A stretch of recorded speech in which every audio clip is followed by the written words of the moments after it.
Salute to everyone watching by Yahoo Facebook page. Salute to everyone watching by Lepship Tahim RA Facebook page. Salute to everyone watching by Lepship Tahim RA, Yahoo, and even Yazarala Facebook page. Salute to everyone watching by King David or I Am King David YouTube channel. Those are two separate channels. I Am King David is separate and King David is separate. Salute to everyone watching by We Are Bantu Periscope TV or Bantu Ukulele Twitter account. Salute to Goshen. Salute to Michaela and Micah. Daddy loves you. Now, may the will of the Father be done upon this earth as it is in the heavens. This is another session of Truth Colors, and my name is King David or King Music or Heart of Psalms. Today is a good day. In a sense, if you have a heart towards the Father and what He has a heart for.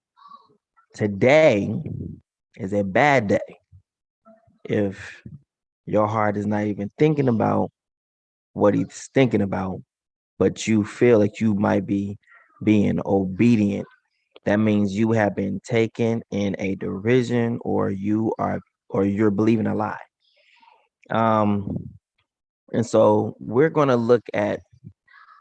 read literally all the Lamentations. In fact, I wouldn't be surprised if this becomes like every single time on Friday or Saturday and even Sunday, probably, where we just read the book of Lamentations. And someone's going to hear something that's going to strike something on the inside of them. They're going to start to ask questions like, wait a minute, what are we doing? What are we keeping, right? Because when we bring out what's going on, there's no way that people will be able to sit there and just say, oh, that this is correct or this is right. So let's get it started. I'm going to go ahead and hit the intro.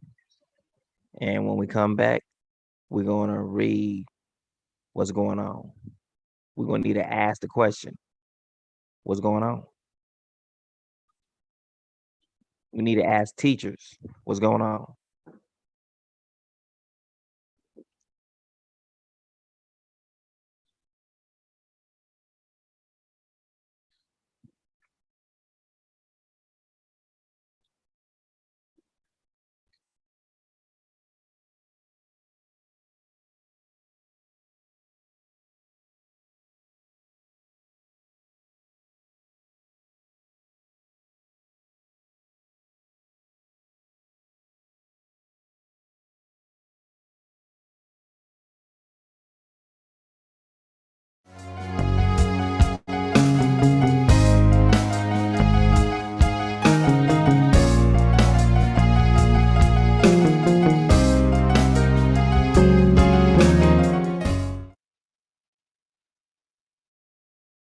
Other Psalms.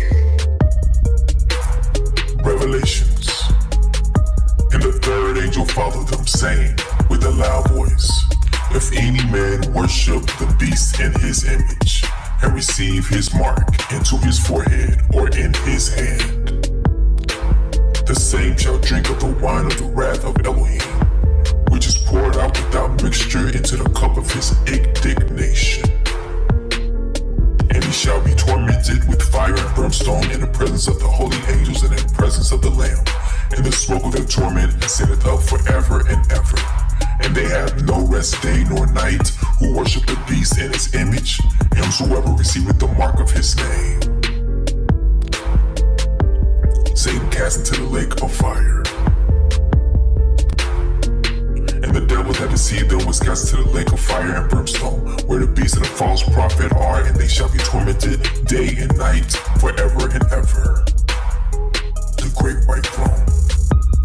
And I saw a great white throne, and him that sat on it, from whose face the earth and the heaven fled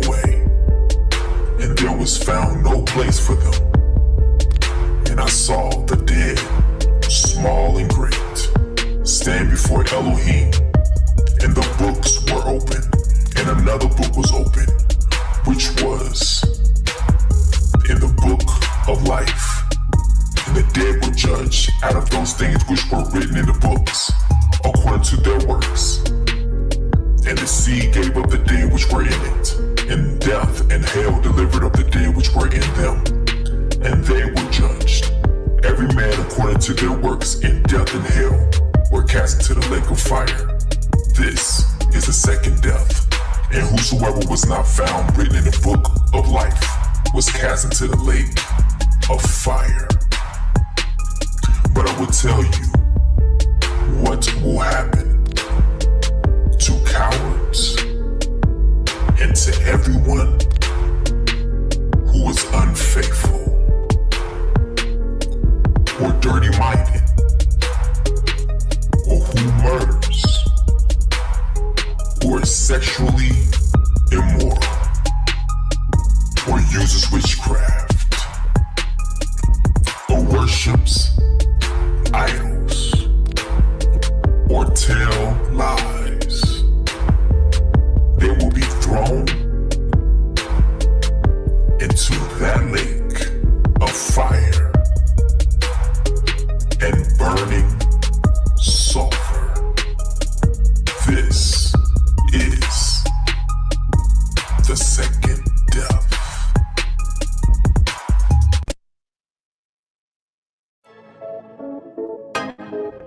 Your haters, not your haters, they're your fruit testers. Your haters, not your haters, they're your fruit testers. Hey, Yahuwah says your haters, not your haters, they're your fruit testers. Multitude like the haters, not your haters, they're your Beats by other songs. Truth colors, truth colors, truth colors, truth colors, truth colors, truth colors. Ayy, when you learn the truth, it will set you free. Many are held captive, stolen identity. But let me just shoot the breeze, release you from Satan's squeeze. He's all like enemies, no matter the color you see. That truth frame, By other songs. truth colors, truth colors, truth colors, truth colors, truth colors, yeah, yeah, truth colors.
All right.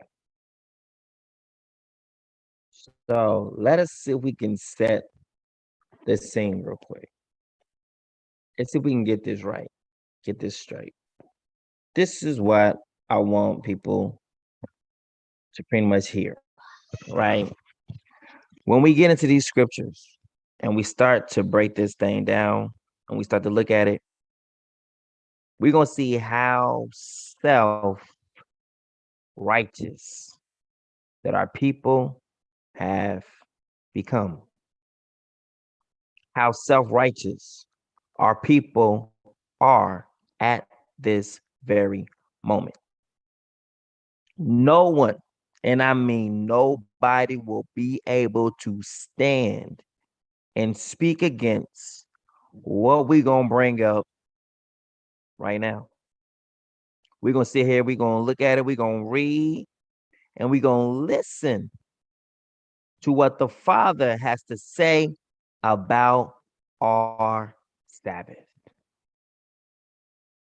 Now, nobody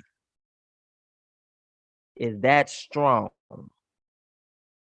or that stupid to stand against the Father.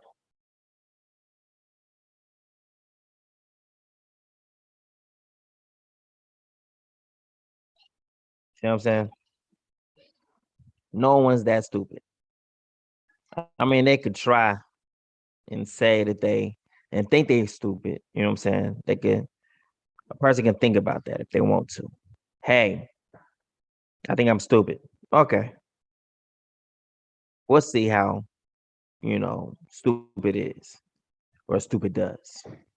So we have the Catholic Church who said what the Sabbath is. We have what people have been keeping for years, what seems to be the Sabbath for the Black Hebrew Israelites, even some Bantus alike, um, even Muslims.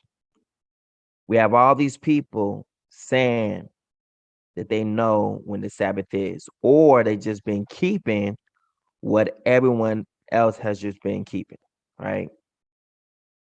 So let's go for it, shall we? Let's see what the Father has to say about our Sabbaths. So we'll go there now. But I hear you, Father. Yeah, before we go there, we're going to check out a few little information that's going on right now. Some stuff that's popping off right now. And all creation is going to be groaning, waiting for, the people. You know what I'm saying? They're groaning for you, right?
I know I sent them videos to my.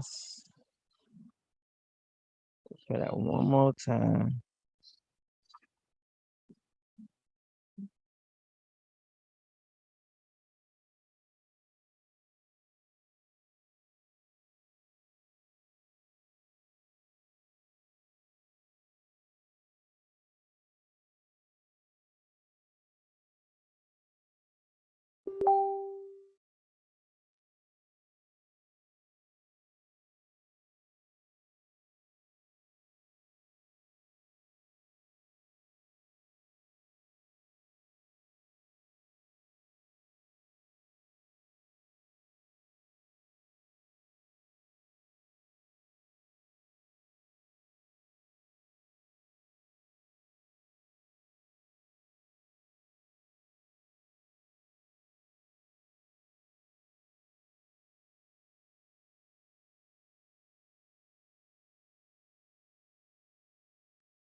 All right, so I guess it didn't send. So let me send it right back to myself again because this is crazy.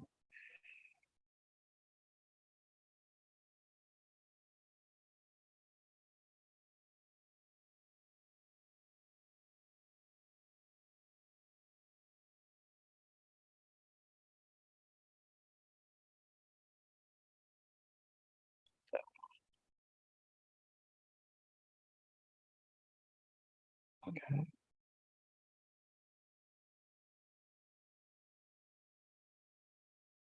Hmm.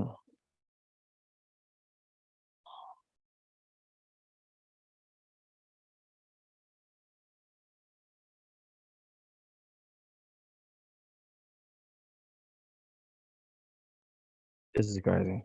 All right, hold on one moment.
All right, so some of them starting to come in again.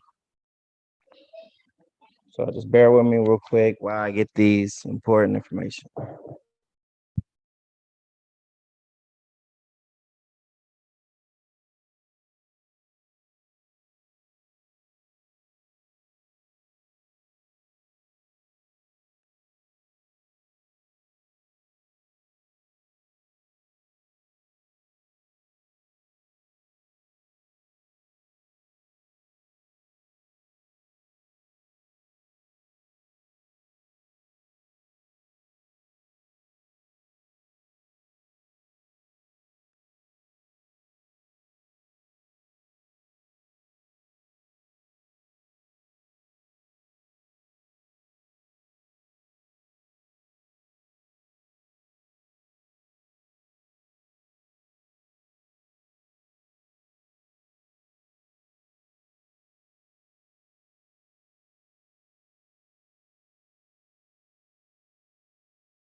All right. Finally. All right. Now, let's look at these videos.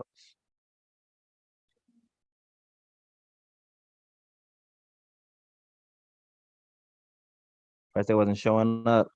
So, all right. So I think we did that one before already. Wait a minute. I don't think we did that. This is what we did right here. This is what we need to look at right here. All right.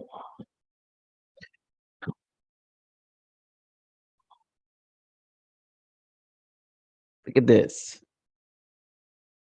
So what we need to do is find in the book, one of their books or whatever, what kind of ritual it is where, or what they see people as when they tell you the truth. Hold on, let me look at y'all because this need to be I'm trying to get people to understand this. Think about how smart you are or how intelligent the higher ups see the people of the world. Watch. Number one, the whole entire time we're telling you the jabs are safe. Whole entire time. While at the same time reporting to you the downfall of many people who are taking it. But then we're testing your wits by telling you continue to keep taking it. Think about that. Think about how smart and intelligent the ones who rule you see you as. Let's get grimy. Straight up grimy. Let's see how I would see an individual who I'm telling you to your face, hey, come over and get these jabs. But on every instance, report to you, people are dying from it. People are catching certain kind of diseases from it. All these boils from it, and everything else you can think of as bad. And some people would come out and tell you, make videos that says, I wish I never took the jabs in the first place. To stay unjabbed. In fact, that's what we need to make it mean. I'm unjabbed. And I'm going to stay unjabbed. Period. Now, let's get back to it. And then I tell you right afterwards, after I tell you all of the atrocities and tragedy that's happening to the people who take it, and then more thousands, hundreds of thousands of people line up to get their jabs next. Because I done told you that it's highly effective and it's safe. Even though I reported more people have died, and then other numbers, I'm sweeping them under the rug. Why? Because I don't want you to be too scared to get these jabs. When I know exactly what the jabs is for, is to make sure you breathe your very last. But I'm supposed to be encouraging you to keep getting the jabs, while at the same time letting you know the risks all at one time. But you are so, let's see, how would I see you? Smart or stupid? Would I see you as smart or ones who need to be destroyed? Let me put it like this. If you are still continuing to get the jabs for a job or just to be around some people, number one, you shallow because you can't be by yourself. That's the number one problem right there. Most people just gotta fit in. We just gotta be in with the in crowd. We just gotta be doing what everyone else is doing. Then you know what? Then you deserve to get the jabs, and you deserve to get whatever comes with those jabs. That's what you deserve.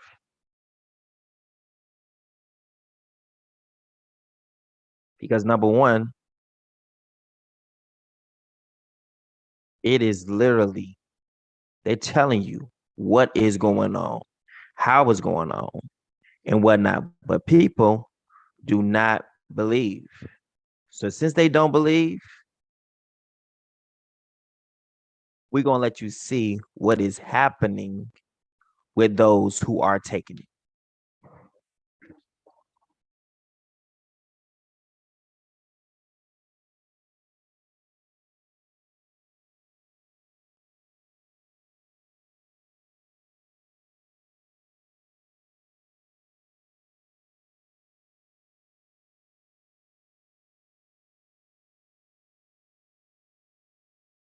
Fully vaccinated Southwest flight attendants dies from COVID-19. Posted by Fox News 6 days ago. A 36-year-old flight attendant who worked for Southwest Airlines has died from COVID-19. Maurice Reginald Reggie Shepardson of Las Vegas tested positive for the novel coronavirus in July, and he battled the respiratory illness for a month. Man, he should have been bobbing and weaving, but he wasn't bobbing and weaving. It's like coronavirus was up in there, or the Jazz was constantly just whooping his tail, right? Now, watch this. This is the best part of it. It's not that he wasn't jabbed, he was fully jabbed. Let's see what happens. Novel coronavirus in July, and he battled the respiratory illness for a month. According to the U.S. Today, his mother, Dawn Shepardson, and close colleague and friend. Now, we're going to see some here.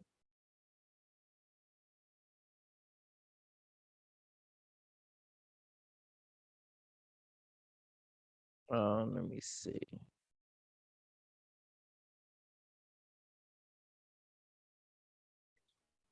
Mm, mm, mm, mm.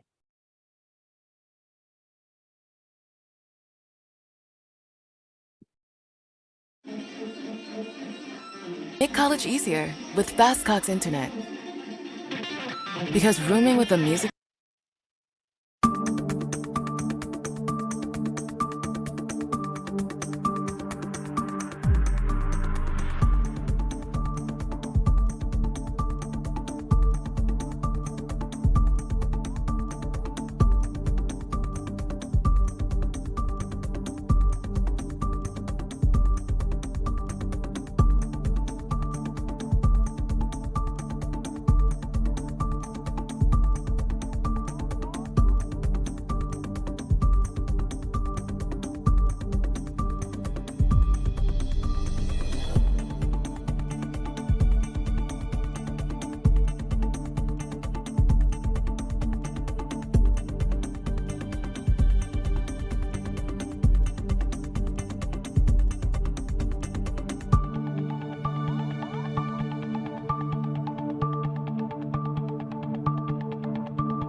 All right. So let's look at this. This is the best part of it. right? The best part of waking up is like Folgers in your cup. That's what they say, right? What about the truth in your cup, right? Let's do that. All right. So a 36-year-old flight attendant who worked for Southwest Airlines has died from COVID-19. Maurice Reginald, or Reggie Jefferson of Las Vegas, tested positive for the novel coronavirus in July, and he battled the respiratory illness for a month. Like I said, he should have been bobbing and weaving. According to USA Today, his mother, Don Jefferson, and close colleague and friend, Marcia Hildreth, told the American newspaper he died from complications with COVID-19 on Tuesday, August 10th, despite this, the best part right here, being fully vaccinated. He had both jabs and he still died. Now, again, like I was saying earlier, how would I feel about the masses? I keep telling you all the records of how many people are still dying, yet despite of being fully jabbed or fully vaccinated, I would call you stupid. I would say you deserve to die. Whatever comes with this vaccination belongs to you because you are the most retarded, so-called smart individuals of all of those who have been born thus far. And this is how America has been from day one. These people sit here and say they're supposed to be a Christian network, Christian country, Christian whatever. And all of a sudden, we don't went to the moon. But I guess no one in the Bible read that pretty much no one can go to the moon because this place is locked by the Father. Unless someone gave man the authority to leave Earth, then man has never been to the moon, not even one time. But the people believe the government over what the Bible say. So how can you call yourself a Christian nation when you don't even believe the book that you read? Because the word has told you that no one's been, but yet and still you say that you've been.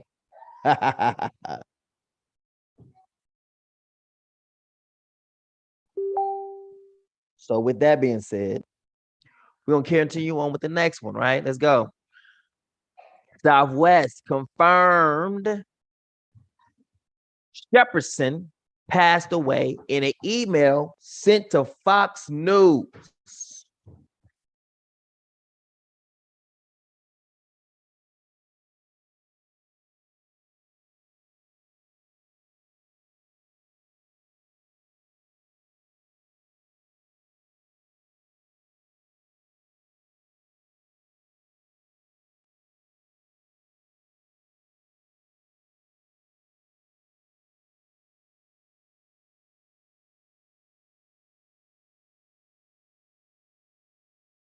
All right.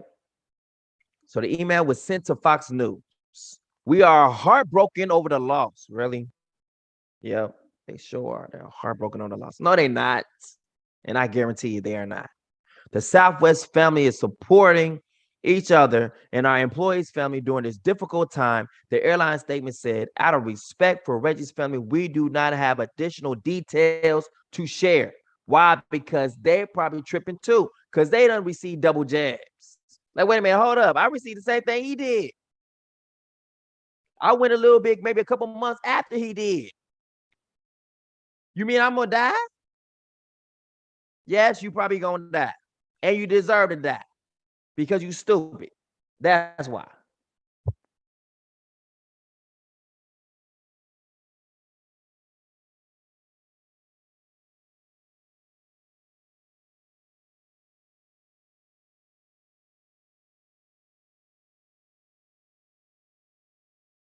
All those that are stupid enough to believe the government, all those who are stupid enough to believe the so-called Pope, all those who are stupid enough to believe a whole logo with a snake on it,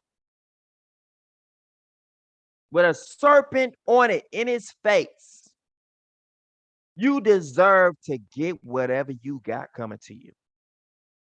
No remorse, no mercy. I don't feel sorry for your families.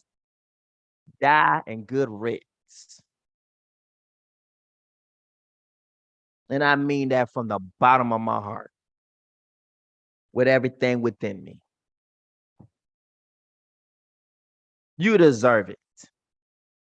Because it shows you as an enemy of the Father, and therefore have no sympathy towards the enemies of the Father.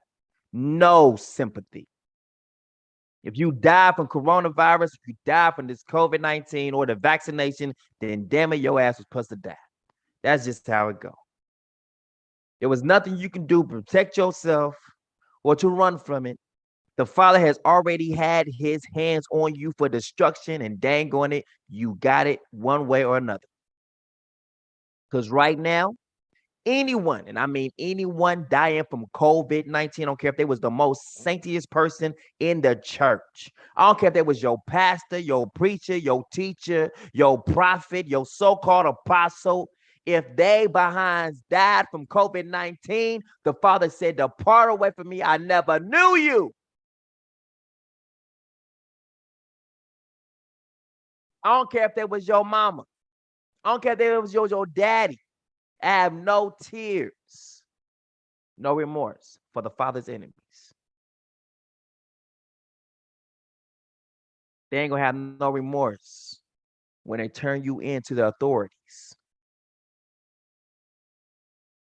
The same ones you call brother, sister, father, mother, cousin, even husband or wife, or husband or wives, or baby mamas, or baby mama, or baby daddy, or baby daddies. They're not going to have any remorse. Those who are under the control, those who have been double jabbed, if there's different, let's say, computer chips involved inside of their system, they don't even know that they will turn in a moment's second, a moment's notice, without a blink. Something has been put inside of them that has infiltrated them to the T.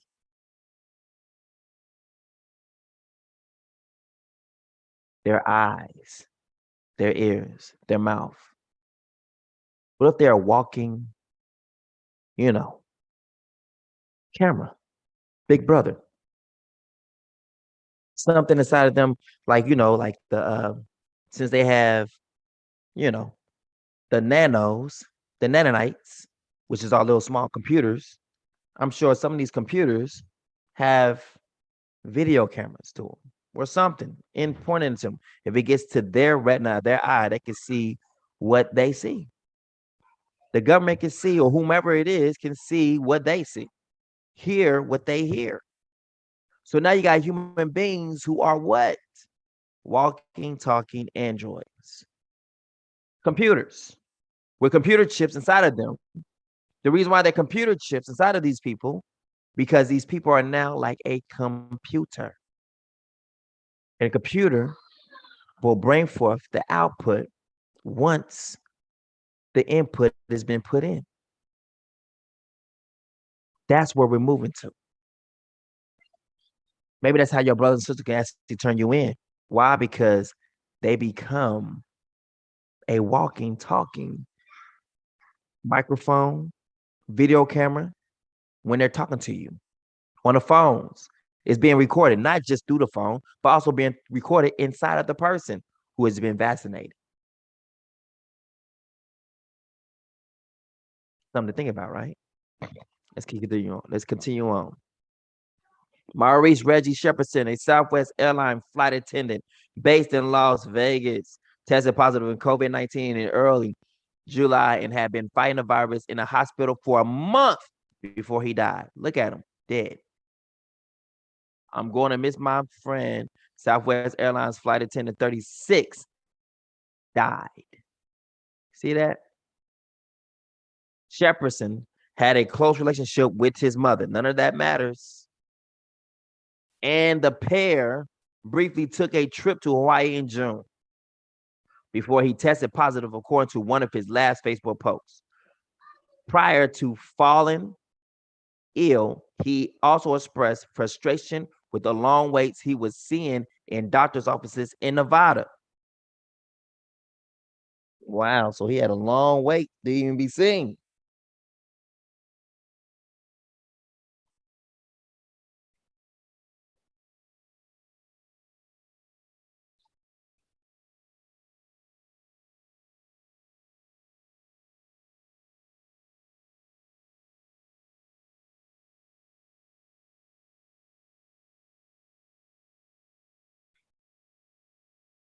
Yeah.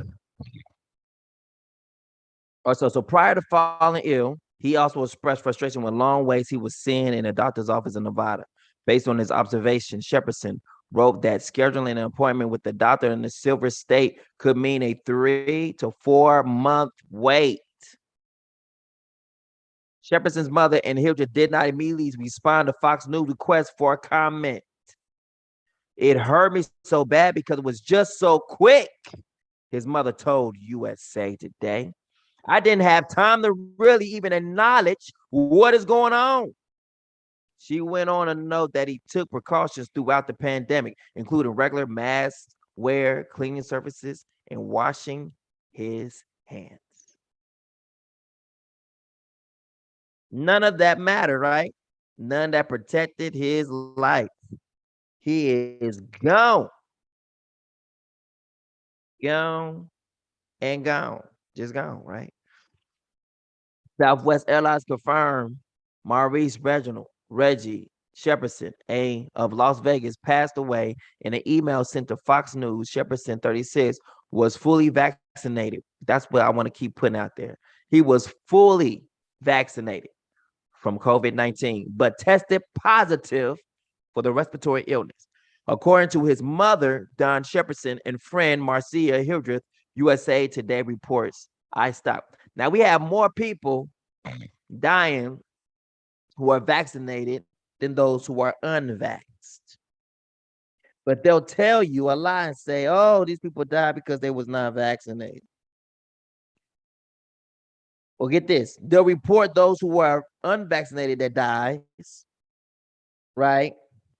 But then those who are not vaccinated, they'll report their deaths as they died because they died of COVID-19 because it was unvaccinated. We have more unvaxxed deaths than anything. I mean, we have anyone who is dying.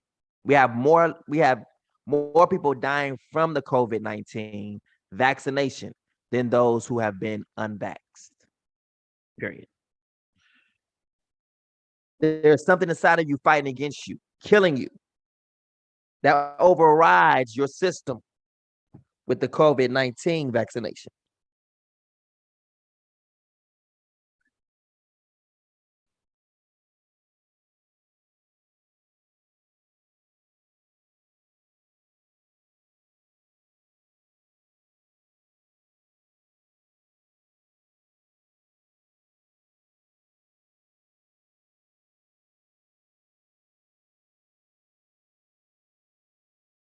Let's just see something here.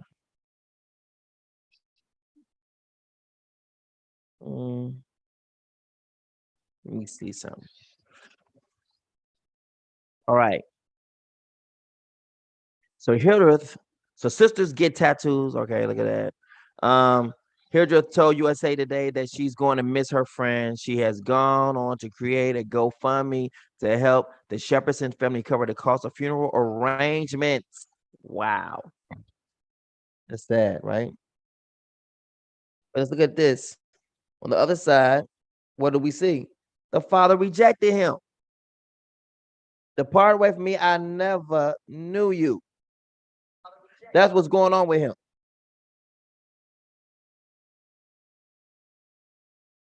Father has rejected him.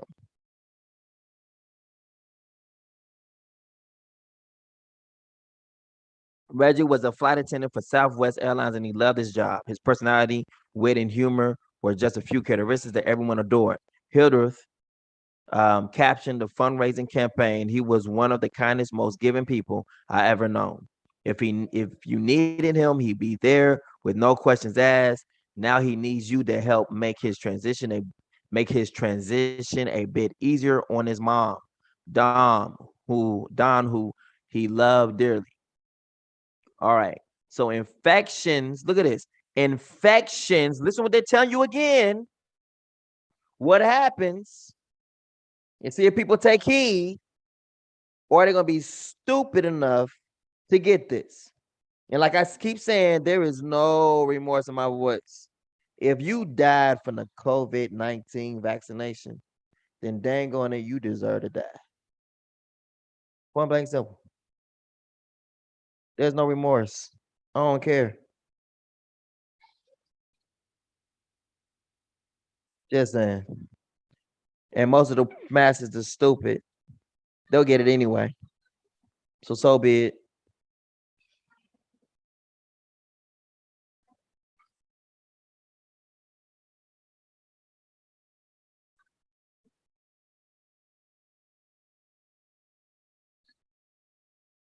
So we got a lot of people who are dealing with a lot of issues right now.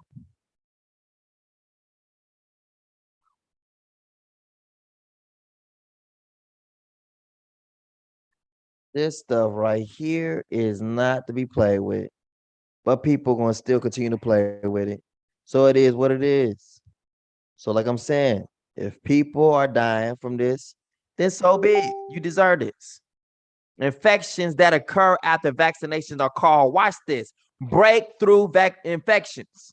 So wait a minute.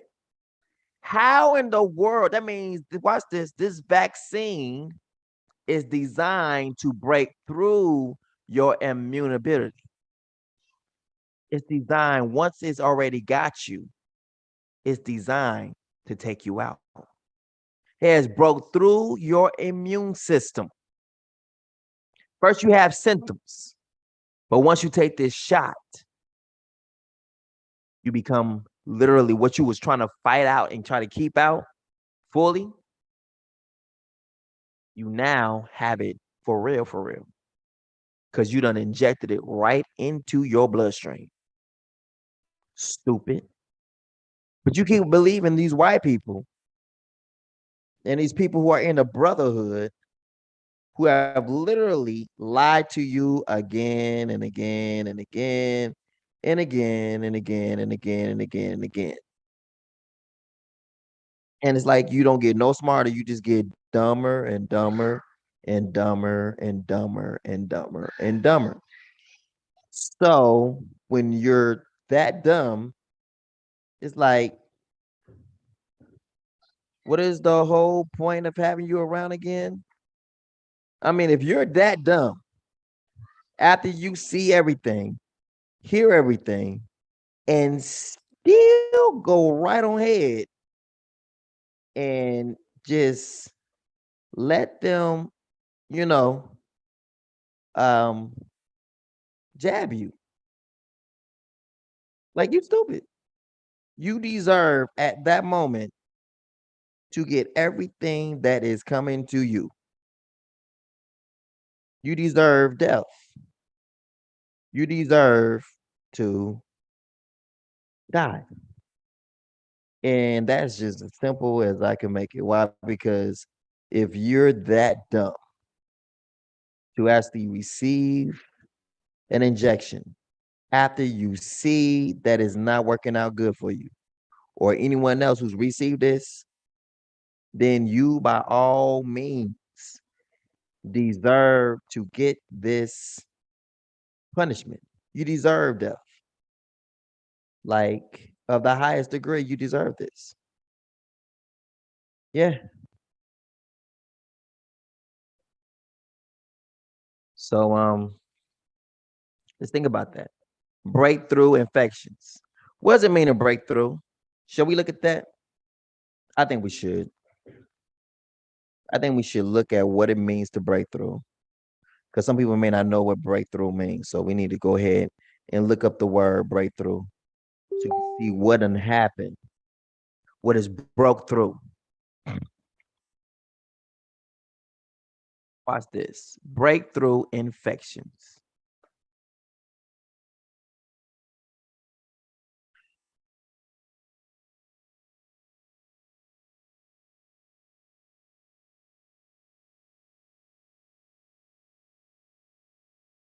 Now watch this. Why we need more data on breakthrough infections. What? Why is there a breakthrough infection? Why is there such thing? When people get infected after vaccination, scientists call these cases breakthrough, meaning what? A breakthrough is almost like a win or a lose, a loss. Like, right? You know what I'm saying? Either you have won or you lost. But get this, the person who has been broke through on is literally the one who literally is, they're usually happy. Like, wait a minute, hold on, we had a breakthrough. You know, when you was in church, you had that breakthrough. You know, like, oh, we just had a breakthrough. You know, when people get a breakthrough, it's like a good thing. Listen what they're saying. They have called this thing something happy, a good thing. Oh, we had a breakthrough. Yeah, man, we got a breakthrough on this one. Yeah, we finally broke through. What'd you break through? Oh, you broke through this person's defense. You broke through their defense. Like, literally, you broke through their defense. Yep, sure did. We broke through their defense. Oh my goodness, you broke through the, yes, we did. We broke through their defense. So then what happens after that? Nothing. That's it. Breakthrough infections because the virus, watch this, because the virus broke through the protective barrier the vaccine provides. Wait a minute, hold up. The vaccine, no shape, form, or fashion does the vaccine provides any protection. Let's see how vaccines are created and see what kind of protection this provides. Vaccines, ingredients. Yeah, there we go.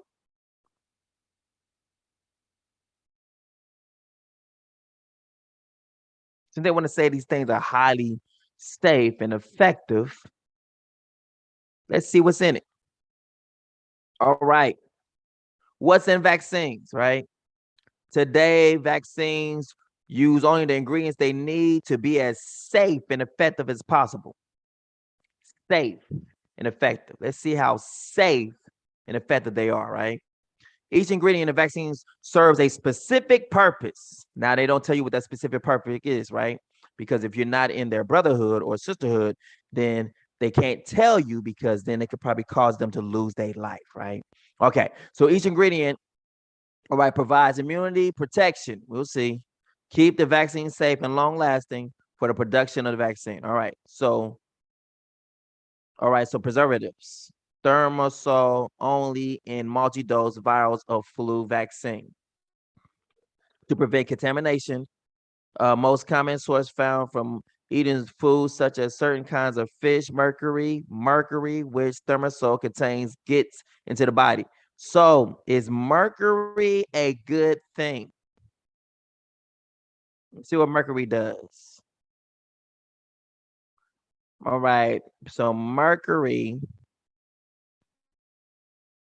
all right, meaning, oh my goodness. So how is this good?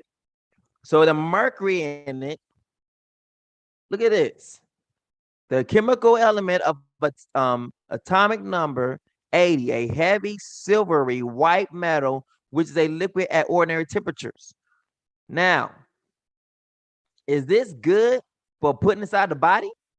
Mercury. Yes. Is this good for putting inside the body? Mercury, one of its compounds used Medicinally, especially to treat syphilis. Why is mercury used to treat syphilis?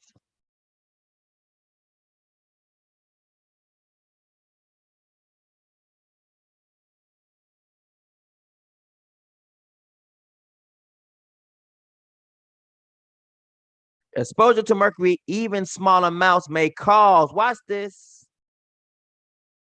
Is mercury good or bad? Let's see. Exposure to mercury, even small amounts may cause even small amounts. And they're telling you right there in the vaccine or the jabs is mercury. Is mercury good or bad? Exposure to mercury, even small amounts, may cause serious health problems. Still want to trust the CDC? Go ahead, stupid. And when you die, don't come bleeding to us like, oh my goodness, I got COVID. I see. Could y'all please pray for me? No, go to hell. Well, that's not like the Messiah at all.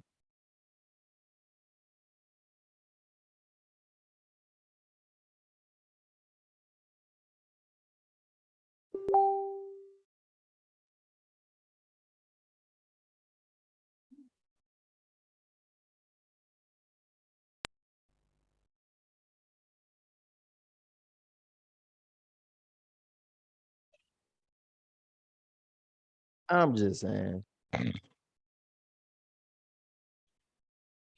So it causes serious health problems and is a threat to the development of the child in order to and early in life.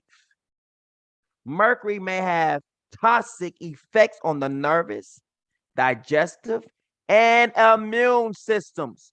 So it's effective in shutting the immune system down.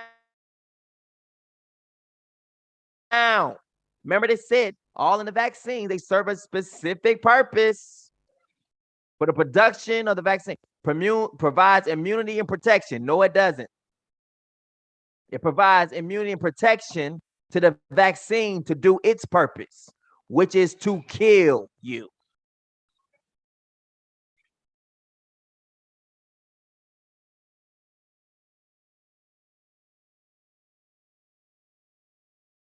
Right?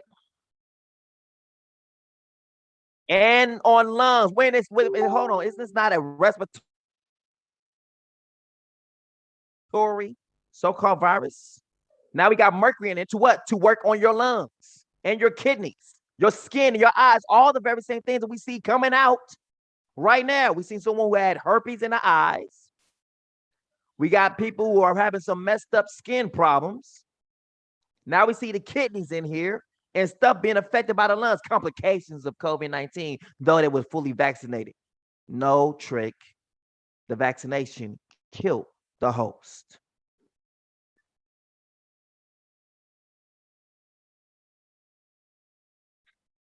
So the preservatives. So they use mercury. I told you to provide, look at this, preservatives. The mercury is inside of it to provide immunity and protection to the vaccine, not to the person.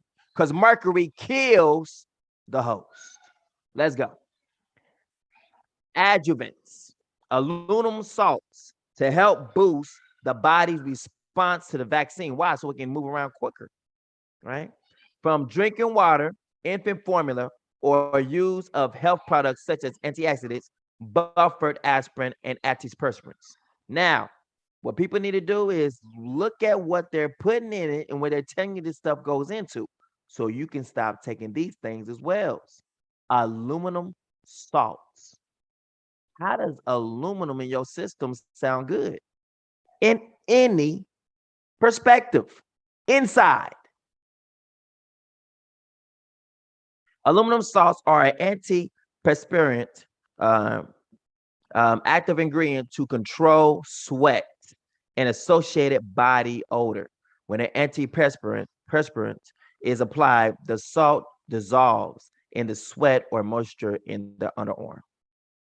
So stuff they use for underarm pits. Think about that. So stuff they use to warn off a smell They have an anti um, perspirant inside of the vaccines. What's going to happen when that bad boy wears off? They gonna stink. They have deodorant inside of the vaccine. That's hilarious. Which lets me know one day this is going to wear out. That salt is going to completely dissolve, and these people are going to stink. Oh, my milk of magnesia. They got deodorant up in this mug. Have you been deodorized internally? If you get the vaccination, you will. But you know that deodorants, how long do deodorants last? Some last for 24 hours. Some last for a day, right? Some last for 8 hours. How long is this going to last? Right? Now watch this. Stabilizers. Why in the world do you need sugars and gelatin to keep the vaccine effective after what? To keep the vaccine effective. That's what they keep saying. That it's highly effective. It's highly effective. Watch this. From eating foods such as Jello and resides in the body naturally. Let's see what this is. Gelatin. What is this, buddy? What is gelatin up in this mug?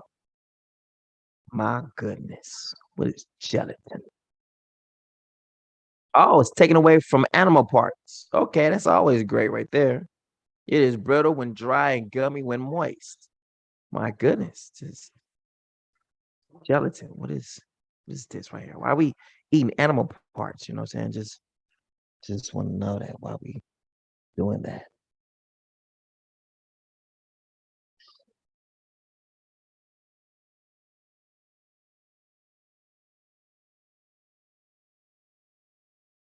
All right.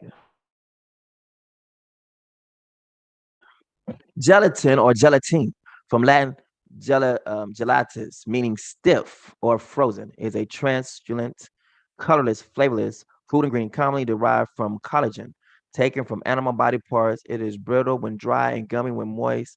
It may also be referred to as hydrolyzed collagen hydrolysate, whatever, gelatin hydrosate, whatever these names are. Um, peptides, after it has undergone hydrolysis. It is commonly used as a gelling agent in food beverages. Come on, let's keep going. Medications, wow.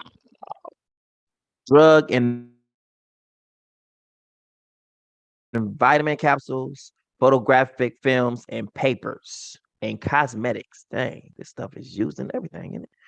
Without this, you wouldn't have a product because this bad boy is using everything. Cosmetics. I mean, women, know that Jello has been used in your cosmetics. I just gotta have it on. I just gotta have on the new face. You won't recognize me if I don't have it on. You don't recognize you when you do have it on. So let's go. Substances containing gelatin or functioning in a similar way are called gelatinous or substances.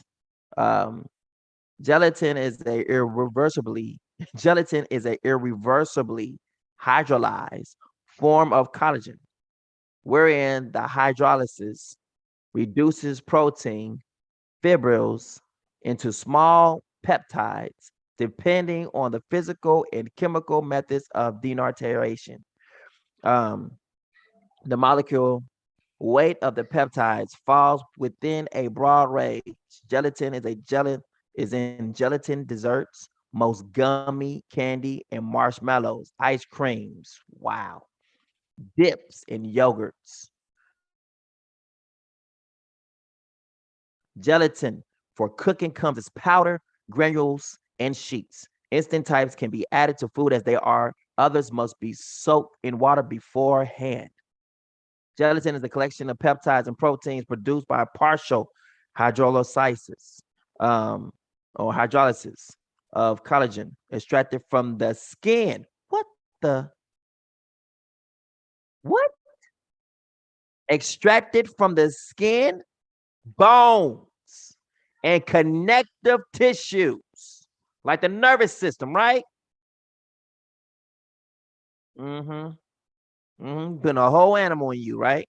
Of animals such as domesticated cattle, chicken, pigs, and fish. By the way, who wants to get vaccinated?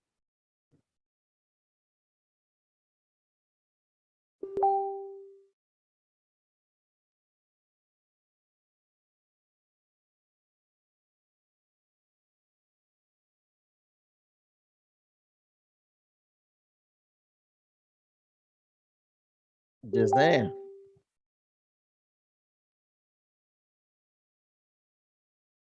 Wow, wow, wow. Some of the bonds between and within the component proteins are broken. Its chemical composition is in many aspects closely similar to that of its parent collagen. Photographic and pharmaceutical grades of gelatin generally are sourced from cattle bones and pig skin. Gelatin is classified as a hydrogel. Gelatin is nearly tasteless and odorless with a colorless and or slightly yellow appearance. It is transparent and brittle, and it can come as sheets, flakes, or as a powder. Polar solvents like hot water, gerasol, and acetic acid can dissolve gelatin. Wow. Polar solvents can also be solid or a gas or a supercritical fluid. Water is a solvent for polar molecules and the most common solvent used by living things. All the ions and the proteins in the cell are dissolved in the water. So solvents like hot water or acid can dissolve gelatin, but it is insoluble in organic solvents like alcohol. Gelatin absorbs 5 to 10 times its weight in water to form a gel. The gel formed by the gelatin can be melted by reheating and has an increasing porosity under stress. The upper melting point of gelatin is below human body temperature, a factor that is important for mouthfeel of foods produced with gelatin. What the? Why they got a peach? Why we talking about mouthfeel with gelatin? Just, you know, mouthfeel of foods produced with gelatin. That's a peach. That's what y'all know. That's a peach. With mouthfeel of foods produced with gelatin. The viscosity of the gelatin water. Oh my goodness.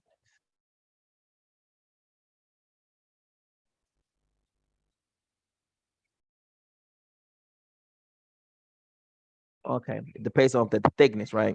The viscosity of the gelatin water mixture is greatest when watch this, when the gelatin concentration is high and the mixture is kept cool at about 4 Celsius, 39 Fahrenheit.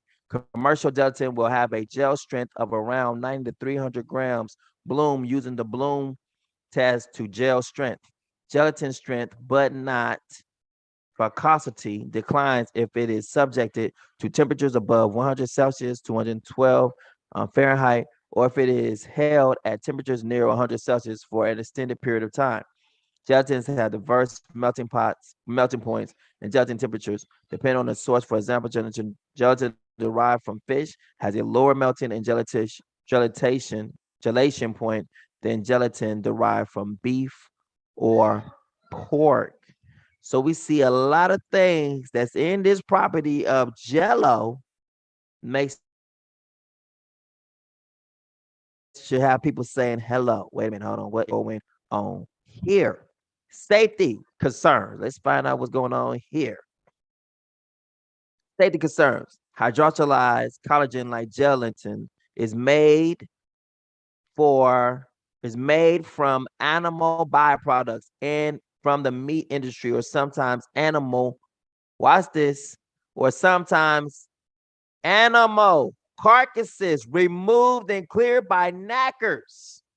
Statement, wait a minute, hold up. So you mean gelatin can be derived from animals who done died in the street, got hit by a car or something like that, and then the animals removers come up and removed it and say, hey, we got this dead animal. We don't know how long it's been dead. We seen some flies around it, some gnats, some maggots,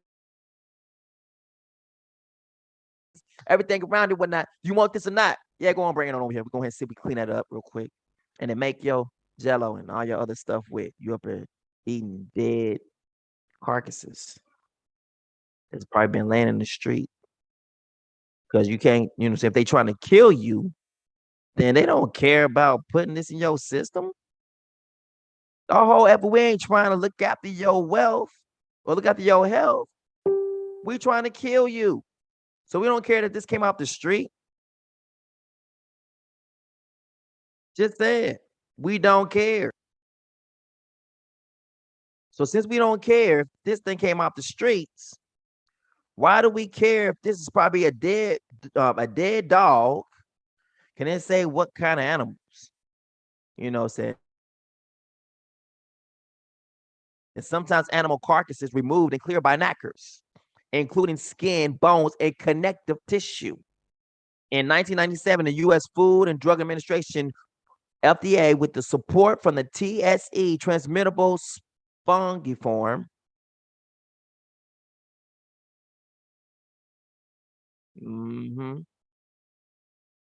are a group of progressive and fatal conditions that are associated with prions and affect the brain and nervous system of many animals, including humans, cattle, and sheep, according to most widespread, whatever.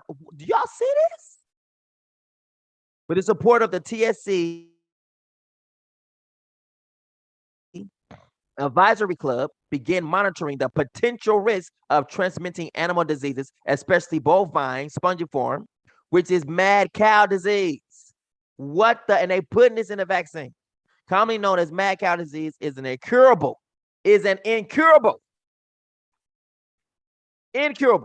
No cure. And this is in the vaccine. Is an incurable and invariable fatal neurodegenerative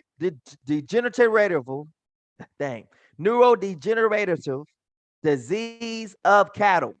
Symptoms include abnormal behavior, trouble walking, and weight loss. Later in the course of the disease, the cow becomes unable. Watch this. Hold on. Remember that lady who could not walk?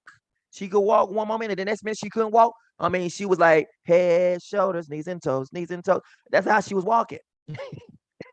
It wasn't a nursery rhyme she was trying to do. It was that her body wanted to do head, shoulders, knees, and toes. Like literally head, shoulders, knees, and toes. You know. So that is crazy right there. Head, you know me. I'm a jokester, so I have to do it, right? See if I can still remember it. Head, shoulders, knees, and toes. Head, shoulders, knees, and toes, knees and toes, eyes and ears and mouth and nose. Head, shoulders, knees, and that's what she was doing. She was like, the Moderna did this to me. I'm just trying to figure out and she's doing this involuntarily. And this is coming from the mad cow disease. What's good? Oh, it's so good. I know they mad right now. They like, man, where did he live?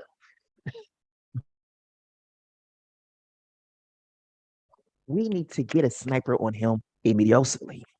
Like, we need to get one. He needs to die. We going live about this vaccine, showing exactly what's in it.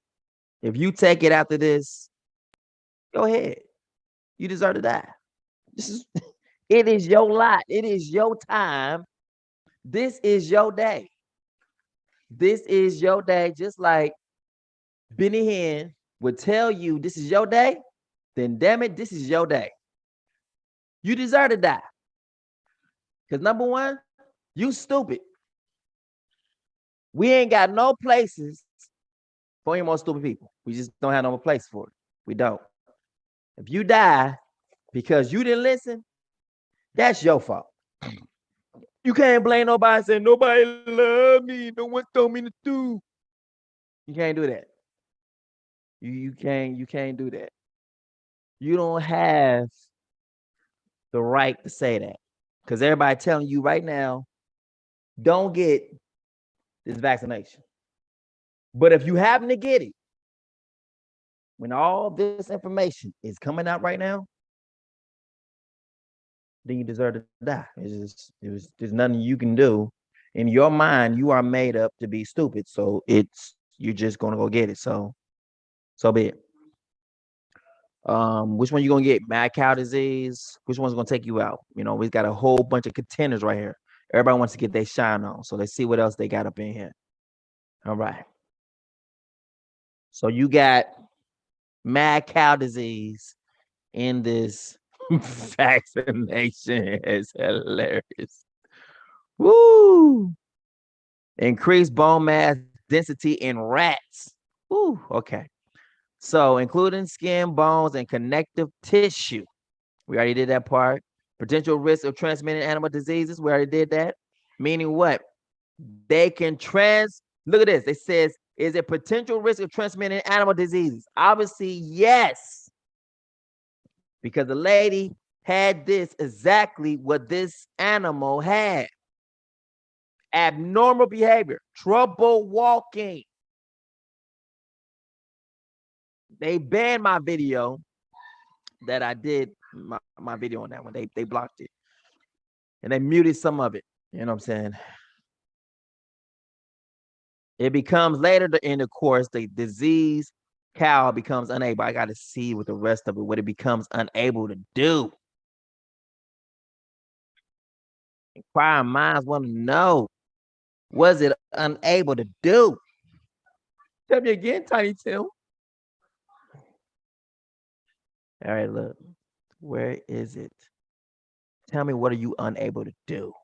There it is. Trouble walking. All right. And weight loss later in the course of the disease, the cow becomes unable to function normally. Oh, my milk of magnesia. That's what I'm talking about right there. Look at this. Jacob's disease. Oh, that's what that look like on them, don't it? That stuff that be peering on their arm that they call the Moderna COVID arm look just like this. What's good, baby? Should we go find it? I think we should. Let's go find it. Show how the world, how they stupid, right? So COVID arm. Why in the world is COVID arm and this mad cow disease look exactly the same? I just want to know. Inquiring minds want to know. Why do my arm look like mad cow disease? Oh. Look at that. Mad cow disease. It's been passed on to the human. Oh, yeah. Yeah. Where's it at?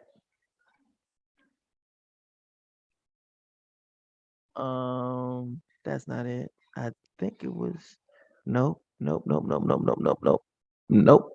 Nope. No. No. Was it here? I'm gonna go back here. It has to be up here. It was somewhere here. Test. There it is. Variant crucified Jacob or Jacob's disease. They named it Jacob. Let's see if we right about that. Jacob. Let's see what comes up. Jakob. Boom. Jacob, including a list of people with the name Jacob. Like what? The children of Yisolele. Right? This would be the one where the 12 tribes come from. And they literally named it Jacob's disease. Are it coincidence? No. But they look alike. Why does this Jacob disease look just like the Moderna arm or COVID arm? Why does Jacob have his own disease? Why? Do Jacob have his own disease? Why do Jacob have his own disease? Here we go again. Jacob have his own disease. Wow. Let's put that in. Jacob disease. Ooh, ooh, ooh, ooh. Oh, my milk of magnesia. Oh, you can't tell me that they don't know who we are. Oh, oh. This designed to affect the brain, baby. Oh, this is messed up on so many levels.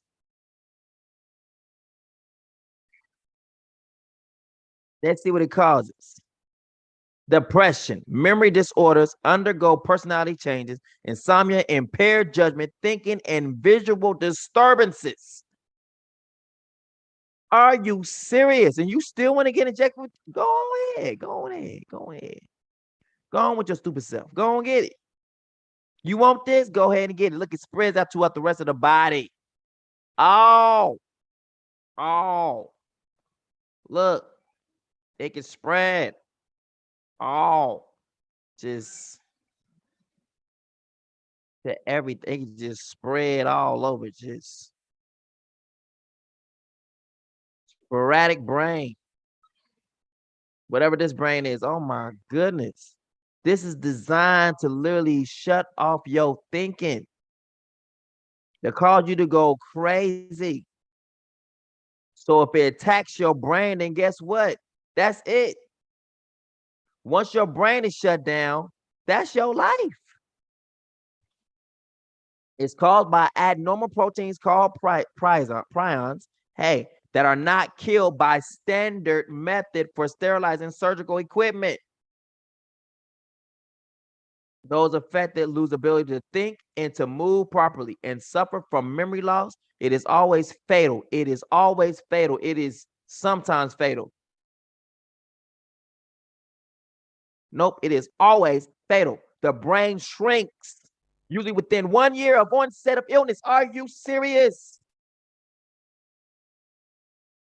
And they put this in the vaccine to shrink your brain. Are you serious? As prions build up in cells, the brain slowly shrinks and the tissue fills with holes until it resembles a sponge. Oh, my milk. Dude, I don't know if I should keep going. We are moving into some dangerous territory right here. This is the healthy brain. This is a severe AD. They don't shrunk their brain completely. And this is what's in that vaccine? We see where the gelatin came from. And inside with that gelatin, we have the bovine, which is mad cow disease, inside of this vaccine.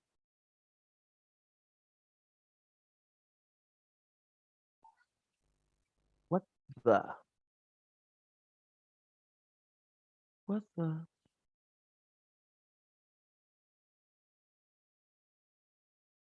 Oh, okay. You on, shall we? All right, so then we got some egg protein. Yeah, buddy. Egg protein.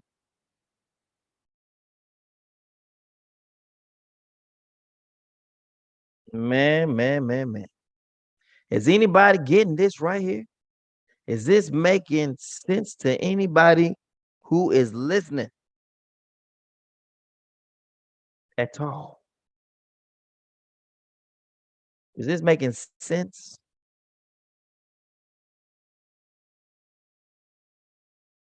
Is this making sense to people? This is crazy, right? This right here is crazy. Is this making sense? All right, to growing up, watch this. Look at this. The egg protein is, I told you, is highly effective and safe for the vaccine, not for the person.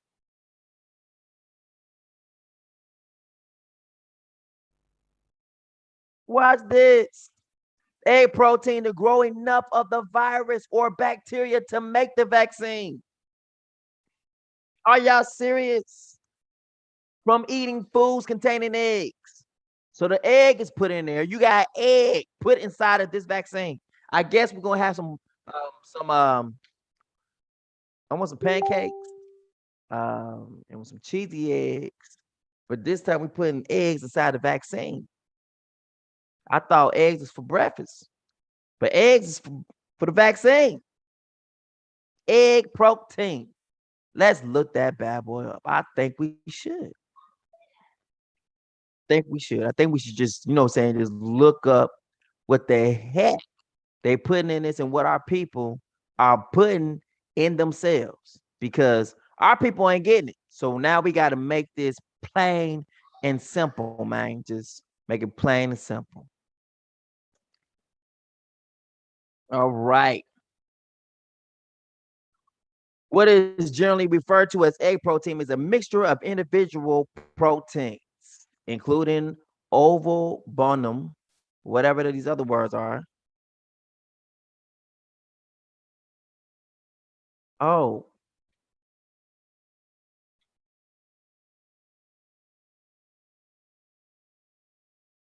what is called egg protein? If you look at food labels, you may notice the egg protein goes by many names.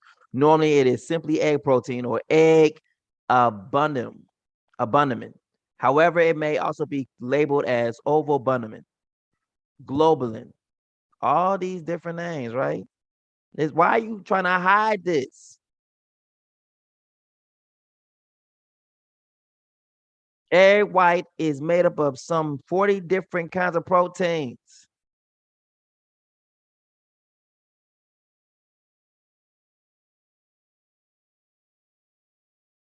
Give me a regular egg. What in the world?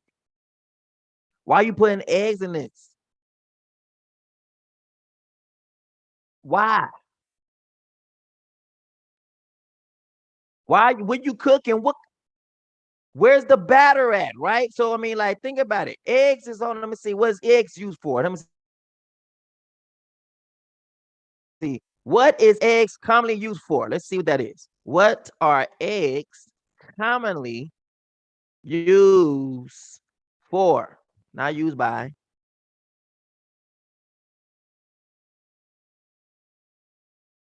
But the purpose of them. Oh, okay. Right. What we all know, right? Which is for, you know, cooking. Let's go back and look at that. And they said 10 uses for egg. Let's go back to that one. What are 10 uses of eggs? Let's find out. Let's see if vaccine is one of them. Let me see. Face mask, white egg whites with a little bit of water to create a skin firming face mask. Okay, so they use it for glue. As egg whites did, they become increasingly sticky. Okay, glue. Leather cleaner. Wow. Biscuit decoration, hair conditioner, fertilizer, seed holders, pest repellent.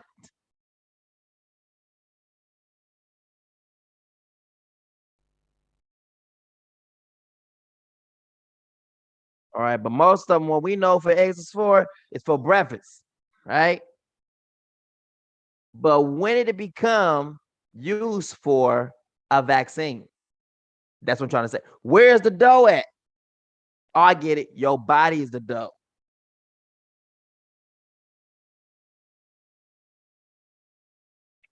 This is crazy. The body is the dough, right? I guess it must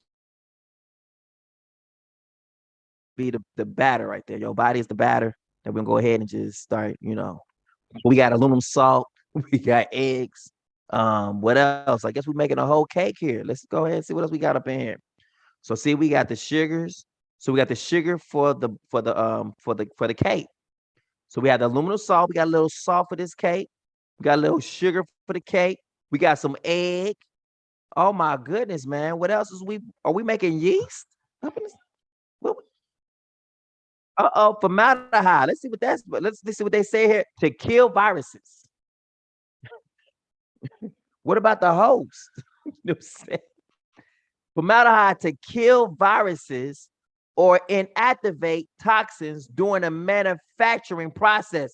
After manufacturing process is done, what about what it's going to let loose into the person's body after the manufacturing process? Resides in body naturally. It comes in, it says resides in body naturally, more in body than vaccines. That's a lie. Also found in automobile exhaust, in household furnishings such as carpet and upholstery. So I got formaldehyde is like the couch. So we went from baking, cooking to actually putting a whole couch inside your body right there, right? But we know formaldehyde is, what they put inside of dead people, right? So this person is resting and they putting all the stuff in it to show they're gonna be resting. There's a whole couch in here. So formaldehyde will literally put you to rest. It's to preserve you while you are already dead. And this was the whole purpose is for it. But this is being put inside of this vaccine. Formaldehyde is a colorless, strong-smelling, flammable chemical that is produced industrially and is used in building materials such as particle board, plywood, and other pressed wood products. So if you didn't get that real wood, you got that formaldehyde, wood. You know what I'm saying? Formaldehyde. Hey, what kind of wood is that? It's formaldehyde, dog. I mean, that looks like more like particle board. Exactly, dog. Formaldehyde. Formaldehyde board. What you mean? Dude, you don't know what particle is made from? What? Formaldehyde is used in your particle board. So you got formaldehyde all through your house. If you went and got your stuff from IKEA, I tell you right now, any wood pieces you got from IKEA, because I've had IKEA. IKEA is good when you set it up, but when you get ready to try to move it, sometimes it come apart. I know because I had bought this nice little set. This was like 2 years ago. Actually, like 2014. Bought that bad boy. I was able to tear it down one time and then get it set over into the place in 2015. Man, oh my milk of magnesia. When I was moving it out in 2014, when I set it up there, it was all doing good. 2014, 2015, try to move. Man, if no matter how bored with that, it was coming apart. It looked like I was up there doing karate chops. So, you know what I'm saying? Just breaking the board in pieces. You know how they gotta break the board with their hand? Man, you can just do that with your hand. Just go ahead and be like, and be upset and just break the board. It was just falling to piece like dominoes. I was like, it was doing good. Why was it standing up there stationary? You put what you needed on it, it's doing good. When you have to move this 300 and something dollars closet case, this mug want to break. It's like when you set it up, it's set up forever. Don't touch it, don't move it. The moment you have to say, well, we want to take you to the next place, it's like, I don't want to go. What you mean you don't want to go? $300 and something better be walking out that door with me. And then you try to take it apart, it'll let you know that it don't want to go. It'll just start breaking. Well, if you, and then you'll see it. Like if you take me apart, I'm a break right here. You'd be like, please don't break. Don't break like that. I paid $300 something for you. Please don't break. And then when you start taking apart, you start to see it start to break. I remember one part just broke in the middle. I got a bed for my kid before. Oh my goodness. When it was time to move, the bed was like, I'm about to have a rest too. I've been up since 2015. I'm about to be put to rest forever. So whatever money that was spent on that bed was gone. What I'm telling you is formaldehyde is not strong enough to hold things together if you want to move it. Once you set it up, know that you ain't moving nowhere else because you done lost your money. If you have a little short little dinner, it's a short little table or something like that, that might be durable. But if you got a bed or a whole big closet set that fits against your wall, I'm talking about a huge one. I'm talking about one that touches the ceiling type thing. Oh, count that done. You know, tell you count that you just gave money to IKEA.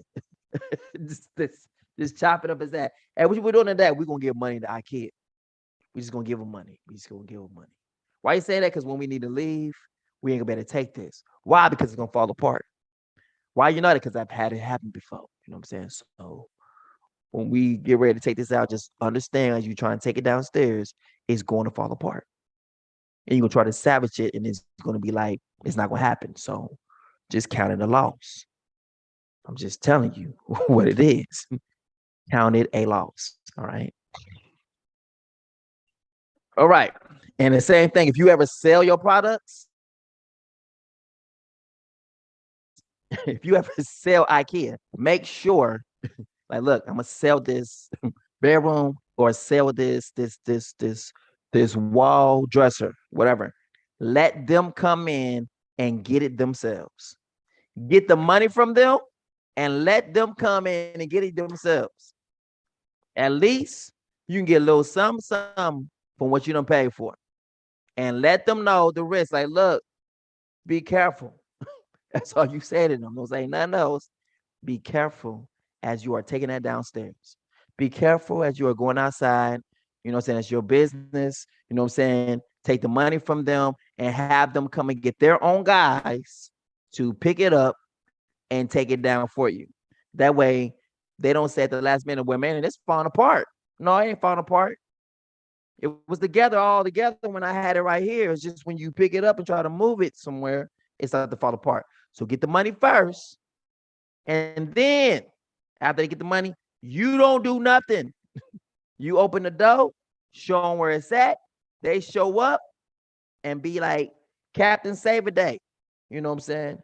That's it. I'm telling you, you will save yourself a headache.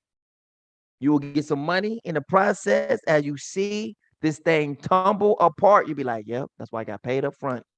Get paid up front. Say, look, this is where it is. You see it? Okay, good. It's in good condition. Everything right. Touch it. All that good stuff. Sit down at it. Make sure it's still setting. All right, good. All right. Now give my money. Give me my money right now. I want you to help me. I am not touching this table. I'm not doing it. I won't touch the wall cloth. I won't do it. I'm not touching it. Okay. I'm not doing it.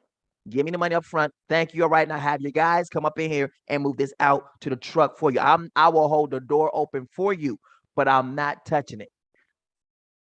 Do not say I did not warn you if you don't follow these orders. Okay. Let's move. Formaldehyde for American Cancer Society. No wonder why people are dying. No wonder. We just gonna go ahead and put you on formaldehyde right now. Don't worry about it. We got methane up in this formaldehyde. I mean, no wonder what we got. Don't we got people? We got Methodists. Some people were Methodists. Where the OG Methodists at? We got methane in here. There's a method for everything, isn't it? Methane, Methodist, or formaldehyde, oxidation, or combustion. I mean, come on, and they putting this in the vaccine? Are you serious? Or combustion? Formaldehyde is the intermediate in the oxidation or combustion. Wait a minute. You can just combust of methane as well as other carbon compounds in forest fires. Wait a minute, hold up. Automobiles exhaust. Oh my goodness. Like what? We gotta read this. I seen exhaust. I just got exhausted from just reading that. That's crazy right there.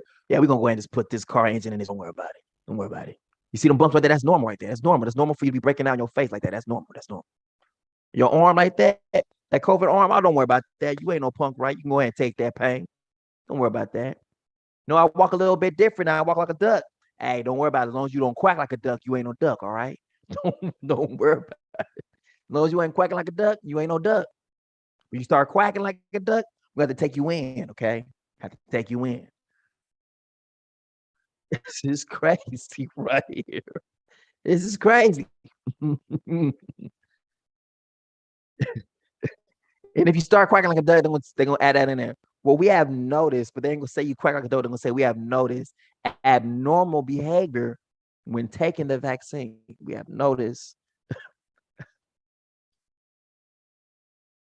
They'll use that as an example, and we'll give you an example. Like some people, when they take this, might quack like Donald Duck,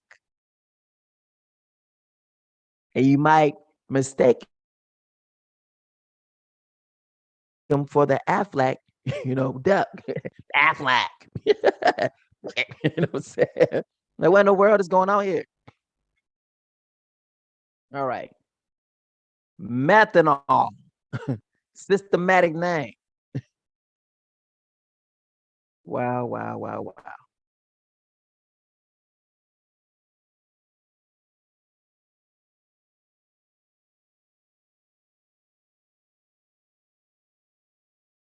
Yep, that's what that is. Formaldehyde. Now, look at all these compounds in it to preserve the vaccine. Not you, the vaccine. We got methanol. Woo!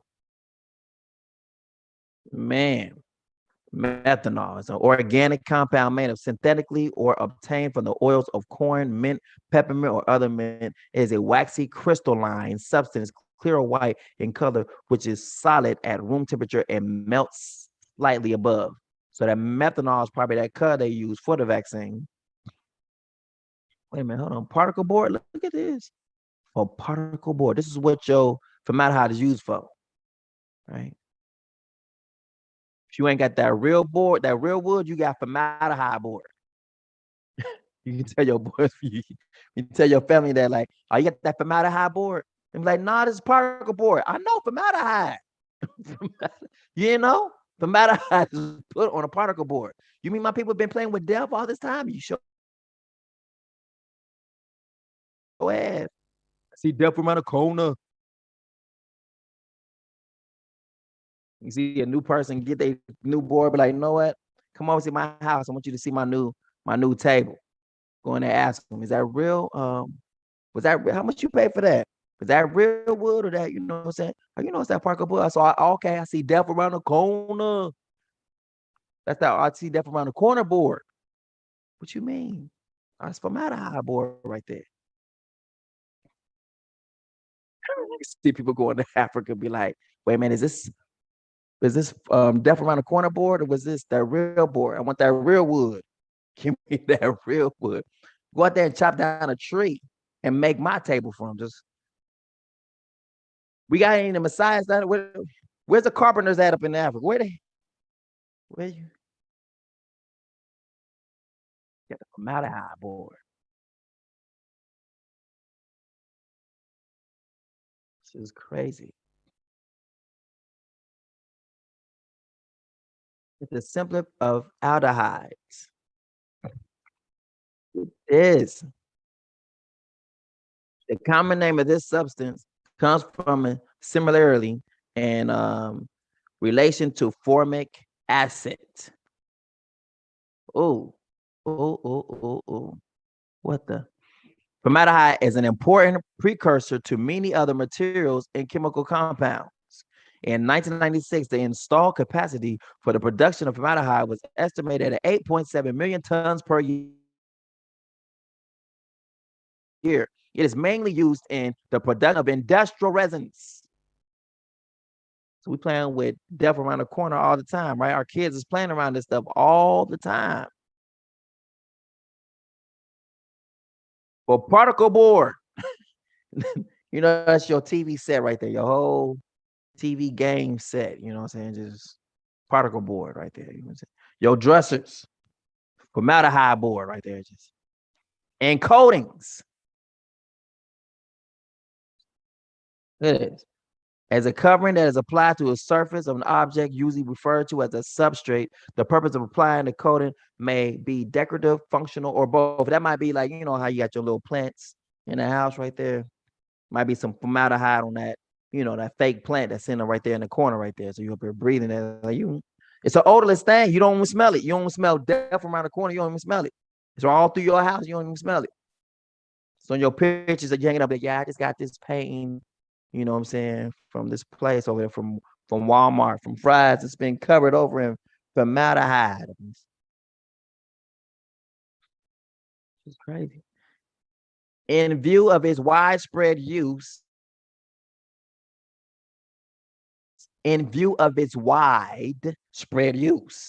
toxicity, and volatility, formaldehyde poses a significant danger to human health. It poses not an insignificant, but a significant danger to your health if you are human. And this is what they have put inside of this protective jab or protective vaccination. So protect. How many people feel protected now? Feel protected against death. They're going to put death in you and say you protected from death. That's funny right there. Don't worry about this. We got this covered over here. We have made a little covenant with death. And we promise that the formaldehyde in this will not kill you. It will strengthen your days. Sure will. Person dies. Well, before the person died, they said that they would not want to have done it anything differently. They said that they were so happy that they got the shot. Okay. So step right on up here and get your shot. This one died from formaldehyde poisoning, which is, directly inside the vaccine. But don't worry about that. Nope. This person has urged everyone, in their will, they've urged everyone in the world to get their shot. Right. And you don't know if that's true or not. The person's dead. They ain't able to speak for themselves no more, but they just put it in there. They probably got the parents and everyone else who's involved with it, got them threatened. If you say anything against this, we're going to sue your pants off, buddy. Or worse, we'll kill you. So they ain't going to say nothing while they're saying, like, this person wanted everyone in the world to still take the vaccine, even though this vaccine has killed them. But they can't speak for themselves no more. Look, you sitting on your couch. Look, upholstery, carpets. You got your 3-year-old running around on death's carpet. I see death around the corner. Your little baby up there crawling up, like, gag, goo. Just crawl on the carpet. I better drop some food on the floor, on the carpet. You know how it is. It's 5-second rule. 5-second rule, dog. Put that cup up. Put that cookie up. Eat it. Formaldehyde. Right there on the carpet. You know they putting this in the hood. Formaldehyde Your carpet is sprayed with formaldehyde in the hood. If you in the hood and you are in the projects, apartments in the hood, best believe your whole apartment's been sprayed with formaldehyde.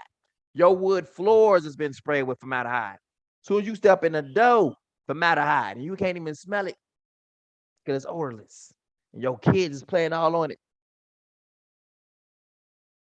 This will be put into paints on your wall.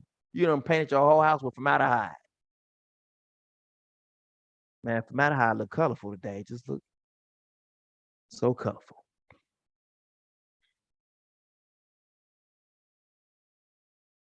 No wonder why people die when they, saying close the doors, saying that they don't ever open up a vent inside of their garage and they just run their automobile car. Remember they running their automobile and got the door down.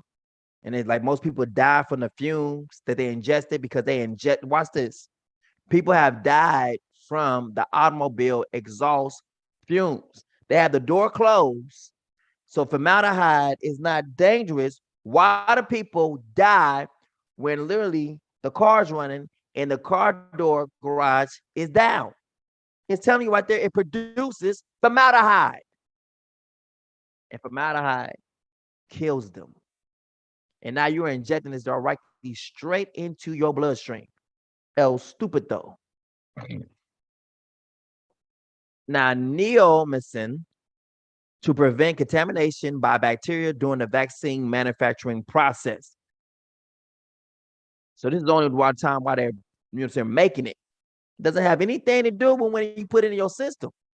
It's manufactured. That's why it's in, it's cold, why it's being, created. It's being protected until it gets into your bloodstream. Then all the gloves is off. So once it get inside, we in the ring, buddy. Man, he's looking at that liver right there. Bah, bah, bah, bah, bah. Oh my goodness, the liver is going down. Oh my goodness, onto the heart.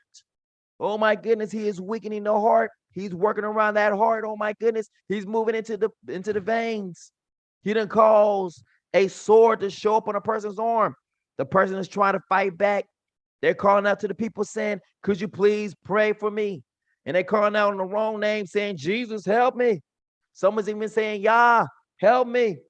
I need prayer right now because I done took the vaccine. Uh-oh, the vaccine is in the corner still. He is still fighting against this person from the inside out, fighting something you can't even see no more. Oh, he done went to the legs. This person can't really hardly stand no more. They're falling down every single time you look up. They got pain and sores on their arms and legs. Oh my goodness. This does not look good for the victim who has taken this vaccine. This is bout 2.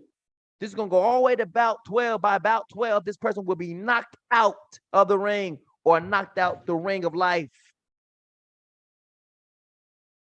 The circle of life, they about to get knocked out of it.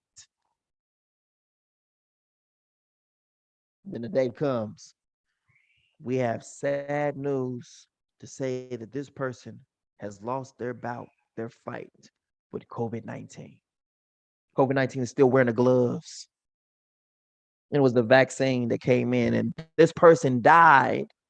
They having COVID-19, although fully vaccinated. But he still want to urge everyone to get vaccinated. You got to be stupid. You deserve to die. You deserve to die. I'm telling you, you deserve to get everything that is coming your way from the vaccine. Because you stupid. Just saying. You stupid. To prevent contamination by bacteria during the vaccine manufacturing process, antibiotics that people are most likely to be allergic. None of this stuff is good. They have put in a bacteria to prevent contamination by bacteria. They put an antibiotic that most people are allergic to. Look at this. Antibiotic that people are most likely to be allergic to, like penicillin, aren't used in vaccines. This right here is neomycin. Have you ever heard of this in your life? Me neither. Let's go check it out.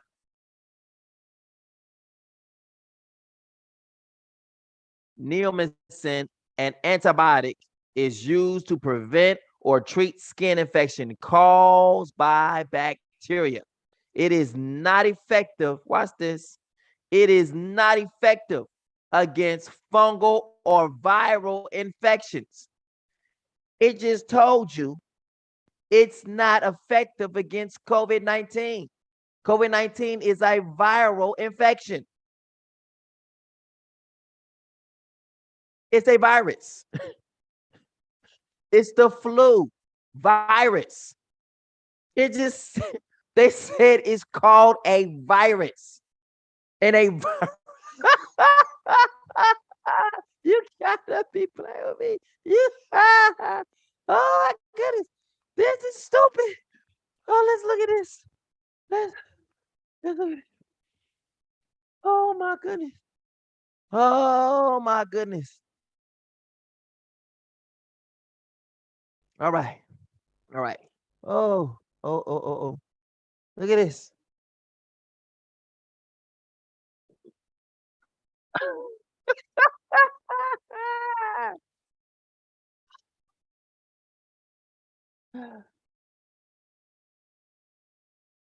Viruses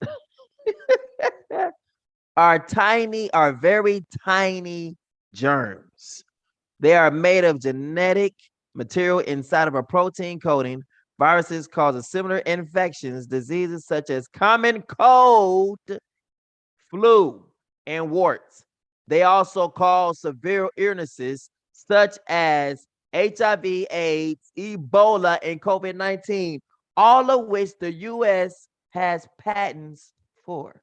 Just or all which there's US patents for all those diseases I just named. There is a patent for HIV, AIDS. There is literally a patent for Ebola. There's a patent for COVID-19. There's a patent for common cold and a patent for the flu. And I'm sure there's probably one for warts. So they literally have put in a component that is not even needed. It says it does not do good against viral. For most viral infections, they're calling COVID-19 a viral infection. For most viral infections, treatments can only help with symptoms while you wait for your immune system to fight off the virus. Antibiotics do not work. Antibiotics do not work for viral infections. These are antiviral medicines. There are antiviral medicines to treat some viral infections. Vaccines can help prevent you from getting many viral diseases. But watch this.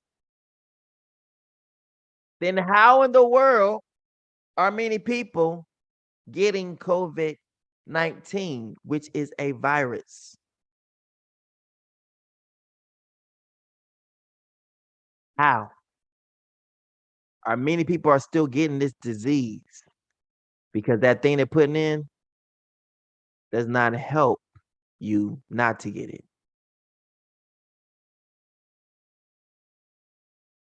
At all.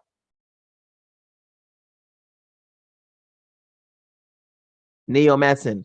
It can prevent infection in minor cuts, scrapes, or burns when applied topically. Its oral form can treat a condition in which the liver doesn't filter toxins properly. Hepatic coma causes toxins to build up in the blood. The loss of brain function when a damaged liver doesn't remove toxins from the blood. So if the brain is no longer functioning, it just keeps you around for a little while longer before you ultimately die.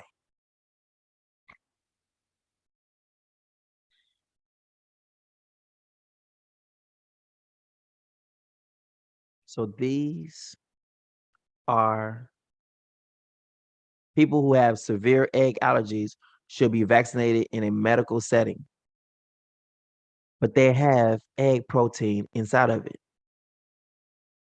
Let's see that again. People who have severe egg allergies should be vaccinated in a medical setting because influenza and yellow fever vaccines are both made in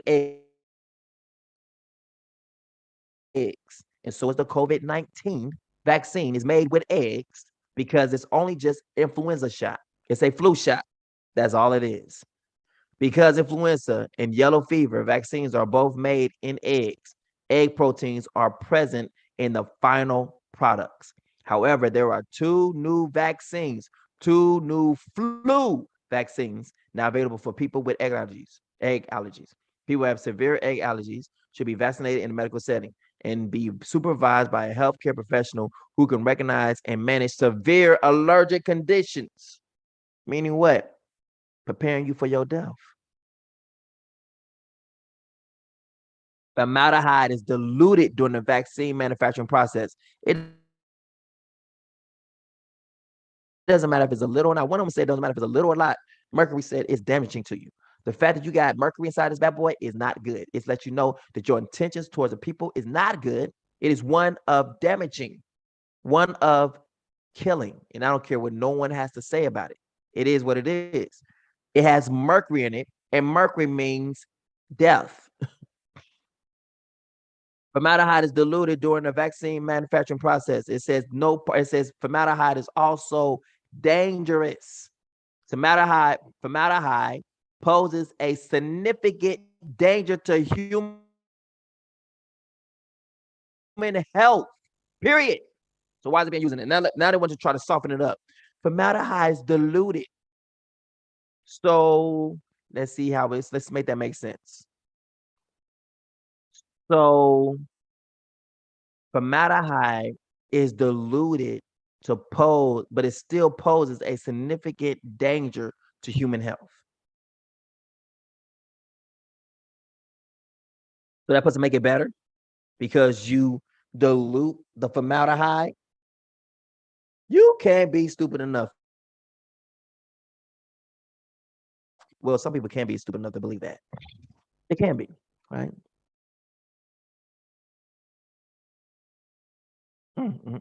Watch this. Formaldehyde is diluted during the vaccine manufacturing process, but residential quantities of formaldehyde may be found in some current vaccines. But residual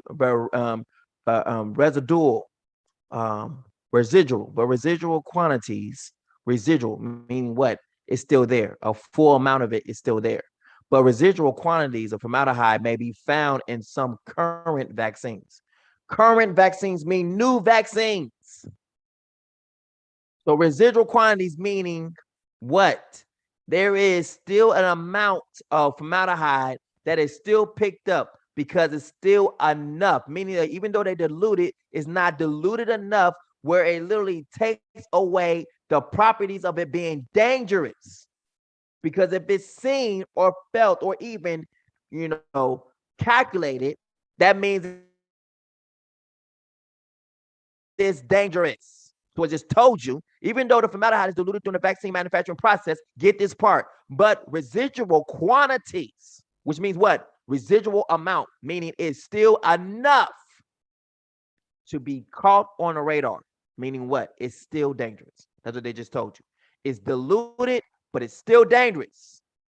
The amount of formaldehyde present in some vaccines is so small, watch this, compared to the concentration that occurs naturally in the body that it does not pose a safety concern. Now, where in the world does formaldehyde come into the body naturally? Now, naturally could also be artificially naturally, but they're lying to you. They won't tell you that part. That's the part they cut out. When is formaldehyde found in the body? Never. Until after a person has been filled with formaldehyde during the preservation process after you have died. So they don't lie to you right there to get you to take something that's designed to kill you.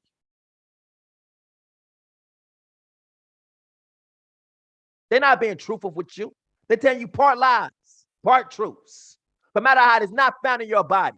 It's only found in your body once a person has injected it into your body after you have croaked, after you have died.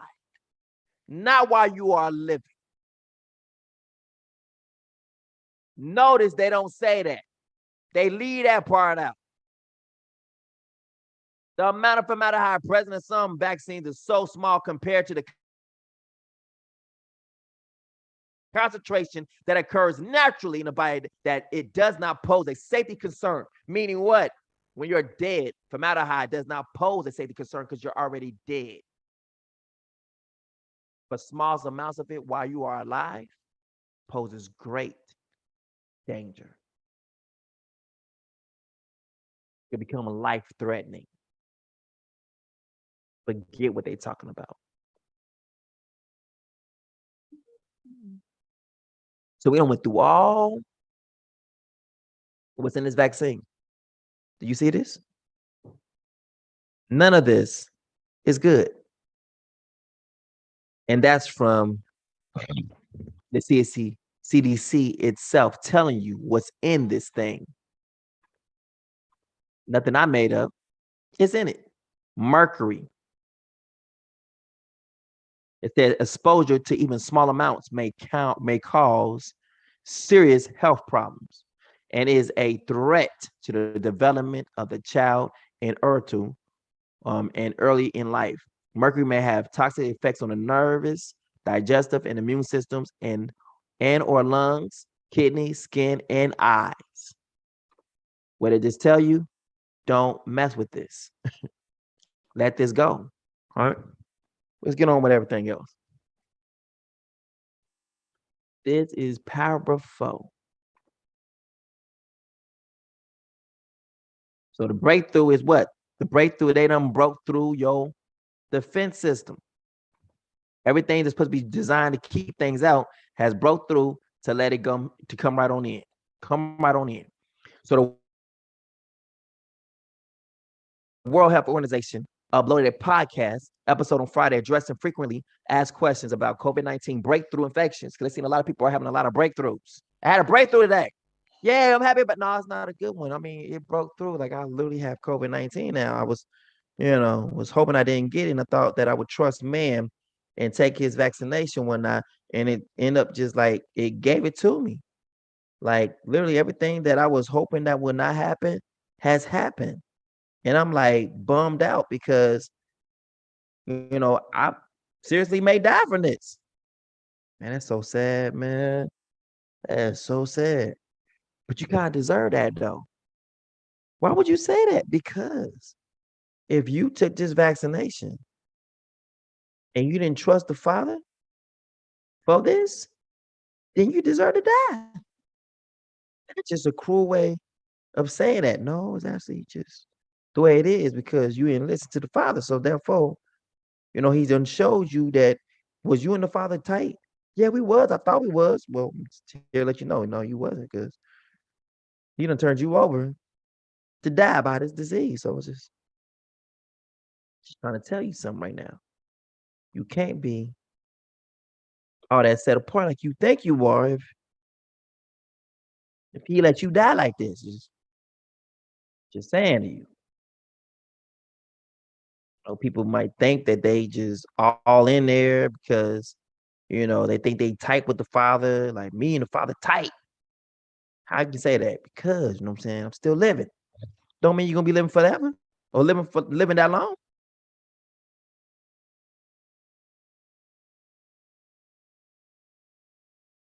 The vaccines that we have against COVID are incredibly effective vaccines.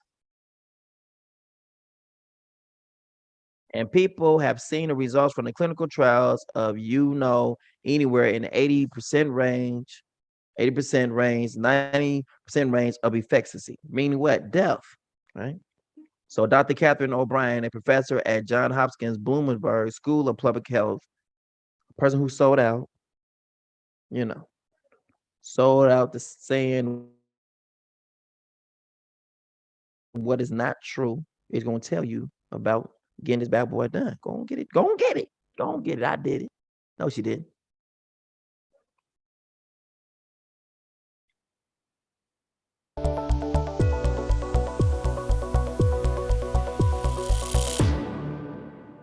If you've been fully vaccinated, can you still get COVID-19?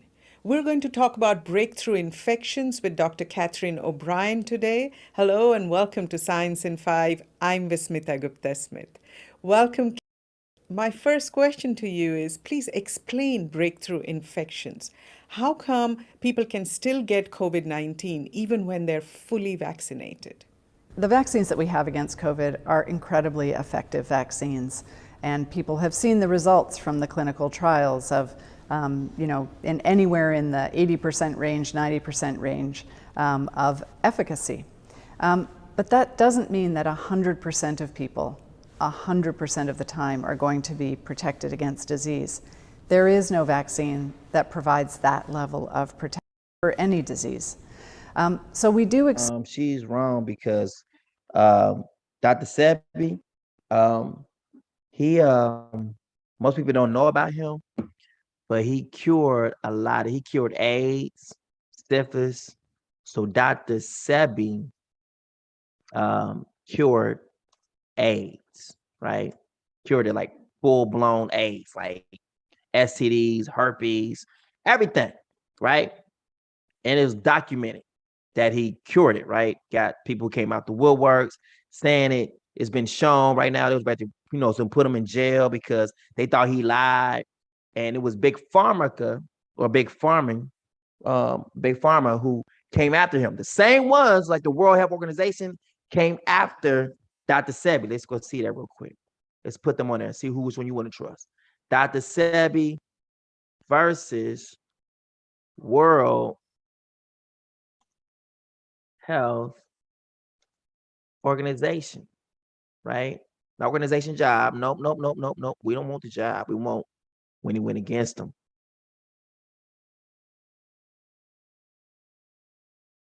So,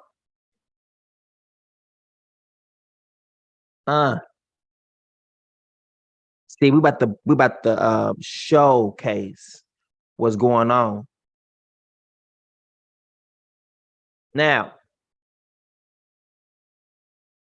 people want to come after Dr. Sebi. Why? Because they killed this man for having money, right? Let me see. A lot of people now have taken over his stuff. So when I say go to everything that says Dr. Sebi on it, because they done found a way to take his stuff.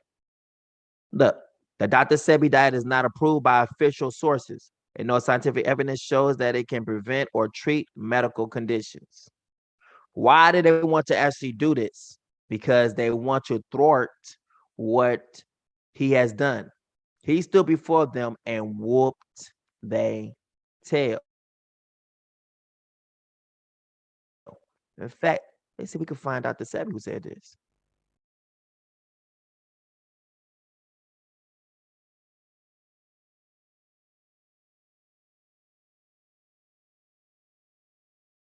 Yeah, let's do it. Let's let him speak. Let's see him come against his testimony.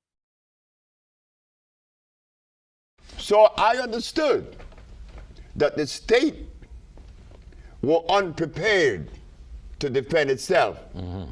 They were unprepared because in the past there was 2,781 cases that came before the Supreme Court and lost. Yeah. I won. Yeah.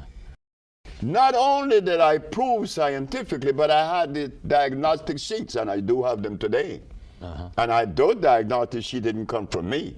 They came from their school, their American medical accredited school. Did I read it correctly where there was some requirement for you to actually bring patients, a patient into court from each of those maladies, and that you brought multiple patients in court who, one, testified themselves and had medical records, one showing that they were victims of the disease, and then showing that it had been cured by one doctor, and then a second doctor verifying what the first doctor had said? Yes. We have to remember this, that Whenever you make a statement that goes against the grain, you better be prepared. You better be prepared. The judge said that I had to bring one every patient that I had cured, and there was one that said others. The other was a man that came from Italy. He was paralyzed. But I was supposed to take 9. I took 77. You took 77 patients in court with you? That's correct.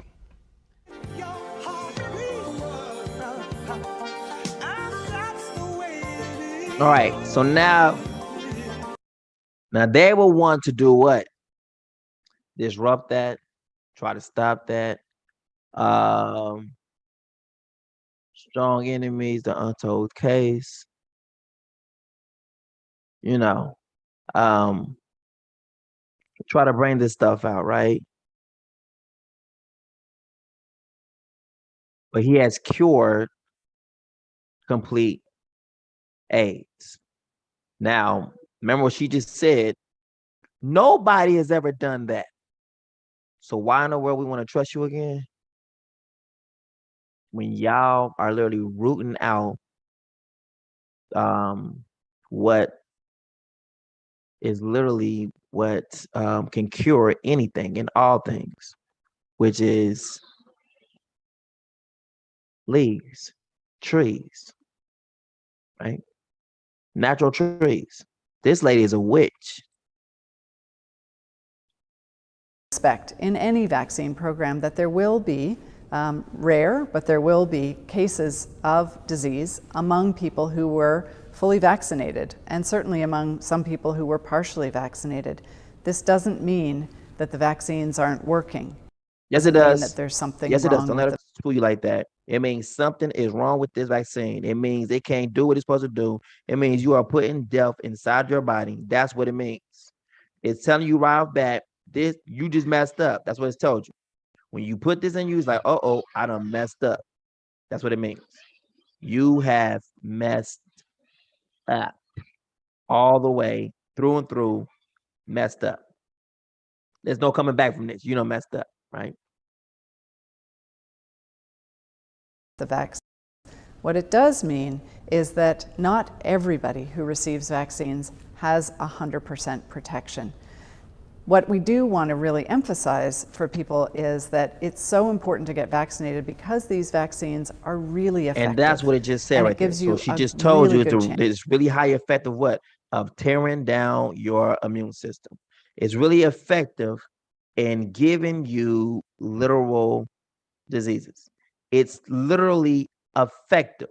That's what it's trying to show you. When they say you like, this vaccine is highly effective.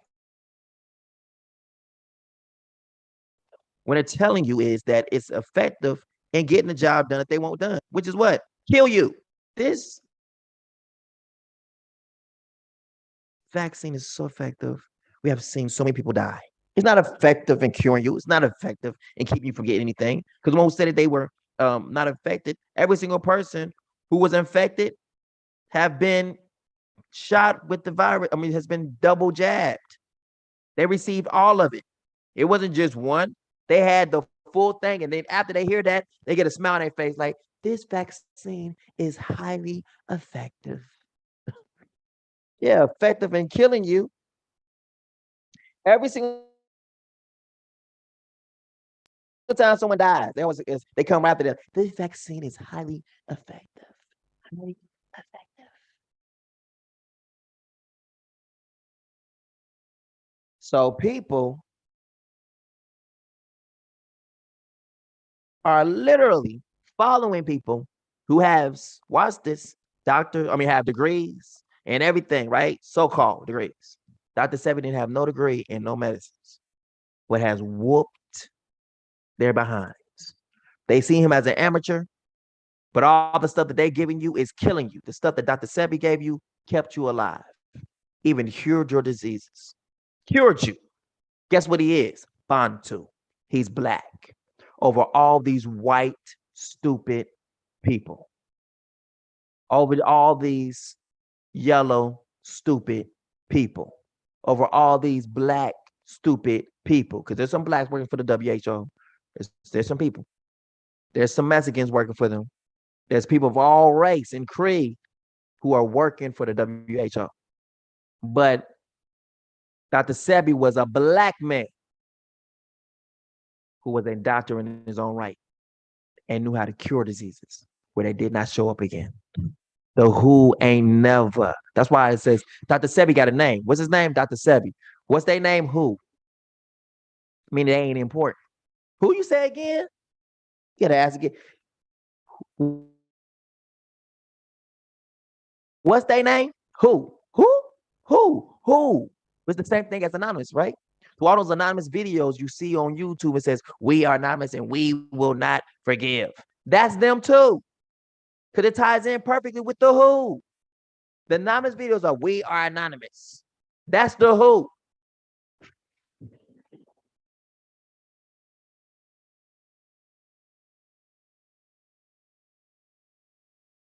So yeah. I don't want to see her witch face no more. It looks like a straight up witch. I mean, she looks evil, lying to the people like that. All right. Just completely stupid. All right. So here's behind gone, right? Let's go on to the next pieces. We just killing them with that right there alone. Right. Let's go to the next ones. We got more videos.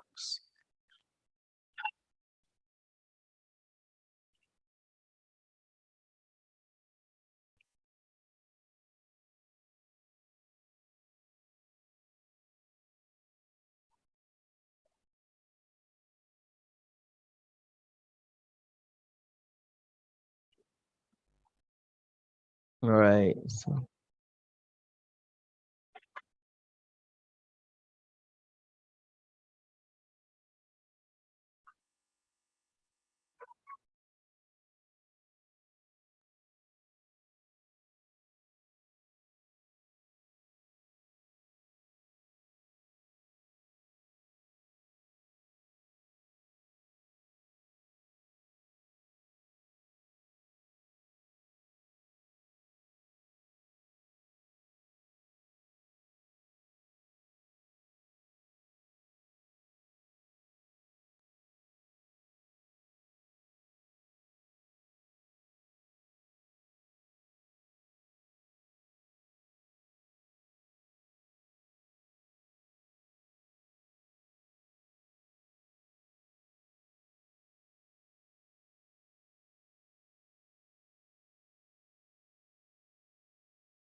Look at this mess. Look what they're starting to do right here.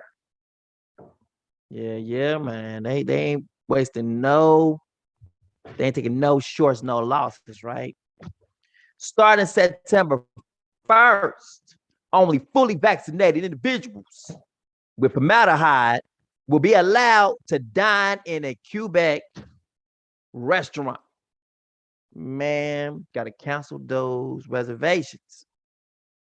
If you made, a reservation with the Quebec restaurant, that's anywhere in Quebec, you know what I'm saying?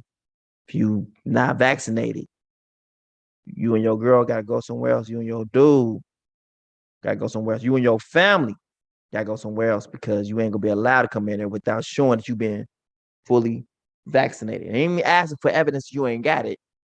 They're saying unless they're forcing you to be vaccinated or not, you will not be able to come in and join the festivities at this Quebec restaurant.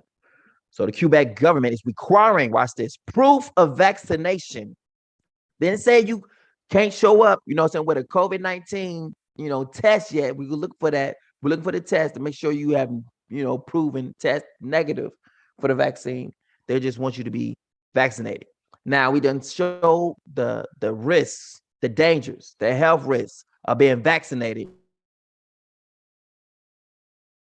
And that's exactly what, Quebec is asking for you to be completely harmed while you are, enjoying your last meal probably. So the Quebec government is requiring proof of vaccination from anyone hoping. So this is on your wish list right here. I was hoping I would get eat from a Quebec, restaurant. I was hoping I could do that today. So this is from your wish list. So from anyone hoping to eat or drink out in the province. As of September 1st, Quebec's Health Minister Christian Dubé today shared details regarding the province's soon to be established COVID-19 vaccine passport system. You won't be able to buy, eat, sell, or trade pretty soon without having this passport system. Okay, which Premier Francis Legault announced last week. He confirmed that restaurants and bars are among the non-essential business that will be required to verify that customers have received both doses. Now I'm looking for them to show forth a negative COVID-19 test. I'm looking for that. I have not seen that yet, but maybe it might show up as we continue to read this article. Required to verify that customers have received both doses of the coronavirus vaccine next month. So that's required next month, going into play next month. We ain't waiting, for you to pass go, collect your $200. We want to see you do it now. So we're going to go ahead and look at the rest of this. Maybe it will give me some more, view more in restaurants. Let me see. Is that going to give me anything else? There we go. Right there. All right. Let's see what it's going to do for me. There we go. All right. There we go. That's the story. All right. All right. Look at that. She's got her little mask going and everything, and it's black. All right. Blackface. All right. Since they wanted to be in blackface so much, the father, is giving them all kind of colors, blackface is going to probably be a requirement, somewhere probably, who knows. So you want to cover yourself in blackface, black paint. I'm gonna paint your face black all the way through. Everybody's gonna be required to wear that. That'd be nice, right? Something they was laughing at, now it might be something they might have to be required to wear, right? And see how they feel about that. All right, so we can see this. Given the recent increases or the increase in cases, the coming fall with the return to work and school and the expected prevalence of the Delta variant, the conditions are in place to deploy the vaccine passport. Woohoo! Dubé said, aiding that a fourth wave of the virus in Quebec had become inevitable. A vaccine passport, he said, would help mitigate hospitalizations while also hopefully ensuring another wholesale shutdown of non-essential businesses isn't needed. The system would require residents and bars. Watch this. Look at this. You can't buy, sell, or trade without having this vaccine. The system will require restaurants. America, get ready. The world, get ready. The system will require restaurants and bars to scan QR codes containing customers' proof of vaccination via a forthcoming smartphone application. Quebecers who do not have access to a smartphone can provide paper proof, Dubé says. So wait a minute, before I can come in and enjoy a cup of some Miller's Light or some wine or some Patron, or let alone, hey, I like that shrimp. That shrimp don't look good right there, but I'm looking at that salmon. Can I have a salmon and mashed potatoes, please, and a nice some nice wine? Sure. Can you show me that you've been vaccinated? What does that have to do with anything? I have money right here. If there's a case of money that you don't think I have enough to pay while I'm in this in this bar. I can show you right now. Look at my Cash App right here. Y'all take Cash App, right? Because y'all going, saying cashless. So y'all definitely take Cash App. Right here. Look at this. I got enough money up in here. See that right there? Yeah, but I need to see first before I can serve you. Can I see your vaccination status? Well, I have my COVID-19 test right here that I tested negative. I'm sorry, we only served. So have you received your COVID-19 jabs? No, I haven't received my vaccinations yet. Then I'm sorry, your money is no good in this restaurant or this bar.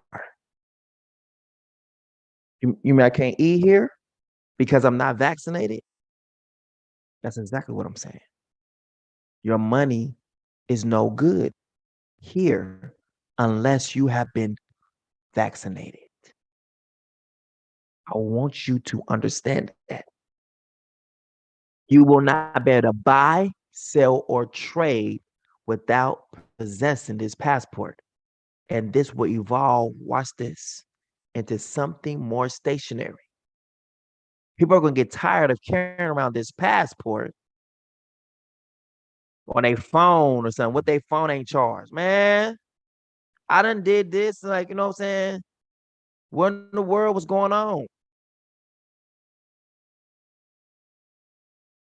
So people are going to want to make it like, well, if you don't have your passport, we're going to make it easy to where you will have, what's this? An embedded passport,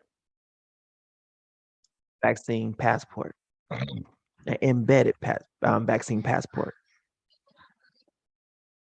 This is where it's going to move to have an embedded vaccine passport. It still probably need to be scanned, but I believe they're about to consider making an embedded one because people are going to get tired of carrying this paper. U.S. government considers vaccine passport for use at a large events. People are going to get tired of having to pull out their passports. You know how people get lazy after a while. It's okay to have their phone, with the phones always need to be charged all the time and the batteries don't, keep a good charge. Okay, I don't have my passport right now to show it to you. Well, my phone is dead. Well, let me see your arm. Okay. Beep. Let me see your hand. Beep. Like you need to get into, certain clubs or get into like some castles and coasters. Hey, they put a little code or put a little, that little thing around your arm, that little wristband around your arm. And it shows that you have paid, certain admissions for certain, privileges inside of the castles and coasters or inside of the amusement park. If you have the band, you can ride all the rides. But if you don't have all the band, you just have a ticket. Those tickets only are good for certain rides, or you can only ride as many tickets you have. But if you have the band, you can ride on all the rides, get certain, you get certain amenities. That's exactly what's going to happen. So this is something that is going to move into something that is probably more permanent. Or let's see, where do they scan them at? Where if they had to go scan these places, would they have to scan them on their hand and scan them on their forehead? Because right now when you go get your vitals checked, they literally scan your head to see if your head is if you have COVID-19 symptoms, if you got a fever or anything, they literally run a thing across your head. So I'm looking for them to do something else from this.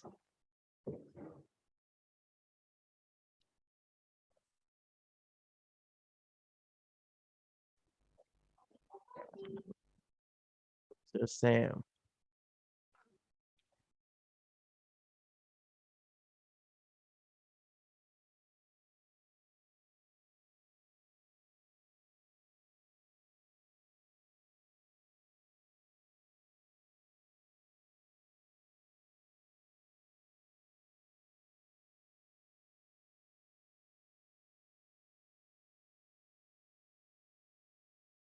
Look at this. For a vaccine passport, less tech is best. They didn't say we don't need no tech. It just says less of it. We need dumb technology that does as little as possible and know as little about us as possible. It just need to show what? That you've been vaccinated. Look at that's a whole chip showing you've been vaccinated. That's its whole purpose. June 1st, 2020. All right. I've been reluctant to write about whether and how Americans might provide proof of vaccination against the coronavirus. It's a political and cultural, ethical, and legal minefield. Technology is not the point at all. But if some workplaces, schools, public gathering spots, and travel companies start requiring a vaccine passport, it makes sense for them to do so in ways that preserve people's privacy, are simple to use, win people's trust, and don't cost a fortune. Let me tell you about an intriguing proposal from PathCheck Foundation, a health technology nonprofit. The central premise is that technology related to our health should be as minimal as possible. The philosophy should be our North Star. Here is one problem with some early technology approaches to digital vaccine credential systems. They create too many middlemen that tap into your health records, said Ramesh Raskar, an associate professor at MIT Media Labs, who also founded PathCheck. Now, we need to go ahead and look right now, real quickly, at the vaccine credential system, digital. That's what we need to look for right now. And see if we see anything with 2021, because that's what we're looking for right now. There we go. Yes, that's what I want to see. 5 ways to get digital proof of COVID vaccine status. What we got right here. 5 ways to get digital proof of COVID vaccine status, even if you live in a red state.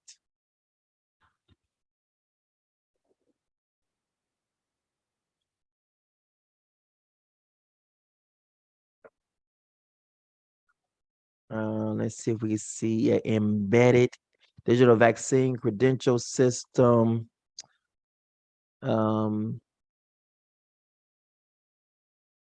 Chip implant.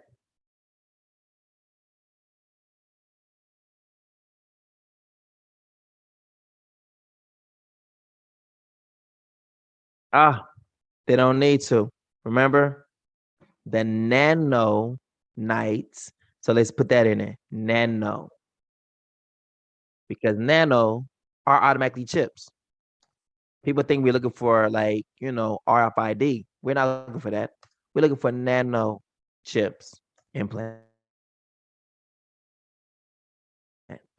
See what comes up with that then.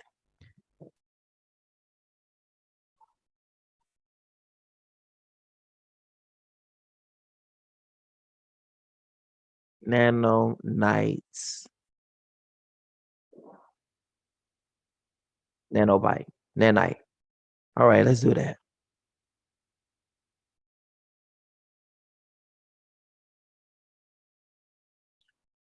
Well, we already did that. All right, so let's just take out the implant part.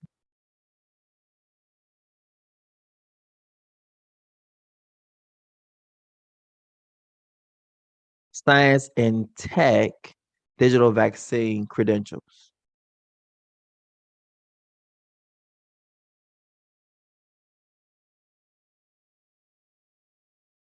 A nano. Technology.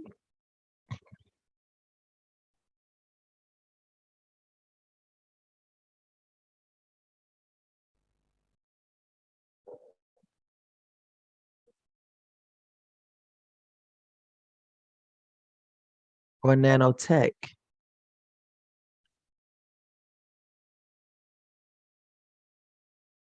Right, hold on.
Uh-oh. A biometric ID system can keep a record of such people and those getting the vaccine, said Larry Dorr, Southeast Asia head of I Respond, a Seattle-based nonprofit that launches its technology last month. We can biometrically identify the individual and tie them to the test results as well as to high security document. The person then has non-refutable proof that they have immunity due to antibodies in their systems, he said. It would be very valuable credential, he told the Times Reuters. Reuters is always with the so-called, the Ashkenazi people, right? Foundation. The nonprofit already provides biometric IDs for refugees and stateless people. You definitely want to keep, tabs on refugees and stateless people. So, from disaffecting drones to talking robots and artificial intelligence to develop vaccines, artificial intelligence to develop the vaccines that you put inside your body. Countries around the world have fast-tracked technology during the coronavirus outbreak.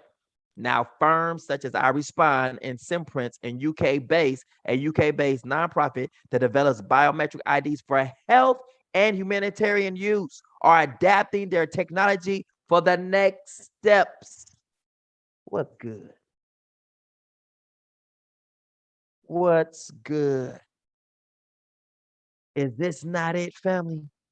Is this not what we've been waiting on?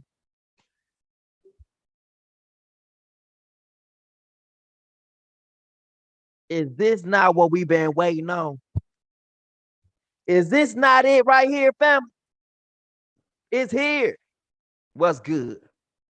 More than 1 billion people worldwide have no way of proving their identity.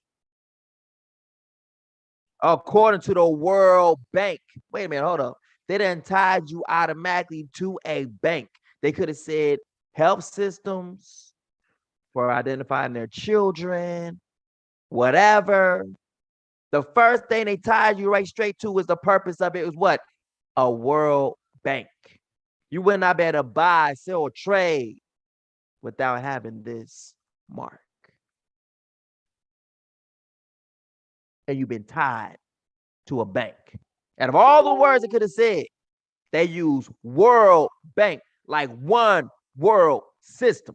Now, I'm telling you right now, if you don't download this video today on YouTube, I am King David, and King David might receive a warning. First time I received a warning, so this time I might receive a strike. So that means that King David and I am King David will be off for a whole week. So get this video in while you can, because I'm looking forward in a couple hours for them to say we had to remove your video because you were showing different remedies to what, and you were speaking against the CDC, and we don't allow anyone to speak, opposite of what the CDC says.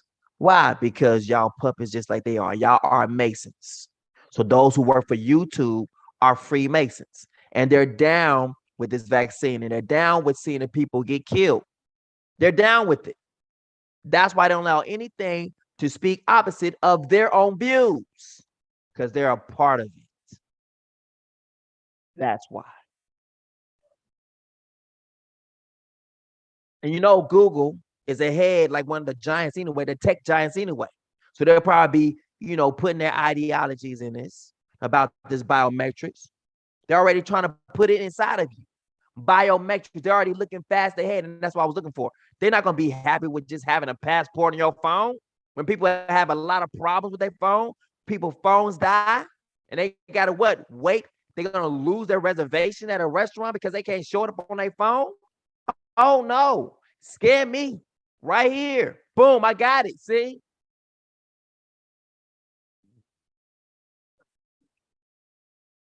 And the fact that it's a UK-based nonprofit that is producing it.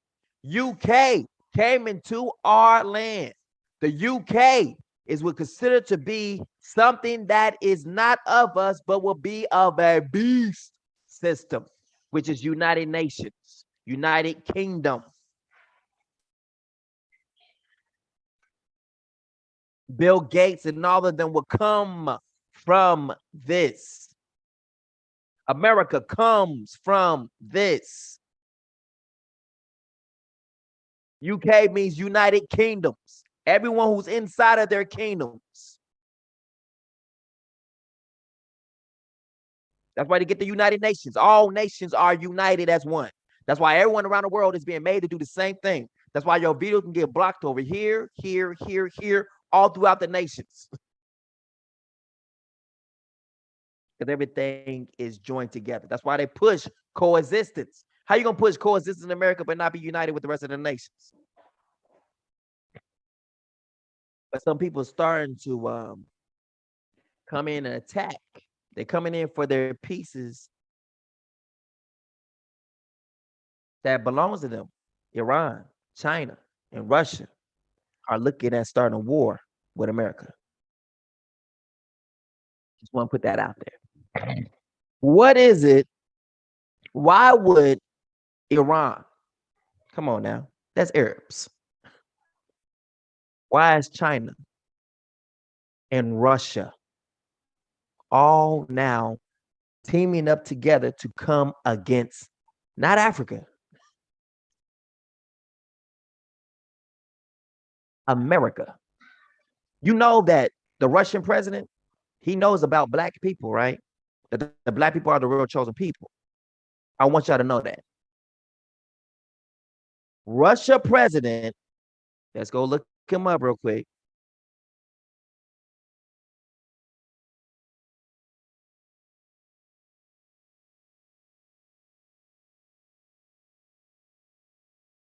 He knows about Vladimir Putin. He knows about the blacks here in the land because a lot of them have a lot of the proof of the colors of what color the Messiah was, the disciples was, and everything. All this stuff is hidden. It's like a secret. But they know exactly the color of the real chosen people. Now watch this. If you go into certain Walmarts, go to the Bible app and look at, the color they got for Jesus. His color just got a couple of shades darker. Go check it out. Yeah. Jesus' books is now starting to get darker. For some strange reason, Jesus is getting darker.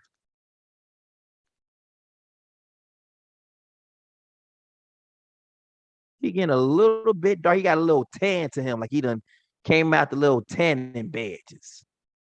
He getting a little darker. Look at this one. He a little darker on this one. Like, I remember he used to be like high yellow. Look at that. Got a little tan to him, a little darker than what, look, he normally this color right here. Normally this color.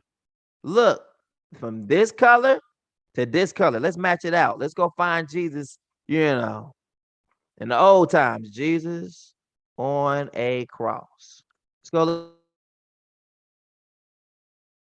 at that up. Let's go find it. Go find them old pictures, right? We ain't got a tan on. See, look, there it is right there. Look.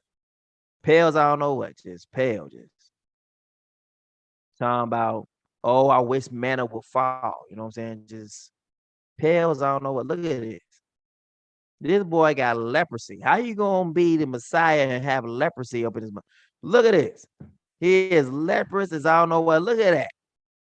I need some color. Look, the red is darker than him. Look at it. The red on his side where he was pierced is darker than him.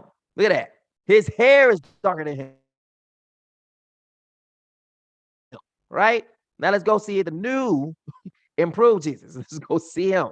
He is darker. Look at this. He has got a couple shades darker than he was. He was this color, and he then came to this color. Look, some of the people done match the colors of him now. They got a little bit darker, a little shade darker too. A couple shades darker. I wonder why they turning, the Messiah a little bit dark. Look over here. He look a little dark. The whole Moses and them are starting to get dark. Look at it. They starting to it's getting dark out. Look, a little bit darker. Look at this. They're getting a little bit darker. Shades are starting to change. The winds is starting to change. Certain winds are starting to change. The Messiah's starting to get a little tan on, like he been in the tanning bed. It's just, So they're not admitting their fault. They're just changing it up as they go along. Look, her face is a little bit dark. This is supposed to be Miriam and it's supposed to be Moses. Moses done turned black on you. Look, wait a minute. Hold up. Moses done turned black. Hold up. Look, Adam and Eve was a little bit black. Look at it. Adam and Eve done went to the tanning bed. The tanning bed, they done got a little bit dark up in this mud. Look at this. They done got dark. Adam and Eve is dark. A black Adam and Eve. The dark version of Adam and Eve is starting to hit the bookcases. That means salvation is around the corner. Father said that we're going to leave about this mug after having honor given where honor was taken away from us. Honor is going to be replaced. You're going to be proud to have your head up and say that you're a Bantu, that you're black. Where it used to be a mark, a skid mark in people's drawers, it's going to be something that they literally love.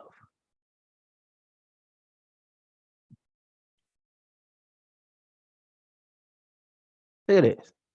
Jesus loves the little children. This is just always black. And they just went all the way. They're like, hey, just let me see the brown crayon. Let me see that mug. Let me go ahead and just scribble in all the colors. Look at this. I've never seen a black book of Jesus in my life, ever. All it shows is he's always white. This one, he is just all out black.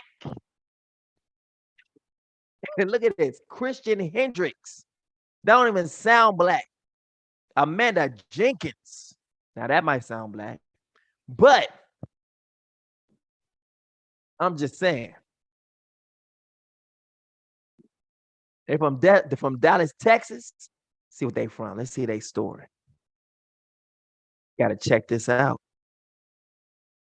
Got to check them out right here. I got to find out who are y'all. What color is y'all? What? Have white people had a change of heart? Just need to know. White people had a change of heart. They hide their face right here. She probably find out who it is. Probably stop buying this book. Maybe I probably need to leave this book alone so she continue to keep making her money. Let's leave this book alone. So go ahead and leave that book alone. I don't want to mess with people's money doing. Thank you for making them black. Appreciate that. The kid's black too, which is wonderful. Look, you see this one is a little bit, he just didn't quite turn yet. You know what I'm saying? But this is always Jesus right here. He's always black up in this mug. He's black in this. They're all colored. Like all the kids in this mug got a little tan to them. This is the only one, the little light-skinned one right here. But everyone else is almost, what I'm saying, they there. If you had a brown crown, they will match. This is not going to match peach, pink, or white. And you can tell because his eyes is white right here. And the rest of him is dark. Dark as hell, actually. Look at this. She's kind of dark, too. The one we seen, it was a little bit lighter than all them. Her white is right here. Look at her skin color. She is definitely in there. She's part of the Bantu. It's the Bantu book right here. Just wondering why all these black Jesus. Look, this is the color they used to have. Man, this is the old. You can tell the difference. Now look at this book. Total difference. Something is happening. Yes, the girl on the left got locks. Oh yeah, she sure do. Look at you. She is so pretty. Yes, she is. Yeah, she get back up here with your beautiful locks. Look at them little nice little rosy color hair right there. Look at it. Beautiful locks. And she over there, her hair is a little locking up too right there. That's what's up. He got a little box right there. You know what I'm saying? Nobody is bald in this mug. You know that's right. No one has a low haircut. Everyone has hair. Everybody has hair. Just want to put that out there. Yes, that was All the kids have hair. Look at this. Little leaders. Not one white person in sight. Little leaders, bold women in Black history. Like neither one of them is white. You know what I'm saying? Tell you, you're about to have, look at this. This book right here. This one, even he is darker than all the rest of them. Look, she dark, he a little bit lighter than him. He a little bit lighter than all of them. You can tell what the white color is. And look at the Messiah. He is dark. He got a little tan going on here. Jesus done got a little bit darker on children's books. It's just crazy, right? It's like we have to, when the world have to come to an end and death began to take over, everyone was like, we want to tell you the real color is, or the real color of him before you die. We want you to know. Look at this. He done got him darker right here. Keep your eye on this one. Let's go to the other one we just came from. Look. All of them dark. Look, George Washington Carver and Jesus is the same color. Look at that. It's the same color right there. You just got the same. Because look, this is what he used to look like right here. Right there. He got bags under his eyes and everything. Right? This one right here, he looks shining like new money. Just beautiful. Just magnificent. Just shining like gold, right? Like bronze, right? Bronze. When you think about bronze, you think about this color, not this color. Hold that thought. When you think about bronze, you're thinking about this color right here. He look like brass. That right there, oh my.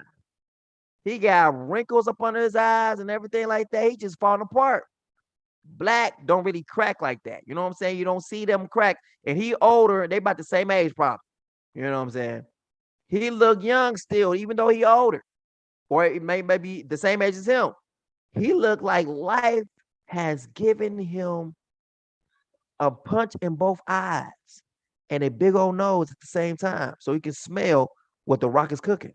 Now, we're going to go look up what the word says about brass.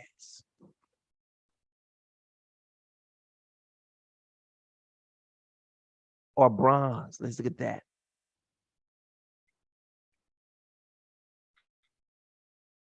Oh, my milk of magnesium. It's in there. It's in it. Oh, it's, oh. Now this is one of the angles on the Messiah, right? Let's go see what this is. Let's see who this is. Let's go 10. We're going to read. Uh-oh. Oh, oh, oh, oh.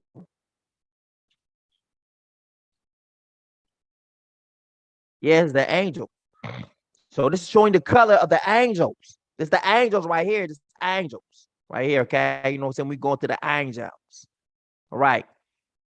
Now, in the 3rd year of Cyrus, king of Persia, a thing was revealed. This is a revelation.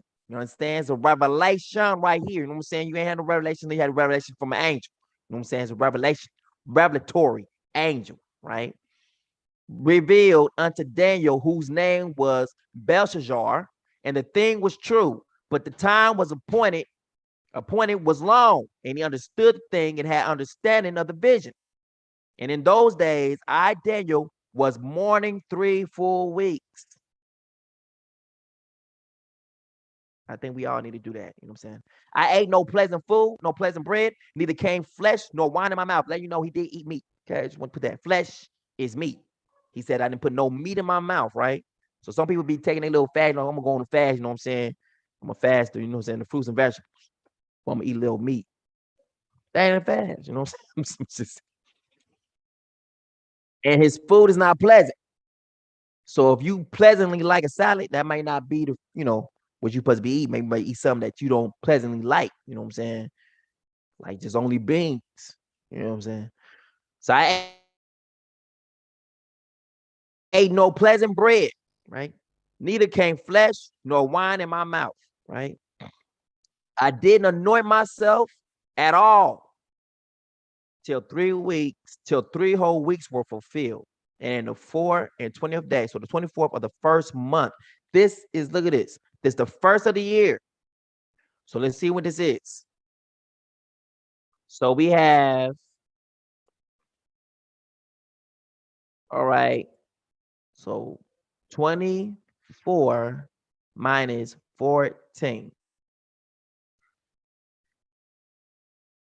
So add 10 more days to that. So 10 days after Passover, this is when this took place. 10 days. 10 days after the feast, this takes place. So in the first month, the 24th day of the first month. So right after Passover, 10 days from that, this is when Daniel had this when he went on this fast, right? As I was by the side of the great river, which is Hiddekel, I lifted up my eyes and looked, and behold, a certain man clothed in linen, whose loins were girded with fine gold of Uphaz. His body also was like beryl, and his face as the appearance of lightning. Can you imagine looking at somebody? And you're like, dude, if that lightning gonna hit me, his face is like this. Woo. Can you imagine this? Dude, we think we know something. We be talking about our experiences like they something. Look at this. Now imagine this. You done seen a person's face that looks like this. You ain't gonna be able to shut up about that. Hey man, I saw this person's face, man. His face was like lightning, dog. Just imagine that be his eyes right here. One eye right here, one eye right here. His face like lightning. And I beheld Satan as lightning falling down. He's being struck down like lightning, hitting the ground. So if he went from, watch this, people be thinking like, oh, that gives praise to Satan. No, that's the Father's standard on his life. So watch this. Morning star. Let's see what that look like. Nope, that is not it. But this right here, something like this. So you go from being this to being this. Like a demotion to me. Like a whole demotion. Here you are all stable. Right here, right? You was the morning star. Boom. Now you just lightning. Lightning only appears for a minute. That's it. You got to keep doing it. So when they show him in the movies as lightning, when the enemy comes in, he must show up with his demotion. Kids. So everyone like, man, we're the hottest band on the earth. We the best. And they up thinking they the best thing on the earth, walking around with with all this they're walking around with all this. They're walking around with a demotion on their face. They demoted from the beginning. We're Kiss, and they got 2 lightning bolts for their name, but they'll say it great. I beheld Satan as lightning. That means he was struck down so fast. As fast as he thought he was going to stand up, Father slapped him down. That's what he means. You're going to get slapped in the middle of next week. Ain't going to know what happened to you. That's exactly what happened to his son when his son stood up against him. That's what the Messiah said. Like, hey, look, let me tell you something. I was there. I saw when it went down. I saw what my daddy did to him. It says, and look at it. The Messiah is giving witness. He is witnessing in the court of law. Like, I saw this. I was there. What did you see?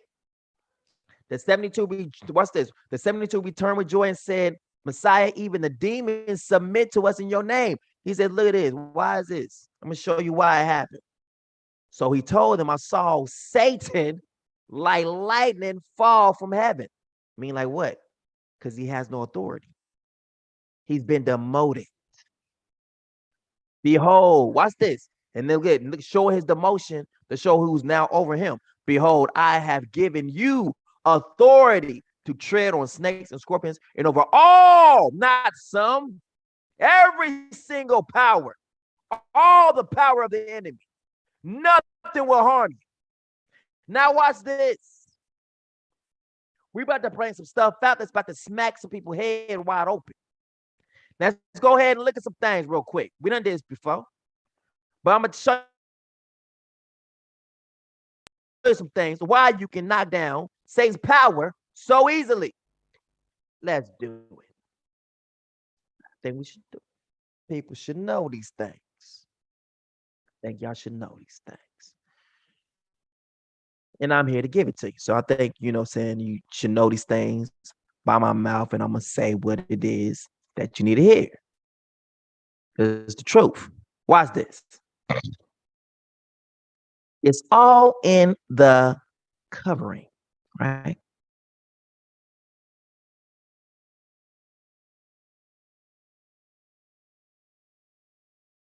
All right. So we're going to go with this covering real quick, right? Y'all might want to take this stuff down, write these notes down. So next time Satan try to show up at you, you know what I'm saying? He try to be all boastful and everything like that. Slap fire at him right there. You know what I'm saying? Let him know you know exactly what he made of, right? And you got more than what he got. Okay, now watch this.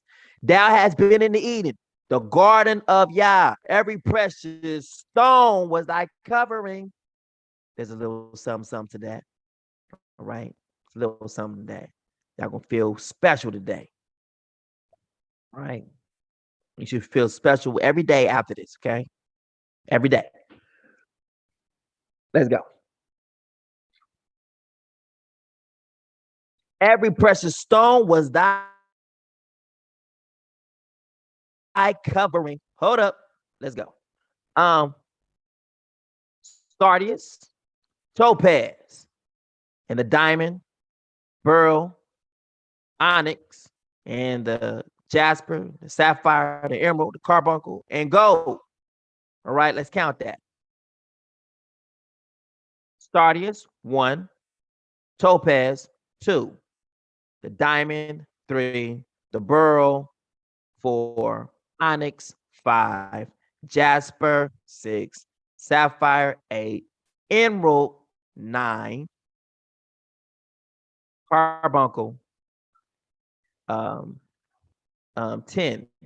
Gold, 11.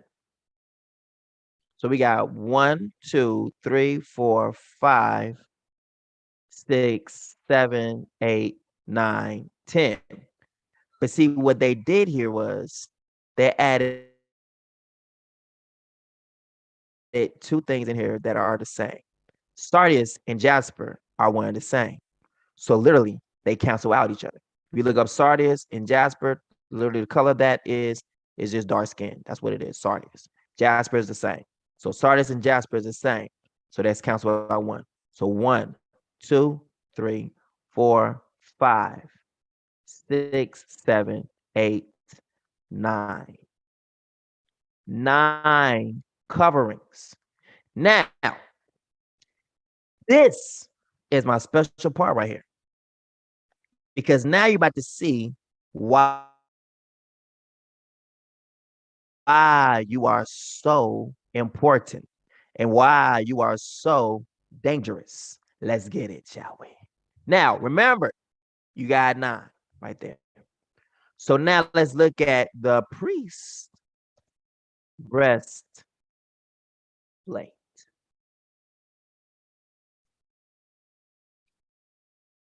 Okay. So remember, I've given you power to tread over snakes and scorpions, over all the power of the enemy. Oh, my milk of magnesium. Let's see, how many do we have for the nation of Yazarala, the nation of Yisolele? 1, 2, 3, 4, 5, 6, 7, 8, 9. That's what he has. 10, 11, 12. Oh, snap, hold up. Hold on. Which one's more? Is 9 more than 12 or is 12 more than 9? Because the Messiah is talking to the 12 tribes of Israel. He's disciples who are of the chosen seed of Yah. And he says, behold, I've given you authority to tread on snakes and scorpions and over all the power of the enemy. Nothing will harm you. Now watch this. Hold on. I'm just starting to get a little crazy notion right here. Just, sometimes it happens. Every crazy notions every now and then. What if people begin to just, start to really believe the scriptures and start taking authority where they at? I mean, just like people going to fast. Because some demons can't come out by prayer and fasting. Imagine a person's coming in to execute you. And they got a killing demon. Demon come out. Who gonna touch you? Eating food is not good at this time, right? Those by much prayer and fasting, you can heal the sick. By much prayer and fasting. Person who's willing to just seek the Father with everything within them. I think these perilous times will actually require it that we be still and know Him. Just start, putting away some food so you can have power to survive in the last days. Because I guarantee you it's going to be demons inside of all these people trying to kill you and your loved ones. Panic is not the answer. Fasting is. Because none of these people are going to have any power but from Satan. And the Father or the Messiah says that He is giving you power to trample on some of the power of the enemy. On all the power of the enemy. This is one of the dangerous videos ever. Imagine people outside, SWAT team ready to just blow you away. And you look out at all of them without fear and say, demons, all of you, come out of all of them. They think about like, what we doing here? Why we holding weapons? Why we trying to, we about to kill you? We so sorry. The Bible says that He's going to give you honor and it's going to be His name on you. That's going to give you honor in the same places where He sent you to be destroyed. What if we all just, went on a fast and grieved, like the Bible says, over the appointed feasts and Sabbaths? I wonder how much power we will have over the government system and over all those who think they are high and mighty above us, using the foolish things of this world, which is fasting, to confound the wise. That's real talk. I believe it's going to require it. I believe we're going to get up at the children to get out of the restraints of Haman, Esther, or I want to say Esther, I want to say Hadassah or Adessa. She fasted. She said, tell them to go on a fast. Tell them to fast with me, and I'm going to fast with them. Have my people up here. We're going to fast before I go in. Before she does one of the most important decisions of her life, she goes and fast about it. Daniel himself is about to fast, and he sees a person with some lightning in his face. He's in captivity. Are we not in captivity? And he's fasting. Time is coming for a fast. Just letting you know that.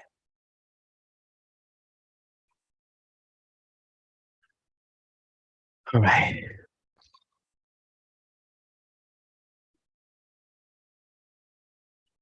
So back to Daniel.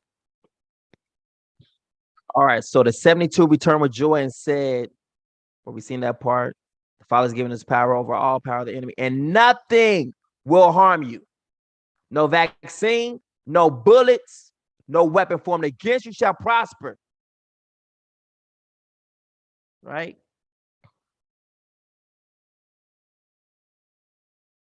Let's go. All right. So we done seen. Then I lifted up my eyes and looked, and a certain man clothed in linen, whose loins were girded with a gold of Uphaz. His body also was like beryl, and his face as the appearance of lightning, and his eyes as lamps of fire. Woo! The eyes are sharp, and his arms and his feet like in color to polished. Wait a minute, what? Brass? And the voice of his words like the voice of a multitude. And I, O Daniel, alone saw the vision. He alone saw this. For the men that were with me saw not the vision, but a great quaking fell upon them, so that they fled to hide themselves. The Father has a way of excluding people from the conversation who ain't supposed to hear your business. You know what? Don't worry about them right there. I'm gonna go ahead and take care of them. I know they're probably right there to guard you, but I'm gonna move your guard. Think about that. Things that sin to destroy you, the Father knows how to remove them. He sent a quake to cause them to get away so they could not, get the information he was seeing. It's powerful. So what is America? What is the UK? What is anything that's trying to hold us down? When the Father can send quakes, send some dogs, send anything. Whom shall we fear in this time and in this hour? We should stand up and believe this word. That is the time for it. Everything else burns. Our faith shall burn brighter. Stand more resolved than anything else, period, against the ones who want to kill us. That's where we at.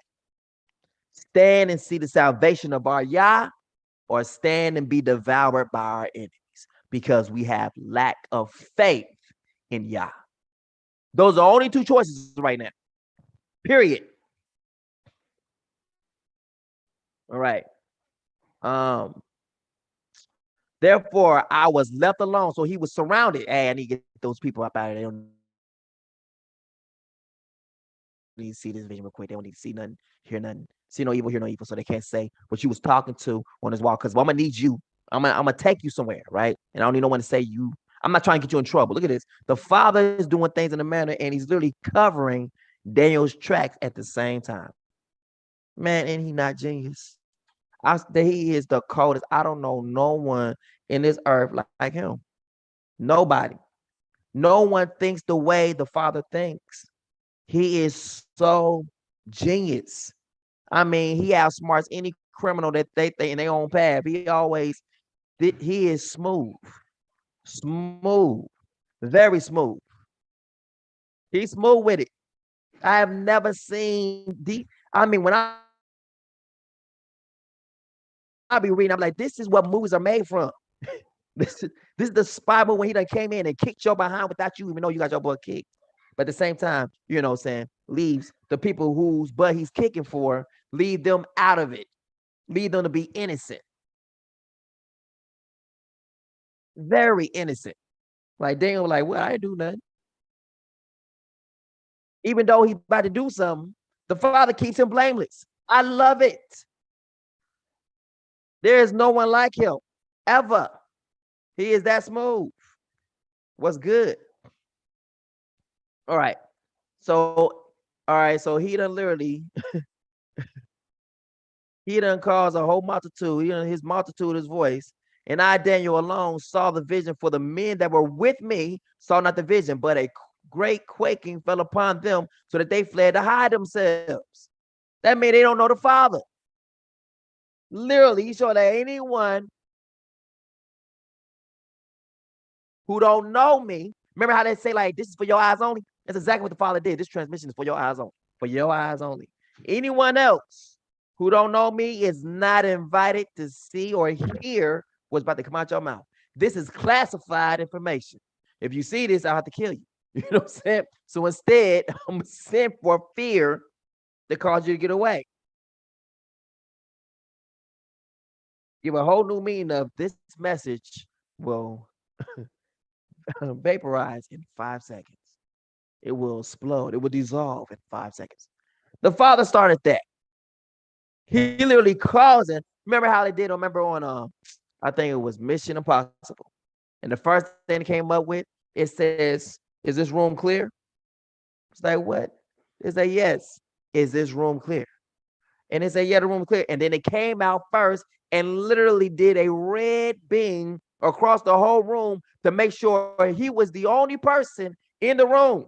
Tom Cruise is up again in space scan, getting the whole room scanned. Then the thing went down and came up and says, "All right, the room is clear. You're the only one here to hear this message." That's exactly what the Father just did.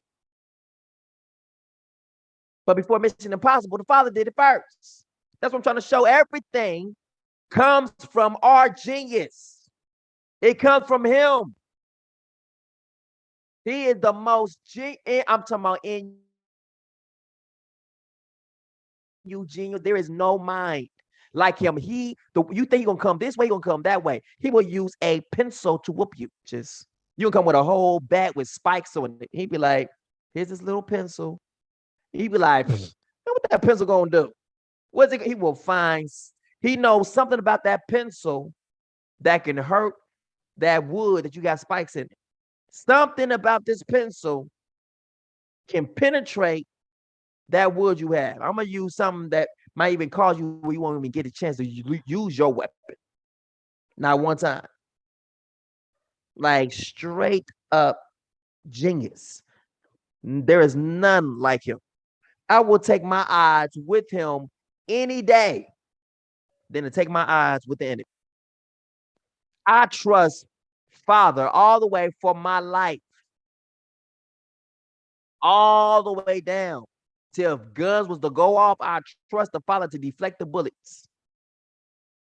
Man, they about to kill me. They got guns right there. Father, I trust you that if you don't want these bullets to hit me, that you will not let them hit me. Even though they fire everything in, they empty the whole clip, only to find that every single bullet has not hit me, but missed me. And they can't even explain it. I mean, have do in such a way to where they be like, "I know I'm born directly at his body and this bullet is not penetrating. How is he able to stand here and talk to us saying, 'You missed, nah, nah, nah, nah, nah. You missed, try again.'"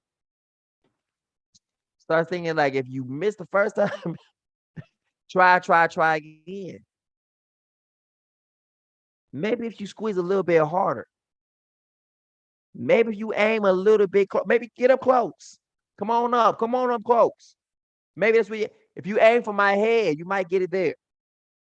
If you aim at my feet, if you did a little toe dance while you was up here shooting at me, you might be able to get something through. You know, I want them to try to use and exhaust what they think can hurt me, you know, because white people, they always think they can outsmart us. So I want them, the white people, to use all their weapons against them, only to find out that they don't work. Can you imagine a dog? They're trying to stick them on them, like, "Go eat them," and they like, like, wait a minute, hold on. Why won't the dog search you today? What you do to my dog? I was sitting right here. Remember, you had your guns pointed at me.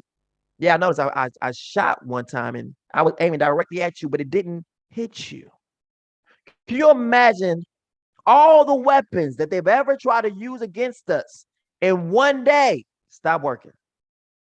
The dogs won't hunt. The dogs won't bite. The dogs want to be our friends. When they see us, like they want to be pet. Like, what's going on here? They done ate them. They done fed them gunpowder. Done fed them blood, meat, and everything like that to get them all to hate our scent. When they see us, they want to attack. And when they get close to us, like they want us to pet them. Like, I don't know, some of your dog like you. Your dog like me more than like you. And then you give them an order like sick them. And then they sick the police officer. They can't literally get mad at you because the dog don't belong to you. But the dog respects you because the Bible says that, watch this, that not even a dog was permitted to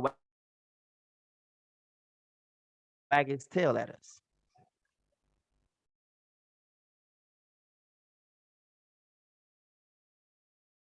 Watch this. But among all Isolele, not even a dog will snarl at man or beast. Then you will know that Yah makes a distinction between Egypt and Isolele. Look, he's did it one time, he's going to have to do it again. You see what I'm saying?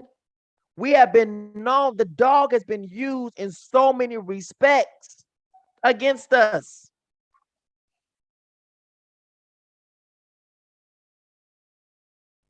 Literally. And all these officials of yours will come and bow before me, saying, go, you and all your people who follow you. After that, I will depart and hot with anger. Moses left Pharaoh's presence. Are we not in Egypt? They said not even a dog was allowed to snarl, let alone attack. I believe the Father's going to do that again.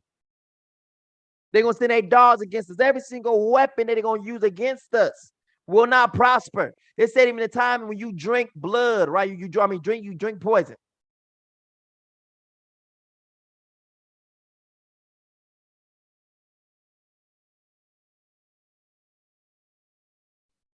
It will not harm you. Now, this doesn't mean, like, you know what? Today we're going to do a test to see if I'm have poison immunity. No, it doesn't mean that. The Great Commission, that means us. Because we are the ones who have been sent to go teach the gospel. It is speaking against us. The time's going to come when they're going to go all out, buddy. You got to not have no fear of nothing but except the Father. That's it. And these signs will accompany those who believe. Told you. In my name, this is for you. This was not for the church. This was for you and for this time right here. Remember, he says, I have sheep that have others to follow. You are that sheep. This is for you, letting you know what their game plans is. And these signs will accompany those who believe. In my name, they will drive out. They will speak in new tongues. That is your language. Hallelujah. The church always said, oh, it's another language. No, you're going to speak a new. I will what? I will restore. I will purify the people's language. They're going to speak in a new tongue. You're going to speak not in the language you speak in now, but you're going to speak in a clean language. If the Father will call you to speak in tongue, it's going to be clean. Hallelujah. Look at this. I will restore.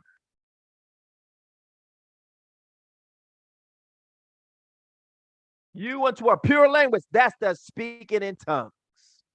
Hallelujah. For the gospel.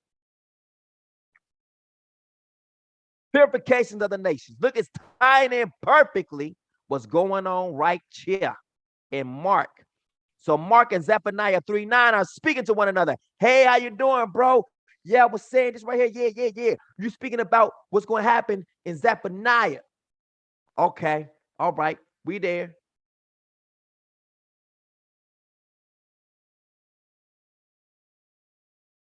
Actually, this might even be red letter. Let's go. Let me see his Matthew. Let's see if we can find it in red. Let's just see something here. Feel the need to go look and see if I can find it in the red letters. Just feel a need for it.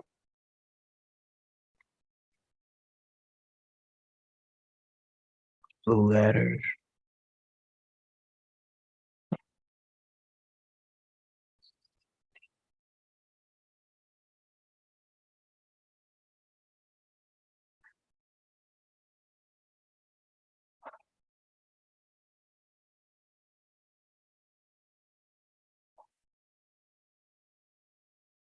Ooh, it might be here.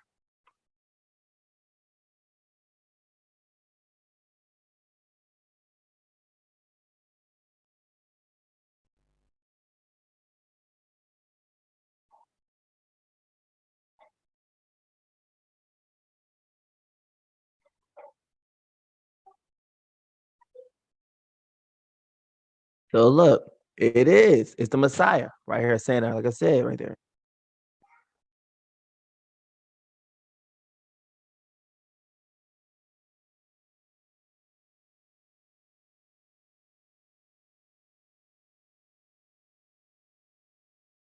All right. So we want to find out the one part.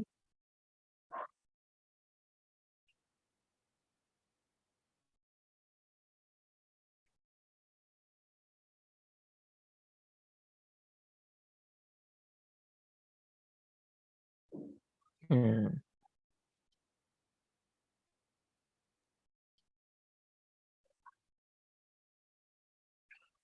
So we're looking for Mark 16 and 18. That's 10.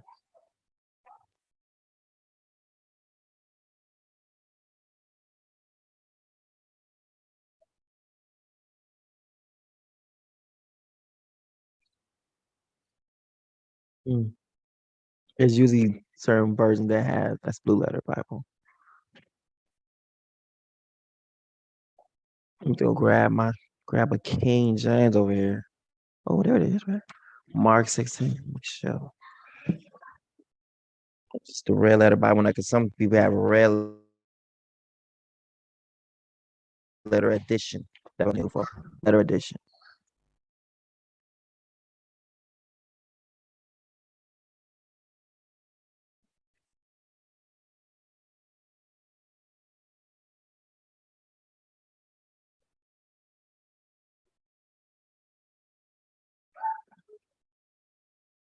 There it is.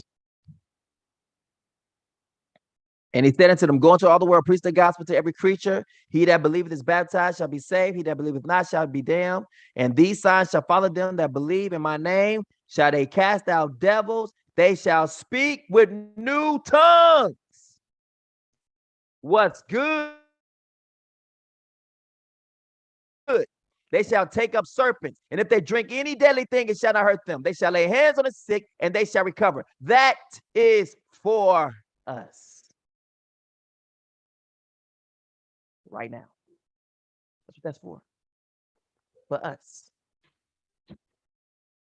Now, for then I will restore pure lips. They shall speak with new tongues. For then I will restore pure lips to the nations, that all may call upon the name of Yah and serve him shoulder to shoulder. What's good? How we doing, family? We doing good? Are we doing good?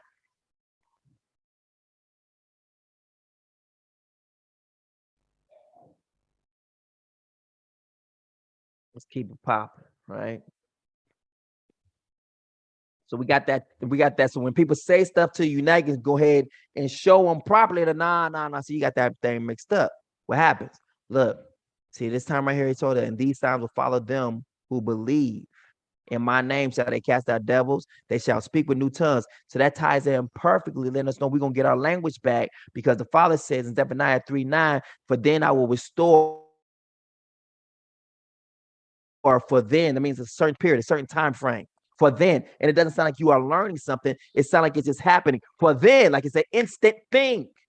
Like you're going to receive something. Something is going to happen. And then at that moment, you'll be speaking in another language. Me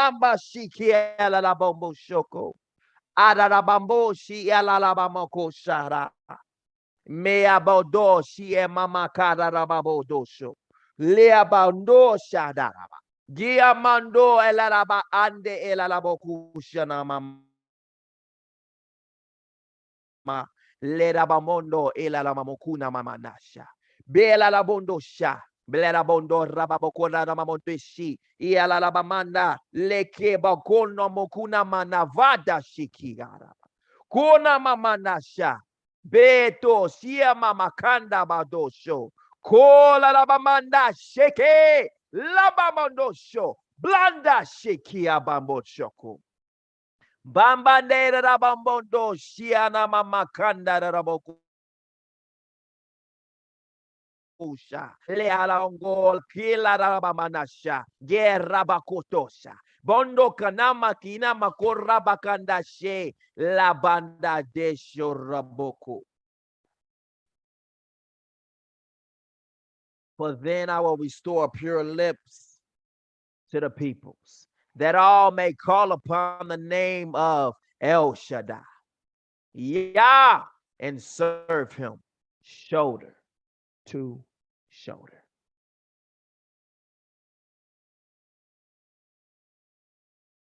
Look at this. Now we're about to tie this in. Thank you, Father. Father's like, now go there quickly. Let's go. While it's there fresh in your mind, let's find the other witness of this. Do not leave Jerusalem until you do what? Until you receive power. Now watch this. Jerusalem is the place where they want to kill them. Wait a minute, hold up. So the Messiah is telling them not to leave the place where they want to kill you until you show that you are not afraid of them. Ooh, that's powerful right there. It's powerful.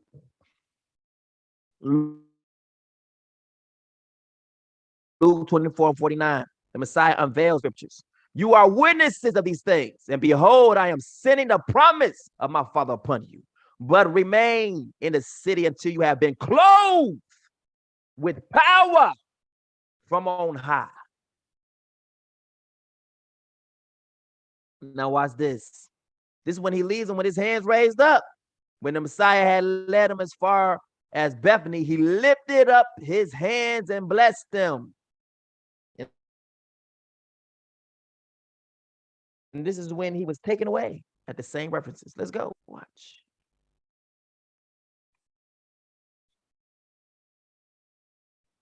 Anybody get anything from this? Anybody feeling their lamps being filled up? Anybody think they can actually continue on with another 50 more years? Trusting in the Father with everything that's in them for life. Let me see. And when the Messiah had led them as far as Bethany, when Yeshua had led them out as far as Bethany, he lifted up his and blessed them. While he was blessing them, he left them. He left them and was carried up into heaven. That means why his hand was raised in the air.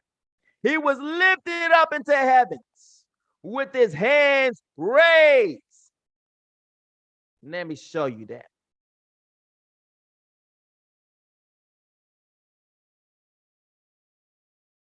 He went up. He went up like this while he was blessing them this May. Because remember, he won't touch them no more. He ain't sent to his father yet. He lifted up his hands and blessed them this way. And while he was blessing them, he was going up, taken to his daddy with his hands raised. This is how I came to the Father. October 7th, 1997.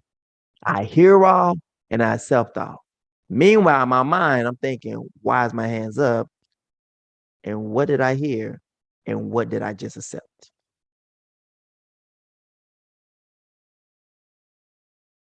Just saying. Let's go. Woo! Love this right here. And it's beautiful. Let's go. All right. So he tells them, watch this. Don't leave the city where they want to kill you until you have been clothed with power from on high. Now, we're going to continue on with this. Why? Because we're about to see where they about to get, they're going to get something. Right? Now look at it. Now, this will be the said of the Son of Man in the same reference. Why? Because remember in Revelation Let's go get it. Let's go get it. Let's go get it. All right, Revelation 2. So then you understand, like, oh, that's why they don't see. Okay. You are connected to him. Yep. Because if there was of his own, they would know. They would know someone of their own. Let's go. Right.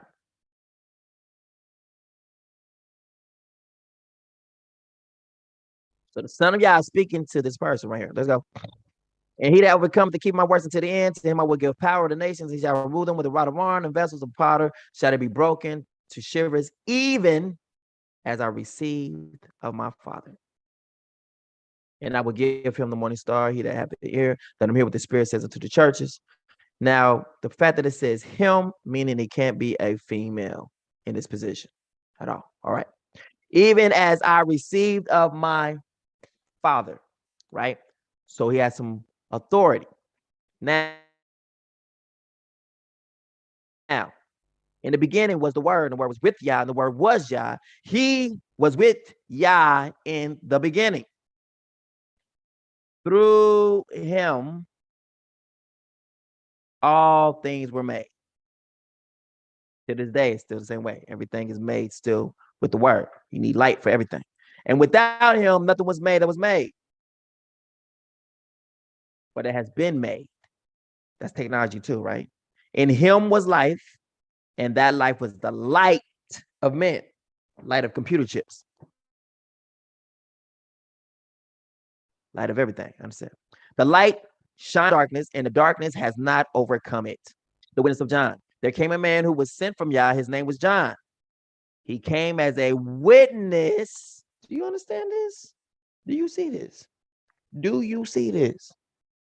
It's telling you what the witness name is, right? Look at this.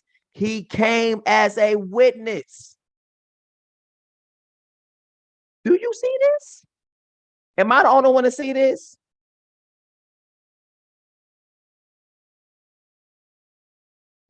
He came as a witness to testify about the light. Wow. So his testimony is about what? To testify about this king, about the light, who is, watch this, the Messiah. Now, Father says, son, watch this. I want you to hear the correlation. Let me look at y'all when I say it, because many people have heard this story. Look at this. So his name was John. He came as a witness to testify about the light. Father said to me, son, I'm sending you to a dark place. And in this dark place, they will receive you. Now let's think about that. Would the Father send darkness into darkness? Or would he send a light in the midst of darkness?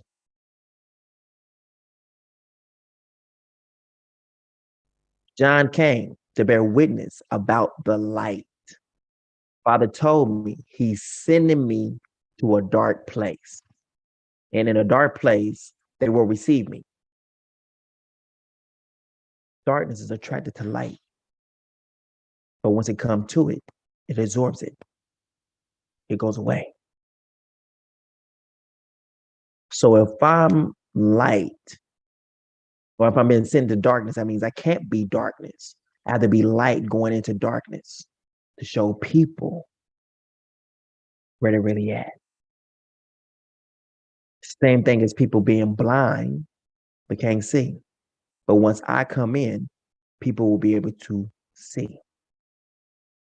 The same thing as what? This person has to have revelation. Because revelation breeds light. Without revelation, you can't see. It breathes light. It brings light. That's when you have an idea. You be able to, man, how can I fix this? You need revelation. Then all of a sudden you get an idea. That's what revelation does. It brings forth the light. It brings forth the idea. Like, aha, that's how it can be done. It'll work. So it's the witty inventions that light that goes off. Notice I keep saying light, meaning the Messiah is still a part of the witty invention. Without that light, there's no witty invention. Just saying. So, you're dark. You're. I'm sending you into a dark place. I can't be dark. It's got to be light or darkness, which ties in. Feed my sheep. Feed my people. So we'll put that out there real quick. Also, Messiah was saying, it's time. Another part, Andrew, it's time. October 7, 1997. So if John is sent to bear witness, then I will be sent to also bear witness of what I saw, what I hear, what he's telling me. I'm bearing witness about what I heard, or what I saw, or what he said. Messiah told me that it's time and walked away. John was sent to bear witness. Then I find out I have this witness that's forever with me. Arm being chained. I'm in chains to the Messiah. And if I'm chained to the Father or chained to the Messiah, how far can you go with chains? As far as the link is to it. But it still showed that I'm chained to the Messiah, which means I would be standing before his face. He's always before my face, making me a witness who stands before. Look at that. That right there by itself right there. How far can I go with that chain? I'm chained, owned by Yah. Boom, chained. How far can I go with this chain?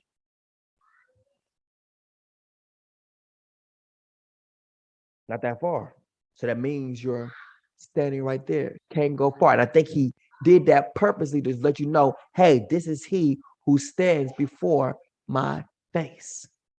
This is the one I talk to, face to face. This is the one I talk to.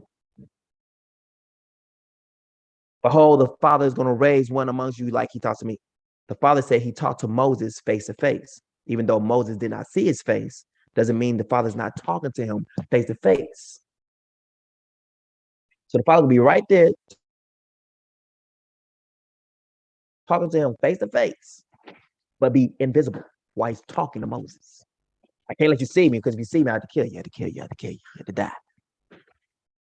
So the Father, when I hear him in an audible voice, I don't think he's talking. The Father lives on the inside of me. I still can hear his voice audibly.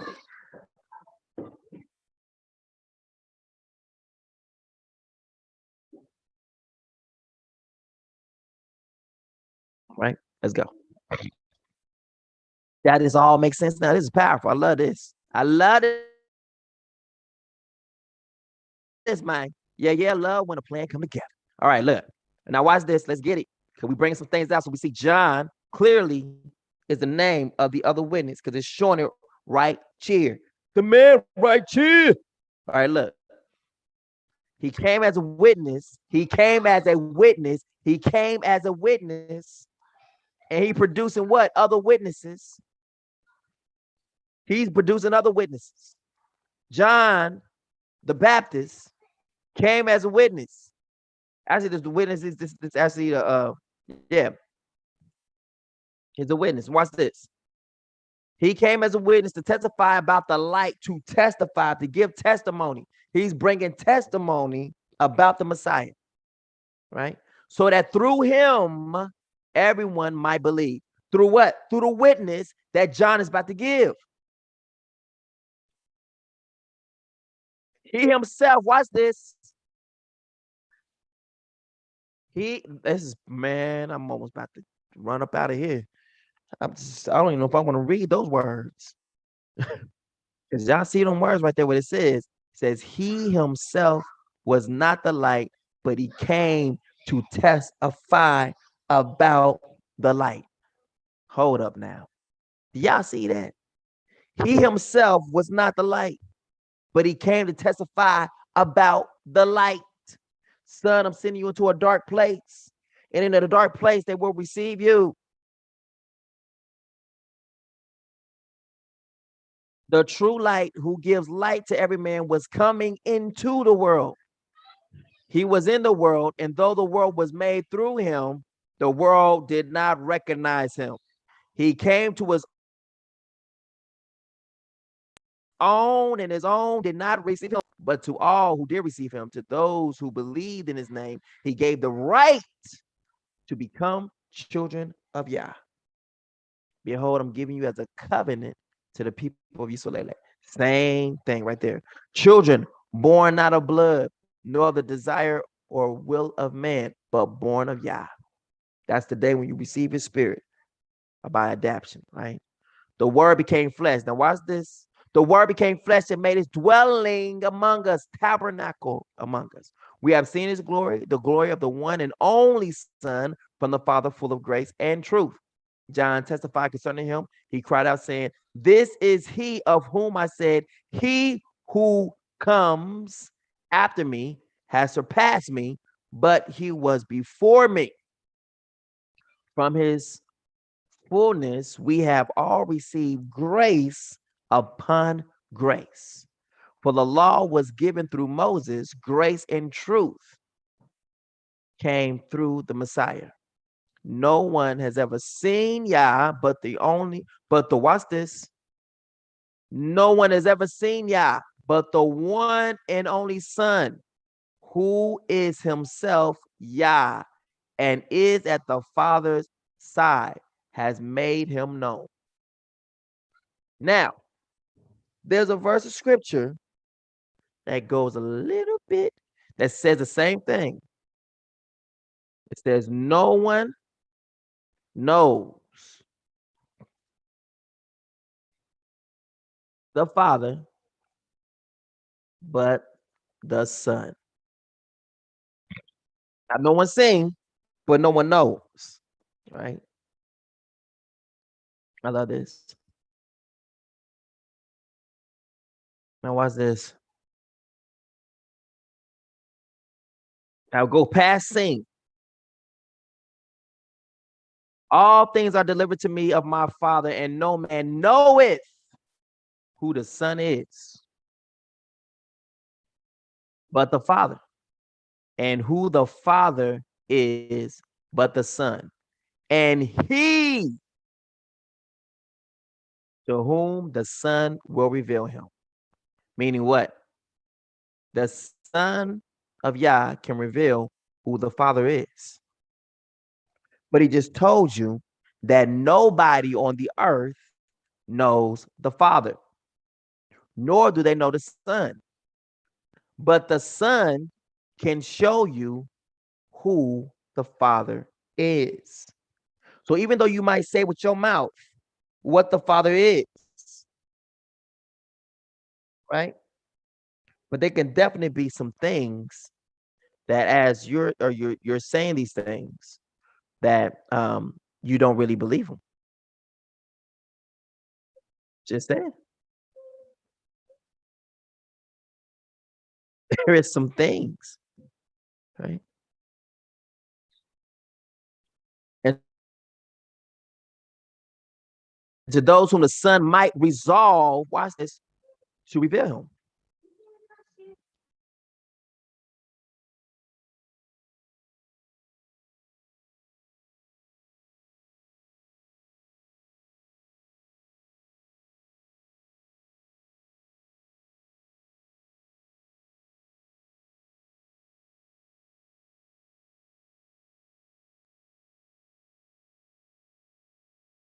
All right.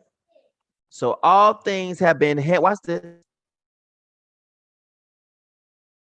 All things have been handed over to me by my Father, and no one knows who the Son is except the Father, and who the Father is except the Son, and anyone to whom the Son determines to reveal him.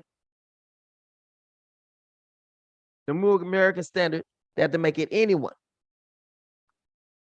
But the Father didn't say anyone, nor did the Son say anyone. It said to him,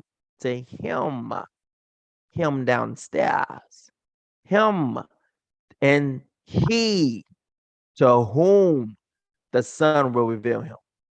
Meaning what? The Son is going to reveal who the Father is to this one he. This one he. And you see the same thing going on in the scriptures, like, I, my Father will. So watch this. This he right here ties in perfectly to what? We will make our home with him. How you gonna be living in a place and don't know the person you living in? You know what I'm saying? No, it's not it. This is all taking place. Watch this. The promise of the Holy Spirit. So the Holy Spirit has not been sent yet. Or the set apart spirit has not been sent yet. The Ruach HaKodesh has not been sent yet. The MY Semi, the Mwani Semi has not been sent yet. I use all the terms that most people use to get the point across. Why are you going to reveal? Like, why are you going to reveal yourself to us and not to the world? The Messiah replied, if anyone loves me, he will keep my word. My Father will love him, and we will come to him and make our abode with him. Now, did the context of scripture say anyone, or did it go to he? See, this is how we get started into generalization, and this is not the gospel. When we begin to generalize the word instead of saying what he meant, what the Spirit meant behind what he said, then we begin to receive another gospel. When you start noticing, you start to see he as a major thing.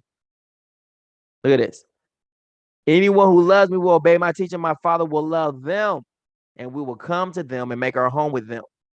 You see how someone can teach from this right here? Is that really what he meant? Is that what he said when he meant? And look how it doesn't fit over here. Look at this.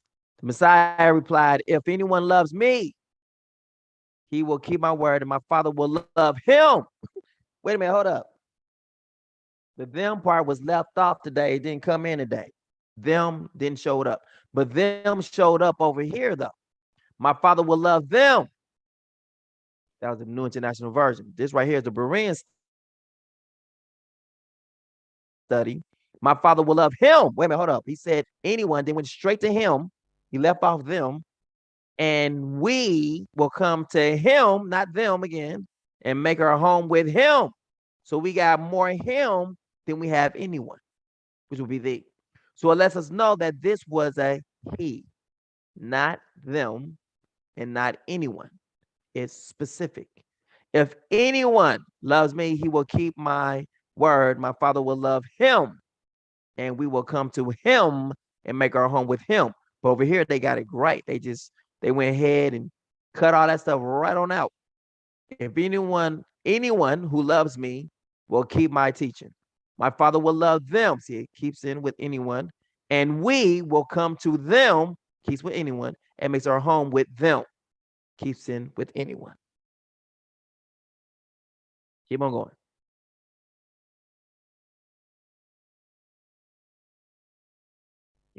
The New Living Translation. All who love me will do what I say. My Father will love them, and we will come and make our home with each of them. Right?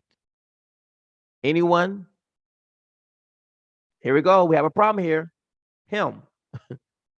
We will come to him and make our home with him. Anyone? Him. Him. Him. He said to him, loves me, he will keep my word. My Father will love him, and we will come to him and make our home with him. The Berean study said anyone, but then said him here, him, which is the same one right here. This is the Berean study Bible that said, see, anyone, him. But the Berean literal Bible says him. Him. It's like you check for discrepancies, which was majority of them saying. And it's got to line up. It's got to make sense. Look at what the King James Version says. The Messiah answered and said unto him, if a man love me, and man, not man, it's not them, man, love me, he will keep my words, and my Father will love him, and we will come unto him and make our home with him.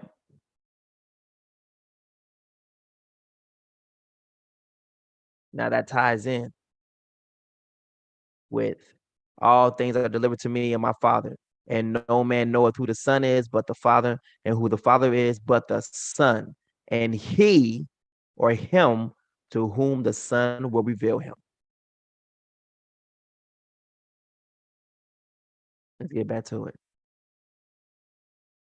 Does that make sense to anybody? Anybody get that yet? All right. So the mission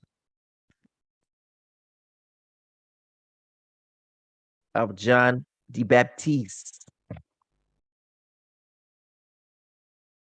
Hope this makes sense to people. Right. Oh,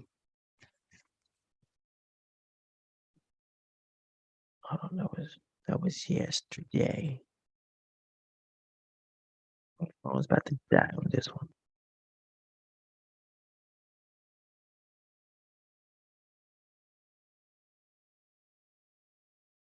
I think this is making sense for people, right? All right. From his faithfulness, we have all received grace upon grace. For the law was given unto Moses, grace and through the Messiah. No one has ever seen Yah, but the one and only Son, who is himself Yah and is at the Father's side. He has made him known. Watch this. And is at the Father's side, has made him known. Meaning what? The Messiah is the only one who can make his Father known. That's not something we can make you see. You literally have to, you know what I'm saying, get it from the Father, right? Let's keep it going. The mission of John the Baptist. And this was John's testimony. The witnesses will testify, right?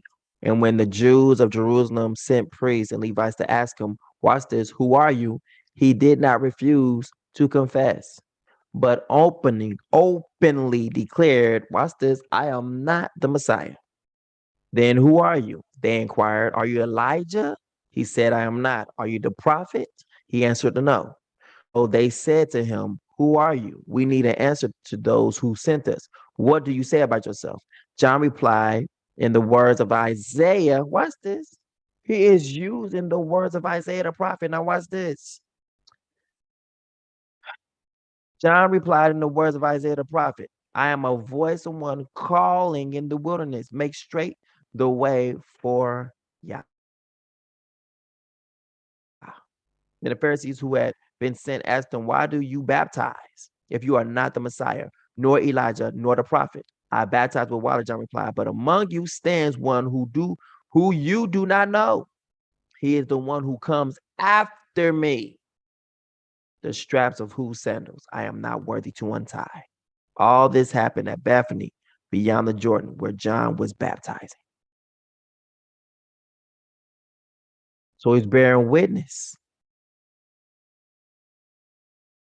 He's bearing witness of the Messiah. And we see it clearly that John is a witness. Then we see the same thing with the one who is actually laying on his side, right?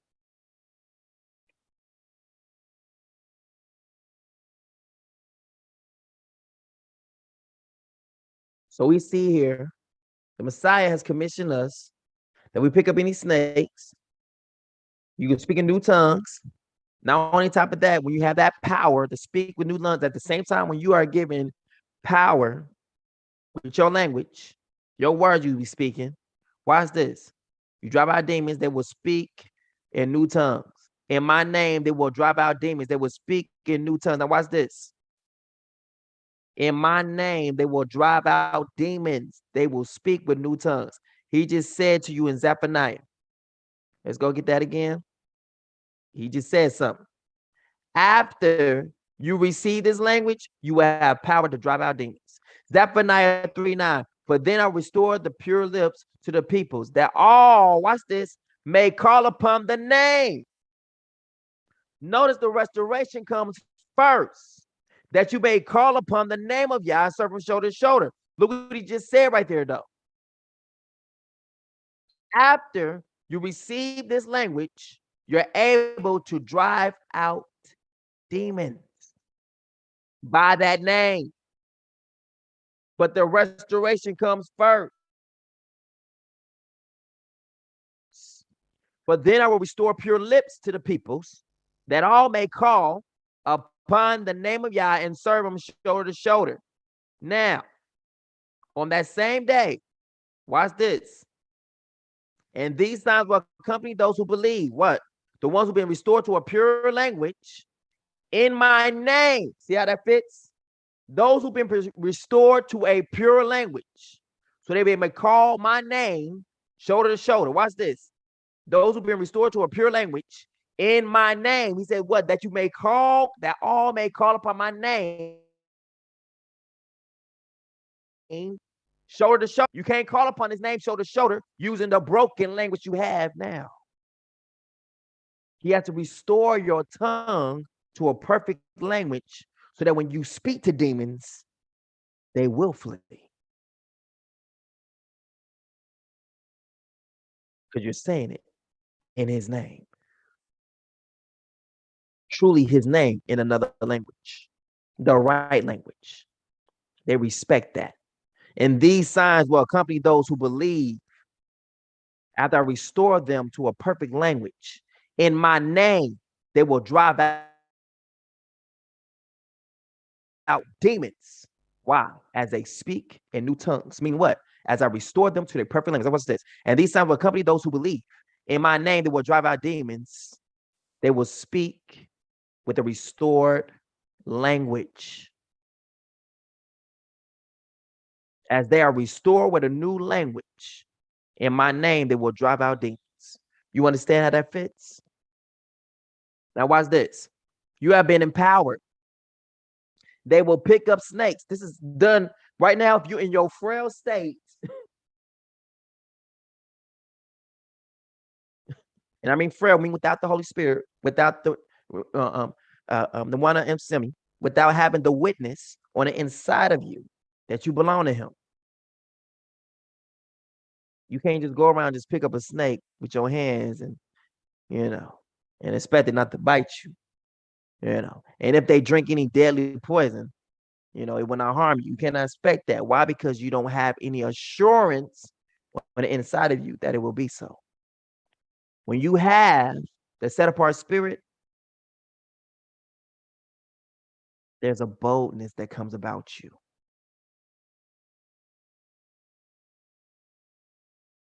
It goes beyond just street credibility, street, boldness. Now I'm ready to do anything. Nah, it's not like that.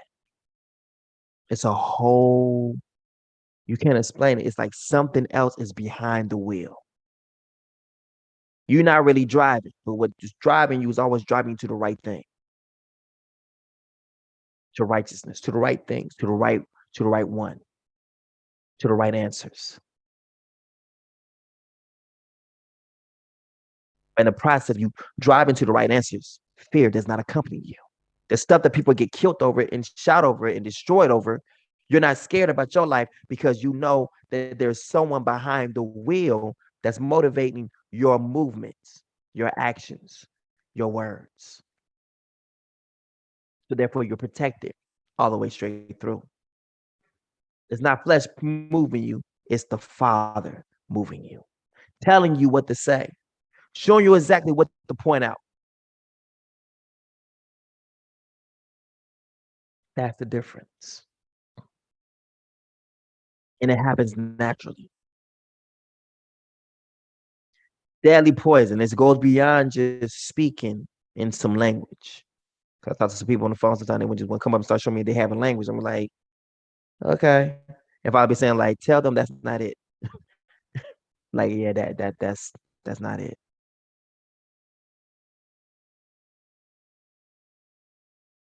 I've never heard anyone I hear you, Father. I was like, it's like a heart-to-heart moment.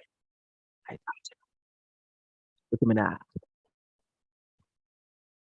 I have never heard any person say that they felt something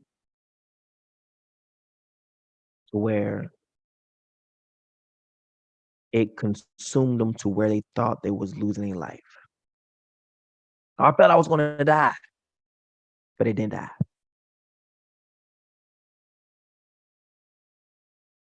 I've heard people say, all right, well, you're not going to pray in this tongue. And most tongues are the tongues that people get from Pentecostalism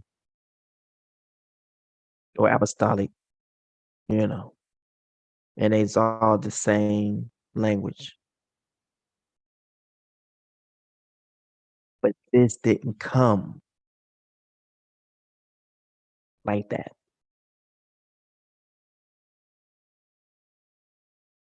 This came like out of nowhere. I just wanted to know who he was, know his name. And then I was happy about the little crumb I received because I knew in myself, like the Father, that the Messiah was revealing himself, revealing the Father to me. And on that moment, when I began to jump around and praise the Father for the revelation, that's when I was hitting the chest to where it consumed my mental, my whole entire body, to where I felt like his whole body about to shut down. Like my whole body gonna have to do a reboot after this. Cause and the next thing I'm saying, like my whole body shut down. I'm like, I had to gasp for air. This wasn't no punk blow. It was nothing. I knew something was different. I knew something had entered me. I knew something had changed on the inside of me. To where it caused a response of the opposite of wind being blown into Adam, and it becomes a living soul. He's already up, so he don't probably feel the blow. But I'm supposed to be alive. And I feel as if I died when life came into me. There is a difference.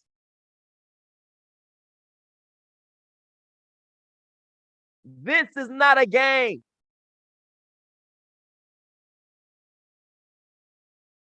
Currently, at this point, nobody on this earth has the spirit of the Father. Nobody. But if he does,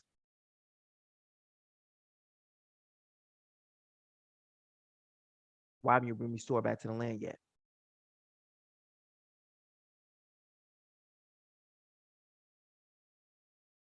Why you keep leaning to your own understanding?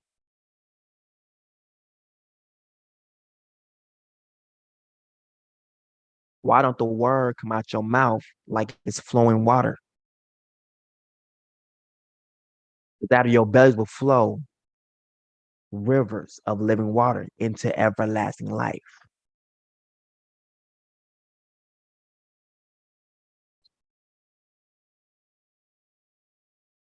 This is not a popularity thing. It's the truth. It's not biased, but it's absolute. This is not a showcase on what you have.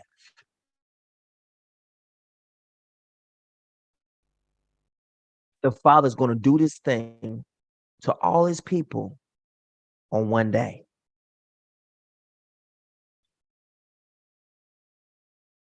When I received mine, it knocked me off my feet. Like, imagine the Father with his huge fist punching you in your chest. What you gonna do? You gonna stand there and take it? I can take this punch. You know what I'm saying? I've been taking punches from, you know, Yeah, for years. My body did exactly what it was meant to do. When the Messiah or the manufacturer done hit my body, I buckled, like fell over, like he knew he was gonna hit me. That's why he had me right there by the couch. Because if I had hit, if it wasn't there, I would have hit the floor. Get up. And the funny thing is this: I fell forward. I didn't fall backwards. I noticed in the Bible, the people who are the enemies of the Father, they stood back. They stepped back and fell. When I fell forward. I didn't fall back. I fell forward. I crouched forward.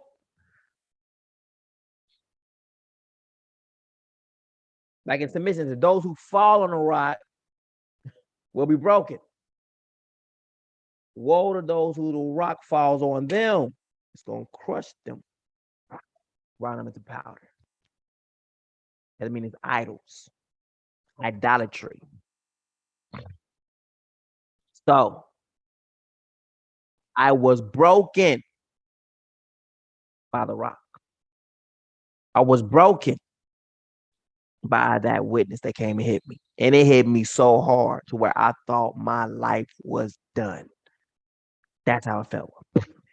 Am I dying? Like, this is what I get for worshiping you? All I did was I was just up there just running around the house, worshiping with my hands up. And when all of a sudden you gonna hit me in my chest and he put wind in me, but it caused me to feel like I was dying. And then when he said, no, it's my witness that's come to bear witness. Watch this. That you are mine. You belong to me. People don't understand that on by Yah is literally what the symbol means for we have been adopted. The Spirit prays for us, interceding for us. Some things we don't know what to say. It's exactly what the witness is going to do for all of us. But this witness I received, so the Father let me know exactly what witness it was. It came with a logo. And this witness happened to just fit through all scriptures, showing me that you're King David, the one who is attached to the Messiah on his right hand.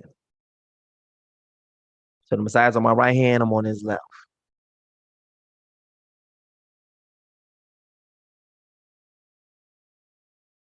Can't make stuff up like that. Can't make it up. You see the banner right there, boom, the right hand is chained. And it's always been this way. It's not been changed at all. It's not been altered in any way. Before we knew what we knew, this is all I've been saying.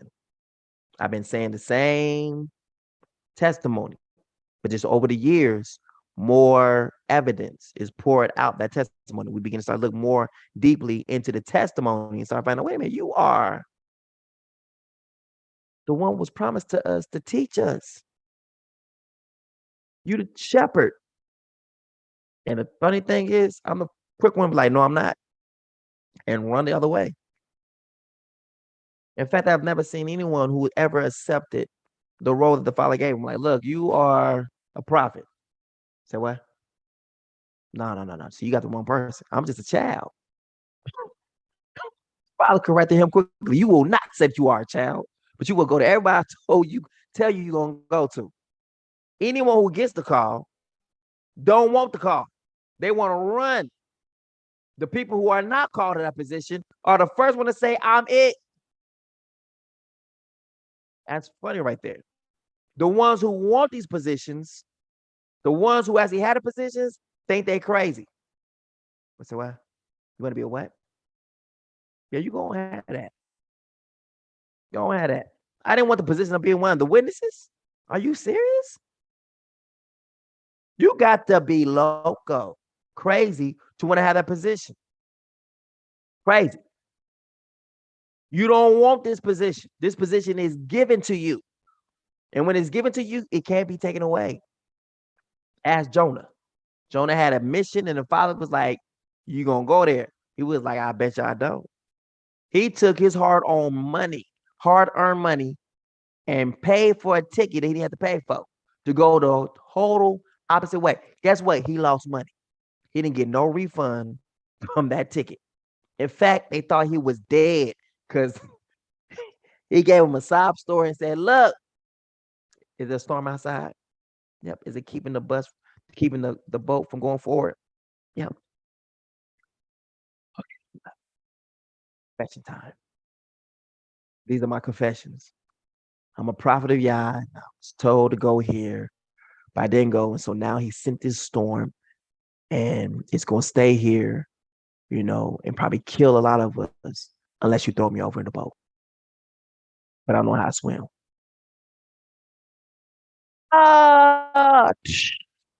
Hey, look, his blood is on his own head, dog. What we going to do about his money, man? Ain't get no refund. He about to get killed anyway. He down there with them sharks. The father sent a whole whale to say, like, you thought you said, didn't I say, take your butt to Nineveh? Yes.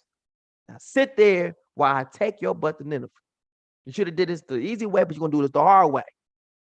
So now he's on a 3-day trip heading to Nineveh when he could have just took it all by himself with all of his faculties intact, meaning him being in submission. But since he didn't want to submit, the father had to force his submission.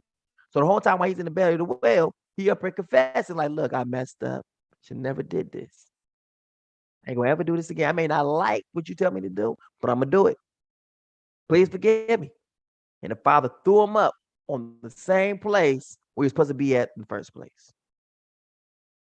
You know what I noticed from that? Surrender. That's it. Surrender.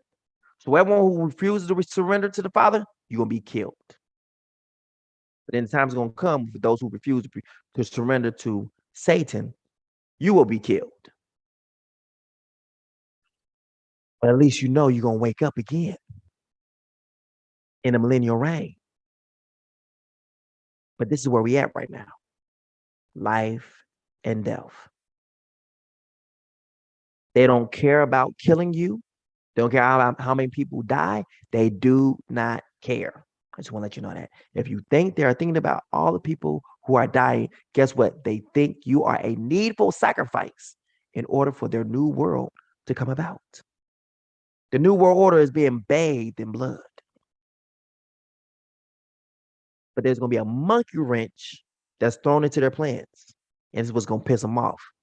And it's why the enemy's going to be in jail, sitting there thinking about his plans that was thwarted. They're going to be messed up. They ain't going to be able to his plan is not going to go all the way through. He's not going to see a completion of what he wants to see. So it's going to frustrate the minds of the nations. And at this same time, while they're frustrated or studied, that's when the enemy is going to be bound for 1,000 years. And the whole world will receive peace. Well, that's us anyway. The rest of the nation is going to be tormented. You're going to be tormented by keeping what's right. The crooked places are be made straight. Made straight. Just like Jonah want to do his own thing. Like, and he made him do right.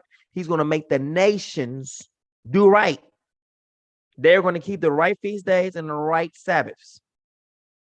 Forced. That is. And it's going to be tormented them. When Christmas come around, you can't keep that. Thanksgiving come around, I forget that. What? They said the day that they kill the 2 witnesses, they give gifts. That sounds like Christmas.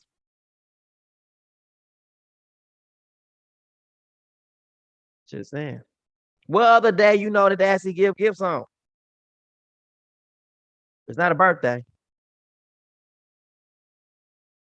Just saying. So These people are not going to know with these things for a long time. Their heritage, just like as our heritage was erased, they're not going to know how to sin like that no more. They're not. And the Father says, this is your last captivity. So the Father's got to ensure that that never happens again. He's going to instill his fear in you. The same day he instills his fear in you, it's the same day you receive your language. It's the same day you receive. Since you fear him, the enemy has no more power over you.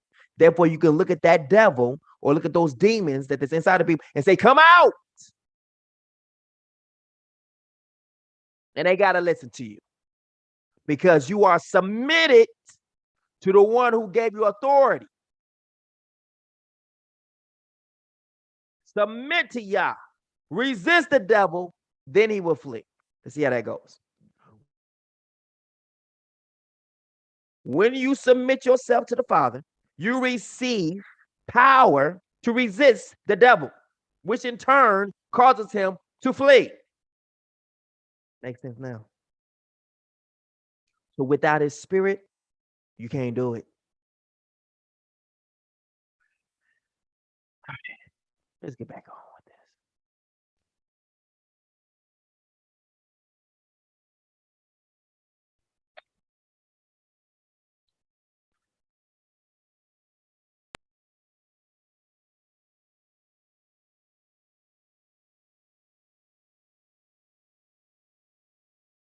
All right. Just go ahead. Do. All this, I think I could close some of these out now. Look at this though. The Messiah is revealed, right? The next day, John saw the Messiah coming toward him and said, look, the Lamb of Yah, who takes away the sin of the world, right? That's what they put on the world.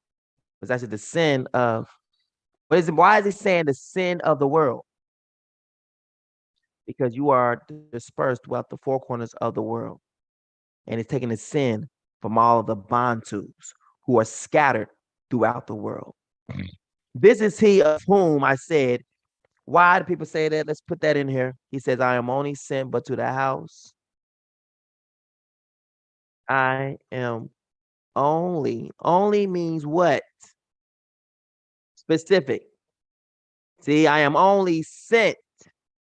So if I'm only sent to the house, the lost sheep, the people, a specific people. This is not everybody. No.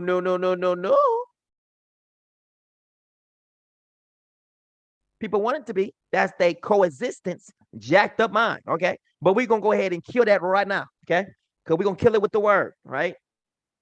People they're going to be fighting with me. No, they're not going to be fighting straight up with this word. Like what you said, no, actually the Messiah in his own word, giving his own testimony. Now I'm going to go ahead and we're going to play with souls right now. Okay. You can go ahead and try to keep your title. But the word says, not what you say, but the word say that he was only sent to the lost sheep of the house of Israel. So if you are not Yisolele or Isolele or the chosen people he's talking about, this Canaanite woman is the one who came to him. So that means anyone outside. So and it's put there specifically. Let you know what? A Canaanite woman is dark skinned. Now let's put that together, right? So Canaanite, let's see what Canaanite look like today.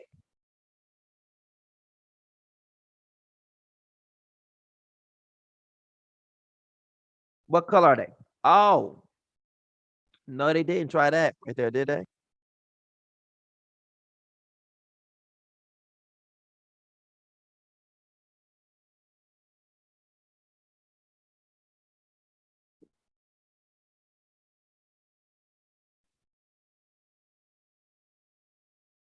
All right.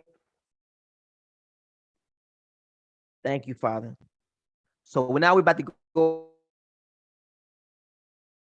ahead and smack fire because Everybody, and I do mean everybody.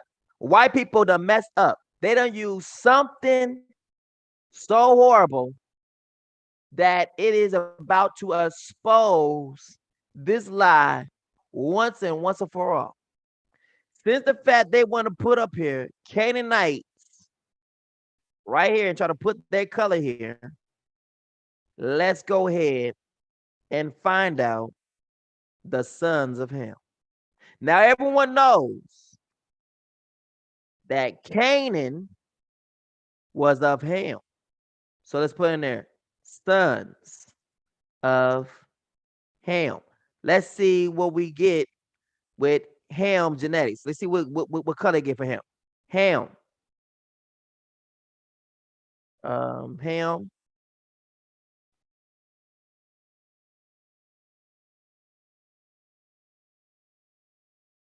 Um, son of Noah.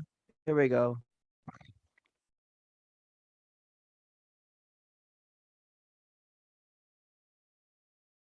Family tree. Oh, here we go. Dark skinned people. All right.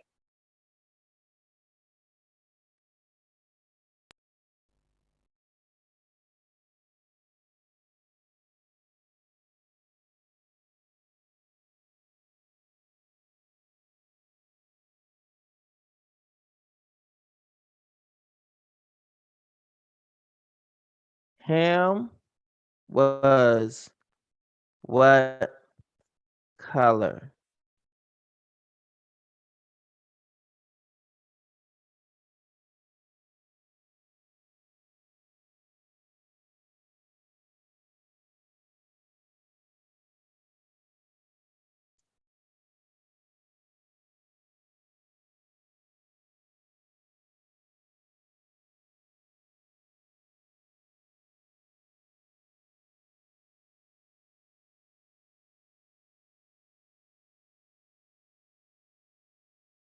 Let's look at this now. All right. See, I told you they will be hurting some people. They will be hurting themselves. Let's do it. You about to hurt them. We about to blow this lie out of. We about to blow the socks off of this bad boy. Y'all ready? Y'all ready to piss some people off today? You know, I wake up with the mindset of who I can piss off today. In the world, I do. I wake up with that mindset just every day, just another day.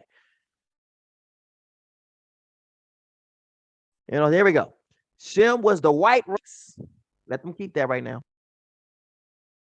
Shem's descendants migrated into Central and Western Europe. 1/3 of man, right there. Look at that. Japheth, 1/3. Japheth was the red race. Japheth's descendants migrated to the Eastern Europe and Asia, and 1/3 of man. Watch this part right here. Ham. Ham was the black race. Ham's descendants migrated into Africa, 1/3 of man. Oh, my milk of magnesia. So now they done said, watch this, that Ham was the black race. Hallelujah. We about to go ahead and take them to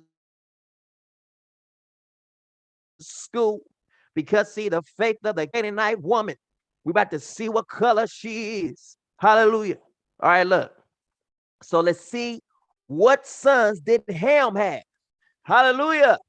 See, I told you we was gonna hurt them. Ham's sons. Oh, oh, oh, oh, oh. Canaan. Oh, snap and break a person's neck, break the lie in half, tear it off the mainframe by using their own words against them. Hallelujah. Let's go. Okay. So we're using their own words. Look at right here. Same thing right here. This will be Ham, right? And I'm going to use their own intellect to confound them. Use their own foolish intellect to confound them. They at their own mouth said that Canaan or Canaanites are black. Look, look right here. Look. Ham, Canaan. Now we have a little bit of a wrinkle.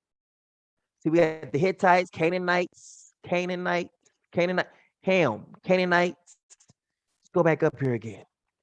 Canaanites. Wait a minute. Why are they trying to make them white over here now? What happened to being black? Oh, what they trying to cover up? Oh, why they trying to cover up the Canaanites now being black? Because this story that I'm about to show is about to show how lying they sneaky behinds are. That's why. It ain't gonna take long to do either. I just want to use all their words against them. They just said that Canaanites or Ham is black. Their own words. Now, let's go see something. The faith of the Canaanite woman. Wait a minute, hold up. You mean the Messiah is around a whole bunch of dark people? How in the world does this so-called white Messiah feel so comfortable around all these black people, but all these white people don't feel comfortable around us? I'm just want to know, because when we first came here, they was not comfortable. So see, their own doctrine now doesn't speak right for them. If they're so used to be around black people like that, then why in the world we got this going on for whites only? Oh my goodness. But the Messiah, come on now. See? White, colored. The Messiah is around colored folk. So then, notice it didn't say that the Messiah stuck out like a sore thumb, because he himself has to be of a colored people, but he's not of him. But see how this is going to hurt them, because everyone knows that the Messiah is of Shem's race. Shem. So if he's from Shem, he can't be this color. Shem cannot be this color. He has to be this color as well.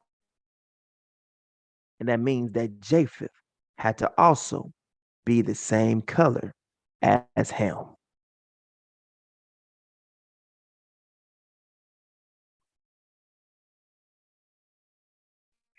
So the Messiah is surrounded by black people. That's what we're gonna put out here. The Messiah's, but the Messiah did not answer a word. So his disciples came and urged her, send her away, for she keeps crying after us. He answered, the Messiah answers to this Canaanite woman, meaning not all blacks is the same, right? He answered, I was only sent to the lost sheep of the house of Israel. So the Messiah is not sent but only to one people. But as long as people who wants to get something from him understand their place, they're okay. The Messiah ends up calling this lady a dog. Black man called a black woman a dog. Now, this Messiah is black. We just proved it with the scriptures, because he's surrounded by Canaanites. Now, wait a minute. Don't Canaan, his brothers are, saying, since he's black and the Messiah is white, let's see, Egypt and all that stuff comes from him. So again, it will be surrounded by black people. So the word says, take my son into Egypt, because that would be a byproduct of him. Let's see how that works here. Spell Egypt wrong. Okay, so let's look at this.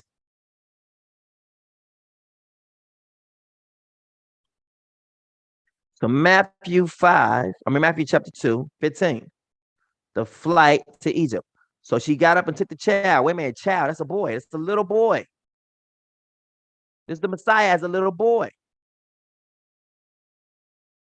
And there was there until the death of Herod, that I might fulfill what was spoken of Yah by the prophet, out of Egypt have I called my son. Let's see something here. Now, when the Messiah was born in Bethlehem of Judea in the days of Herod the king, behold, there came wise men in east to Jerusalem, saying, where is he that is born of the, wait a minute, we just distribute the Jews, but we just show forth that the Messiah is around black people. So the Jews have to be black too. They can't be white as the scriptures or as the people try to portray him. There has to be something wrong. So this actually can't be Jews. It's got to be the king of the Ewus. E-W-E. Right? Ewus. Or they say ew sometimes, right? For we have seen his star in the east and are come to worship him. Wait a minute, they're coming to worship this king. When Herod the king had heard these things, he was troubled. He was troubled, and all Jerusalem was with him. You understand? The nations are troubled too when a new king comes up. And when he had gathered all the chief priests and scribes of the people together, he demanded of them where the Messiah or where this king should be born. And they said unto him, in Bethlehem of Judea, for thus it is written by the prophet, and thou, Bethlehem, in the land of Judah, notice there ain't no H there. There is no H. In the land of Judah, no H. Art not the least among the princes of Judah, for out of thee shall a governor that shall rule my people, Yisolele. Then Herod, when he had privately called the wise men, inquired of them diligently what time the star appeared. And he sent them to Bethlehem and said, go and search diligently for the young child. And when you have found him, bring me word again that I may come and worship him. He didn't say come in, because I want to come and bow before him. You know what I'm saying? Now watch this.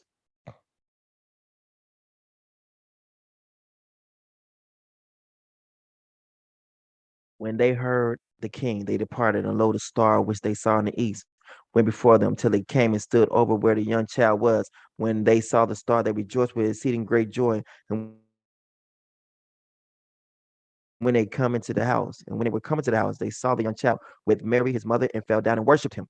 And when this is three references of him being worshipped, right? And when they had opened their treasures, they presented unto him gifts. So that's not done a thing when they say you can't worship the son. And they said, well, they always put out everyone always put up the thing of, well, the Messiah never told you to worship him. Watch this.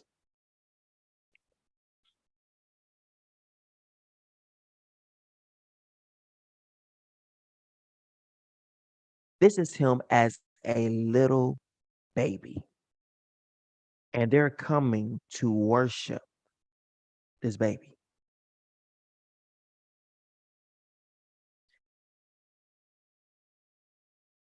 There's no angel speaking up saying don't do it. There's not the mother saying don't do it.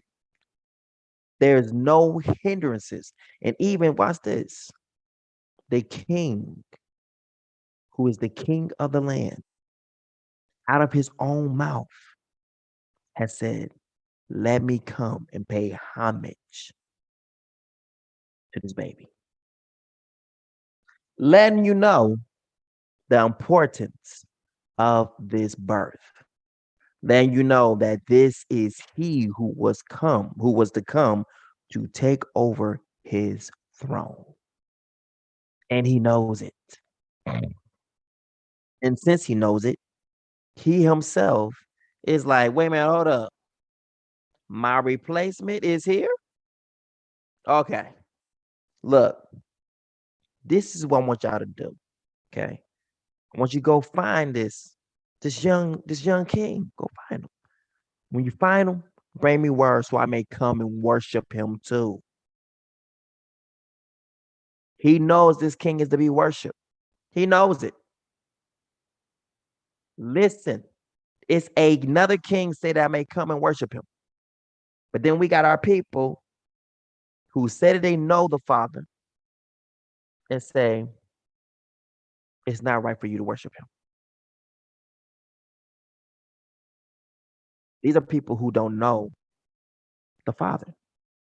They don't know him at all because the Son of Yah is to be worshiped. And this is not going to be the only references where we see where worship is given to him. This given to him as an infant. Then it's given to him also by the disciples while he is still living. And he sees them. And people say, like, wait a minute. Well, he never told them to worship him, but he never stopped them either. In fact, man, we should go look at that real quick. Let's go see how many times the Messiah stops them from worshiping him. Let's see how many times. See how many times. People say, he always says, worship the Father. He said, son, when you have seen me, you have already seen the Father, right? He told Thomas that. So it'll be the same thing, right? Let's go. See how many times we see worship in here. And again, I may come and worship him. Also, one worship right there. Oh, I come to worship him. So there's two right there. Right. Wow.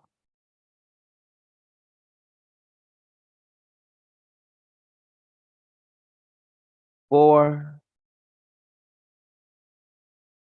So they worship him, and when they had opened their treasures, they presented unto him gifts, gold and frankincense and myrrh.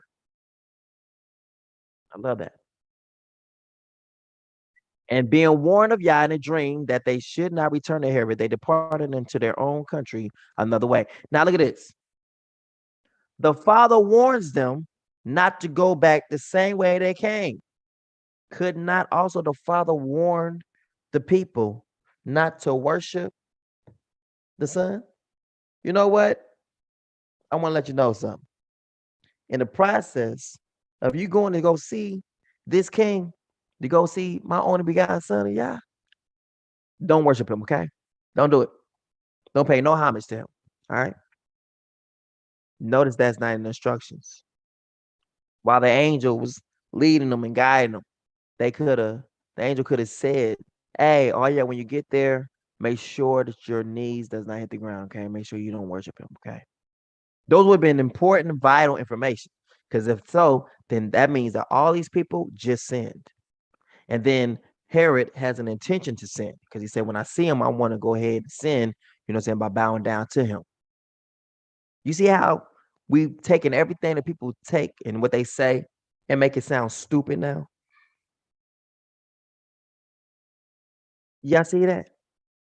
We have a king saying, let me come so I may worship him, understanding the validity of this. He understands who this is. Do you understand? He understands he is the King of Kings and that I have to bow down to him too. And look at this. It calls for them to understand like that because everyone knew what this meant. Wait a minute. The real king is in town. I got to submit to him. So, you know what I'm saying? Tell me where he is so I may come and worship him. Why? Because he's about to dethrone Herod as being king. Because he will be the rightful king over Isolele, not Herod. That's what he know what that meant. Now watch this. When we get back into the land, all the kings who are there will know they have been dethroned when the rightful king steps foot into the land. Ooh, it's about to get good.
right. All right. Um, so I just want to add that in there. Father was like, add that in there. So I was like, okay, I'm gonna just go and throw that in there.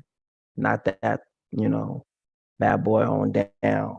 People probably say, oh, we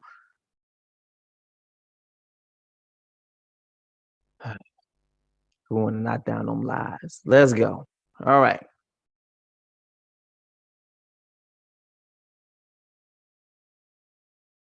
So we're going to show that the Messiah is dark, who's around these Canaanite people, but he's sent to one people, and that's the chosen people. Now, why is this? If the Messiah is surrounded by dark people, that means he's dark, because like we were showing there, they said, go to 10 the people to, hold on, I gotta go back to that one then. No. They send my people to Egypt, right? I call my son about Egypt, right?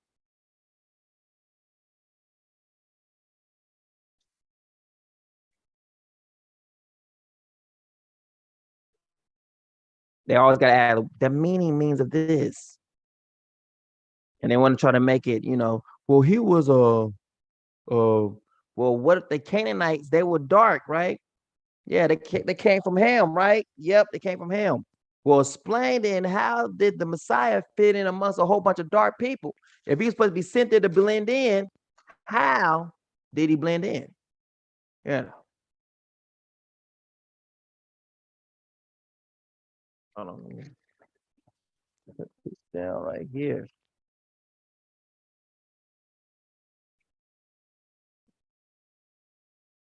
That makes sense to people?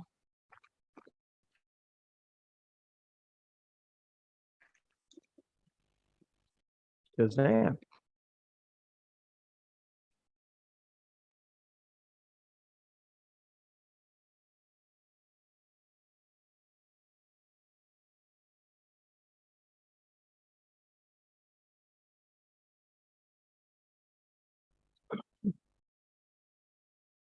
All right. So Herod seeks for the man's life. He seeks for the king's life. And the father makes this king disappear, causes him to die. Now, because it talks about how he will rule over all Israel, right? Now, if they go another way, here's a flight to Egypt. Now, remember, the Messiah is going into a dark country because the Canaanites are dark skinned. Remember, the world said that that's Ham, and Ham is black. So now we're about to see, how does a white Jesus blend in with dark?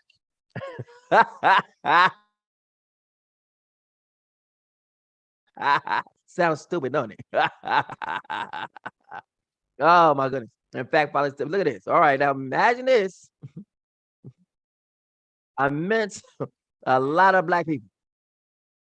Boy, you're gonna be picked out. Make the scriptures wrong. Like, why would he, like, he just sent his son to get captured?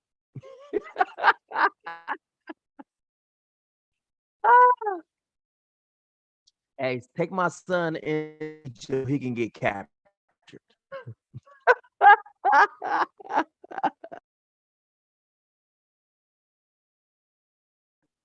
Ooh-wee. Oh my goodness. It's hilarious. See the whole lie just coming down. Here it is. Send this into Egypt. That's all that there. It's put up African Ham, right?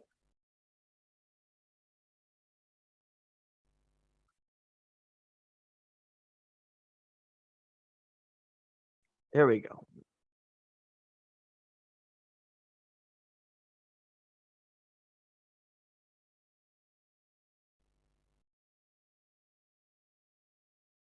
Let's put up Hamitic then.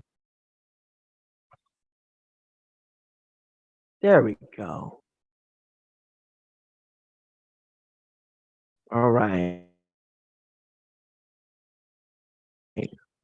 Let's put it in here. Wanda. All right, there we go.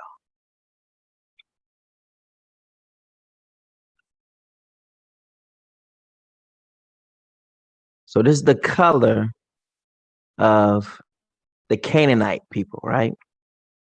It's the Canaanite people. Look how dark that is compared to this. Oh, my milk and magnesium. We got a problem. We have a problem. He can't even be Middle Eastern because that right there does not fit in with this. So this and this, he gonna stick out like a sore thumb. But let's go to the scriptures though, because the scriptures is telling us a story. Just in case white people want to lie, we have the story that shows and proves what people think they like or what they know to be not so true, right? Now, only ones who have problem with this story being what the color it is are racist. But they'll be the same ones saying it doesn't matter about color. Shut up. Yes, it does. That's why the Father put it in here. If color did not matter, there would be no reason to name sardius. Sardius is not white. So they let people know who probably don't get that full color. And what he's saying in these scriptures, he wrote it out for the stupid people. Just in case you don't know what sardius means, let me remind you of it in a stone. And let me show you this. None of it is white.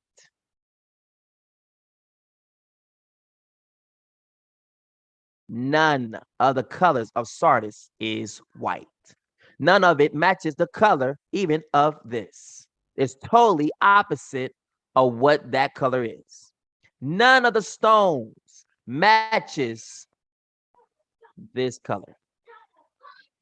So therefore, even if they want to say, well, he wasn't that color. Okay, well then let's see what the word says again in Revelations, right? The one, hold up, seated on the throne. Let's see what it say, right?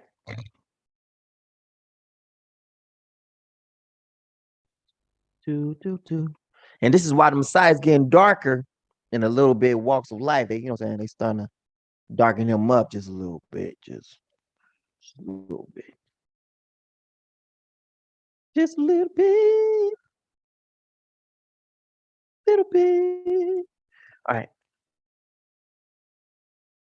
The throne in heaven. Wait a minute, hold on. That's the celestial being right there. This is all the way up in heaven. So we see it clearly. It says, this is not on the earth. This is what he looks like for real, right? He looks this way for real, right? This is what he look like, right? He look like this. He look just like that. He don't, you know what I'm saying? He's not what he might look like. This is what he look like. Okay. Just want everybody to know that right there. At once, watch this. I was in the spirit. I saw a throne standing in heaven with someone seated on it. I wonder who was seated on the throne. So watch this. It's got a double whammy.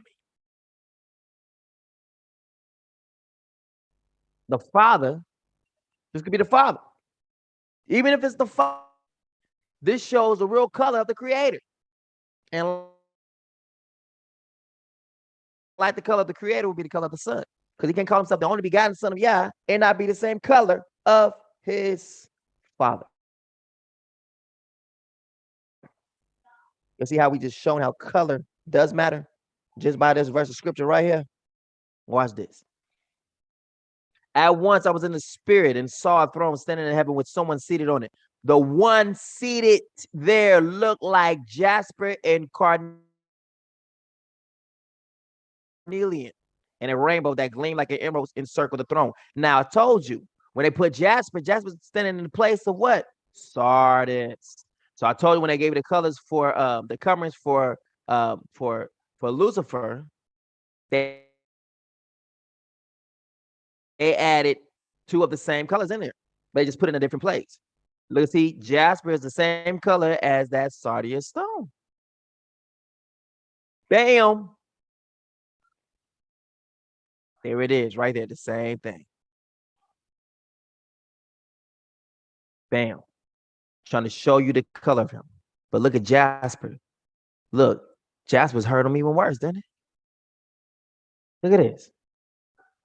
None of these colors is like this color. None of them.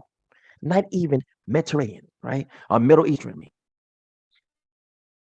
The jasper color is smoking. Oh, they had it. Let's go back into that. Go back. Bring it back up. So there's no way they could say the Messiah is the color they say he is. None at all. Look at that. That's dark.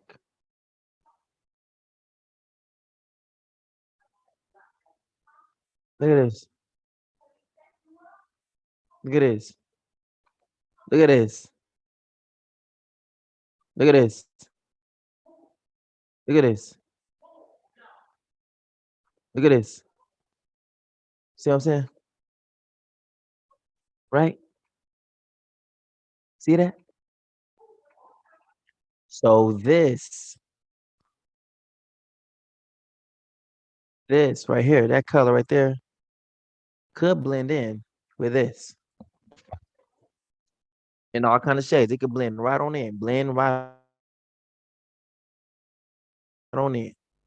It could blend in. It's a dark skin. And watch this. And when they departed, behold, the angel of Yah appeareth to Joseph in a dream, saying, arise and take the young child and his mother, and flee into Egypt, and be thou there until I bring thee word, for Herod will seek the young child to destroy him. And when he rose, he took the young child and his mother by night and departed into Egypt. Wait a minute, hold on. He went to what? And was there until the death of Herod, that it might be fulfilled, which was spoken of Yah by the prophet, saying, out of Egypt have I called my son. Now, Egypt,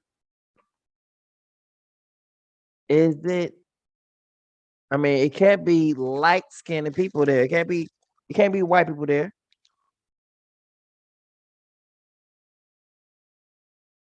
You can stand like a sore thumb. This is Ham's lineage that the white people say is black.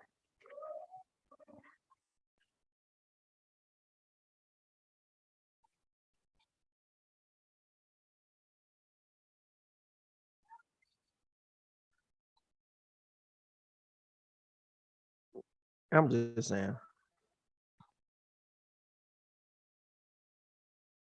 Does that make sense?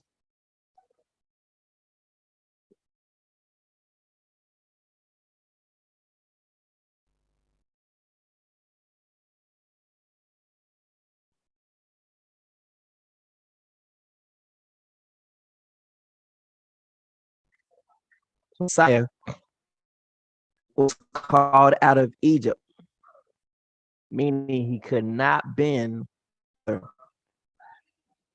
that many people have portrayed him. And these are the same ones who have lied to you about this vaccine, the same ones. They lied to you about his color. Now, what else they're not lying to you about? Well, what else is they lying to you about? What are they?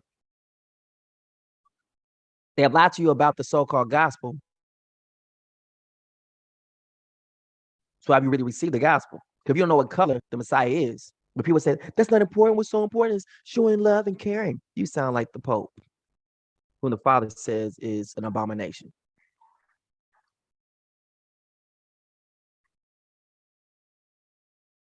Meaning you a whitewashed tomb. Look clean on the outside, but dead man's bones on the inside and distortion.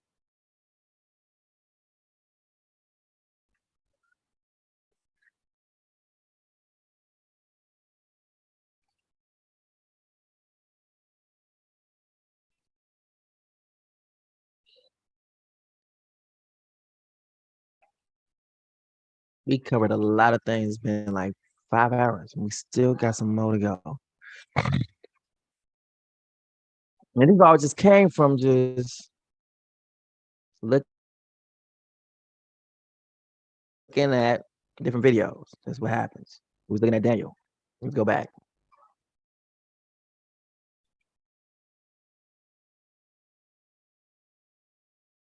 We was showing the colors of them, and we see that this angel is the same color, so it matches perfectly, which is Ezekiel. I lift up my eyes and looked, and behold, a certain man clothed in linen, whose loins were girded with fine gold Uphaz. His body also was like beryl, and his face like the appearance of lightning, and his eyes like lamps of fire, and his arms and his feet were like the color to polished brass. That's dark colors. And the voice of his words like the voice of a multitude. And I, Daniel, alone saw the vision, for the men that were with me saw not the vision, but a great quaking fell upon them, so that they fled to hide themselves. Therefore I was left alone and saw this great vision, and there remained no strength in me. Do you see this? Now that ties in perfectly. And when I received the witness inside of me, when I received the witness, there was nothing left inside of me that I thought was of me. Everything was like to the point of, is this it? Am I about to croak? Am I dying? Look what he said. He said there was no strength in me. That when he saw this vision, it took the wind. Man, I can't stand it. The same thing. Not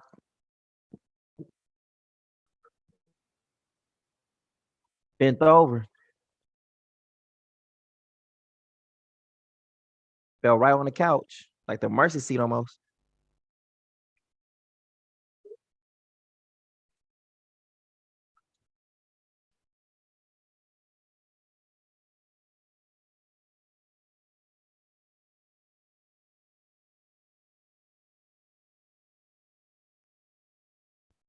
All right.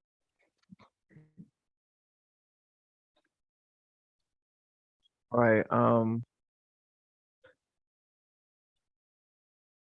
Yet I heard the voice of his words, and when he had, look at this, hold on, let me see. Therefore I was up alone and saw this great vision, and remained no strength in me. For my comeliness was turned was turned in me into corruption, and I retained no strength. Yet heard I the voice of his words. And when I heard the voice of his words, then I was in a deep sleep on my face. What kind of drugs is this right here? My face toward the ground. Look at this. It didn't say he was backwards. He didn't fall back. He fell forward. Face toward the ground. He fell forward. So he was in a deep sleep on his face toward the ground. The enemy's friends, I mean the enemies, the enemies of the Father fall backwards. The friends of Yah fall forward. I love this. So powerful, right? Angel prophecy of Persia and Greece. Look again. Watch this. And behold, and a hand touched me, which set me upon my knees and upon the palms of my hands. And he said unto me, O Daniel, a man greatly beloved, understand the words that I speak unto thee, and stand upright. For unto thee am I now sent. And when he had spoken his word unto me, I stood trembling. It is. The Father says, I will have respect to a one who trembles at my word. Yeah, I know Daniel was promoted, right, to all these provinces, right? It could be said that Daniel was promoted to be king over all these provinces, even though he's in this place. He was placed higher than a lot of people in that place. You know that, right? And his spirit, they said, where the spirit of Yah The spirit of the gods reside on him. So the Father made his home inside of Daniel. Even so, when, watch this, the temple went away, right? Watch what Daniel went. Daniel went into Babylon. And the Father literally anointed him to be king over the province. And that's exactly what happened with Daniel. Daniel was a king.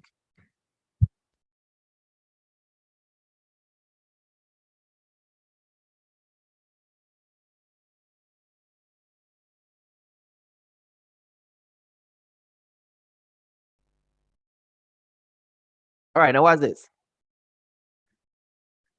And he said unto me, O Daniel, a man greatly beloved, understand the words that I speak unto thee, and stand upright, for unto thee am I now sent.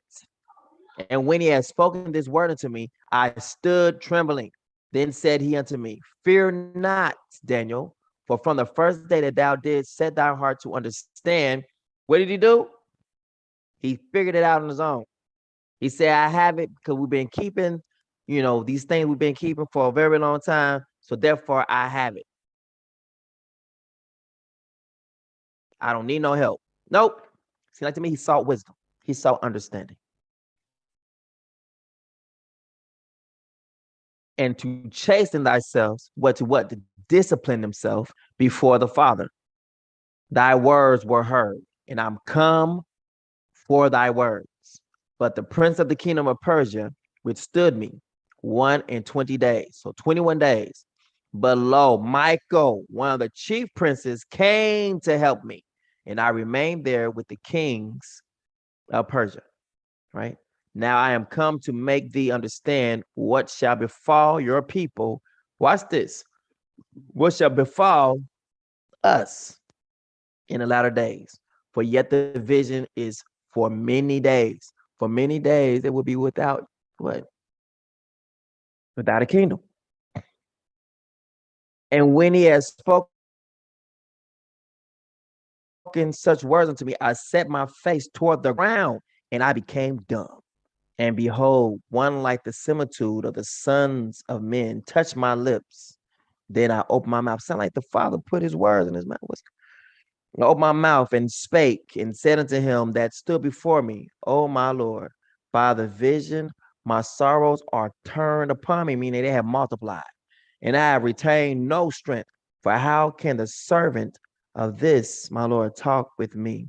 How my vision, servant of this, my Lord, talk with this, my Lord.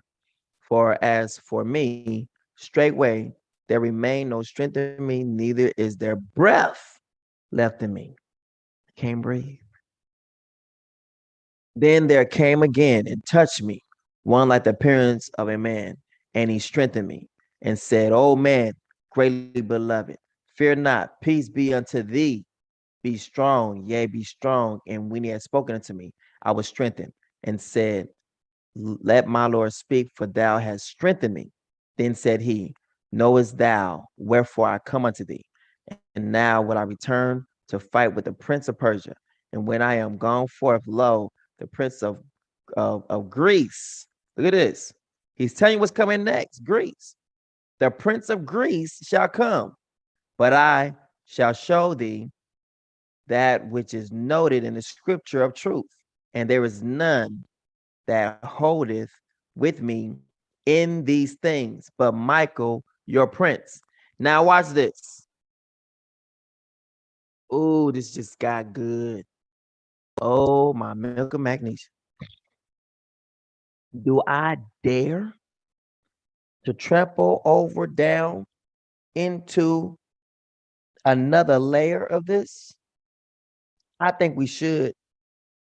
I really do. I think we should go on down, ease on down the road because we already here. So I think we should ease on down the road.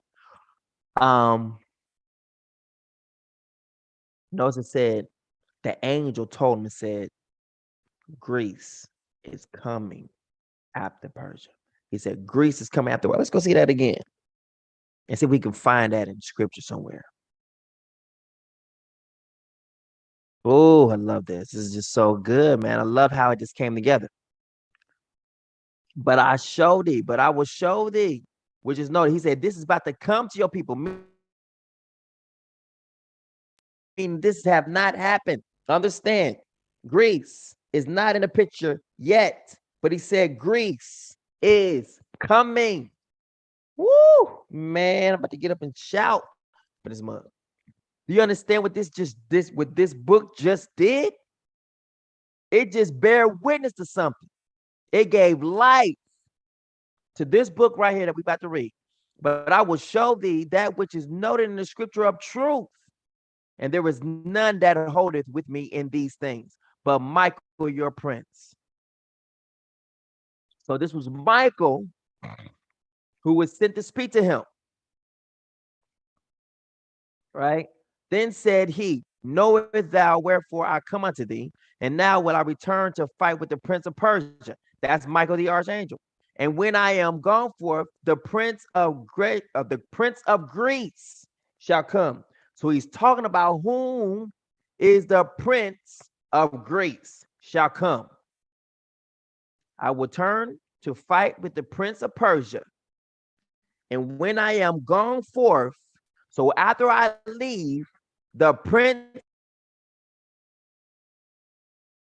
of Greece is coming. But I will show thee that which is noted in the scripture of truth, and there is none that holdeth with me in these things but Michael, your prince. Now, what's it? So the only person who know about these things is Michael, your prince. That's what he says. So Michael is the prince of the land. Now, watch this.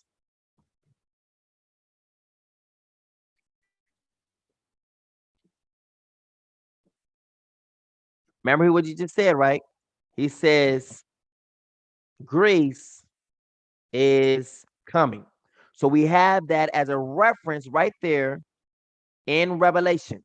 Now, no one speaks against the book of Revelation. So if Revelation is saying something, that means Revelation must be true. You understand what I'm saying? You understand what I'm saying? Now look at this.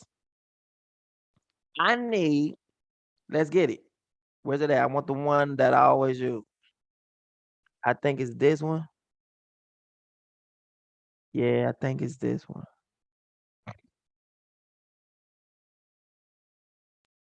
Yep, we're going to use this one. We got it. Houston, we got it. All right, let's go. Now, right, All right. So that was the introduction. We don't want that. We want next chapter, chapter 1 right here. Boom. This is what we want. So remember, he said that Greece is coming right after him. After I leave you, Daniel, Greece, the prince of Greece is coming here. Where's Daniel at? In Babylon. Watch what happens. After Alexander the Macedonian, prince son, who came from the land of Kittim, had defeated Darius, king of the Persians and Medes. He became king in his place, having first ruled in Greece, meaning Alexander, the so-called great, was the prince whom this angel told him was coming. Signifies that literally Alexander the Great killed Darius, the king of the Persians. So at the time when Daniel had this vision, the angel warned him about a prince from Grecia. Let's, for those who might think, oh, he don't know what he's talking about. Let me show you what Grecia is. Greece. What's good, family? What's good? Now, the book of Revelation just brought to light and set a light and flame right straight to the book of Maccabees. So if Maccabees 1 is true, then so is 2, 3, and 4. All the book of Maccabees, including the Apocrypha, has now been included into the testimony of what we're supposed to be reading.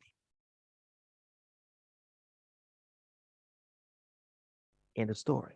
How we doing? We doing good? Just want to know. Is there a heart Let them know.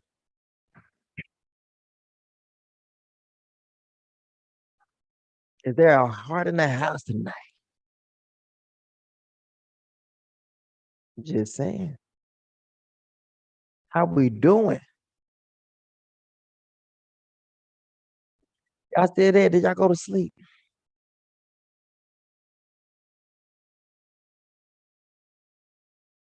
Someone just added a link.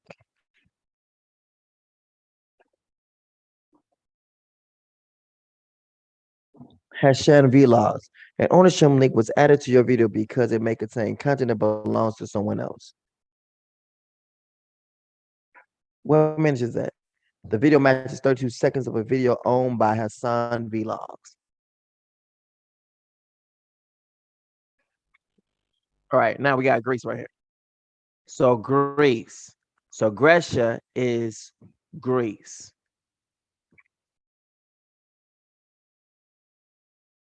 And when I am gone forth, lo, the prince of Greece shall come. But I will show thee that which is noted in the scripture of truth. And there is none that holdeth with me in these things, but Michael, your prince.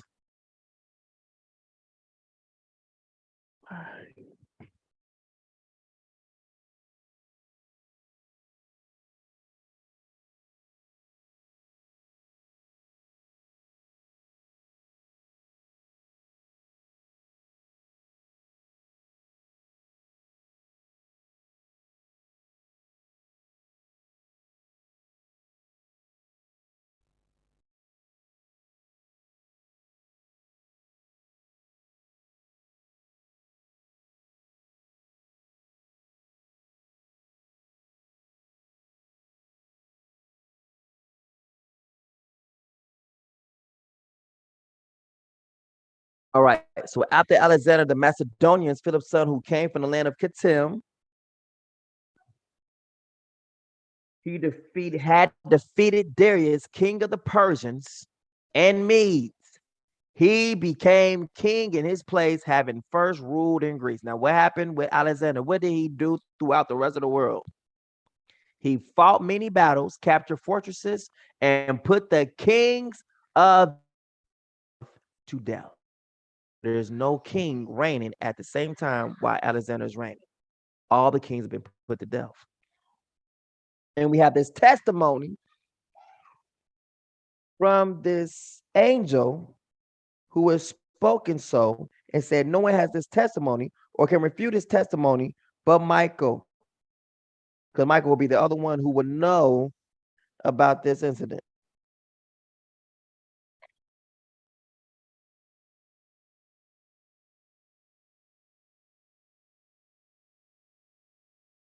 Just saying.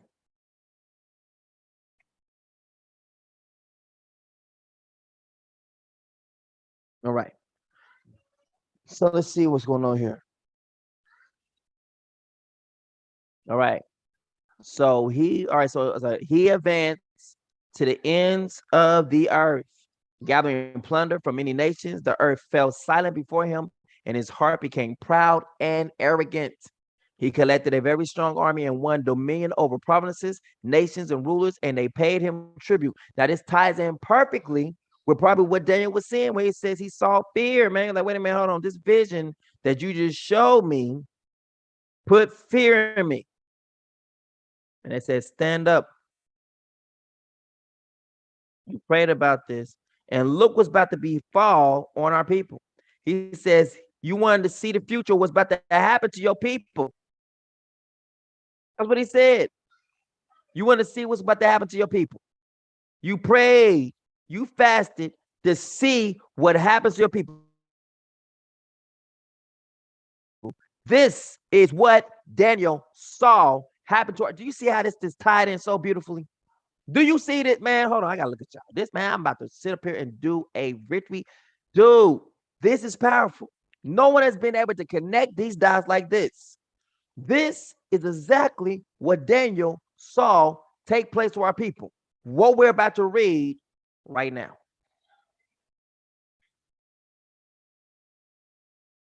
Dang, I love the truth.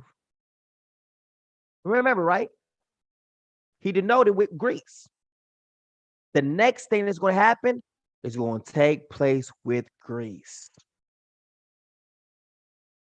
I hear you, Father. Father was like, go ahead and show him that on the image. Go grab it, son. Go grab it. We go and grab it right now. Let's go get it.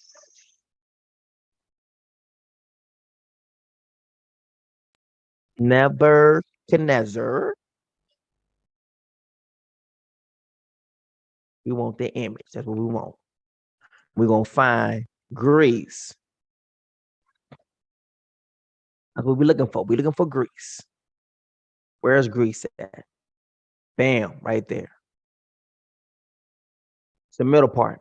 So it's now, look at this. Now we're starting to develop a little timeline on this capturization. You understand? We're starting to get now more definitive. First, we didn't know some things, but now with this Daniel dream and the angel showing, say, hey, the next attack is coming from Greece. I just showed you what's about to befall your people. He showed them, watch this. At this time, Persians are in control. So they're in the silver mode of this thing. So Daniel started off in the head of gold. Then he went on into the silver part. Now watch this. Daniel is going to be living around this time of the brass Grecian Empire. Look how that works. 539 to 331 BC. 331 BC starts the Grecian Empire. So we can see that Darius was gone in 331 BC. That whole thing was gone. Grecian Empire come in. Here go 331 BC. Come right here. At the same time when this ends, this comes right in. The angel just got through telling them, say, hey, Greece is about to come in. You wanted to see a vision of the future? Boom. He says, I'm fighting right now with the Persian Empire. But after I'm done fighting the Persian Empire, I'm going to have to fight with the Greeks. Grecian Empire is coming in next. Now, we didn't tie it in the Greeks part of here with this right here. Because he's the first to rule from Greece. So this ties in right here. After Alexander the Macedonian, because see, Alexander has killed all of the kings. So all the kings. So that means the king who was previously before him in that place in Persia, the Medes and Persians, is now dead. He's slain. He's dead.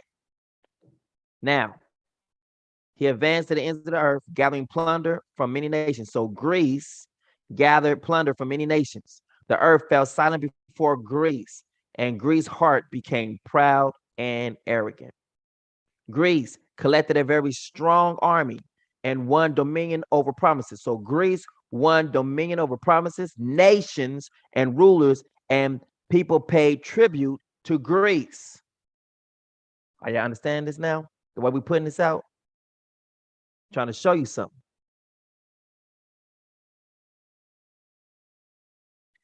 But after all this, the Grecian took to his bed, realizing that he was going to die.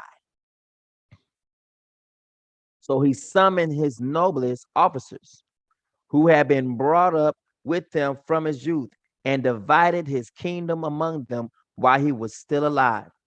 So watch this. So Greece summoned their noblest officers who had been brought up with him from his youth and divided Greece.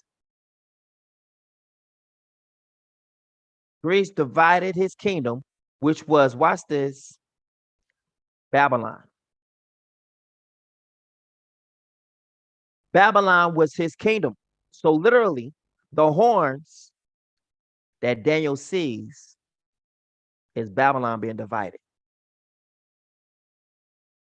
Because at the head, see, Babylon was his kingdom, was Alexander's kingdom. He was the first to rule from Greece. He is ruling from Greece. His father is still king over his place. But Alexander is now Babylon.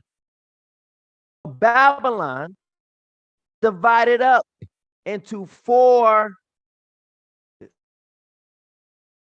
So the Babylon, he divided his kingdom among them while he was still alive. Nobles, Babylon into four set groups. Alexander had reigned 12 years when he died. Where? In Babylon. So his officers took over Babylon. Watch this. So Babylon is now each in its own territory.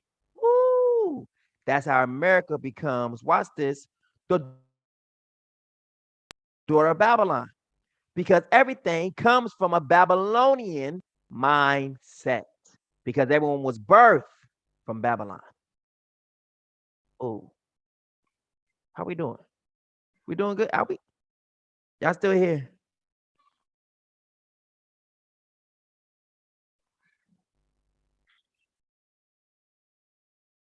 Just saying.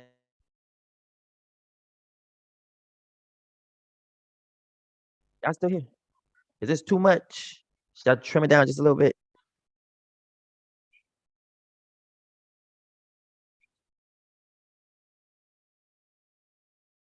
Should I trim it down? Shall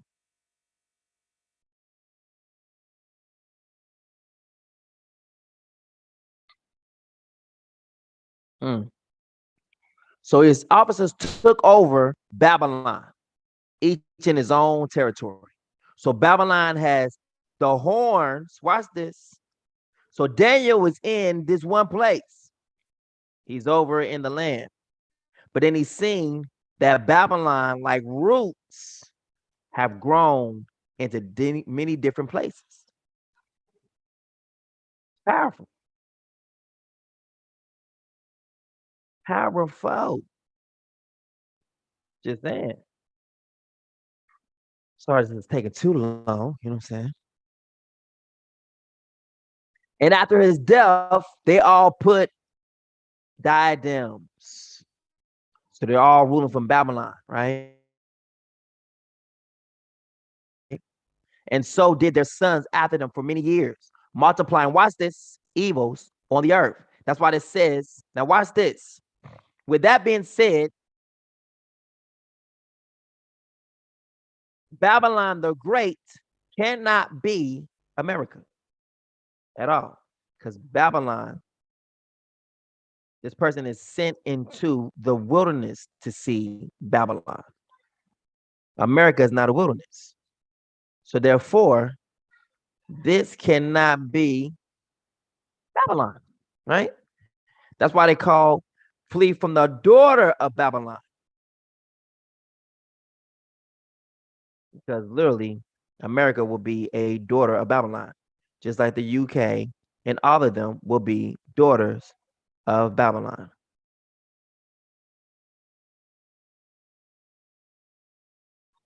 Just saying.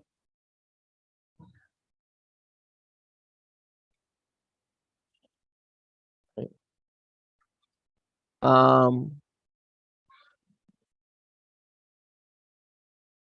there's what's this? There spring from these a sinful offshoot, Antiochus of Epiphanes, son of King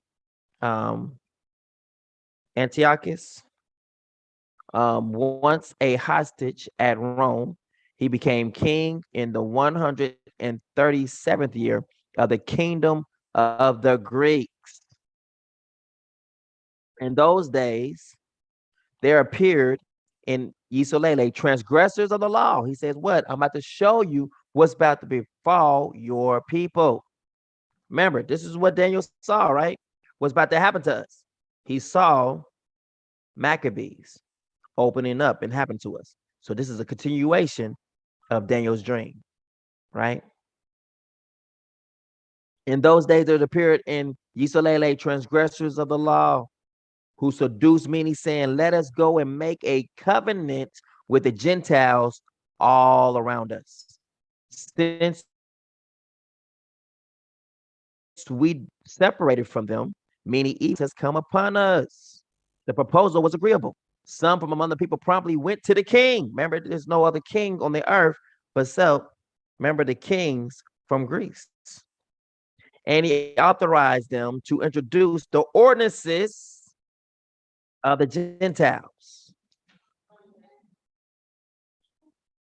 Thereupon, they built a gymnasium in their homeland, according to the Gentile custom. They disguise their circumcision.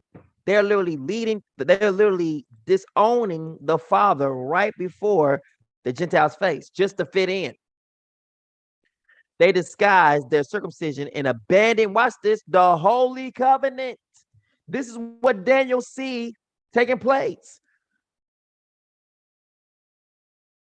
They allied themselves with the Gentiles and sold themselves to wrongdoing. This is what Daniel saw in this vision, that the angel showed him. We see it now. This is what he saw. Antiochus in Egypt, when his kingdom seemed secure, Antiochus and Antiochus, or whatever his name is, undertook to become king of the land of Egypt and to rule over both kingdoms, which rule over what? Over Yisolele, and rule over what? Rule over also Egypt. Now, if the Messiah is these colors right here, so the color of the Greece, then the Messiah would be Greece then, right? Grecian. Oh, that's so far from the truth, right? Don't make sense at all. We know that Greece and Egypt and these people now who he's now conquered, these are all black people, because we know Greece traveled into Africa. They went into Babylon.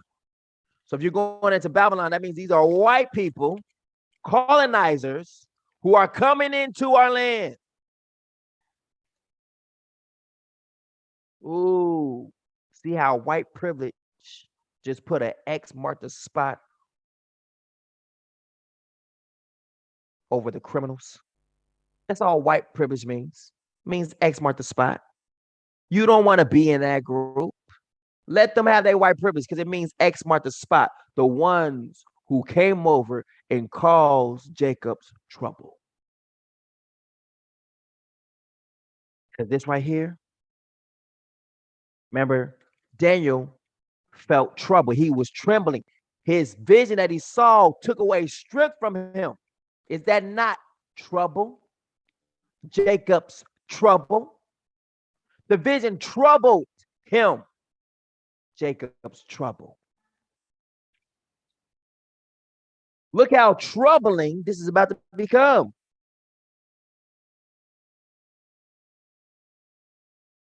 I'm just saying.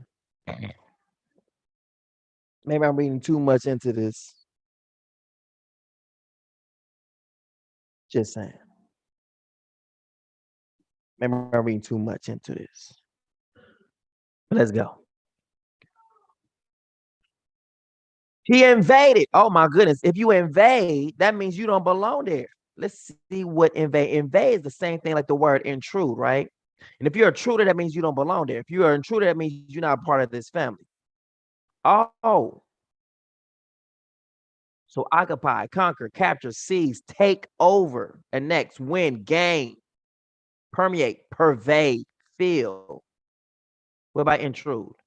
Secure, march into, overrun, overwhelm, storm, descend into, swoop on, swarm over, surge on, make inroads on, attack, assail, raid, plunder, maraud.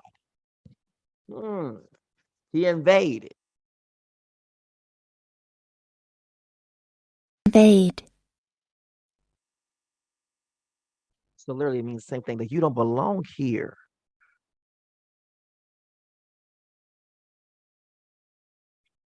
So invade means to what? Intrude.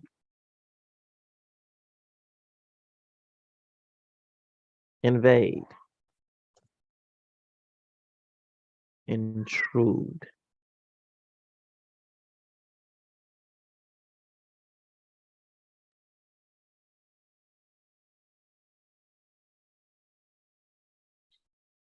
To interfere, right? To enter for conquest or plunder, encroach upon, infringe. I didn't mean to infringe upon anyone's territory. That means you don't belong there. That means you are going to someone's refrigerator without asking. Look at this. Watch this. And it said infringe right there. To contravene, Infringe. to violate, to transgress, to break, to breach, to kick against, to fly in the face of, to fly, to disobey, to disregard, to defy, to overstep one's boundaries, to exceed one's boundaries. Do you understand how? Look at the opposite of it. To obey. It shows you right here that they had no right to be here by the words that they chose. To disrupt, to disturb, to diminish, to weaken, to impair, to damage, to barge in on, to invade, to interfere with, to trespass on. But they always put up there, do not trespass. To intrude on. Intrude on. Burst in on. Entrench on. You understand? They had no right. They undermine. They came with a mindset of undermine, but then get mad at you for undermining their authority. But this is what you did. He intruded Egypt with a strong force, with chariots, elephants, and cavalry, and with a large fleet, to make war on Ptolemy, king of Egypt. Ptolemy was frightened at his presence and fled, and many were wounded and fell dead. The fortified cities in the land of Egypt were captured, and Antiochus plundered the land of Egypt. Now watch this. Robbery of the temple. After Antiochus had defeated Egypt in the 143rd year, he returned and went up against you, Isolele, and against Jerusalem with a strong force. So he went against both places. He went against Israel and against Jerusalem with a strong voice. Right? He instantly entered the sanctuary and took away the golden altar, the lampstand for the light with all its utensils, the offering table, the cups, the bowls, the golden censers, and the curtain, the cornices, the golden ornament of the facade of the temple. He stripped it all off. He took away the silver and gold and the precious vessels. He also took all the hidden treasures he could find. Taking all this, he went back to his own country. He shed much blood and spoke with great arrogance. And there was a great mourning, lamentations throughout all Isolele. And the rulers of the elders groaned. Young women and men languished, and the beauty of women faded. Every bridegroom took up a what? A lamentation. You see how it's now leading us to another book? Lamentation. So now the rest of these acts of what's been happening here in the book of Maccabees, now it's taking us right back to the so-called Old Testament. Now you see how I went from the New Testament straight to the book of Maccabees, which is the Apocrypha. Now it's taking us into the Old Testament. All three, one combined now, are flowing together like a river. I love it. Every bridegroom took up a lamentation while the bride sitting in her chamber mourned, which means lamentation. And the land quaked on account of its inhabitants. And all the house of Jacob was clothed with shame. This is all the stuff that's taking place to you. Now remember, they done named the book of Lamentations. So now, this is what we're here for. We're about to go straight into Lamentations and see all again what Daniel saw in the vision. You see how this is powerful now? By going to see that the angel saying what he said, it took us right straight into the book of the Apocrypha, right? Which is the first book, the book of Maccabees, all that's all you Daniel saw these things, right? So he's the eyewitness of seeing these things happen because the angel showed him what was going to take place. Now we done took into the book of Lamentations. And all these things also in the book of Lamentations is all what Daniel saw take place unto you.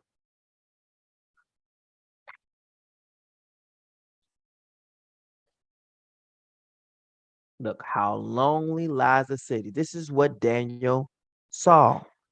This is what the angel was showing Daniel.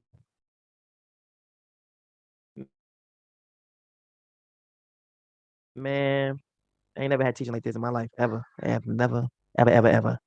Look, we just seen Jerusalem, right? He said he came and attacked Jerusalem, right? He attacked Israel. He attacked Jerusalem. Now look at this.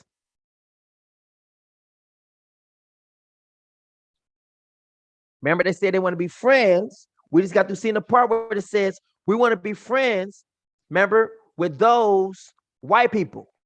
We want to be friends with them. Remember, said for since when we left their presence, we ain't had no luck. You know what I'm saying? We just look. They disguised their circumcision and abandoned the holy covenant. They allied themselves with the Gentiles and sold themselves to wrongdoing. They built a gymnasium in Jerusalem according to the Gentile custom. Some from among the people promptly went to the king, and he authorized them to introduce the ordinances of white people, of the leopards, right? The leopard people. In those days, there appeared Israel, transgressors of the law,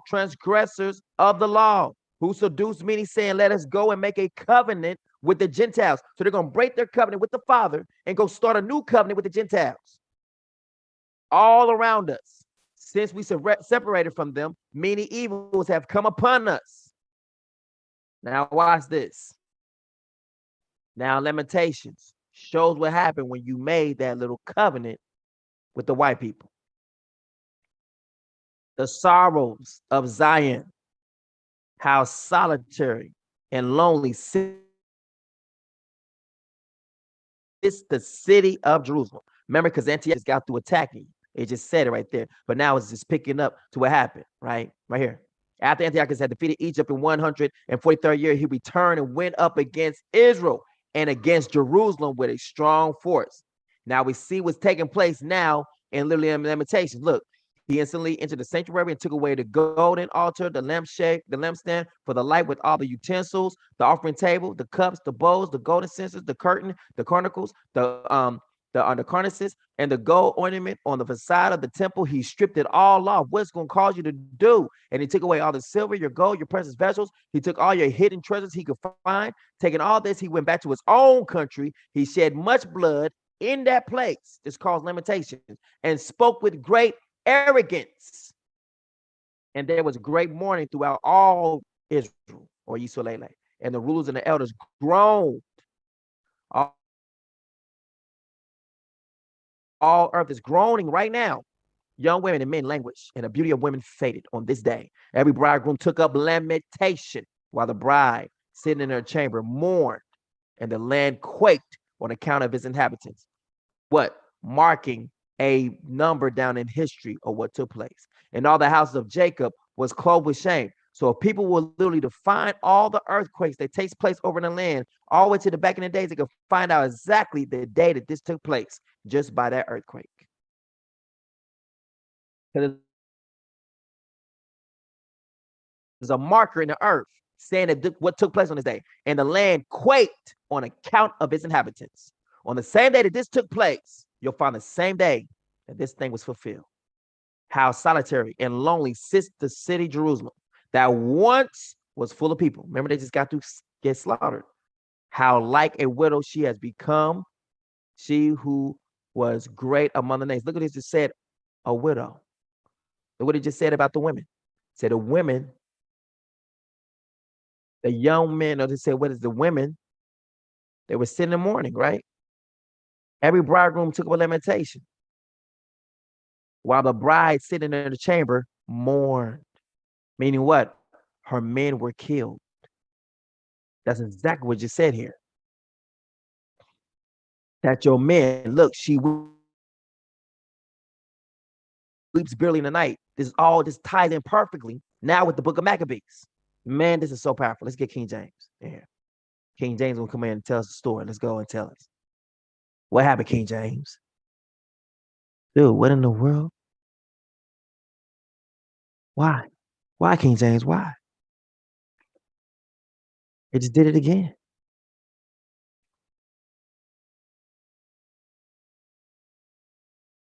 All right. It just did that again. And like I'm trying to figure out why you want to, play games on me. I'm just trying to figure that out. Let's do uh,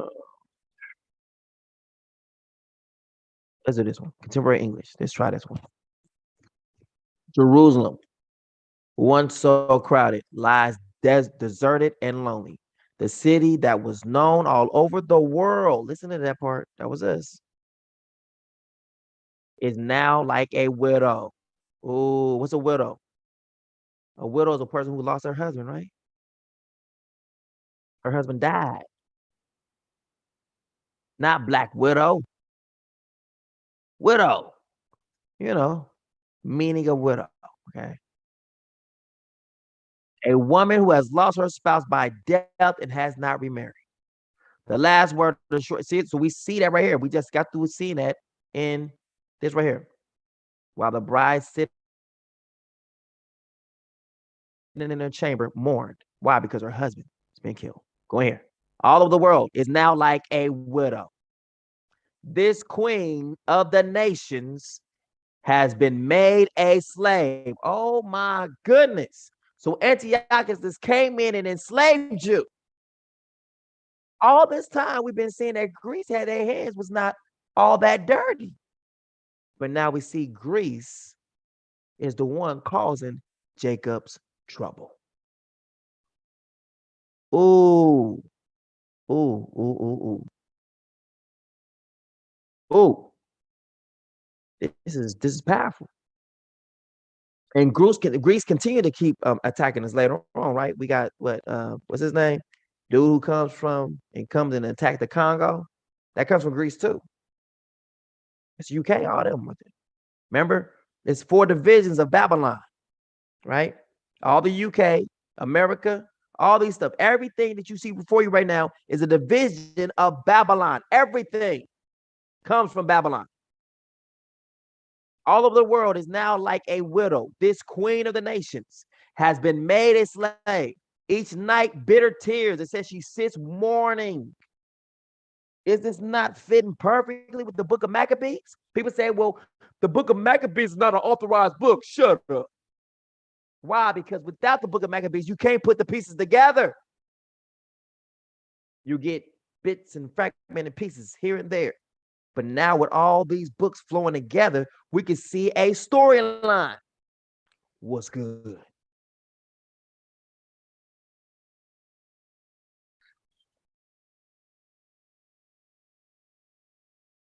So each night bitter tears flood her cheeks. None of her former lovers, watch this, none of her former lovers are there to offer comfort. Remember, her friends have betrayed her and are now her enemies. Hold up. We just seen a direct connection to Greece being the one that she actually traded everything for. Let us go and make a covenant with the Gentiles. It's the same one who came up and destroyed you. Hold up. We just saw a direct correlation where people could not put together. We just did it right now. Let's go. Ooh, ooh, ooh, ooh, ooh, ooh. My milk of magnesia. Here we go, right here. In those days, there appeared in Israel transgressors of the law who seduced many, saying, let us go and make a covenant with the Gentiles all around us. Since we departed from them, many evils have come upon us.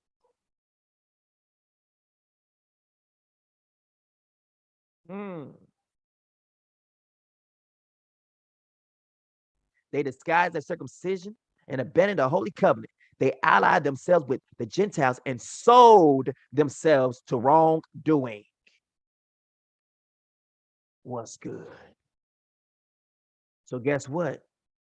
Could they be a part of helping Antiochus conquer Egypt? So they sold themselves to doing wrongdoing. Isolele sold themselves to do wrong. So are they a part of the pillaging and plundering of Egypt? Since they're now buddy with Antiochus. Because when Antiochus comes back, this time he comes back for them. Remember, it says their friends betrayed them. Each night, bitter tears flood her cheeks. None of her former lovers, which will be Antiochus, Greece, are there to comfort or are there to offer comfort. Her friends, which is Antiochus, which is Greece, which is Babylon, have betrayed her and are now her enemies. Oh my goodness, white people, you got a lot of explaining to do.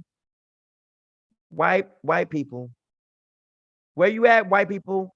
Those who claim white privilege, you have a lot of explaining to do. Lot to do.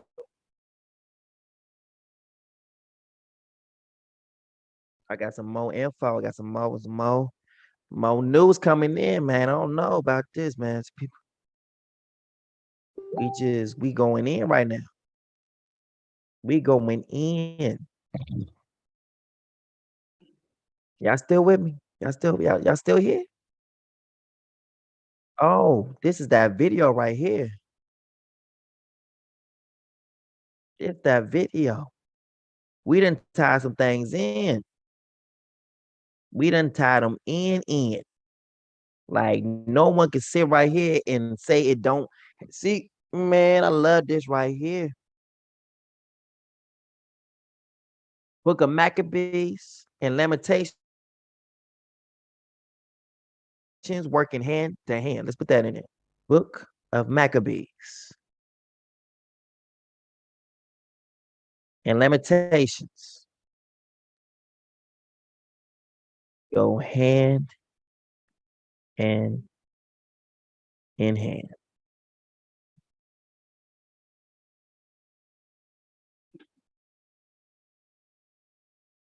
So this queen of the nation has become made a slave. So Antiochus, Greece, made you a slave. Oh, all my milk of magnesia. Now let's find out where. What's his name from? Was that king of the Congo? What's his name? The Belgian. Because we tie in Belgium. Yeah, it's King Leopold. I had King Leopold.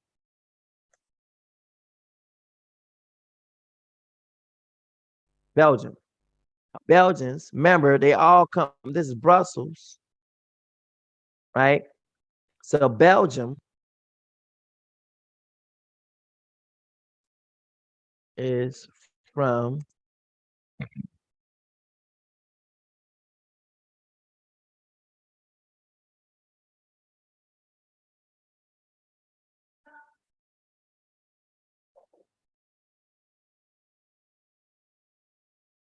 Belgium and Greece. Look at this, are two different countries in Europe, and each has its own culture. Look, they all attacked us. Nobody is innocent. Look at this. But they're all in Greece.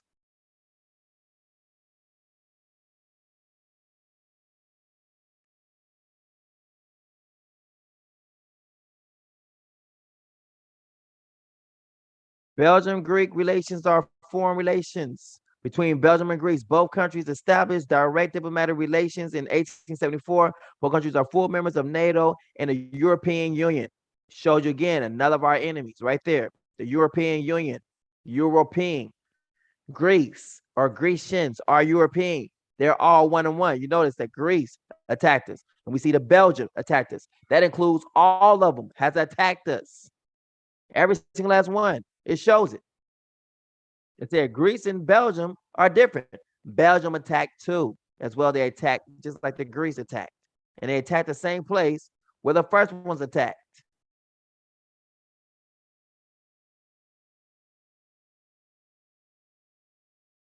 Each night. So we have, look at this, we have many lovers, not just, look, none of her former lovers, the one that was you was doing your business with, you know.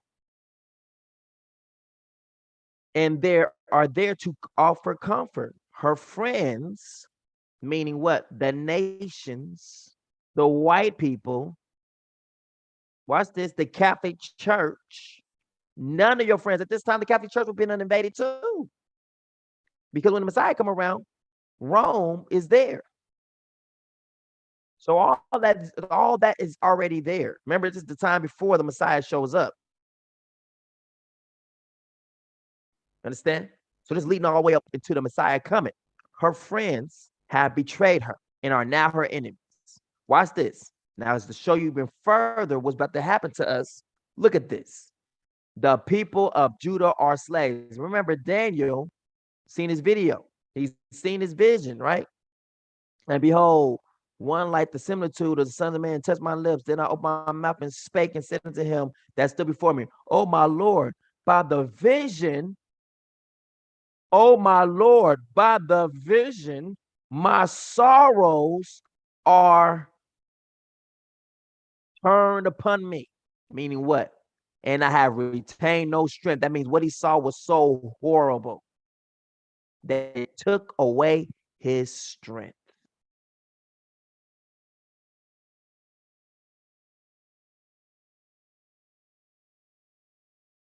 He saw Lamentations. Now, what's happening in Lamentations is what he saw. And I have retained no strength. For how can the servant of this, my Lord, talk with this, my Lord? Meaning, like, how in the world? For as for me, straightway, there remain no strength in me, neither is there breath left in me. You didn't show me this vision, and it has taken away my breath. What in the world did you show me? He showed them this. The people of Judah. What did it say? Are y'all free or are y'all slaves? So at the time of, now we got Antiochus in here, and we see at the time of Antiochus, we are slaves. Watch this. Suffering in a foreign land.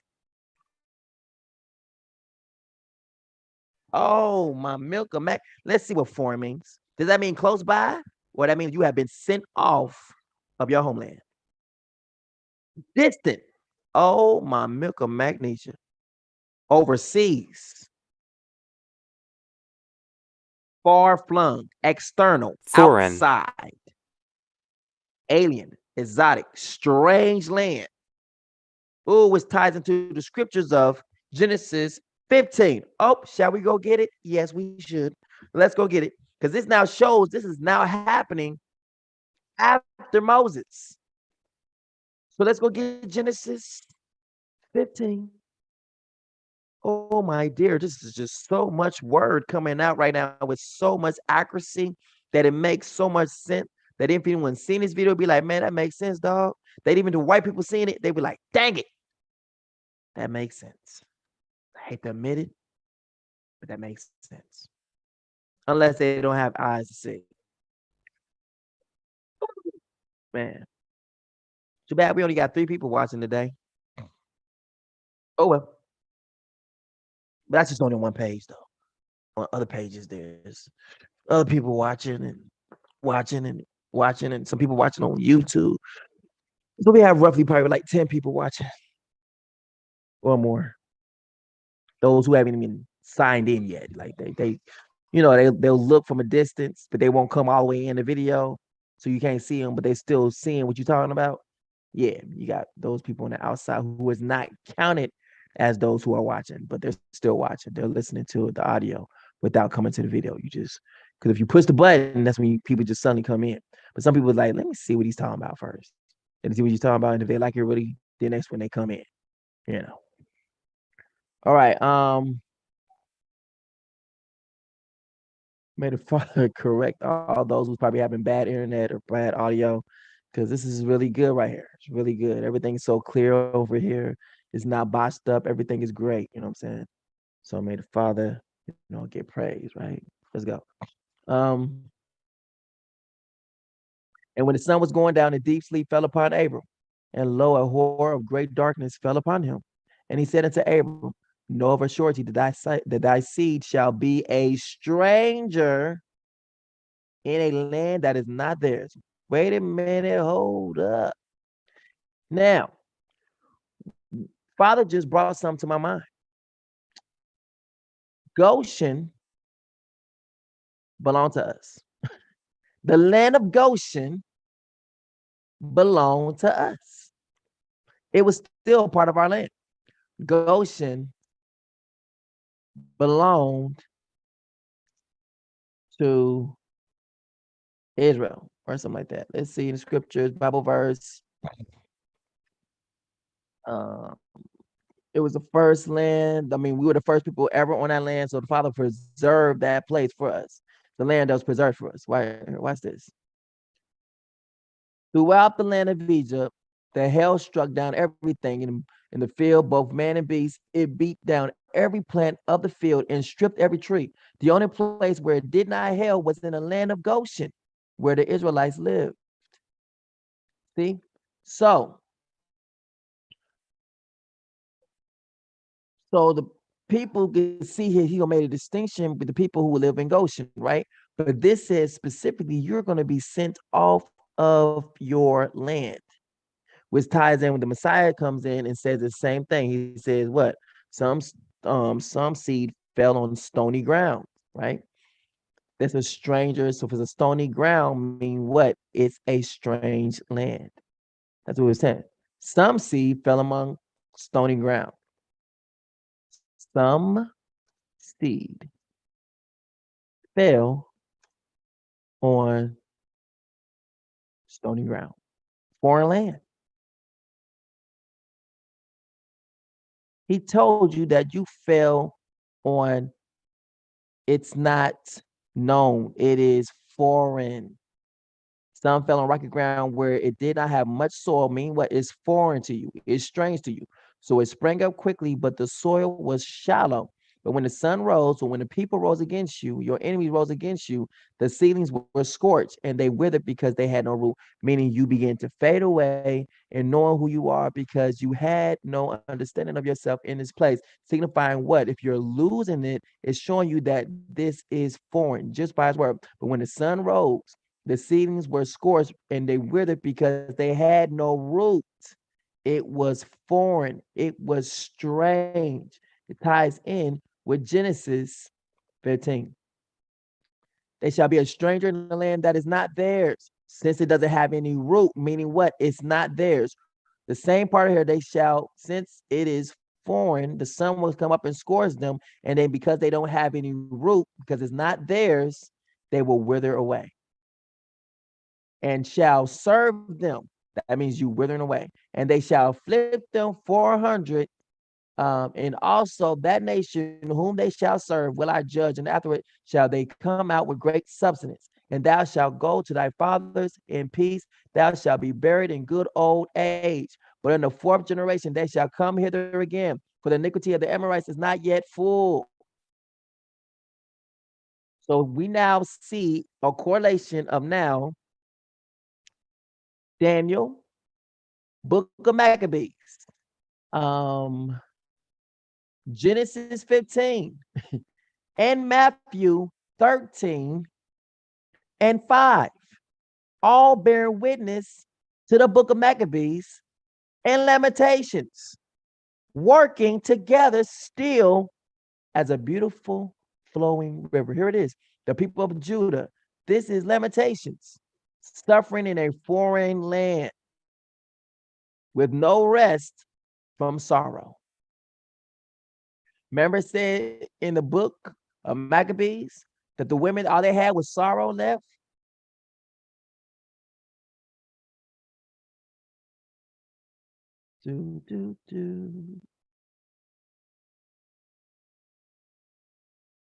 All right, so morning, we saw the sorrow the first time. All right, that's not it right there.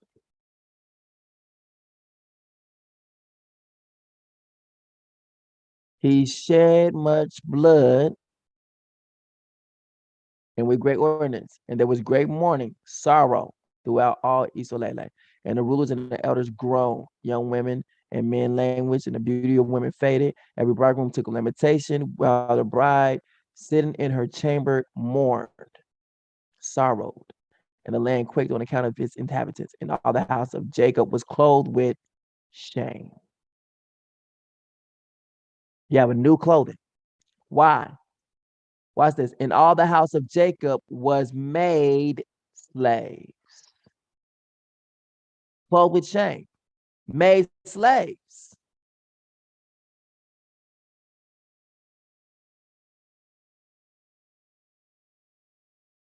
Mm, mm, mm, mm, mm.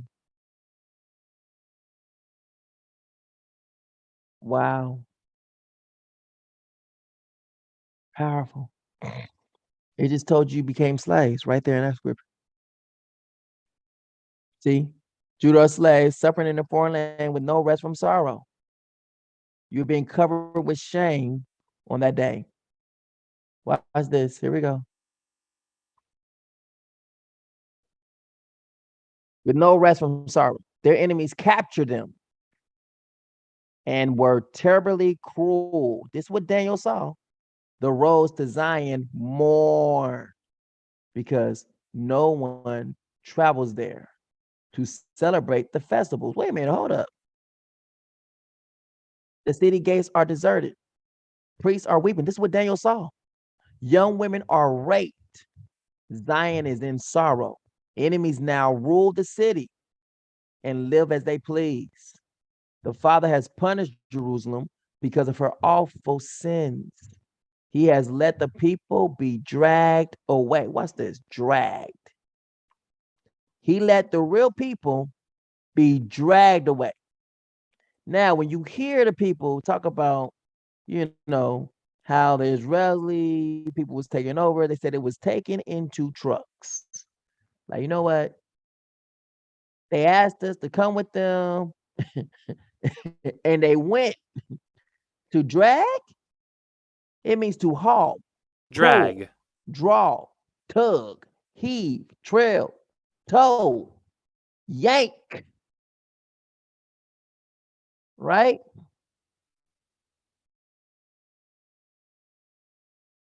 Means to jerk,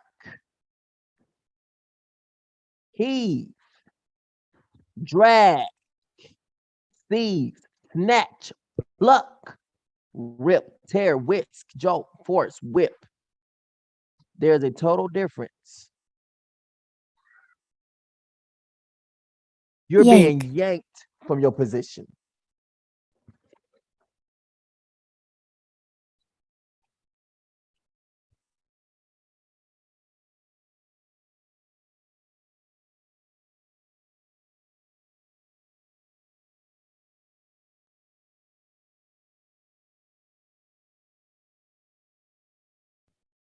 Does anybody get anything from this? Are we seeing how all this stuff is now connected? Do you understand this video right here will literally accuse them so much they will not be able to say, well, we don't believe it. Well, then look at your own history. Every single history now is tied in with this video right here.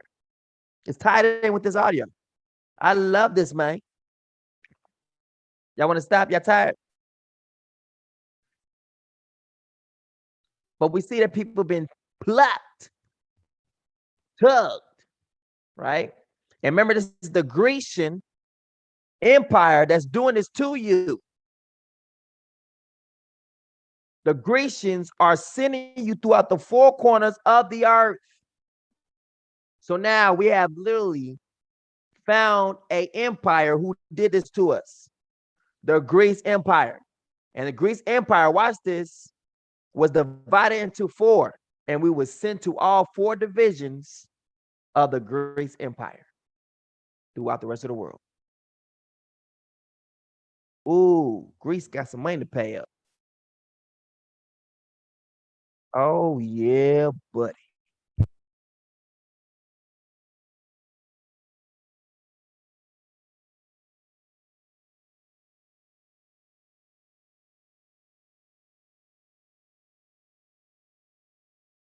So now the punishment resides to the UK and all the four corners of the earth. Because the Father says, soon as you are done with your punishment, I will judge immediately. And afterward, they shall come out with great substance. That means these plagues and all this stuff that's happening on the world right now, happening to Greece. Greece is going under fire and all that kind of stuff like that. Is because the Father is judging the whole entire world for what they have done to us. Period. So COVID-19 is not a threat to us, but a threat to them. Does that make sense? Do you understand that? I'm just saying. Y'all be silent on my video. Y'all don't say nothing, man. I ask questions. Some of y'all still answer. If I get it, y'all be, saying listen to the food, right? I get it. When y'all probably miss something like, man, you been on, but you ain't been on like this. So we don't want to say nothing. Don't nobody mess it up for us. I get it. I do. I get it. I get it. But on my videos, I like interaction. You know what I'm saying? I like to talk to the people and people talk back. You know.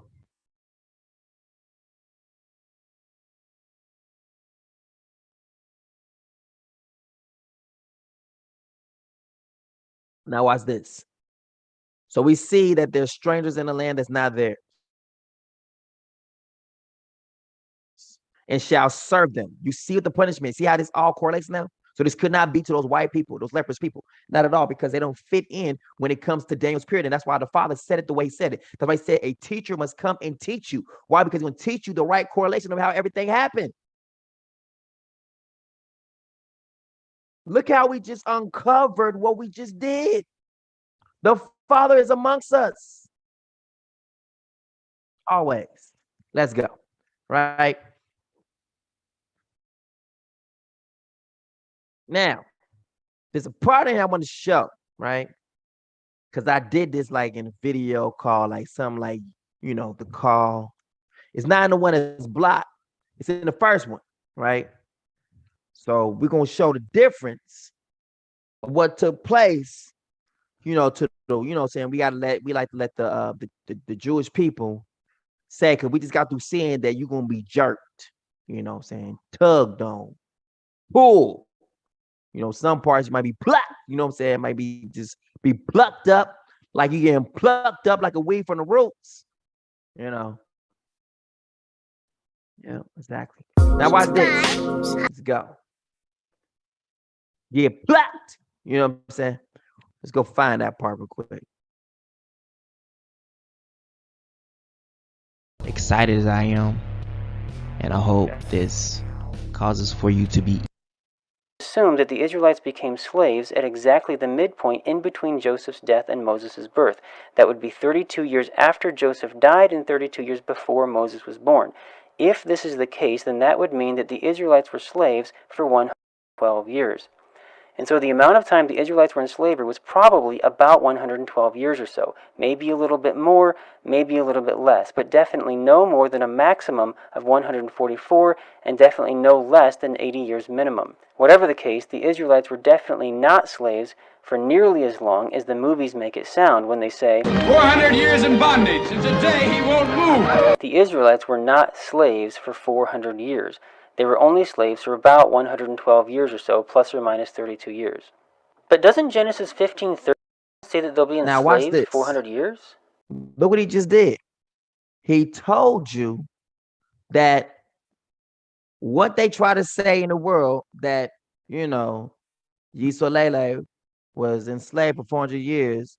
So that's why these white people called Ashkenazi, so-called Jews, wannabe people, these Grecians, these Macedonians, they say it that way because no one will be able to refute anything. They'll be like, oh, they served that time, so they ain't got to show that they suffered for 400 years.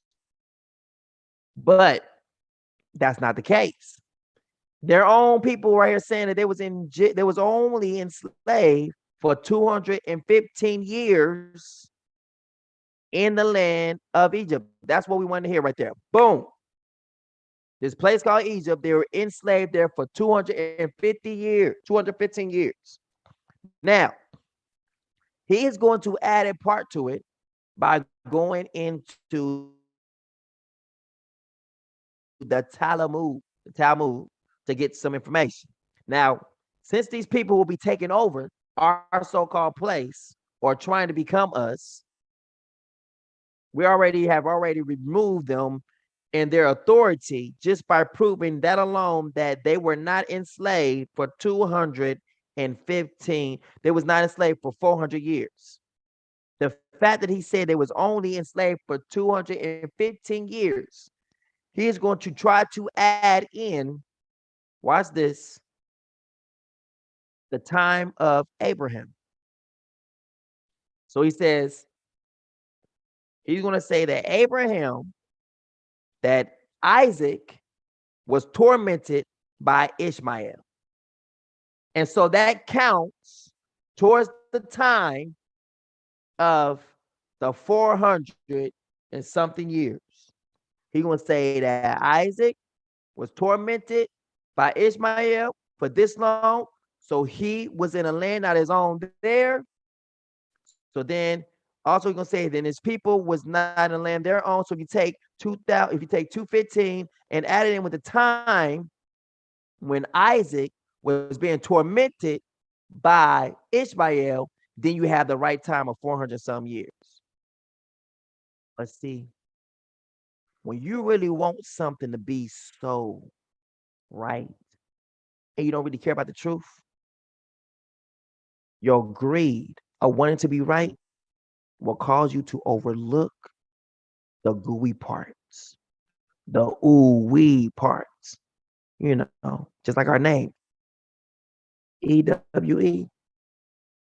You'll miss certain parts that don't make sense no more, to where your whole logic will cause for you to get a slap in your face because the Father just slapped you with a pimp hand. Let me put that pimp hand up here real quick before he explains his dilapidated excuse for why it can't be. Instead of him going with the truth, he gonna go ahead and try to size it up with a sizable lie because he don't like the outcome. He has a problem against black people, so he wants to make it. He's been sent in by probably the higher ups to try to cause people who may not understand this logic to cause them to float with him down the wrong stream. So the Father know that he's going to come along and he literally smacks him before he even gets started. Let's go.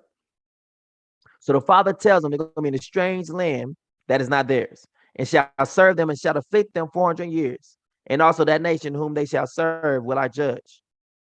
And afterwards shall they come out with great substance. And you, watch this, shall go to your fathers in peace. Wait a minute, hold up. Abraham, he said, before this takes place, you're going to be dead. You shall be buried in a good old age. Look at this. They're going to come out with great substance, but watch this. But you, before this take place, you're going to be with your fathers. So this vision is not going to take place while you are alive. So there's a little wrinkle in what homeboy is going to try to bring. The time that Ishmael is going against Isaac, Abraham is still alive. Wait a minute. So all the time that he tried to use towards Isaac being tormented by Ishmael is canceled out with this verse of scripture right here. And you, Abraham, or you, Abram, shall go to thy fathers in peace. You shall be buried in a good old age. But in the fourth generation, your people shall come hither again, for the iniquity of the Amorites is not yet full. Now let's see how far they go to try to make things not fit to us. But if you take out the part what he says, now you see it still points right to this captivity because he already marked out the captivity previously. Let's go.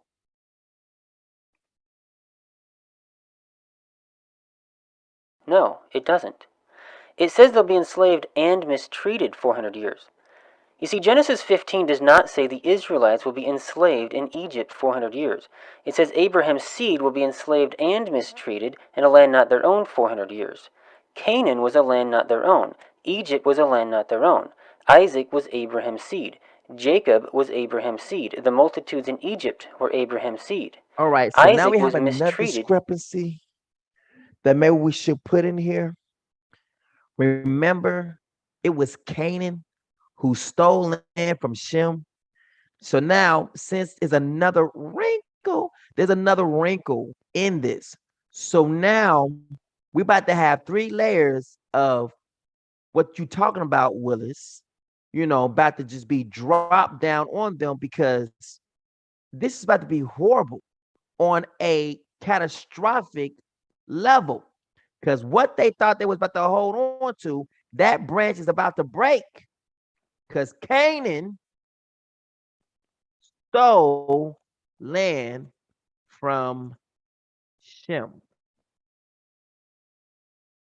That's going to be in Jubilees.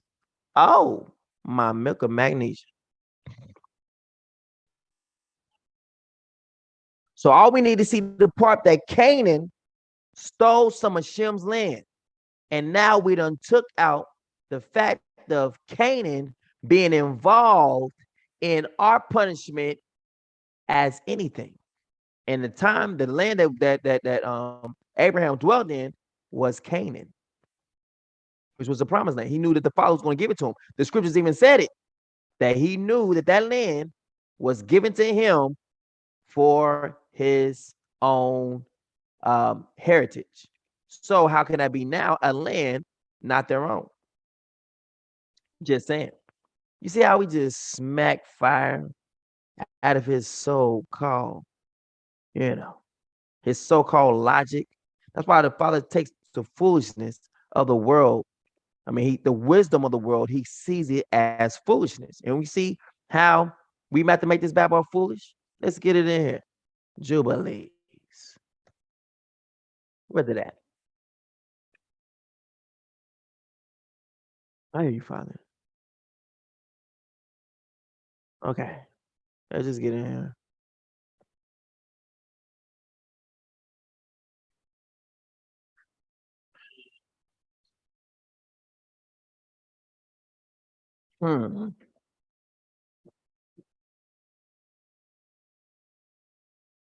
All right.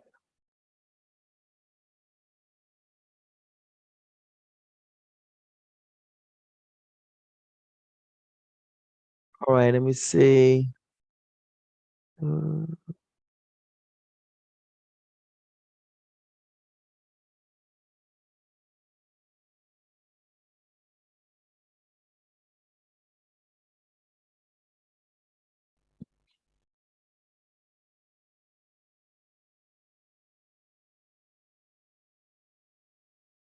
it's got to be 9.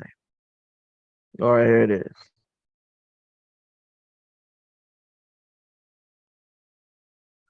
All right.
It should be either 9, because this is 8. And we're looking for a part where Canaan took land. I'll have to read it. Let me see. Oath taken by. So they taking the oath right here. This is after, I know it takes place after they take this oath, right? And thus the sons of Noah divided unto their sons in the presence of Noah their father, and he bound them all by an oath, imprecating a curse on everyone that sought to seize the portion which had not fallen to him by his lot. Do you see what the nations are about to come into? A curse.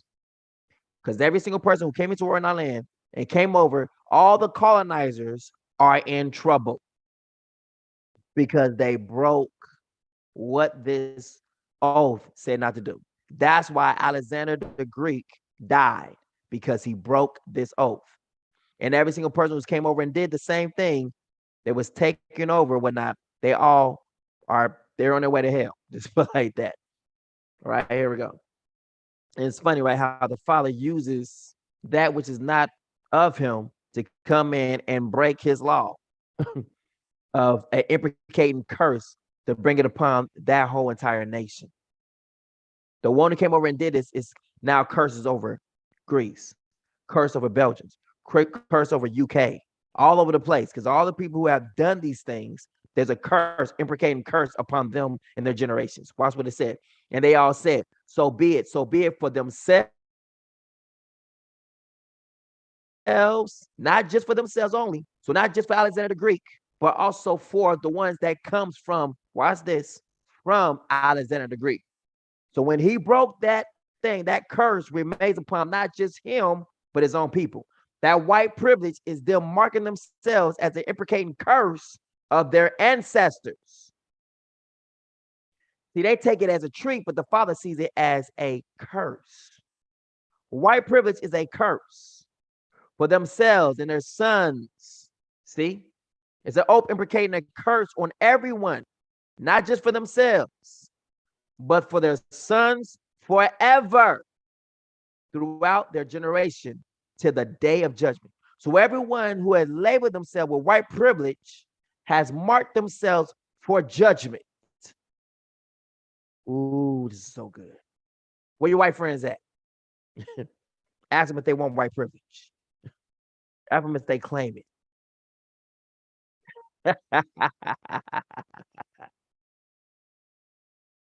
Just saying. See if they claim it. Hey, you claim white privilege? I wouldn't if I was you. It's sad. Now, on which the Father shall judge, watch this, all the colonizers. So everyone who then came into our land, they are going to be judged by this oath right here. And many shall be slain of the Father in that day. They're going to be found guilty. Everyone who has the national treasures of the world will be found guilty by them having anything that belongs to our land. Literally is them guilty. The fact that you have to go straight to the UNESCO to find our lands mean they have broken this oath right here. If you go to your find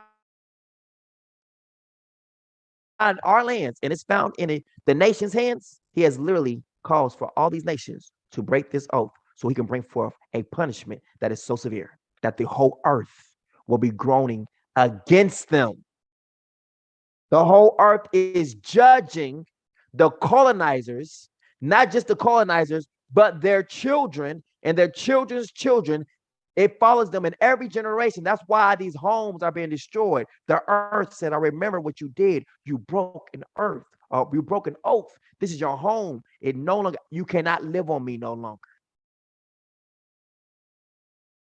Pack up and leave. I don't want to leave. Fire comes and burn up their house. Get up and go.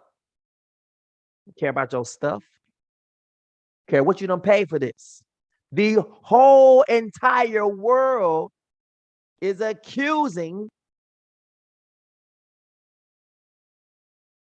our tormentors. So the earth is helping you. The rains, the storms, the earthquakes, the lava, all these things is helping you. They know where they at. Oh, you live over here. I know because they know them. They're like, these are the sons, the daughters of the ones who broke the earth. And this curse is now bound upon them. You know, as rich people usually die the worst sometimes. They be dying by earthquakes.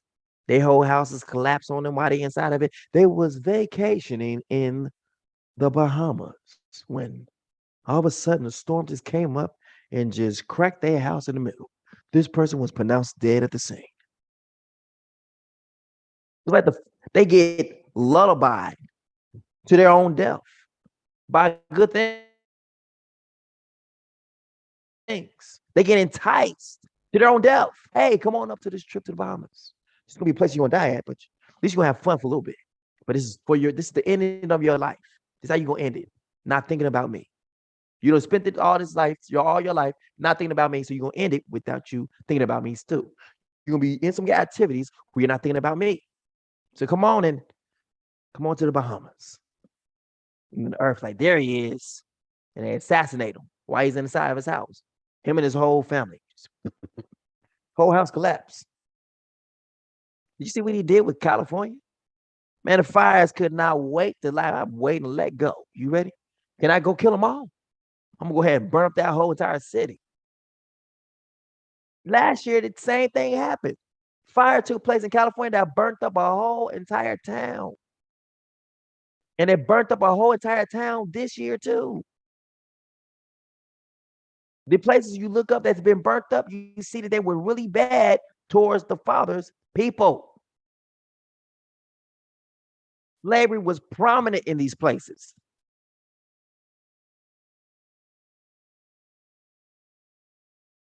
I'm just saying, man. White privilege has a price tag on it. It's your death. You have a toe tag. You've been tagged. Your toe is tagged. So watch this. All right. Till the day of judgment on which the Father shall judge them with a sword and with fire for all the unclean wickedness of their errors. Watch this. So your errors are deadly. Errors are deadly. Wherewith they have filled the earth with. That means the Bantus, our people will be keeping with their errors, transgressions and uncleanness and fornication and sin. He is talking about the Greeks. The Grecians have done this. Right? Let's go. 10.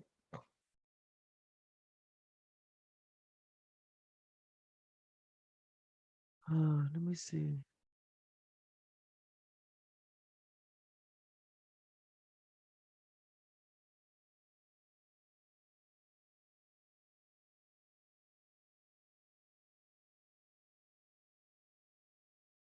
Watch this. Here we go. And Ham, his sons, went into the land. This is Jubilees chapter 10, verse 28. And Ham, his son, went into the land which he was to occupy, which he acquired as his portion in the land of the south. Watch this. And Canaan saw the land of Lebanon to the river of Egypt, that it was very good. And he went not into the land of his inheritance to the west, that is to the sea. And he dwelt in the land of Lebanon, eastward and westward from the border of Jordan and from the border of the sea. So watch this. And Ham, his father, and Cush and Mizraim, his brothers, said unto him, thou hast settled in a land which is not yours, and which did thy lot. Do not do so, for if thou dost do so, you and your sons will fall in the land. and be accursed through sedition, for by sedition, so by what you stole this land, so by sedition you have settled, and by sedition will your children fall, and shall be rooted out forever. Well, watch this. Canaan, dwell not in the dwelling of Shem, for to Shem and to his sons did it come by their lot. So watch this. Cursed art thou, and cursed shalt thou be beyond all the sons of Noah. This is what Noah said to him, right? Cursed be Canaan, and he shall be the servant of all of his brothers, right? Of Shem, Japheth, and even of Shem, and of Shem, Japheth, and even of Ham. He will be servants even of his own people, sons of Noah, by the curse by which we bound ourselves by an oath in the presence of the holy judge, which is the Father, and in the presence of Noah, our father. So those are the witnesses to that. Watch this. But Canaan, he did not hearken unto them, and dwelt in the land of Lebanon from Hamath to the entering of Egypt, he and his sons until this day. And for this reason, that land is named Canaan. Now, we just took away what he's about to say in the land of Canaan. Remember, he says Canaan was not a land their own. We just see here that Canaan was a land that was their own. So therefore, what he's about to say now about Canaan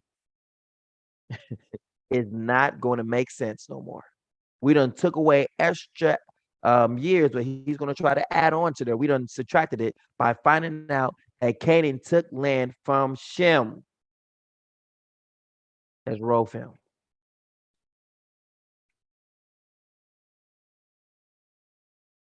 In Canaan, Genesis says that Ishmael, the son of Hagar, was scoffing at Isaac. Paul says in Galatians that the son who was born according to the flesh, who was Ishmael, persecuted the son who was born according to the spirit, who was Isaac. Paul persecuted Isaac. So Isaac, Abraham's seed, was persecuted or mistreated in Canaan, a land not his own. Abraham's seed was mistreated in a land not his own. From the time that Abraham received the promise to the time that Moses received the law, there was 430 years according to Galatians 3:17. 25 years after Abraham received the promise, that's when Isaac was born. That takes it down to 405 years. Now Genesis says that Ishmael scoffed at Isaac on the same day that Isaac was weaned. Well, according to the Jewish Agency for Israel, in Talmudic times, it was the custom to celebrate the child's weaning anytime from 18 months to 5 years. It goes on to say that according to Rabbi John, should be allowed to nurse up to the age of 5.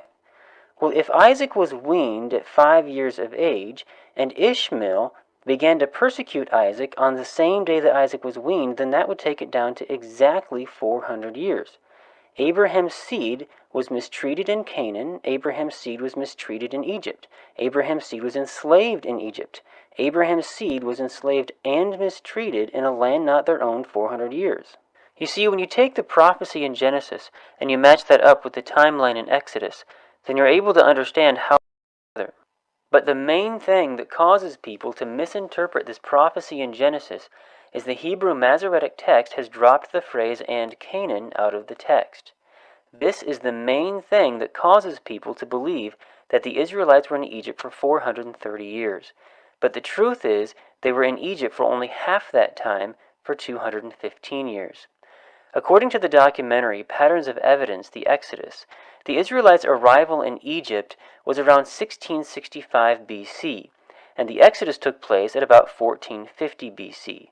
This means that the Israelites were in Egypt for 215 years. This is the only thing that the archaeological evidence supports. The evidence does not support 430 years in Egypt. This is the reason why it's important to understand biblical history correctly first, in order to correctly understand how it correlates with Egyptian history and archaeology.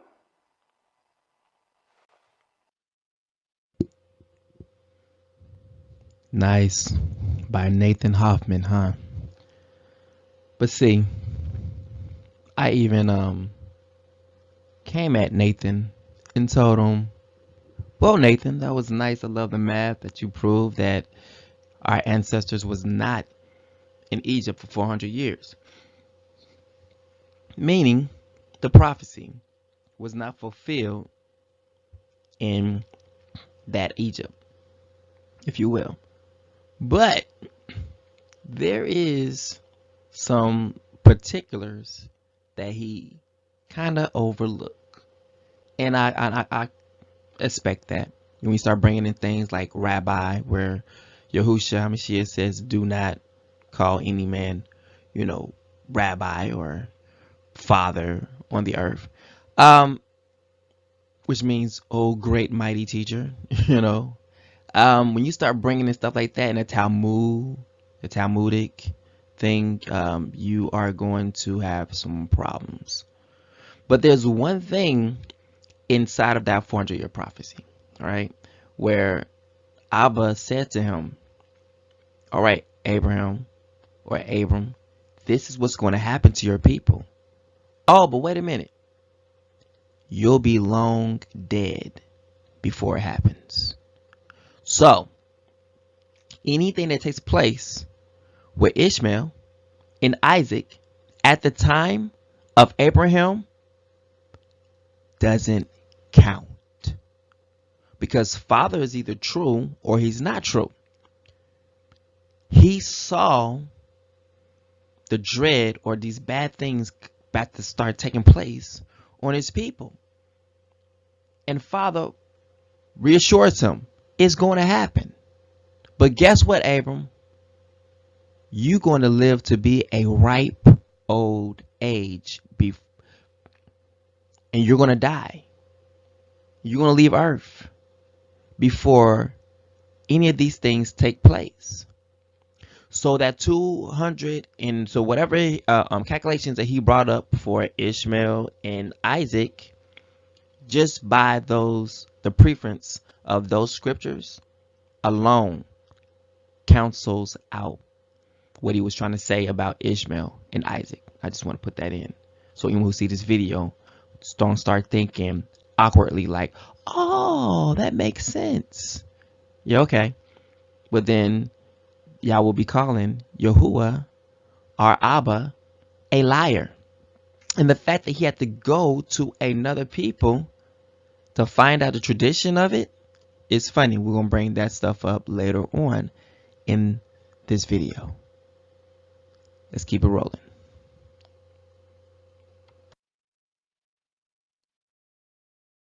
Genesis 15, 17 and 21. After the sun went down and darkness fell, Abram saw a smoking pot and a flaming torch pass between the halves of the carcasses. So Yahuwah made a covenant with Abram that day and said, I have given this land to your descendants, all the way from the border of Egypt to the great Euphrates River, the land now occupied by the Kenizzites, the Kadamites, Hittites, Perizzites, Rephaites, Amorites, Canaanites, Girgasites, and Jebusites. It's a lot of sites, a lot of ikes. Yikes.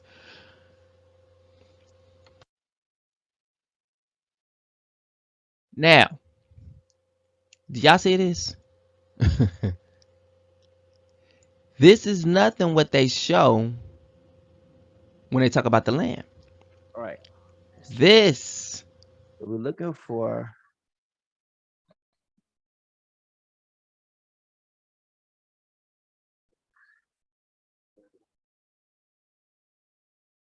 Grab hold of it later on as things in the Middle East, but we need to look at some things. Deuteronomy 28, 49 and 50. What does it say? Yahuwah will bring a distant nation against you from the end of the earth. End of the earth. And it will swoop down on you like a vulture. It is a nation whose language you do not understand. A fierce and heartless nation that shows no respect for the old and no pity for the young. We're going to visit that again. Look up the meaning of distant. All right, here we go. We got far away in space or time, distant parts of the world, far away, far off, far, remote, out of the way, outlining, abroad. You get the point. The star is 30,000 light years distant from the Earth.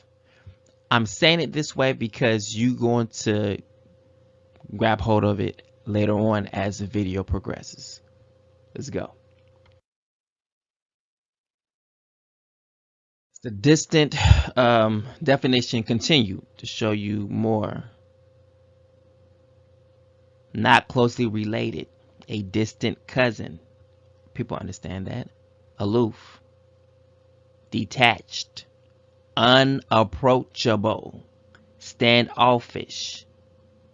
Understand? All right. Now watch this. Remember what it said to you in Lamentations. It said you was going far away. The Father has punished Jerusalem because of her awful sins. He has let her people be dragged away, plucked away, snatched away. Now watch this. How it ties in with everything in the call.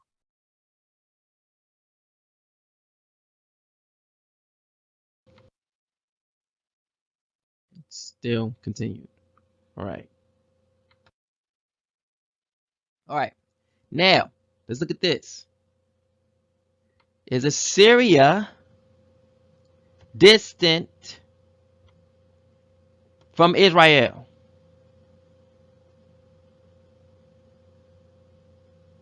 No. We're going to let them tell you Take a listen. How they were treated, okay? And see if they match scripture, right? The winner has to match scripture.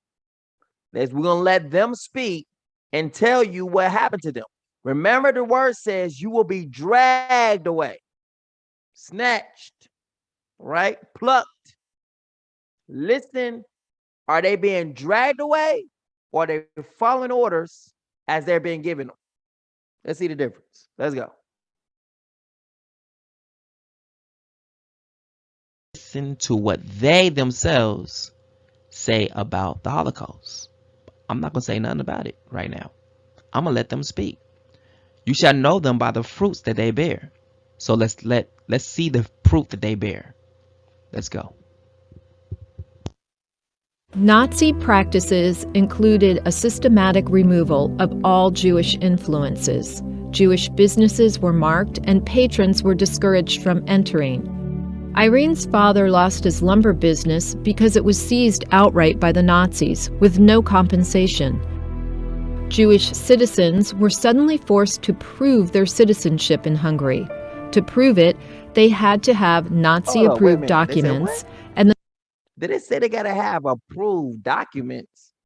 Did that sound anything like being dragged away? Sounds some people are being, cordial with some people. Say, hey, you got to show us your documents. Show us your ID. They don't sound like no one, come here, dragging you away. And they sound like they're in the same place with these people. They didn't travel no distance. They're right here in this place. Did no one come to this place to take them away? They're all in the same place at the same time. This does not match anything of what this word is saying. This is foreign compared to the scriptures. This witness does not bear witness with the scriptures. Try the spirit by the spirit. What is happening to them does not match the scriptures. Not even in shape, form, or fashion. This does not match the witness of Daniel or what he saw with Lamentations. This does not match the prophet Jeremiah who wrote the book of Lamentations, because Daniel is giving life to what Jeremiah has said in the book of Lamentations. Now, Jeremiah Jeremiah was called the weeping prophet. Lamentations. Now Jeremiah is now speaking as the people are being exiled from the land. And he's done told you and showed you you're gone from the land. You're not even here no more. Daniel saw it happening in the future, then Jeremiah saw it happening. Just saying. Let's go. The Nazis made those documents difficult to obtain. Jews who couldn't prove Hungarian citizenship were deported. Hold up. So if you could not show that you had residence there, you was deported? Let me see if deported has anything with you being dragged away. Let me see. I thought you was being sent to another place. You just lost your place. Deported. Let me see. Deportation. Deported means definition. See if there's anything with you being dragged away. Expel, ban, exile, transport, extradite, behave, act, perform. Wait a minute. Thrown out, cast out, evicted, booted out, chuck out, give someone a boot, thrown out, turn out, drum out, kick out, give someone a bum rush. Doesn't sound like someone being drugged anywhere. You're just being kicked out. And you're being deported from, watch this. Deport. Russia or wherever you at right now. You're not in the land, and none of these people are in Africa. This woman is Hungarian, talking about her Hungarian experience in the place where she lived at, where Hungarians come from.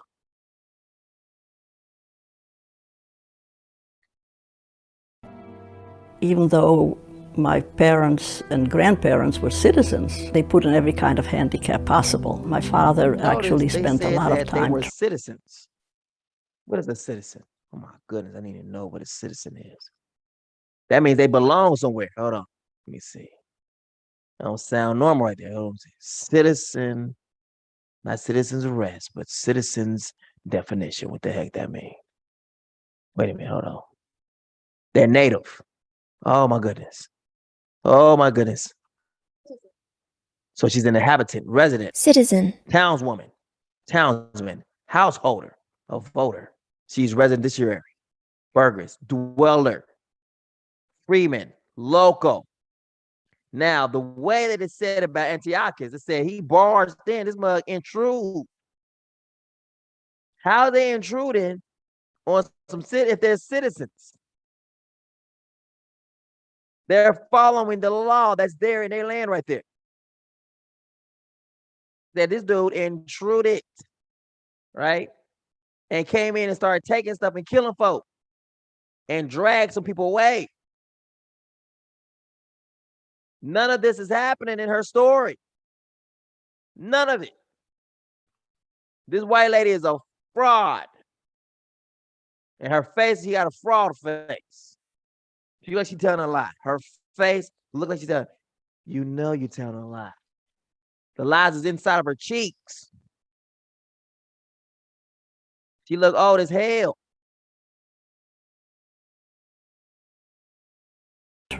Trying to acquire that by going from office to office and paying for everything, and eventually he got the paper. It was, I remember, it was they were almost celebrating. He came back with that paper. Okay, we're safe. Every step of the way. Okay, we say, could we obtain some paper? How many times we have people that had obtained some paper and they took and burnt it and said you ain't safe? Well, see, the master said that I earned my freedom, sir. I earned my freedom. Let me see that. Rip. I don't see nothing. You just took it. What'd you say, nigga? Nothing, sir. I didn't say nothing. I don't see them taking that paper and ripping it, burning it, saying it don't count for nothing. She said, they're from Romania, Jews under arrest in Romania in 1941. Is Romania the land where the so-called Jews come from? No. That don't fit the scriptures where Shem, Ham, and Japheth came from.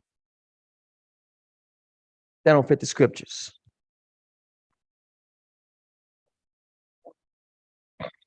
And from the Romania time does not count for all the world.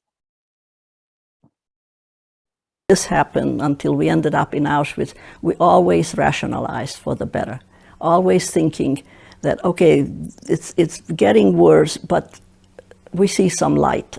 You know, people just can't accept the worst. And so here we had this paper and we're safe. Except don't show yourself in the street, you know, don't get involved with the law in any way because they won't protect you. Nobody was safe. Even school kids, the younger ones than in high school, say, I have my rights. You know, you hear that in classroom. Well, what if you don't have any rights? And the police are on the other side. They don't protect you. They stand by while people do you harm or take out anything from your home. It's a very difficult concept that we were guilty of something. We were guilty of being alive just by virtue of being a Jew. And wrong. You are the wrong color for a so-called Jew. Wrong color. And we've already improved that.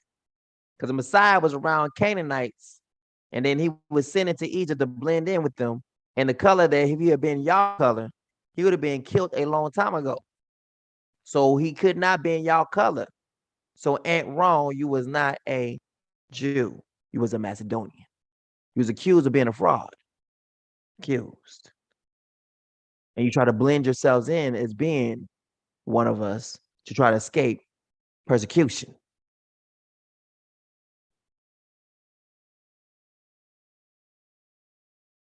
You were hunted.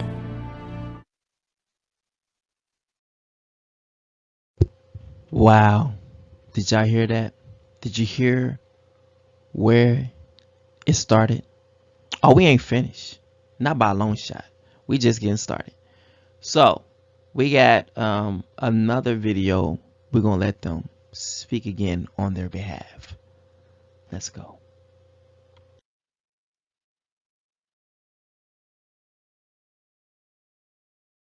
How the Holocaust began. By their fruits you will know who they are. Again, they speak.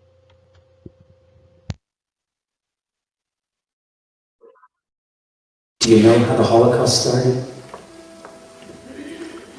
After the Russian Revolution. And the Russians took over Ukraine. They took over Brest and Uman. Oh, wait a minute. Did it say the Russians? We got a whole new people. So let's see that again. Let's see how it's lining up with the scriptures and how it's not lining up with the scriptures. All right. So over here, the Book of Maccabees, we have Antiochus, who is from Greece, right? Right. Or even Rome, right? One of those, right? Yeah. So Alexander ruled from Greece, and then he split up his kingdom. And out of his kingdom, no matter what it is, whether it's Rome or whatever it is, the whole entire world is divided up from Babylon, right? Because that became Alexander the Greek's kingdom. Since that became his kingdom, everyone who was ruled has been ruling from the standpoint of Babylon throughout the four corners of the earth, right? So Rome comes from Babylon, all that, right? Because Greece and then Rome, right? So moving on, and this ain't none about Russia, right? Didn't see nothing about Russia, none at all. But we have Antiochus, who was coming against us, right? Dragging us places we don't want to go, you know. Don't see nothing about Russia in the Book of Maccabees. I'm looking for it right now. Let me see where Antiochus is from. All right, Antiochus. Antiochus comes from, was once a hostage at Rome. All right. So Antiochus, once a hostage at Rome, he is from Greece. He became king in 137th year of the kingdom of the Greeks. Right? So he's from Greece, right? Now he's just said Russia. What does Russia got anything to do with this? In the book of Lamentations now, we're crying about what the Greeks are doing to us. Right? So now this whole Holocaust is straight up garbecho. Look at this. This is what the Holocaust is right now. Trash. See, trash removal. Yes. This is what it is, a whole bunch of rubbish. But the people who died was in the gas chamber. This is what it is. Rubbish when it comes to the word. I see the nation is nothing less than nothing. Watch this. So if these so-called people who say they are the people, and they're really not the people, guess what about the Holocaust? Isaiah has to say about the Holocaust. Let's see what Isaiah 40 and 17 has to say about the so-called Jewish Holocaust. See what he got to say. See if it's disrespectful or very heartstring being pulled. All the nation are as nothing before him. He regards them as nothingness and emptiness. So he just said that their whole Holocaust was nothing. It was empty. Straight up emptiness. Low-born men are but a vapor, the exalted but a lie. Weighed on the scale, they go up together, they are but a vapor. So he said their whole entire story about the Holocaust is a vapor. Look at this. Put no more trust in a man who only has the breath in his nostrils of what account he is. Meaning what? If he alone is only speaking what he is, but the word or the scriptures does not back him up, it says, do not put your trust in man, because this will be a man by himself. This is what the meaning says, trust Yah, not man. Look what it just said right there. Put no more trust in man who has only the breath in his nostrils of what account he is. Meaning, you have to have something that establishes you. The word has to also back you in who you say you are. If you don't have the word that backs you, then it's your own words saying who you are. And at that moment, you will be putting trust. So everyone says that they're king, but has no word to back it. You're putting your trust in man. Everyone says, oh, that they're the teacher, or they're this, but they have no word to back them. Then you're putting your trust in man. Ooh, that's good. I love that. And it's people. I love this one, man. All right. So he just said that their Holocaust is garbecho.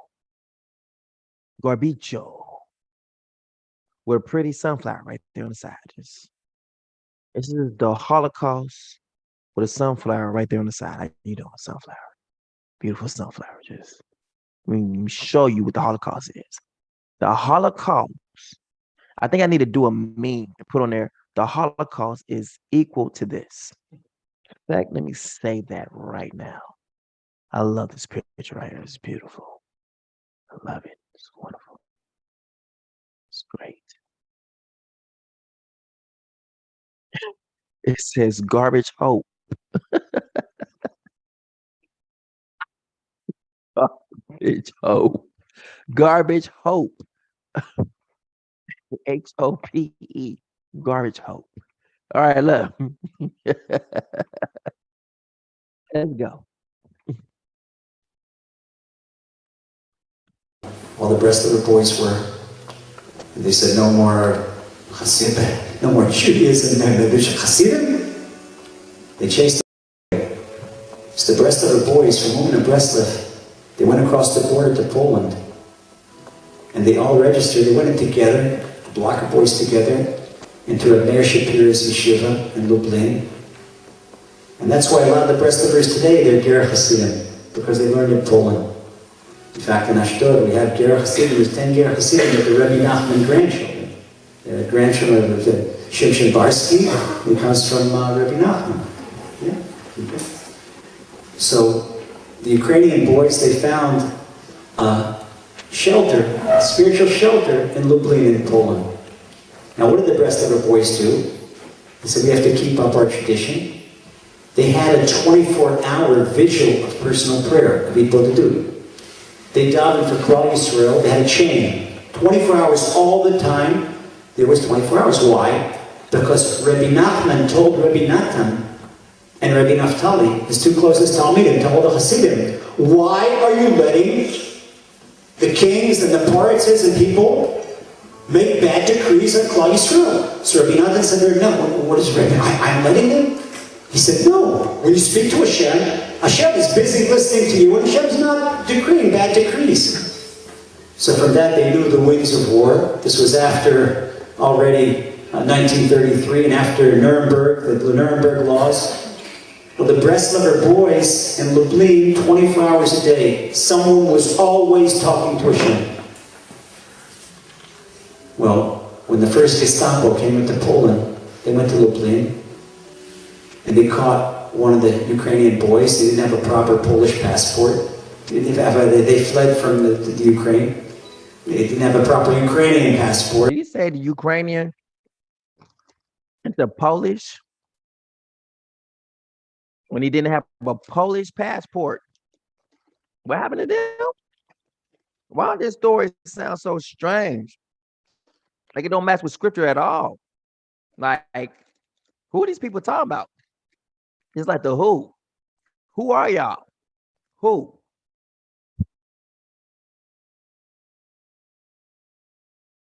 And they put him in jail. And as soon as he got put in jail, the whole mishmar, the vigil, it dropped.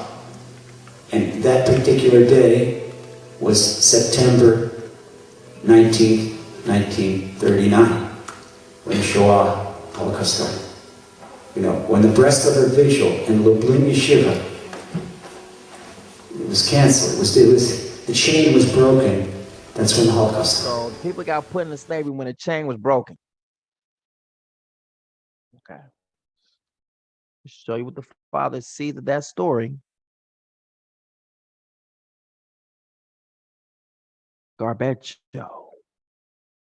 Putting garbage to good use with wasted energy. That right there, my friend, was a garbaggio story. And their Holocaust and their pain and suffering are as nothing before him. He regards them as nothingness and emptiness. The vapor. Let's keep it going, shall we? Sweet. Show the difference here.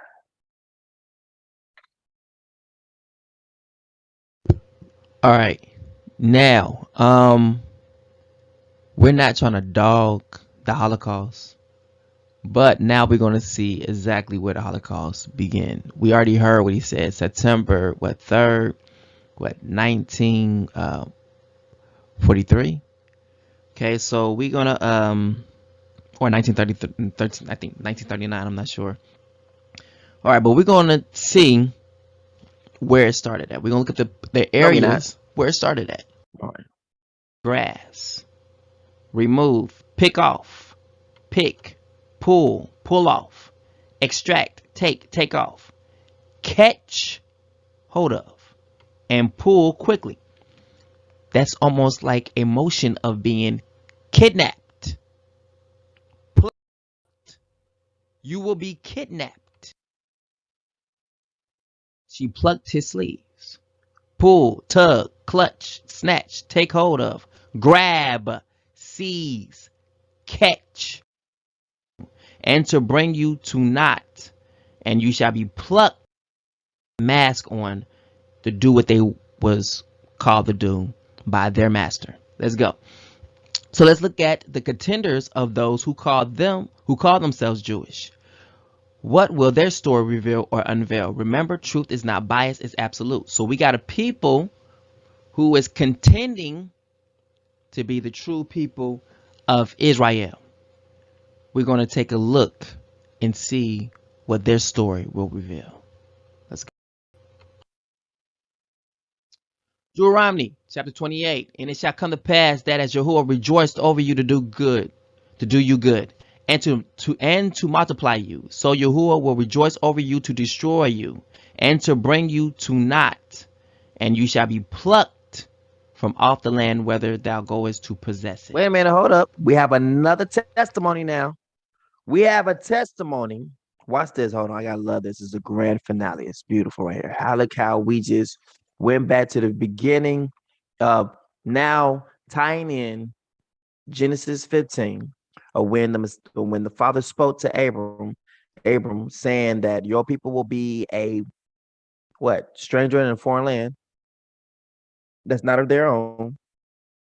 Now watch this. We didn't tie it in now. Daniel.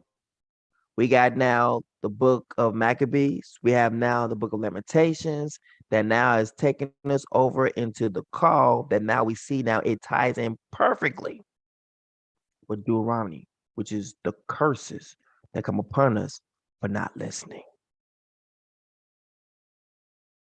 Ooh, and it's so seamless.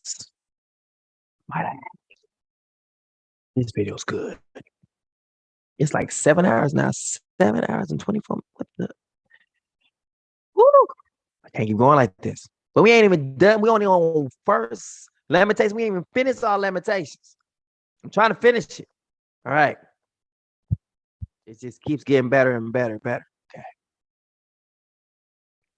If we can wrap this up. All right, let's go.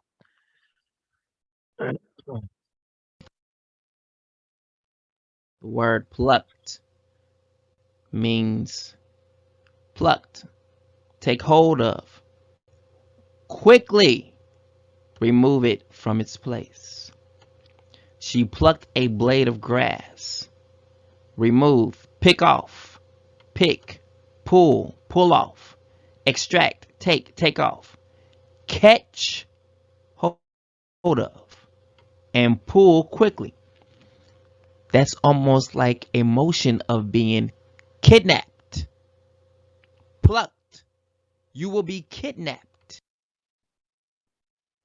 She plucked his sleeves. Pull, tug, clutch, snatch, take hold of, grab, seize, catch, tweak, twitch, jerk, to prepare it for cooking. Understand, you are to remove the feathers from. So this is going to be a plucking motion going on. There's going to be some kidnapping taking place. This definition of swoop. Move rapidly downwards through the air, like a motion of people jumping on you. Dive, sweep, pounce, drop, plummet, plunge. Get it? Swooping motion. This is all. She swooped up their hand in her arms. Someone grabbing you. You're being kidnapped. Pluck and swoop. I love these. I love the word. It makes everything so graphic. And that's why I'm saying every single word the way I'm saying it. So you can see it in motion. You're being plucked. You're being grabbed. You're being apprehended. But guess what? You don't know what's taking place. You're being attacked, assaulted. Ooh. Now, when they talked in the videos about what took place with them, they was coherent. There was no kidnapping going on. They was well aware of Hitler saying, look, y'all need to produce papers. If you can't produce papers, something bad's going to happen to you. They're well aware, they're conscious of hearing what's about to take place. They say what? They brought out trucks or vans and told them to get into it. They got into it. Other people were being plucked against their will. They didn't have a choice. They're being drugged somewhere, tugged somewhere. These people are literally walking into a van. Look what it said. You're being drugged. You're being drugged. Look what it said right there in the word. It says you're being drugged. Wait a minute. We have a direct connection with Lamentations that says you're being dragged. Drag is the same thing as being drugged. Drug.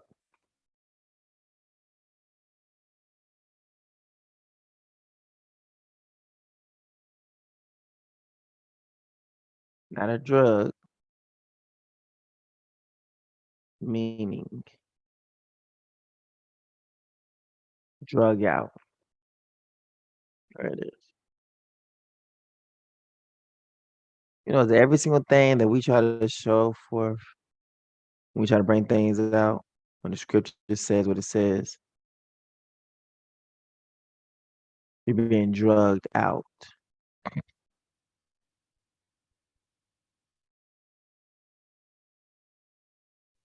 Meaning, because we have two different meanings, right?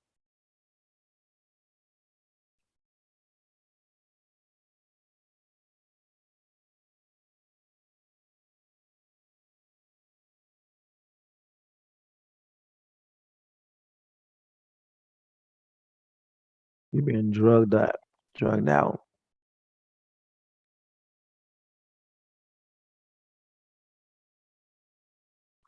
You're being dragged out. That's what it said. You be dragged out, drugged out, dragged out. Meaning, you're being dragged out. He dragged out the speech to force something, to make someone tell something. So it's literally you're being forced. You're being forced. Drag out. There it is right there. You're being forced. And Lamentation says it. He has let her people be dragged away. You just heard me say right there that you're being drugged out. One people are being asked. The other one is being, hey, you're being taken. Understand? All right. Deuteronomy 28. You will serve your enemies whom Yahuwah will send against you. You will be left hungry, thirsty, naked, and lacking in everything. Yahuwah will put an iron yoke on your neck, oppressing you harshly until he has destroyed you. Another thing, it says, a nation from the ends of the earth. Let's go ahead. Let's go back to Lamentations, right? Let's see if we can get through it. So Zion's glory has disappeared, right? So we see you are in captivity, fully in captivity throughout the nations, right? You're being sold, right? Completely. So we have literally lined that up perfectly, wouldn't you say? Zion's glory has disappeared. Her leaders are like deer that cannot find pasture. Wait a minute, hold up. They are hunted down till their strength is gone. Her people recall the good life that once was theirs. Now they suffer and are, watch this, scattered. No one was there to protect them from their enemies who sneered when their city was taken. Jerusalem's horrible sins have made the city a joke. Those who once admired her now hate her instead. She has been disgraced. Now remember, your land has been taken. Who took your land? The United Nations. If you look up all the national parks, you're going to find all your lands that's in Africa. Your land has been taken. Let's go. But there's still certain parts that no human has laid foot on at all. None.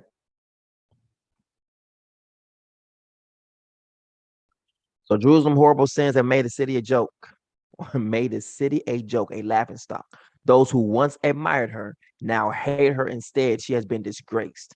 She groans and turns away.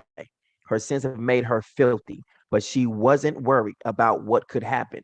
And when Jerusalem fell, it was so tragic. Watch this. America's sins has made her filthy, but she's not worried about what could happen either. That's why people are so trusting about this vaccine, because they don't think that anything bad can happen to them. They don't see it. So just as we were, so have now America become, and the following nations as well. All the nations are made filthy with sins. But she wasn't worried. None of them are worried about what can happen. So that's why people are so trusting in man, who has no, watch this, no um um um no supporting scriptures of who they are, but by their own words, their own mouth. And he says, do not, that's putting your trust in man. Is when man has nothing to back him up of who he says he are. So if you say you are a witness, the scriptures should show forth. If you are the king, the scriptures should show forth. If not, it's just your own mouth giving breath or giving witness with your own nostrils, your own breath, but there's nothing to back you. Those who call that person king, even though there is no references of it in the scriptures, have put their trust in man. That's what it says, to trust Yah, not man. Man's words only stands alone. A person who put their trust in the Father, he has scriptures upon scriptures. A witness will bear witness of who you truly are. And if you don't have those witnesses, people are foolish to believe who you are. They're stupid, actually. Downright stupid. And they deserve to get whatever is coming to them because they believed man instead of what the Father has said. The Father's going to always back his people. The one he has chosen, he's going to always back him with scripture. And if he don't even know about it, he will even show him in scripture. Look right here. Look, that's you. For real? I didn't know that. Look how it matches. Remember about this. I told you this. Yes. Oh, yeah. And it's going to tie in with this, all the testimonies. Right? And when Jerusalem fell, it was so tragic. No one gave her comfort. Remember? Look at this. No one gave her comfort. Look how it is tied in again with this. It said no one gave her comfort. Here it is. And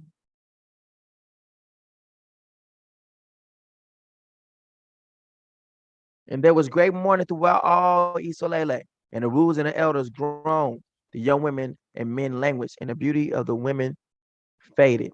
Every bridegroom took up a lamentation, while the bride sitting in the chamber mourned, and the land quaked on account of his inhabitants. This the strangers, and all the house of Jacob was clothed with shame.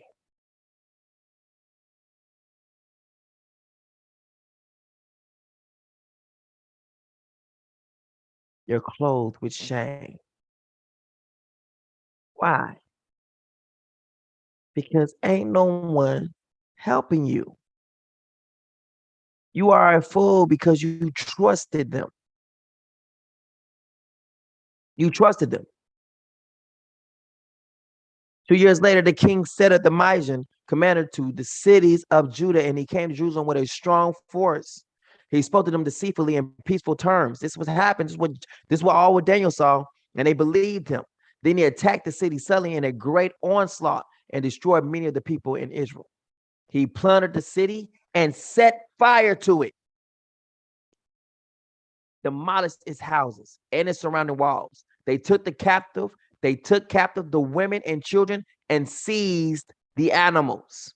Then they built up the city of David with the high, strong wall and strong towers, and it became their citadel. There they installed a simple race, transgressors of the law, who fortified themselves inside it. They stored up weapons and provisions, depositing there the plunder they had collected from Jerusalem, and they became a great snare. The citadel became an ambush against the sanctuary and a wicked adversary to Isolele at all times. They shed innocent blood around the sanctuary. They defiled the sanctuary. Because of them, the inhabitants of Jerusalem fled away. She became a abode of strangers. She became a stranger to her own offspring, and her children forsake her. Her sanctuary became desolate as a wilderness. Her feasts were turned into mourning, her Sabbaths to shame, her honor to contempt. As her glory had been, so great was her dishonor. Her exaltation was turned into mourning.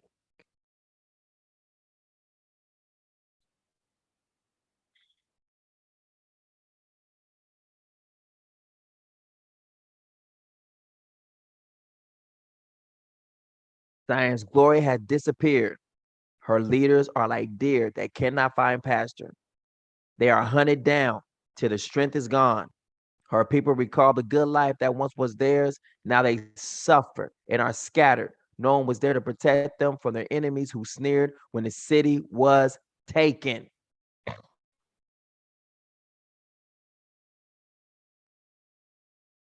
Jerusalem's horrible sins, or the Salamas' horrible sins, have made the city a joke. Those who once admired her now hate her instead. She has been disgraced. She groans and turns away. Her sins have made her filthy, but she wasn't worried about what could happen when Salama fell. It was so tragic. No one gave her comfort. When she cried out, "Help, I'm in trouble, yeah. The enemy has won." Zion's treasures were stolen. Jerusalem or Salama saw foreigners enter her place of worship, though the Father had forbid them to belong to his people. Though the Father had forbid them to belong to his people. So they don't belong to us. They're not of our kind. Daniel said the same thing. He saw the same thing.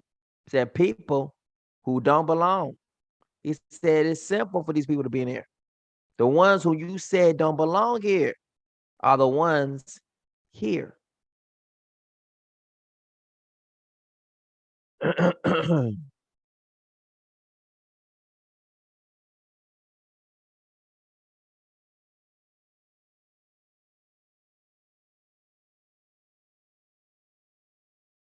There it is, Greece shall come.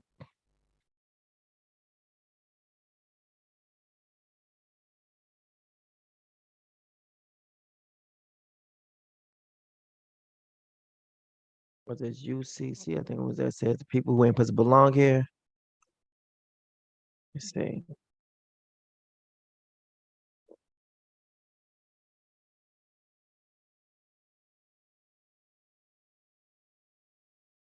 So offshoot shall come from Alexander, a branch from him. Here it is. In those days there appeared in Israel transgressors of the law, right? Let us go make a covenant. Remember, they're so happy about that. And he authorized them to introduce the ordinance of the Gentiles, people who don't belong here. They're disguising their circumcision, abandoning the Holy One's covenant. They have allied themselves with the Gentiles and sold themselves into doing wrong.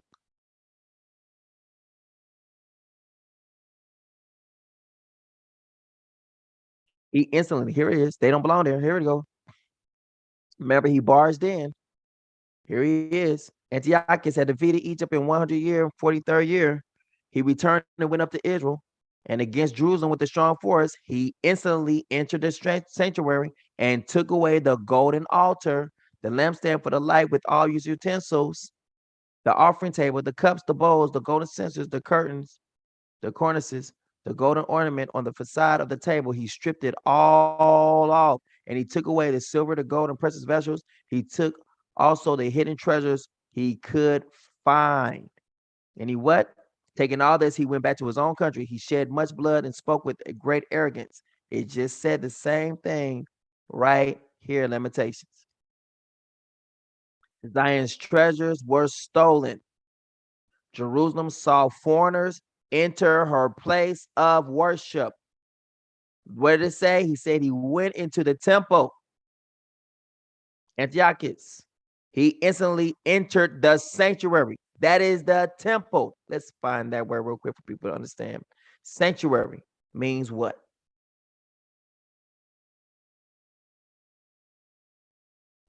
Sanctuary meaning a holy or sacred place. People know what that means. There it is. The biblical tabernacle or the temple in Jerusalem. Ooh, if we don't have a perfect match, I don't know what is. The holies of holies, these places of worship. We see that Antiochus is the one who is causing all this trouble in Lamentations. Zion's treasures were stolen. Jerusalem saw foreigners, people who don't belong there, enter a place of worship, though the Father had forbid them to belong to his people. Everyone in the city groans while searching for food. They trade their valuables for barely enough scraps to stay alive. Jerusalem shouts to Yah, please look and see how miserable I am. Now passerby even cares. No passerby even cares. Why doesn't someone notice my terrible sufferings? You were fiercely angry, Yah, and you punished me. Worst of all, from heaven you sent a fire that burned in my bones. You set a trap for my feet and made me turn back. All day long, you leave me in shock from constant pain. Now watch this. From heaven you sent a fire that burned in my bones. You set a trap for my feet and made me turn back. Now, this ties in here a little, there a little, that you may fall backwards and be ensnared and trapped. The word says that. I can show it. It's in Isaiah, I think 28 or something.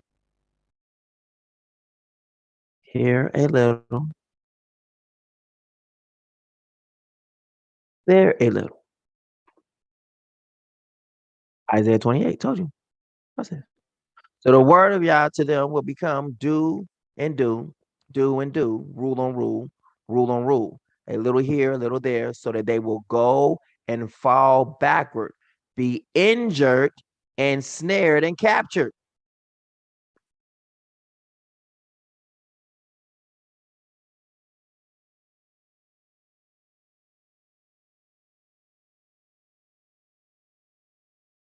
Yep. Now, that's what it says right in Lamentations.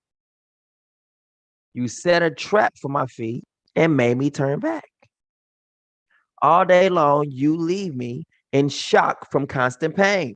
You have tied my sins around my neck. He will put a yoke of iron about thy neck. You have tied my sins around my neck, and they weigh so heavily. He will put a yoke of iron around your neck. Deuteronomy now is coming in. Your enemies now is Antioch, is Greece. Therefore shalt thou serve thy enemies, which Yah shall send against thee, in hunger, in thirst, and in nakedness. Remember, we just got through seeing that in Lamentations. It just said it. Say you hungry. Everyone in the city groans while searching for food. They trade their valuables for barely enough scraps to stay alive. You're going to sell yourselves. The word says.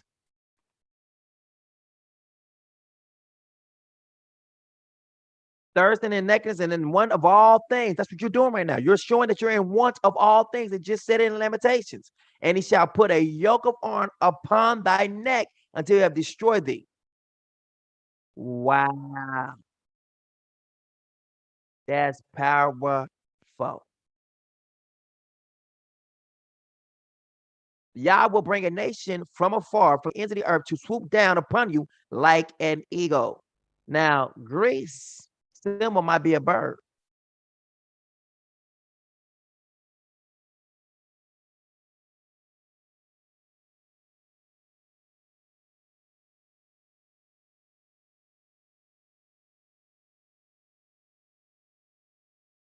Little owl.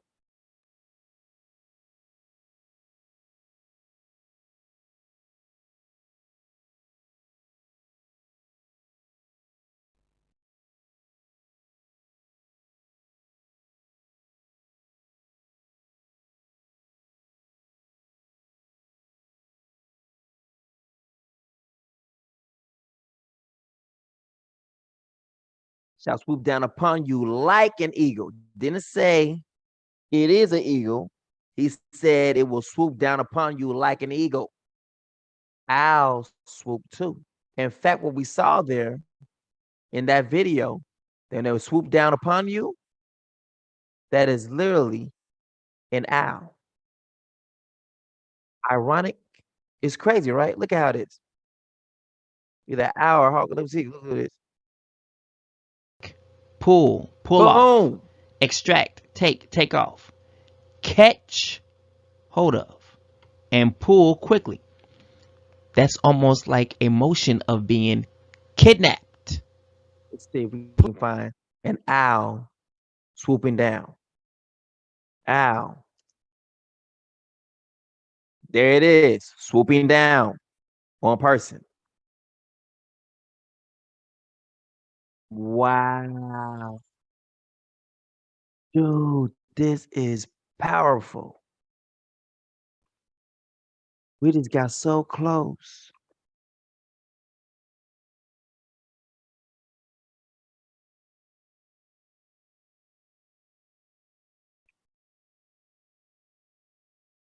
In the past couple of weeks, attacked, and the wild culprit is still on the loose. It's been happening outside a business on Highway 64 west in Apex, and as Bruce Mildorf explains, there's proof to back up the claims. It's hard to believe. I understand that. Byron Unger's face is scratched and bruised. He claims he was attacked outside his shop. And it hit me on the side of the head so hard, it knocked me down. Chris Cox says he was a victim too. And all of a sudden, I get whacked right in the back of my head. I had no idea what hit me. The men say their attacker was an owl. It's hard to believe they were attacked by an owl. Man. You got the owls attacking them. You did this. Just you the children are the one who did this. It said the beast will be attacking the people. We got an owl and attack them. So much for the white privilege. I guess it didn't work that day. Unless you see it for yourself, which you can.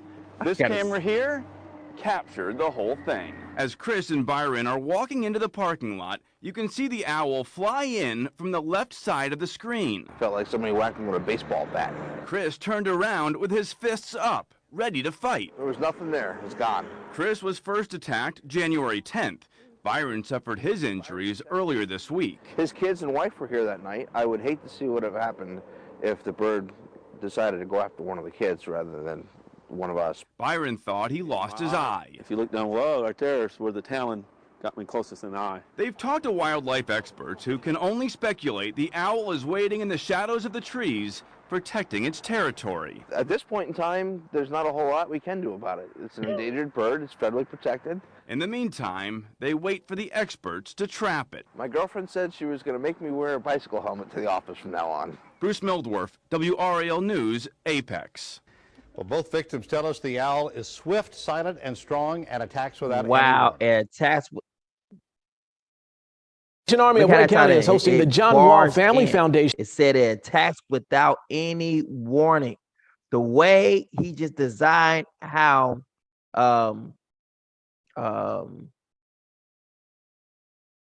with the scriptures how the owl comes in ties in perfectly. He said it attacked without any warning. The way when we see intrude, literally said they came in suddenly. He intrude. That's exactly what the owl did. They said they attacked without warning.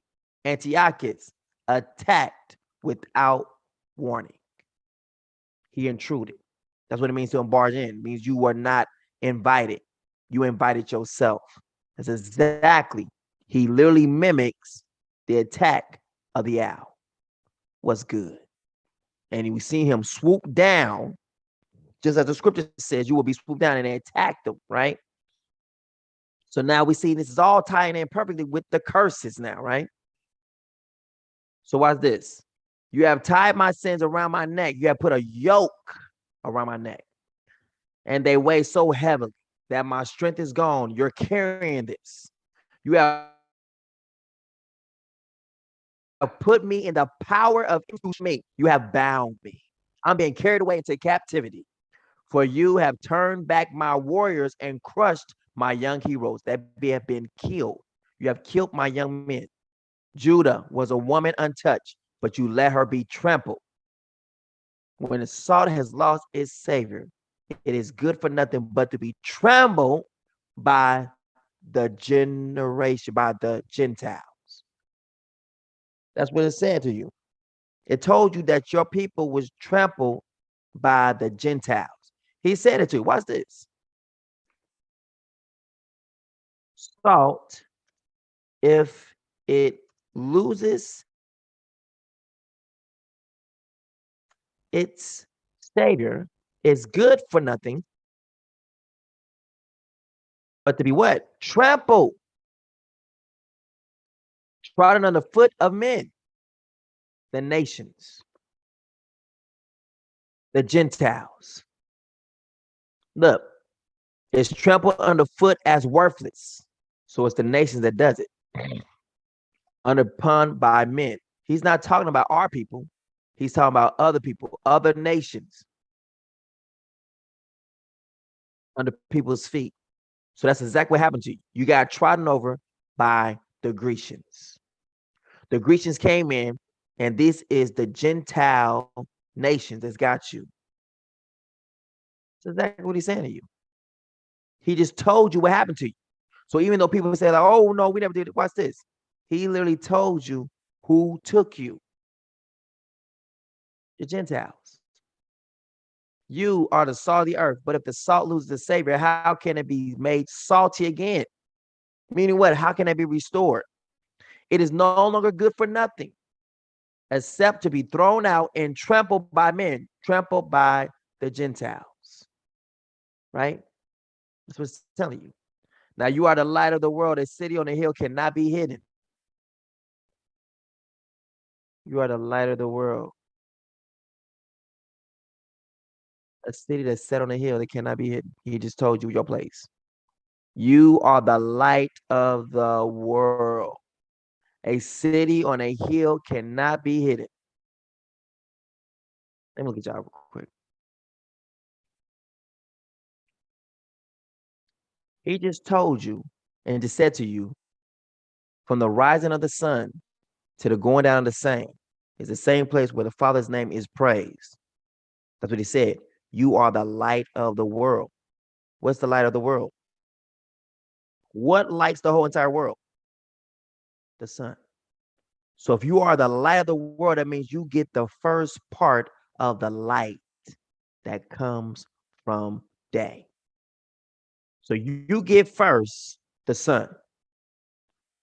Now, where the sun shines at on this land, your city cannot be hidden because the light in that land lights so brightly than any other place on the face of the earth. That's home. The place where the sun rises at first, home, right there. That's what he just told you, right there. Your homeland can't be Russia, can't be none of these. Iran, all this stuff. In fact, when the so-called Ashkenazi people get their stuff, that stuff is a little bit late. The stuff always take place first, so-called in Africa. The sun rises first in Africa, not over here. Here. Just want to put that in there.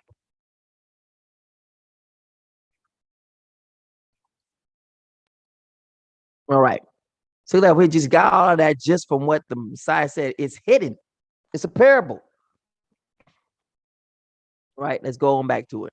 All right. I'm trying to get out of here. But you let her be trampled by what? By the foot of men, by the Gentiles, like grapes in a wine pit.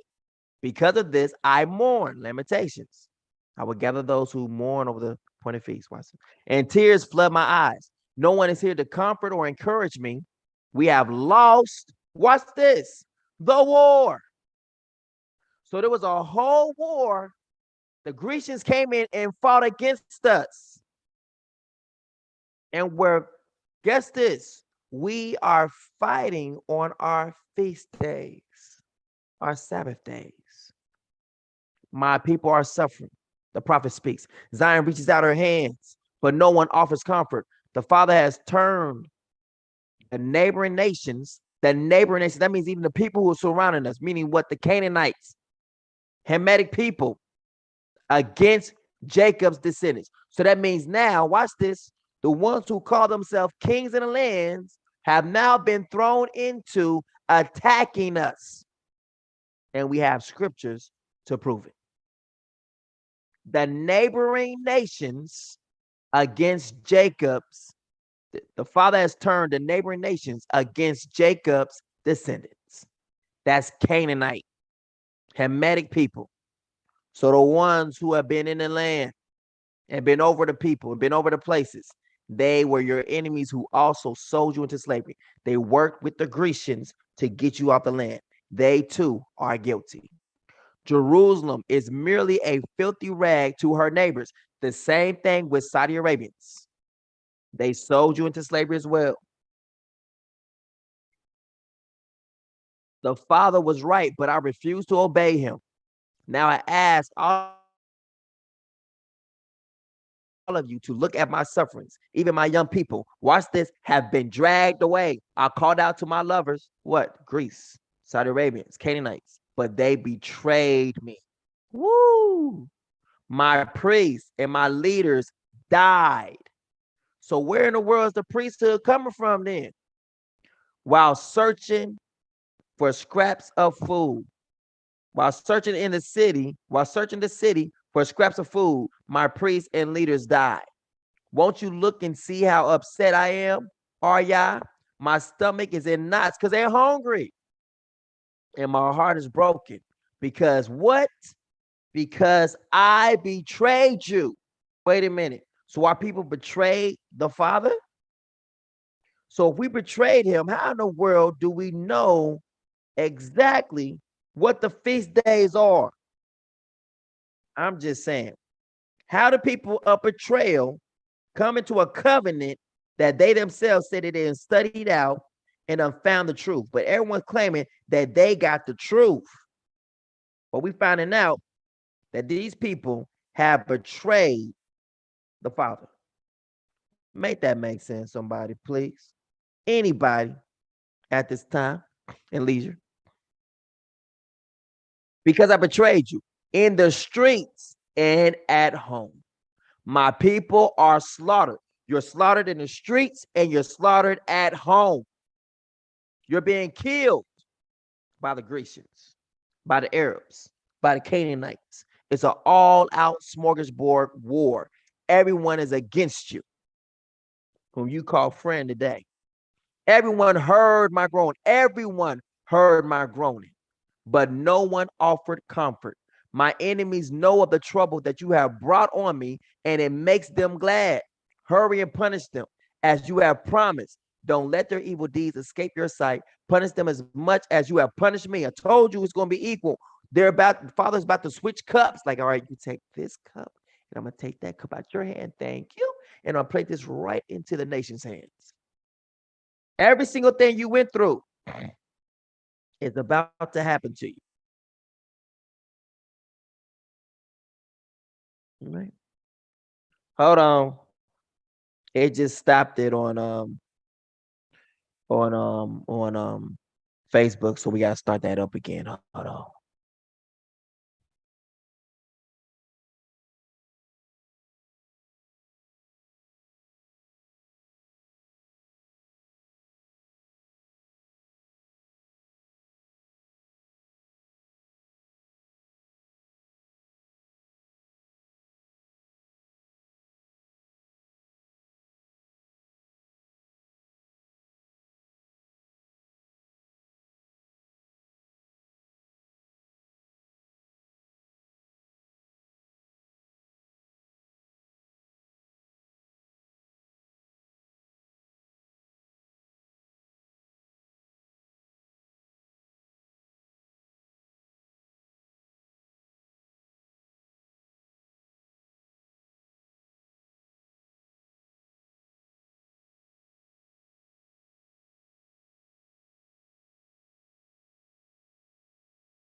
Trying to see if we can get it going again. Hold on, let me see. Without me doing a cut of where we at right now. Yep. It started again. All right. So everything is still good on YouTube. So all the other places is going back up again. All right. So we didn't go no further than that. We got everything running back up again. All right. Let's go. Let's go finish this. All right. All right.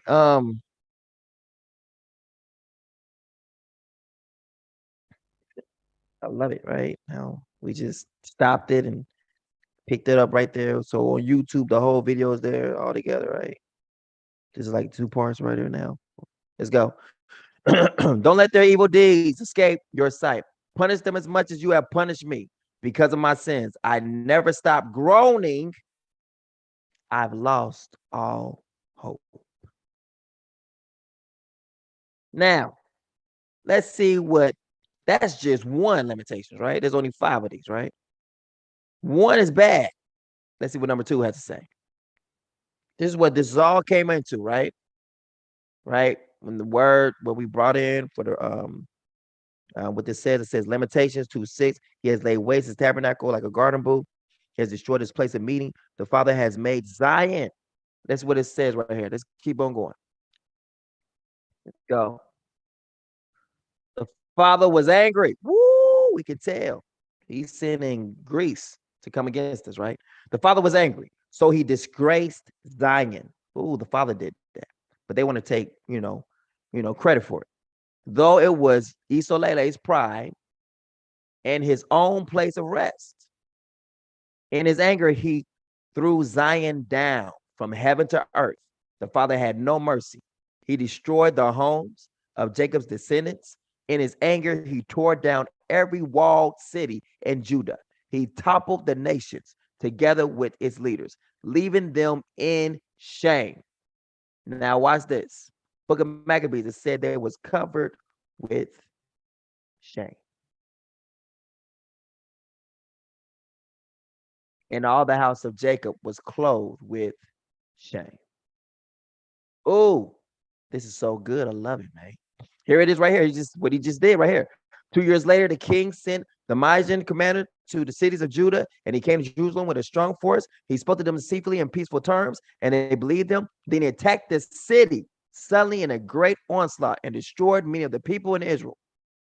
He plundered the city and set fire to it, demolished its houses and its surrounding walls. Oh, complete location of what we need to see. He destroyed the homes of Jacob's descendants. In his anger, he tore down every walled city in Judah. He toppled the nation together with his leaders, leaving them in shame. So we see exactly where this fits in at with the book of Maccabees. The Father was so furiously angry that he wiped out the whole army of Isolele by not supporting them when the enemy attacked. He is talking about the Grecian. We see exactly who we're fighting against. Antiochus, right?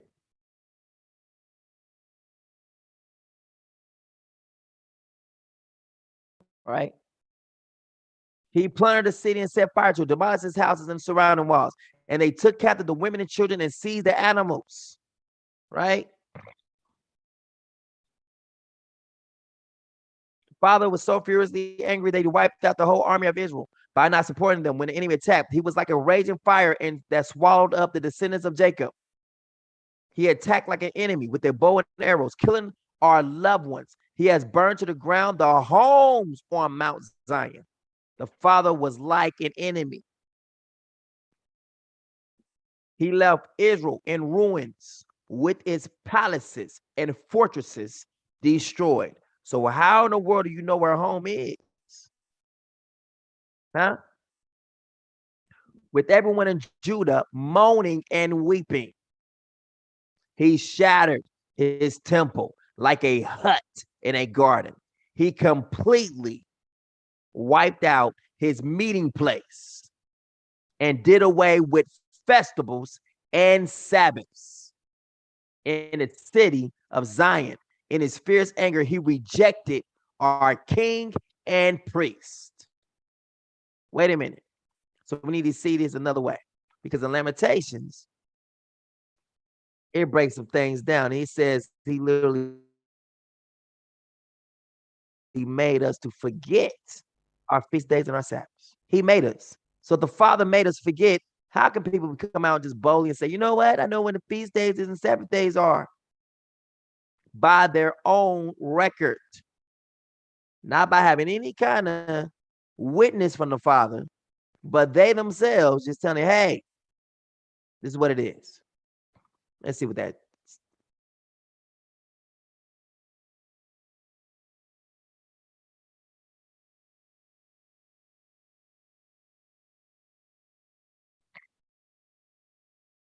And he had violently taken away his tabernacle. He is violently taking away his tabernacle, as if it were of a garden, the Garden of Eden. He had destroyed his palaces of the places of the assembly. The Father has caused the solemn feasts and the Sabbaths to be forgotten in Zion, and have despised in the indignation of his anger the king and the priest. He made you forget your Sabbath. Made you forget it.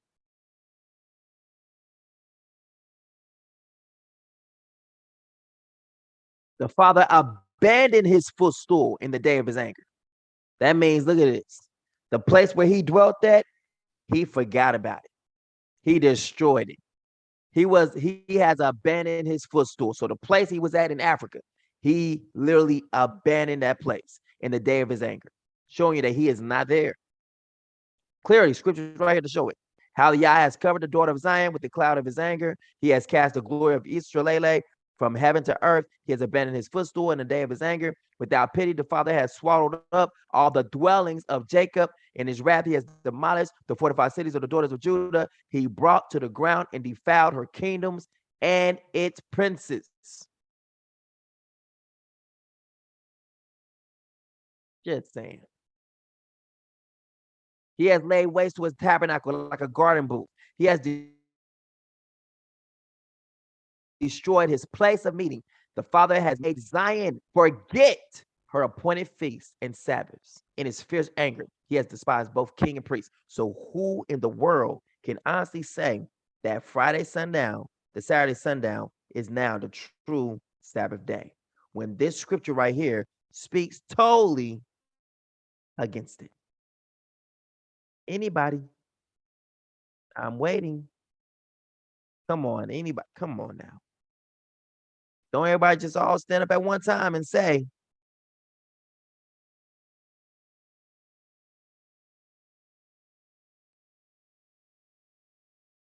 come on. I'm just saying. So who is so boldly to say that they themselves know the feast days and Sabbath day without the Father's help? Who? When the Father was the one who caused you to forget. Let's see what the word means, forget. What does that mean? Neglect. And the Father says what? He said, remember to keep the Sabbath day. So the opposite of remember is to forget. So the Father didn't cause you to remember, fail to remember. Ooh. Now this right here serves as a witness against our people. Every single person that's keeping Friday sundown and Saturday sundown is guilty. Everyone's keeping Sunday as their Sabbath is guilty. Everyone keeping Saturday as a Sabbath is guilty. Friday sundown to Saturday sundown, guilty. Sunday, guilty. Anyone keeping the wrong feast days in the wrong order, guilty. Fail to remember, fail to recall, fail to think of, let slip. He calls you to fail to remember to keep the right feast days and Sabbath days. The opposite of it is to remember. So see, forget is opposite of remember. He said, remember the Sabbath day to keep it holy, but he calls you to forget it. So how in the world can you remember? Neglect, fail, omit. not remember. Stop thinking about. Think no more of. Cease to think of. Cease to remember. Shut out. Never mind. Overlook. Ignore. So you ignore the Father's true feast days and his true Sabbaths. The Father calls our people to ignore the true feast days and the true Sabbaths, to take no notice of the true feast days and the true Sabbaths, to abandon the feast, to abandon the Sabbaths, to abandon Passover, to forget about Passover. So you have kept no Passover, no Sabbaths. You have laid aside all the feast days and the Sabbaths. You have set aside all the feast days and the Sabbaths. You have gotten over the feast days and the Sabbath. You have put away the feast days and Sabbath. So the Father put the law away. The law that he put away was the feast days and the Sabbath day. Why? Because he caused it not to be thought forth in your memory. Therefore, he would not have any respect towards you, which is the covenant. He hath done away with what? The law of the feast days, the law of the Sabbath, the commandment of the feast days and the commandment of the Sabbath. Why? Because he took it away from you. He caused you to drop it, to disregard it, to brush it off, to shrug it off, to pay no heed to. Notice it said pay heed to, because by heeding it, you are protected. He has called it to blank out from your mind. You understand? To put out of one's mind. So all your leaders is trying to tell you this is the feast days, the Sabbath days are wrong because the Father calls you to forget it. Share this. Let's go. We smacking fire at everybody. They smack fire at the so-called tribes, the so-called camps, so-called Dariah, Washmiyah, the Ark. It's slapping fire out of the Bantus. It smack fire out of Mikhail Massa and his so-called tabernacles. Smacking fire out of people.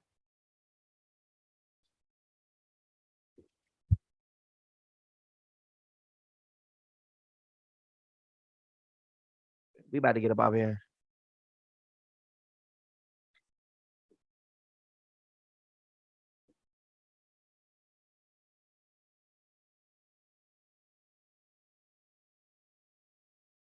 His sanctuary.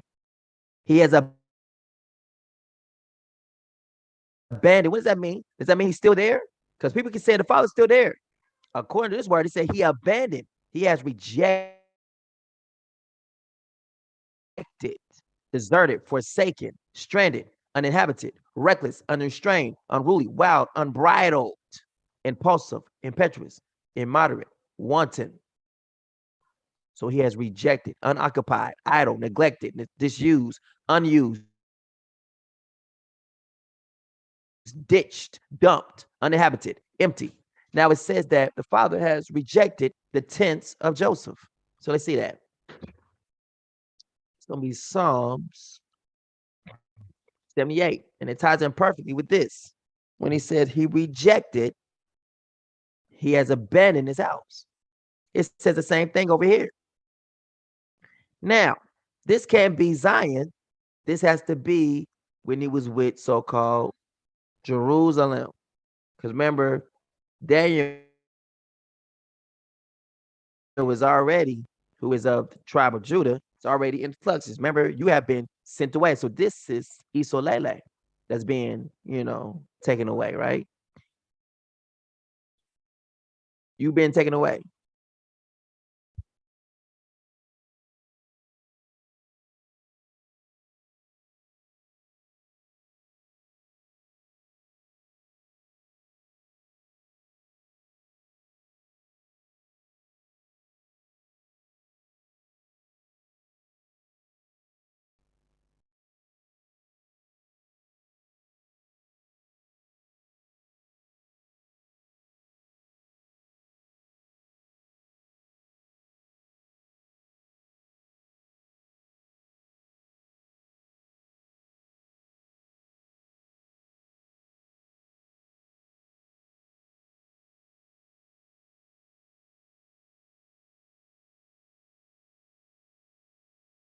I close out some of these things again because it's getting full again. So I gotta close this out.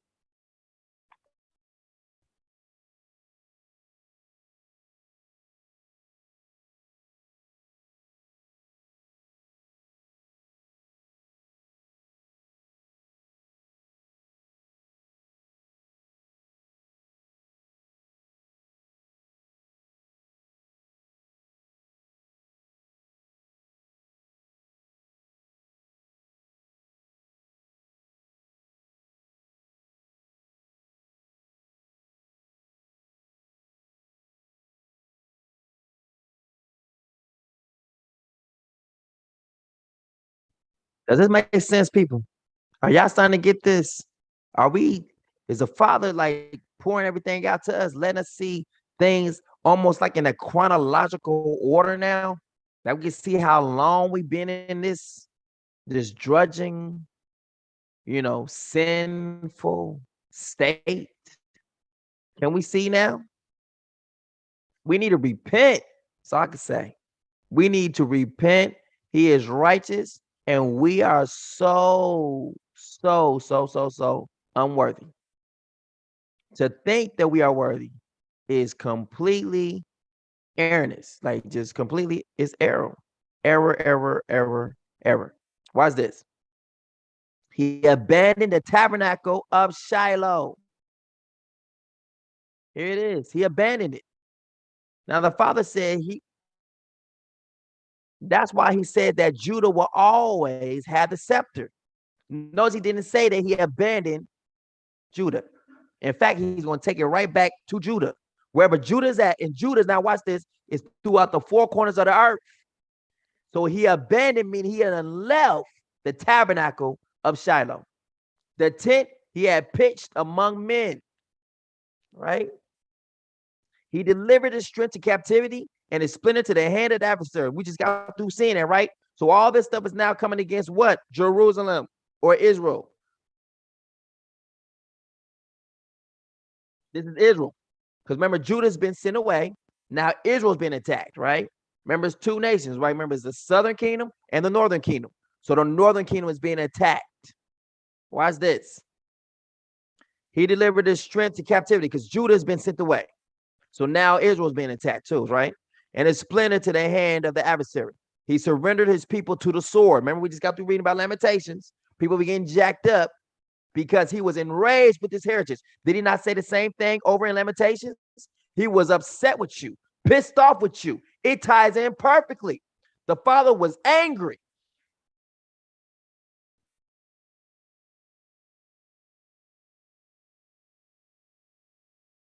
So was Israel's pride. See, I told you, in his own place of rest, Shiloh. In his anger, he threw Zion down from heaven to earth. The Father had no mercy. He destroyed the homes of Jacob's descendants.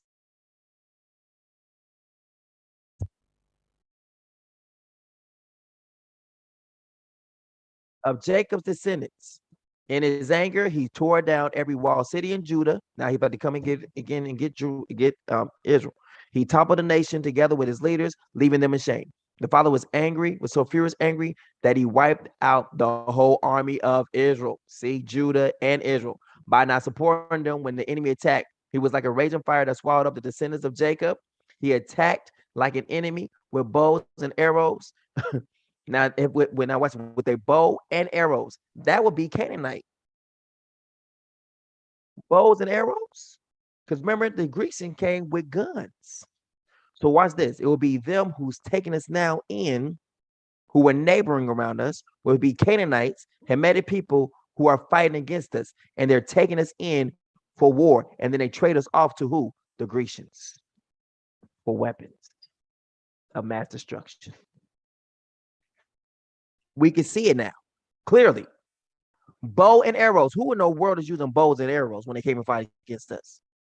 Bows and arrows is used by what? Hamitic people. These are people in the land that's coming against us, surrounding people with their bow and arrows, killing our loved ones. He has burned to the ground the homes on Mount Zion. The Father was like an enemy. He left Isolele in ruins, with his palaces and fortresses destroyed, and with everyone in Judah moaning and weeping. See, he says, and he's inclusive. So Jerusalem and Judah is being displaced. Moaning and weeping. He shattered his temple like a hut in a garden. He completely wiped out his meeting place and did away with the festivals and Sabbaths in the city of Zion. In his fierce anger, he rejected our king and priests. Look at this. Psalm 78.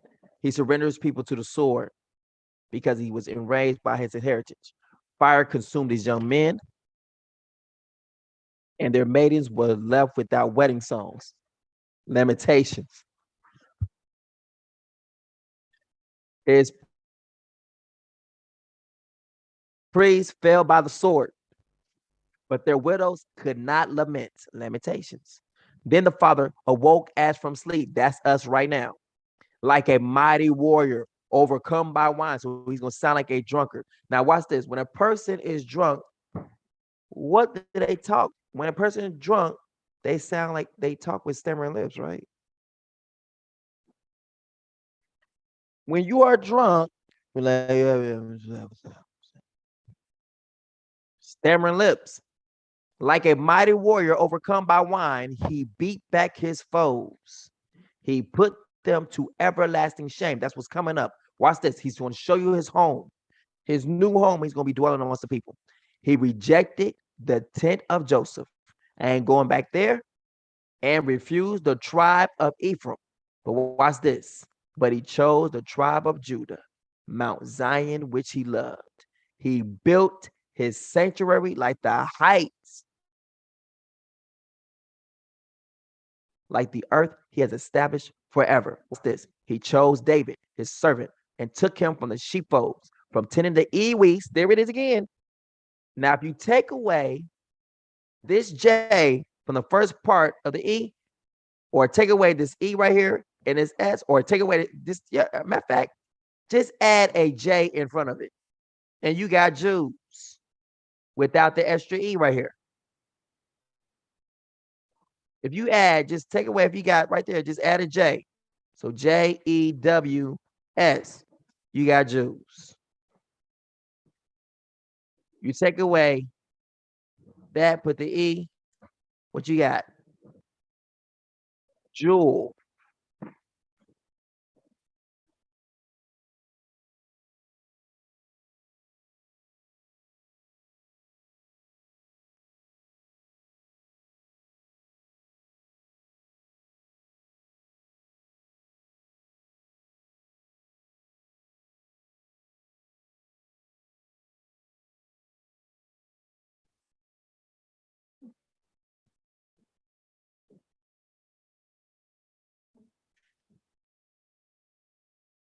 Look at this. Jewel of a cathedral.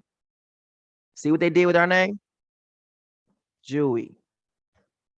Take away the J, you got Ewe. Or Ewees. Look, nothing come up. Here it is. Look. Ewe is an adult female sheep. That's what he calls you. The woman. Ewees. See what they did? All they did was add a J to what you are. Wow, right? Wow, right? And we see it.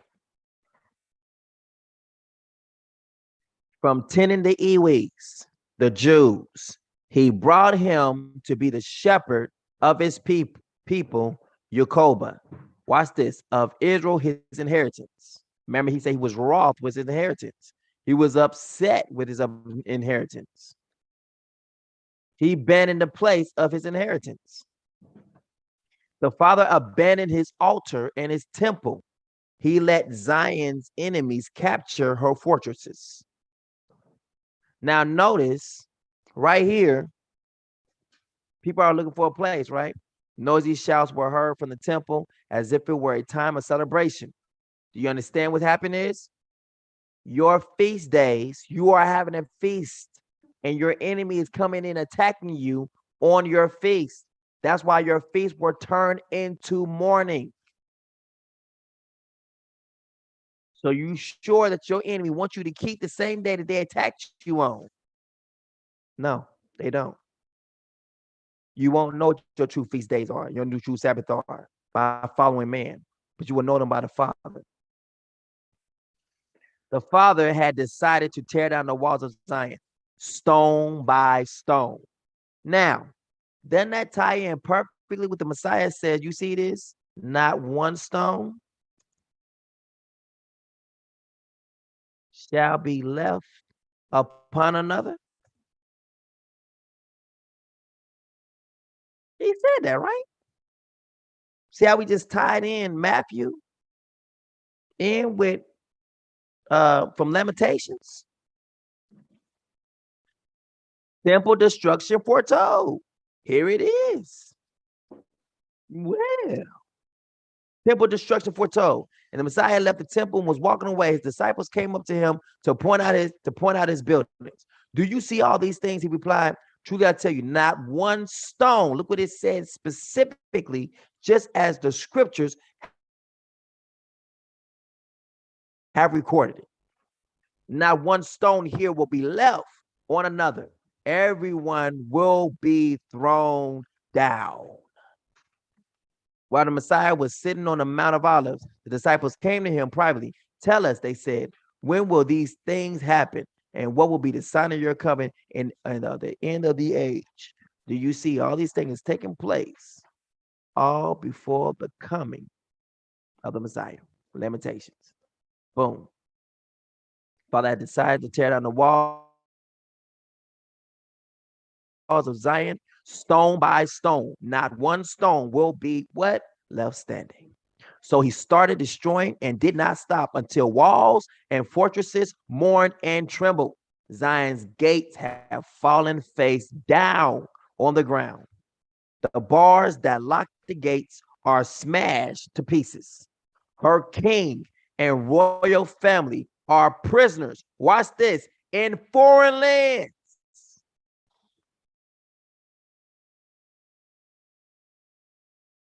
Now that ties in perfectly with my dream when I was age 4. When I was a prince in this dream. And my parents was sending me away, but it was like I was being kidnapped. But it was put me in the hands of my protectors. They were saying, take him. And I could see like the kingdom was being attacked. But while the kingdom was being attacked, I was being sent away, like I was being hidden for such a time as this. And the fact that the Father let me have this dream at the age of 4, when I would not know any of these scriptures whatsoever, he literally put an imprint of what I am on the inside of me from a very young age. In this dream, I heard myself being called Prince because my father was the king over this kingdom. But I was the prince of this whole entire kingdom. And I was being sent away because the kingdom was being taken over. A prince grows up to be a king when there's no other heir to the throne. That prince becomes king in the place of where the king once stood. Our king and royal family are prisoners in foreign lands. So that shows right there that Judah's king will be sent out of his homeland.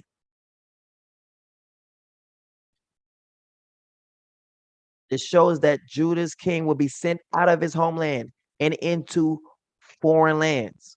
Foreign lands is going to be strange lands. Is not America strange? Is it not foreign? Watch this. Her priests don't teach. Oh, my milk and magnesia. Oh, I got it. Oh, that's powerful right there. Look what it just said. Her king and royal family are prisoners in foreign lands. I say this counts. Her priests don't teach. Can someone please help me?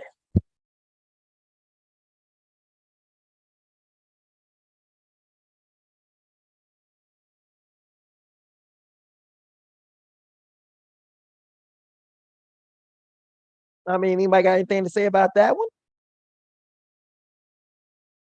Anybody?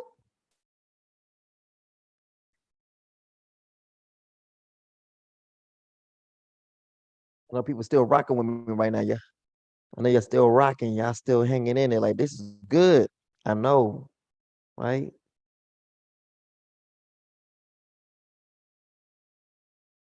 This is good. But yeah, who got time to be, lying to the people, staying on as long as I do? You know what I'm saying? being obedient to what the Father tell me to do. Hey, go here, go there, and I'm going there. And as we go in there, we finding more goodies. You know, who got time to be lying to the people like that and spending all this time, working on a lie when the stuff keeps coming together perfectly every single time, killing what people are talking about. It said her priests don't teach, and her prophets don't have a message from Yah. Oh, ouch, right there. Ouch. Who called themselves a priest right now? So the people throughout the four corners of the earth, the so-called priests, are not going to be teaching you. Did I make that up? Or is that what the word say? Her prophets. So the king and the royal family are prisoners in foreign lands.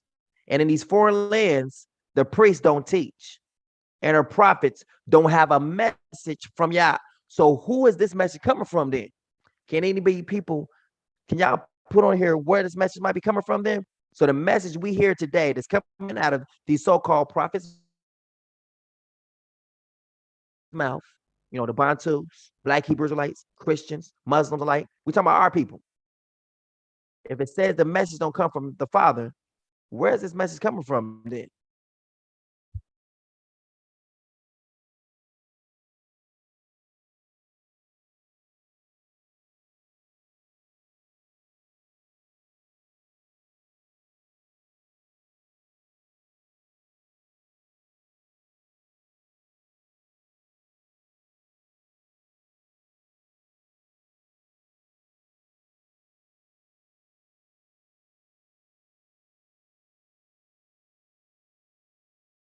Someone please help me.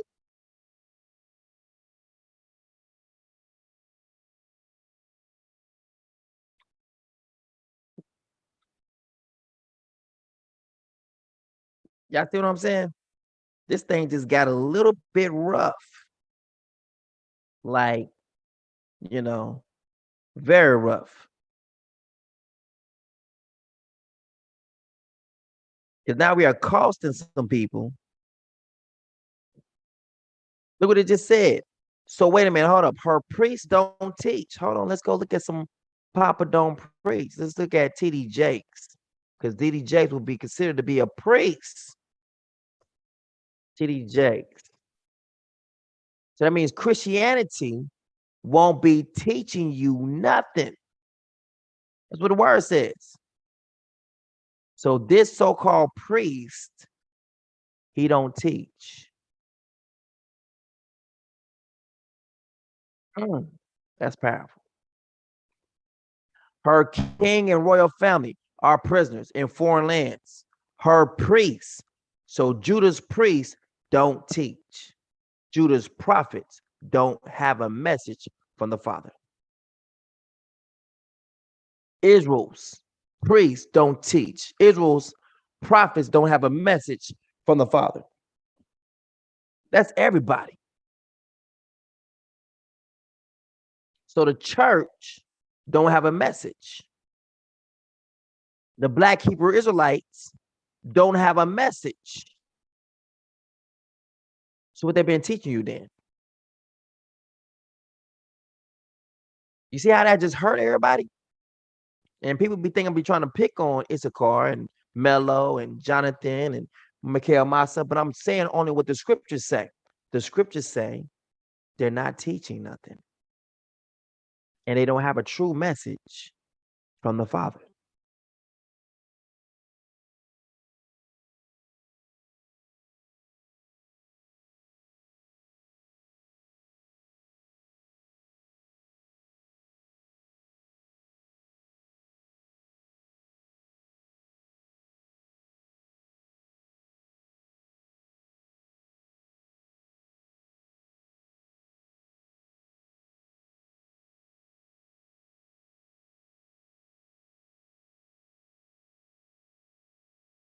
All right.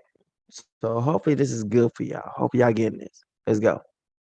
So a priest don't teach. Her prophets don't have a message from the Father. Zion's leaders are, watch this, silent. Wait a minute, hold up. How are how is Zion's leaders silent? Aren't we marching? What's this? The leaders are silent.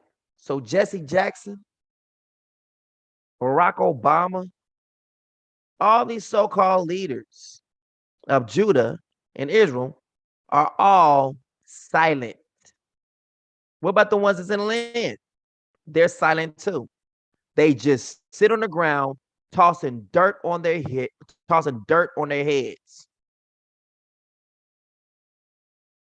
and wearing sackcloth. Her young women can do nothing but stare at the ground. My eyes are red from crying. My stomach is in knots and I feel sick all over. My people are being wiped out. They're being killed, constantly being killed. And what we go do? Let's go march. Let's go march about this death. If you die, we're going to march about your death too. Watch this. My people are being wiped out. Wipe out. And children lie helpless in the streets of the city. A child begs his mother for food and drink. Don't that sound like it's not having enough to provide for your children? Don't you fit that right there? In Judah? This is Judah. This is what Judah's going to be experiencing. Israel is going to be experiencing all this also in the land. Same thing. Then blacks out like a wounded soldier lying in the street. The child slowly dies in his mother's arms. Zion, how can I comfort you? How great is your pain? Lovely city of Jerusalem, how can I heal your wounds? Gapping as wide, watch this, as the sea. Hold on, let's go see the sea.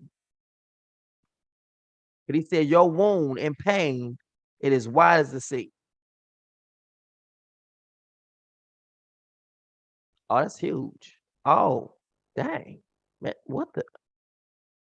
Man, that's just a lot of pain right there. That is a lot of pain. That is a lot of sores, wounds. Look how huge the sea is. He said, as wide as the sea is, that is your pain. That is your sores, your sorrow.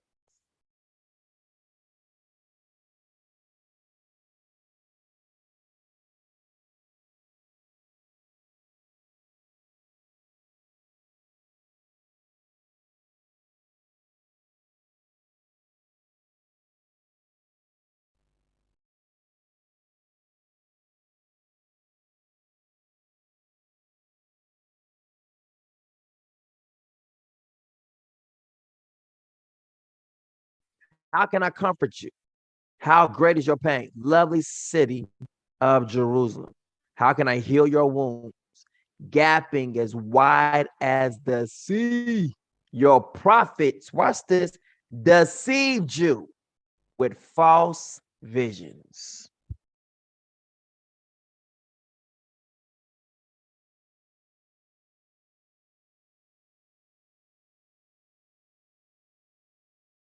Ouch.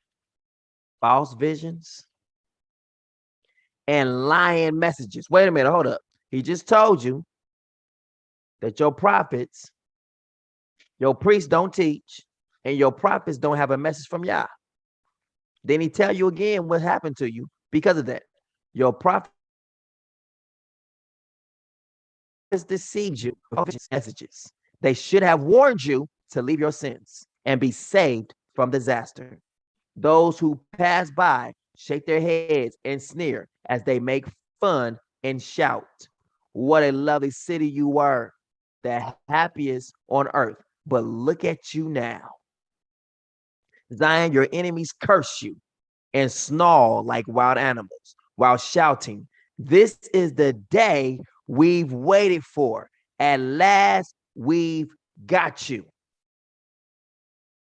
And you want to go to your job tomorrow and smile at your white friends and your Canaanite friends and see all these Arabic people who could not stand your ancestors' guts. Can't stand them. The Father has done everything that he had planned and threatened. Watch this, long ago. So this was spoken of the prophets long before it happened. Now we done, close some gaps. And what people start saying, well, we can't explain this. When people be like, well, I can't explain that right now, but you know what? I have a feeling that this is what this is. And people can't explain it. Guess what we just did? We just explained all that stuff. We just how can I put this? We just cooked the nations and what they try to teach us. We just obliterated what they try to teach. We shot it down with a whole like Uzi, just put holes all through this mug. It says he destroyed you without mercy and let your enemies boast. If you're in a place where they boast about white privilege, guess what? The Father has done that. That lets you know you are in a place where the enemies boast against you. Just letting you know this is a true, accurate word the Father has done to you. White privilege. Oh, my milk of magnets. That's what I'm talking about right there. Look at they got books. They up here boasting on this. Look at this. Boasting. You are in a place where your enemies boast against you. White privilege. Other side of racism. Come on now. It's not the word script. It's not the word true. White privilege. People got this on their cars. White privilege edition. Are you serious? X marked the spot. There's an emblem. A literal emblem that people are wearing on their car. I love it. White privilege edition. Hilarious. So this has to happen to let you know where you're at. He destroyed you without mercy and let your enemies boast about their powerful forces. White privilege, buddy. White power. If you're in a place where they talk about white power or have done it long ago, this is how long ago you have been destroyed. If you have been in a place where you had to vote or have to literally march to receive the right to vote, this has been the place where the Father has banished you to. And it ties you perfectly to the curses, to Lamentations, to the Apocrypha, to Daniel, to Hosea, to Jeremiah, to Deuteronomy chapter 28. It ties it directly straight to you. Zion, deep in your heart, you cried out to Yah. Now let your tears overflow. Your walls day and night, don't ever lose hope or let your tears stop. Look what he tell you this. Look what he just told you. Look what he's told you how to get out of here.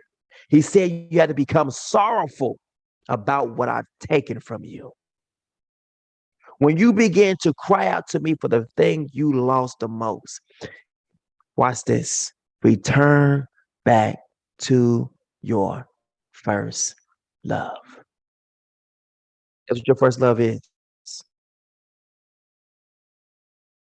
Your feast days and your Sabbath day. Look at this. Return to your first love. You used to love the feast days. You used to love the Sabbath. That's what he was saying. People have turned this and emotionalized this bad boy. It's not talking about that at all. It's talking about the feast. Mourn for the feast. Return to your first. Look at this. You have forsaken the love you had at first. Look what caused this pain to you. Your Sabbath and your feast days being messed up. Look at this. But I have this against you that you have abandoned the love you had at first. You abandoned the feast. You abandoned your Sabbaths. If the Father calls you to forget them, it's to show a condition against you Without growing weary, you have persevered and endured many things for the sake of my name. But I have this against you. You have abandoned your first love. Therefore, keep in mind how far you have fallen. You have fallen from the feast. Repent and perform the deeds you did at first. What did he say? Go back to the feast days. Go back to the Sabbath day. Now I have the testimony of what? Father says, I must get my people on my timeline. And he said, those who keep Goshen are called Goshen, which ties in with the scripture says, I will gather those who grieve over the appointed feast. I will take you, 2 from a family, 1 from a city. Those who grieve over the appointed feast. But if you do not repent, I will come to you and remove your lampstand from its place. Come on now. Come on now. Watch this. Look at this. Because the multiplication of wickedness. So watch this, by the multitudes of us keeping the wrong feast days and the wrong Sabbath day, watch this. The love of the Father of most will grow cold. Will we grow indifferent towards the feast days and Sabbath days? So when you tell people about the feast days, Sabbath days, like, well, you don't know about the feast days and Sabbath days. You don't know what the real true day is. Guess what that's called? Love grown cold to having the right feast days and Sabbath day. When you have got to the point where the feast days and Sabbath day does not matter to you, or if you say, oh, we're in a foreign land, we can't keep the feast days in a foreign land, guess what? Your heart has grown cold towards the Father. We try to put this in emotional lives with personal relationships. It has nothing to do with that at all. He is talking about the feast days, what he's taken from you. He's talking about our brothers and sisters. No, he's talking about what he's giving you. Because if you love brother, sister, mother, father, or wife or husband, or anyone more than you love the Father, guess what? You're not fit for him. So he's not talking about any of those things that deals with us personally on a level. He's talking with us in the feast days. If you love the father, mother, sister, brother, sister, or wife or husband more than you love the feast days, guess what? You're not worthy of the Father. You're not worthy of the Son. You're not worthy of the land. You're not worthy. And it's wickedness to keep the wrong feast days. It's wickedness to keep the wrong Sabbath.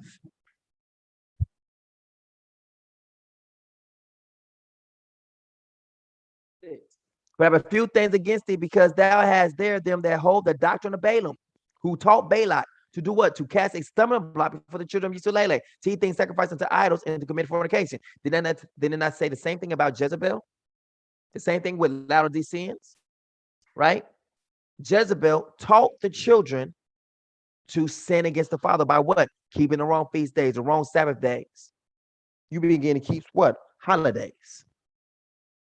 And the same thing we're keeping right now with the Black Hebrew Israelites and the Bantus. We're keeping holidays. We're keeping the wrong things. Right? Let's go. So you abandon your first love, which is the feast days and Sabbath day. You abandon it. So what's with this? What did he tell you? Zion, deep in your heart, you cried out to Yah. He said, don't stop that. That's the same thing. I have a few things against you, right? He says, return back to your first love. Now let your tears overflow. Look what he's telling you. The instructions in Lamentations is to cry. Let your tears overflow. Your walls day and night. Don't, watch this, but don't ever lose hope or let your tears stop. Grieve over what I've taken for you. Get up and pray for help all through the night. Pour out your feelings. What is it? What is it saying? Return to your first love. Are y'all getting this? Man, we ain't never got that verse of scripture ever, but now I just got it.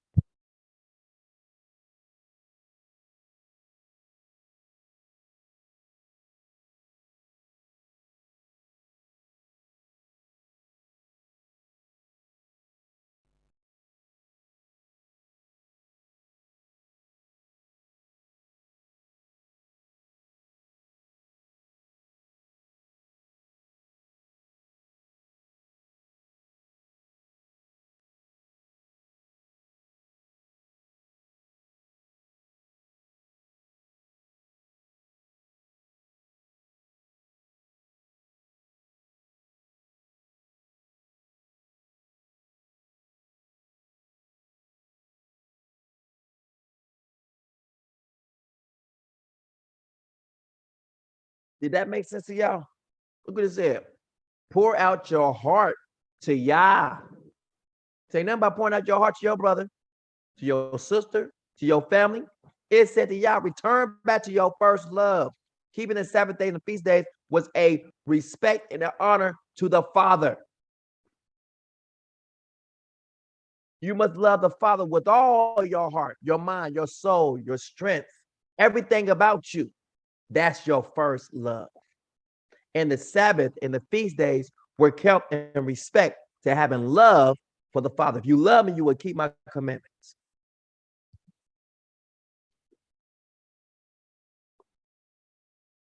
Now, don't that make sense? I'm just saying.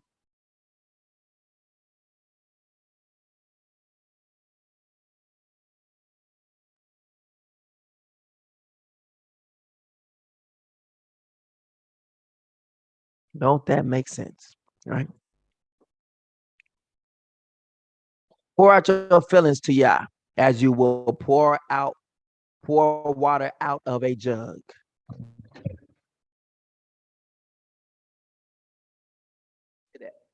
Pour out your feelings to the Father as you will pour water out of a jug. Look at that. It's trying to tell you how to get back home.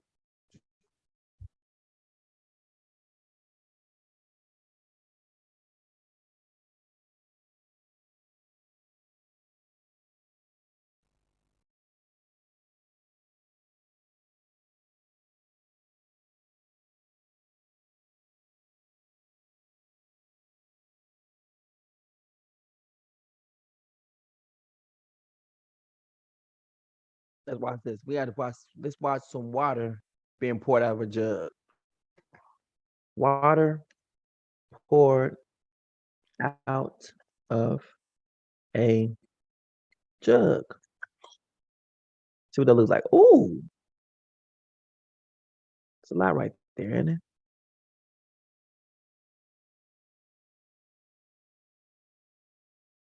He said, "Cry like this. Cry like this water pouring out the jug. Like that. Look at that." That's what he said. Like, that's a lot of tears right there, isn't it? That's you grieving for real. You tears non-stop coming out your eyes for what you did to the Father.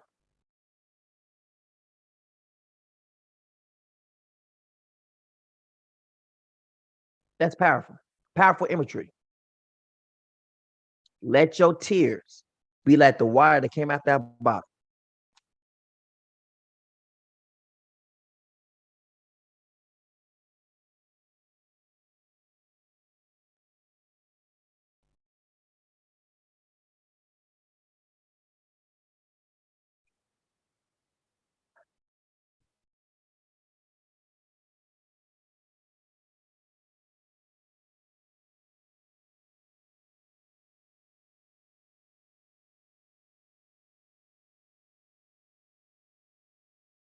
All right.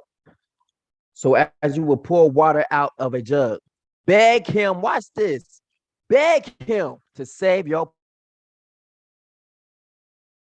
people who are starving to death at every crossing street. Think about it, yeah? Have you ever been this cruel to anyone before? No, you the first. You are the first he's ever done this to. He said he will make your curses or your plagues wonderful. People ain't even heard of the stuff that he gonna do to you. They're gonna come up with new names. It's gonna be inventions. He's gonna be inventing death on you. I call this the death gripper. I call this the hope takeaway. This takes away all hope. With my next trick, have you ever been this cruel to anyone before? Is it right for mothers to eat their children? Never been heard of before until you. He created something new with you. I'm gonna create your terrible plagues where a mother gonna be sad while she's eating the child that just came from between her legs. Think about how horrible that is. Knowing that he's like, where your children at?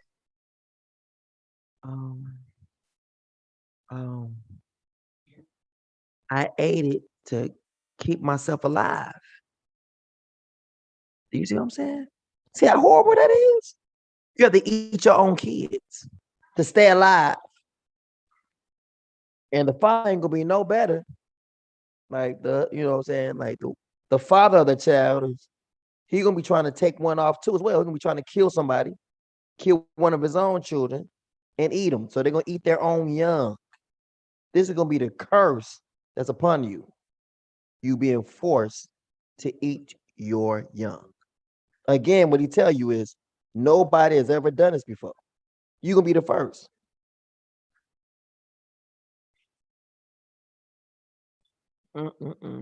Is it right for mothers to eat their children, or for priests and prophets to be killed in your temple? My people, both young and old, lie dead in the street because you were angry. My young men and women were brutally slaughtered when you were angry.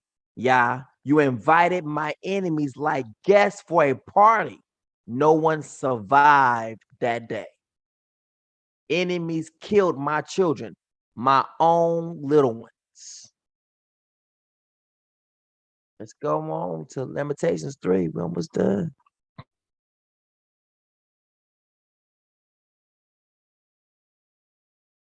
Watch this. Lamentations 3. There is still hope.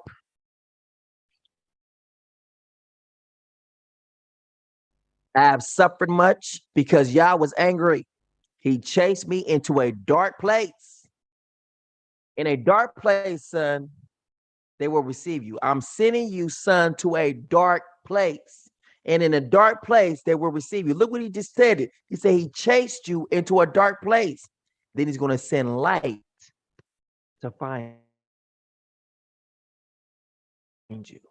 That, man, I'm blown away. My testimony lines up with what the Father said he's going to send to people. And people have heard me say this testimony before, so they know I'm not trying to make things fit. I'm just saying what my testimony and see where it fits in right here. This is Lamentations. I'm fitting in Lamentations now. Because Yah was angry, he chased me into a dark place. Son, in a dark place, they will receive you. My people will receive you. I'm sending you to a dark place. And in this dark place, they will receive you. I can't be darkness going into darkness. I have to be light going into darkness. Watch this. Where no light could enter. So that's why the Father has to look at this. No one can just come into this dark place. The Father has to send you there. You have to get there by invitation, which ties in perfectly, said, for who would dare on his own invite himself? For who would dare on his own invite himself?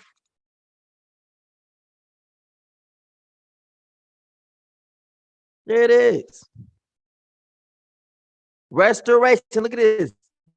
Your restoration of Jacob, the same place. He's restoring you out of a dark place. Their children would be as in the days of old. Remember, your kids was dying, right? Remember? So look at the opposite of all the curses now.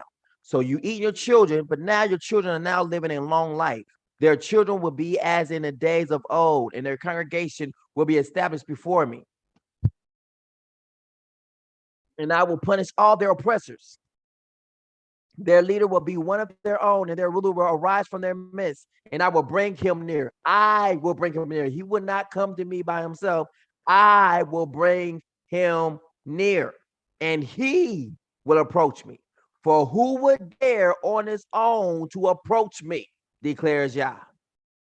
So you cannot come into these people and speak to them all willy-nilly because you felt you had a word. The Father has to send you into this place. And you can speak, but it doesn't mean he's going to fall on the right ears. And the Father is not going to give any respect to what you have to say. Why? Because he didn't send you. You sent yourself because you felt the need. He chased me into a dark place where no light could enter. You have to be invited into the place. You just can't come through this door. You have to be invited to this door. I am the only one, watch this. I am the only one he punishes over and over again. And that's exactly what it feels like, right? We're being punished over and over again. Watch this, without ever stopping. You ever stop to smell the grass or smell the roses, Father, before you punish me? Nope. Just keep on doing it. Why? Because you just keep on being hard-headed. The Father caused my skin and flesh to waste away. That means you being hanged. He just told you. And he crushed my bones. Well, all the bad things they done did to us. We can name all these things that they did to us. So some things we didn't even see that they did to us, but the word tells us what they did to us. Father caused my skin and flesh to waste away, and he crushed my bones. That could be an animal gnawing down on your bones, ripping your leg off. Watch this. He attacked and surrounded me with hardships and trouble. He forced me to sit in the dark like someone long dead. No, it didn't say nothing like you being asleep. It said long dead. Now that ties in perfectly with Ezekiel chapter 37. Remember, these bones is dried up. They long dead. Just like Lamentations said that you long dead. It didn't say nothing about you being awakened or you being asleep. It said you are long dead. Look what it says. It ties in perfectly. Ties in perfectly. The hand of Yah was upon me and carried me out in the spirit of Yah and set me down in the midst of the valley, which was full of bones, and caused me to pass by them round about. And behold, there were very many in the open valley, and lo, they were very dry. That's long dead. And he said unto me, Son of man, can these bones live? Now he's asking them, can these long dead bones live? He's asking them, can they live? And I answer, oh yeah, thou knowest. Again, he said unto me, prophesy unto these bones, and say unto them, O ye dry bones, hear the word of Yah. Thus saith Yah unto these bones, behold, I will cause breath to enter to you, and you shall live. And I will lay sinews upon you, and I will bring flesh upon you, and cover you with skin, and put breath in you, and you shall live, and you shall know that I am Yah. Now watch what this says right here. Then said unto me, Son of man, these bones are the whole house of Israel. We're reading about it in Lamentations. What's going on with you? They say our bones are dry, long dead, and our hope is lost, long dead. We are cut off from our parts, meaning what? We have been dispersed with the four corners of the earth. We have been removed from our roots. They're telling you right there, which ties in perfectly with the Messiah says that they had no roots. They were sown among stony places where they had no root. So the sun came up and scorched them because they had no root.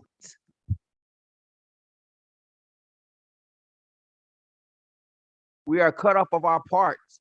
We're cut off of our roots. Therefore prophesy, say to them, thus saith Yah, behold, O my people, I will open your graves. That means you were dead. Graves is for dead people, not those who have lost, breath and, be resuscitated. Graves means you are long dead.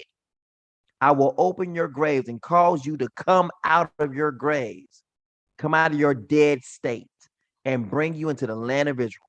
And you shall know that I'm Yah when I have opened your graves, meaning what? Cause you to live again. O my people, and brought you up out your graves, and shall put, watch this, my spirit. I will what? I will restore Yisulele to a perfect, to a balance, to a righteous language. That's when his spirit comes into you, and you shall live at the moment the spirit gets into you. And I shall place you in your own land. Watch this. After he gives you his, then you're going to begin to live, and then you are on your way to your own land. Why? Because it means you have been adopted. You have received an invitation to go home. then shall ye know that I, Yah, have spoken it and performed it, says Yah. What's good? Look at this, ties in. What's this? We're one nation with one king. I love it, man. It just keeps lying in. It keeps coming right in what we need. All this tying in perfectly with Lamentations. Now watch this.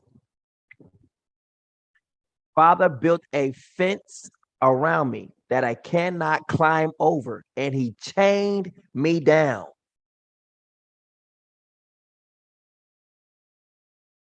Whew. Even when I shouted and prayed for help, he refused to listen. Where that sound like to y'all? Like our struggle right now, don't it? How many Al Sharptons that came out, and they really down to shut it down. You up here crying out, oh, help me, Father, help me, please, man. And then after you don't walk around a couple of times, let's say Al Sharpton comes down and shut it down. All right, that's been enough. All right, I'm done walking. I'm too fat to be walking around all this right here. I'm just kind of too fat to be doing this. I've been sitting out here to tell y'all to kind of shut up, you know what I'm saying? Because that's my job. I get paid to keep y'all hushed. Now simmer down now. We don't let you, march and clamor about. So I need y'all to shut up now, okay? We done marched. You done got out your system. We're going to go home. We ain't going to march no more. I can't do it no more. I'm going to have an asthma attack right here. Stop. Can't be moving no more. My fat Jerry curl. I can't do no more, okay? Even when I shouted and prayed for help. How many people we done prayed and cried, right? He refused to listen. He ain't listening to nothing. How many people done sung a beautiful song to the Father felt like he ain't hear me? Hold on, maybe I need to sing a little louder. The Father put big rocks in my way and made me follow watch this. He made you follow a crooked path. Man, he just said he made you follow Christianity. He made you. Oh my. He made you follow a crooked path. He put you into Black Hebrew Israelites. He put you with your Bantu teachers. He put you with your Islam teachers. He put you with yoga. He put you with everything. He made you go on a crooked path. But people say, in my heart, I knew this was the right way. Really? When the Father just made you go the wrong way. So how much choice do you have now? How much independence do you have now? Ouch. We smack a fire at people today. The Father was like a bear, or like they confused. The Father was like a bear, or was it like a lion? I don't know which one it was. It felt like both. But lion.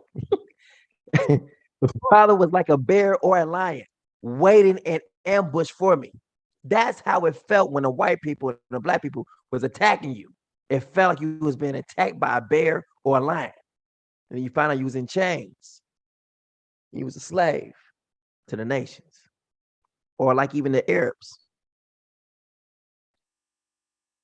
He dragged me. Watch this. He dragged me from the road, then tore me to shreds. You were split to shreds. That's killed. He dragged you from the road. Look at this. Then tore me to shreds. That's like you being cut up. You ain't being torn to shreds. You're being cut to shreds. That means someone is literally brutally murdering you.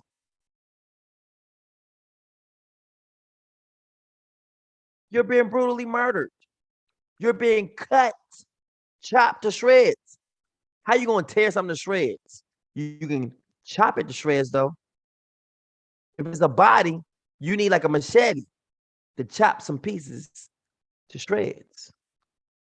The Father took careful aim and shot his arrows straight through my heart.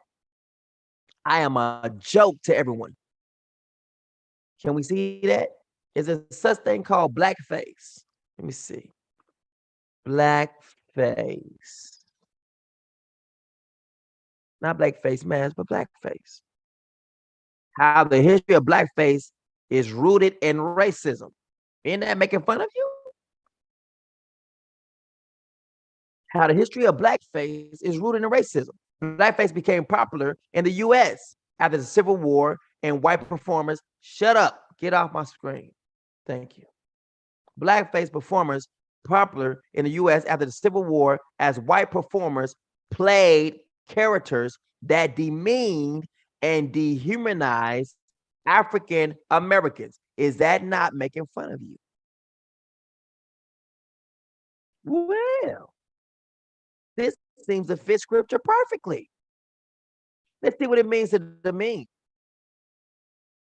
Isn't it funny how we find in all the chronological order and all this stuff that's going on? There it is, shameful, degrading, humiliating, shaming, mortifying, bringing to shame, Demean, abject, lowering, inglorious, discrediting, menial. Demote, debase, humiliate, humble, abase, cheapen, demote, condescend, design, or deem, stoop, descend, disgrace. The opposite is dignify, exalt. Meaning what? The color of black is going to be exalted. It's going to be wanted.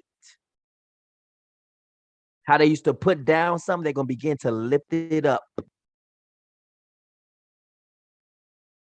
When you start to see them lift up our people and lift up the color of black, like you're starting to see it now, they're starting to put a little tan on Jesus' pictures. They're starting to put a little tan on the Messiah's pictures. They're starting to, who they call Jesus. They in their books, we know him as Yeshua, but they're starting to put a little tan to his color.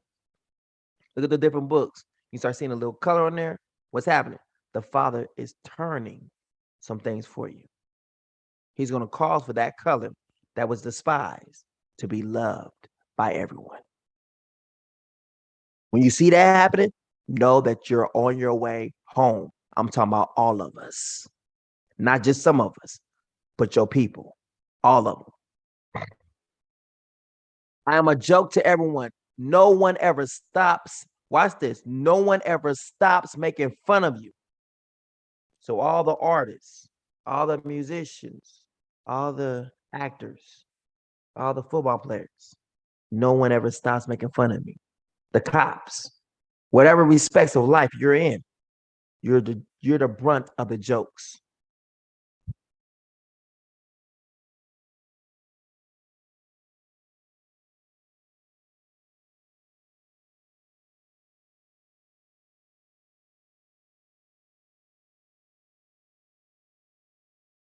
Now get this joke. This is the terrible joke of all.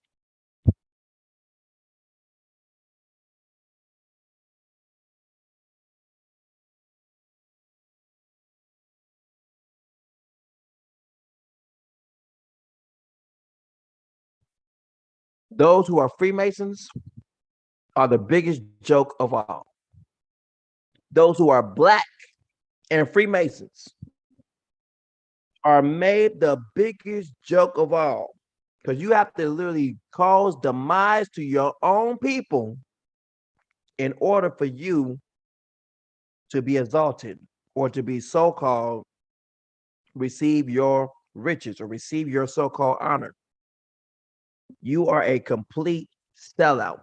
That makes you a joke. And the people in their fraternity, even though they can't do nothing to you per se, they see you as not being real. Because if you would sell your own people out, then they won't trust you. No matter what you're willing to do, they won't trust you. You are a joke to them. So Jay-Z is a joke. Beyonce is a joke. Rihanna's a joke. All the so-called artists, all the so-called musicians, all the so-called actors, actresses of our color, and they're in the fraternities. They're in these lodges, and these in societies, and these secret societies. They're jokes. T.D. Jakes is a joke. Creflo Dollar is a joke. Frederick Price, jokes. Every single last person is part of Watch this. The Christian order is a joke. And that's why we always, look at this, we make jokes on ourselves. We want to look at a good joke. Our people are always joking around. Always. Never serious. Always joking around. I'm a joke to everyone. Watch this. They look at us for fun and giggles. We're good for sports and we're good for telling jokes. That's it. And look at our life. That's what it is. That's what we look at on Facebook. What we looking for? Jokes. Instagram, jokes. We're looking for something stupid and funny. At all times, our people dressing up in wigs, makeup, for what? For jokes. You are now have become the proverb of the same word in Lamentations. Lamentations chapter 3, verse 14 is literally sums up literally to what our people in the world have become. Jokes. And all you do is tell jokes. You ain't nothing serious. The world ain't looking at you as something serious. They laughing at you. And it's sickening when our men gotta wear all this lipstick. Gotta wear these lipsticks and wear all these eyelids and eyelashes and wigs to make you laugh. And what's even sadder is our people would take time to look at it to laugh. If you will go out your way to find that stuff, something wrong with you. That proverb's against you. You're part of the problem, not part of the solution.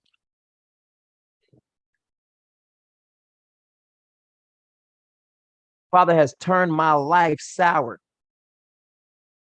So that lifts us up by looking at man dressing up in a skirt, dressing up in a dress to make jokes. Are you serious? If that's what gives you joy, you are sad beyond a reasonable doubt. And that is literally the condition of our people. We got big men dressing up in dresses, wigs, and getting their makeup and all that stuff done. Why? For a skit. Are you serious? You are a joke. And I hope all your 11 million laughs was worth your soul being destroyed for becoming an abomination to the Father.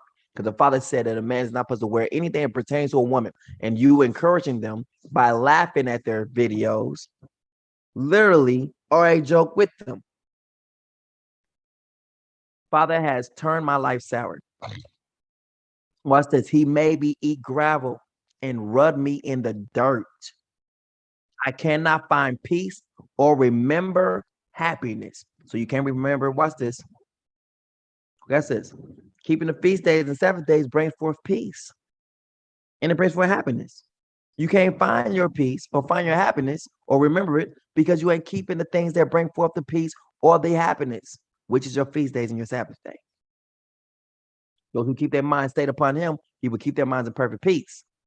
Since you ain't remembering the Sabbath day or remembering the feast days as the Father told you to keep, you don't have no peace nor happiness. Watch this. I tell myself I am finished.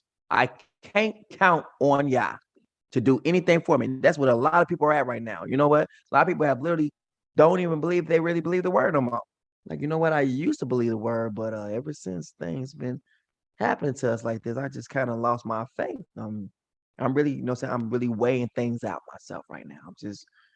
Can't really say I believe in him right now. I mean, I believe he exists, but if he's for us, I don't really see that. You know what I'm saying? So I can't really count that he's really for me. So I got to do everything on my own right now. There's a lot of people like that right now. Literally, right now, this is the stage. And the Bible told you it will happen. It's telling you right here. So I will listen to what the word says next and believe that too. Watch this. This has happened because they was just thinking of their troubles. And my lonely wondering makes me miserable. That's all I ever think about. And I am depressed. That is the whole condition of our people. They are depressed. And they think about their misery.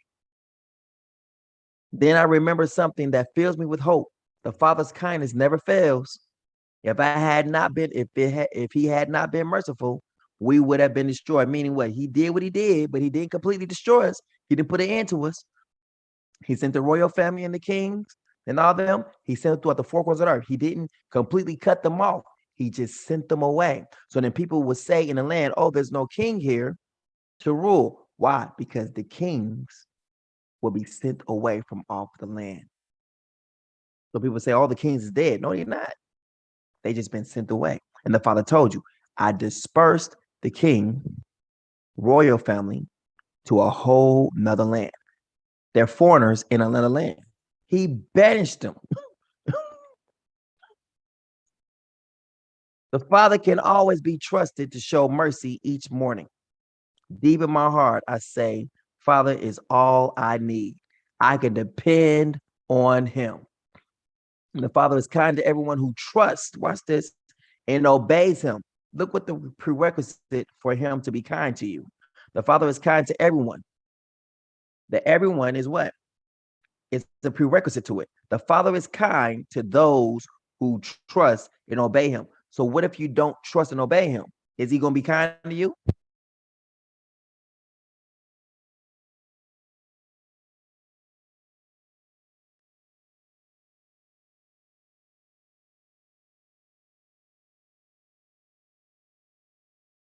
The Bible says that do not think that you shall receive anything from him if you are what?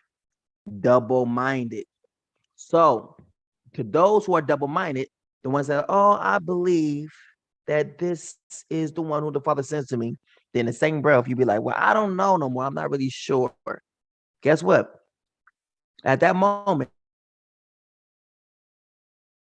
everything to you is going to be blurred because you don't even believe that the Father said what he's going to do. So it says, do not even show up to him unless you believe he can do what you say he's going to do, because you are literally just cutting off your own blessing by coming to him and doubting at the same time. So the Father is kind to everyone who trusts and obeys him. But if you are a doubter, then don't trust that you're going to receive anything. That's what the words say. It says, let not a man think he shall receive anything. Let's see that word. Let not a man think he will receive anything. Anything. Freedom, anything. Help, anything means anything. So he just told you who's out there to help. The ones who obey him and trust him. But he must ask in faith without doubting, because he who doubts is like a wave of the sea, blown and tossed by the wind. That man should not expect to receive anything from Yah. He is a double-minded man, unstable in all of his ways. The Father's like, I ain't gonna help this mental patient. I ain't gonna help you. You need to get your mind straight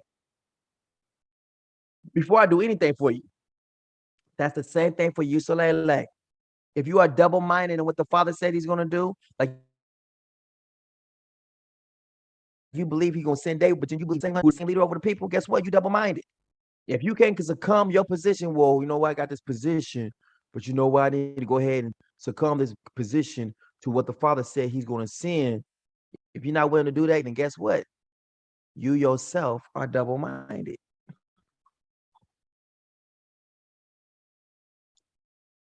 And actually prolonging what should be done, right? The Father is kind to everyone who trusts and obeys him. We all got to have one mind, one heart, in all these things that the Father is trying to do. It is good to wait patiently. Wait a minute. Wait. It didn't say to take actions upon yourself, right? It's good to wait patiently for the Father to save us. And he showed us how he was going to save us. He was going to raise up a leader from amongst us. That's what the Father said he's going to do. That is the word. What a lot of people are doing is not the word. I mean, it's still the word, but it's a word spoken against them, not for them. When we were young, it is good to struggle hard and to sit silently alone. Watch what it just said to you. Social media shows you the opposite. When we are young, it is good to struggle hard and to sit silently alone. People can't be alone for a while. We can't.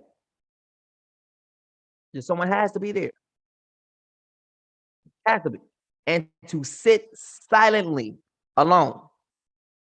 If this is what the Father intends, being rubbed in the dirt can teach us a lesson. Wow. So it says to learn from every single thing that you have been through so far. We can also learn from insults. I told you in Hard Knocks, I told you the same names that they call us are answers. Ya monkey, wait a minute, hold up.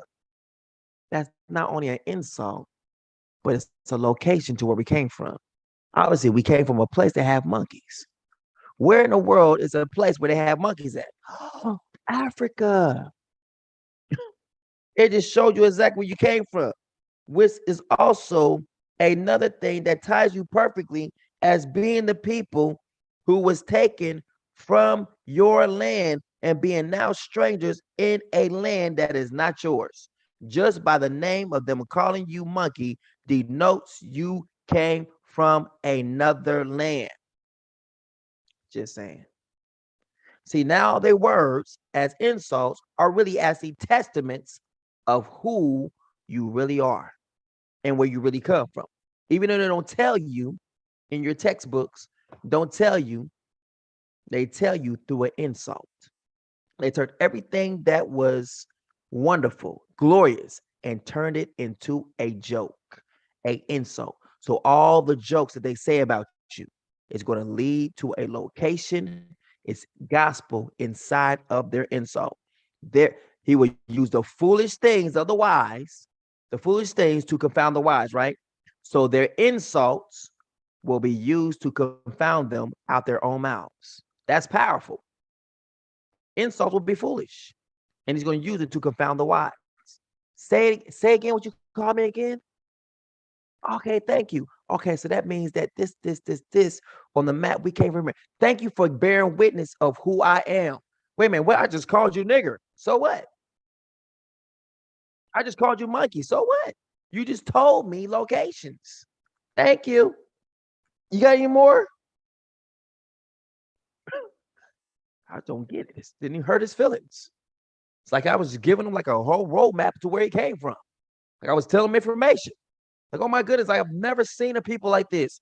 First, when we used to say that, they used to get mad at us and want to fight us and everything like that. Now I'm calling these people niggers and calling them monkeys and stuff like that. And they keep saying thank you for, saying, showing where I came from. I can't even hurt their feelings. What in the world? That's how it's supposed to be. No weapon formed against you shall prosper. They can't make you mad no more with the names they done said. Because now the same names they done gave you as an insult shows you and points north to where home is. Hey, this is where home is. It's the compass. Your words is a compass to where I came from. Thank you. Without this DNA results, I don't even need it. Your mouth done spoken to me. Thank you. Appreciate it. All right. Being rubbed in the dirt can teach us a lesson. We can also learn. Watch what this just said. The word just said it. We can also learn from insults and hard knocks. That means what? This life that you are living right now is designed to cause you to learn a lesson, a valuable lesson. Number one, if you don't ever want to go through this again, be obedient and listen to the Father.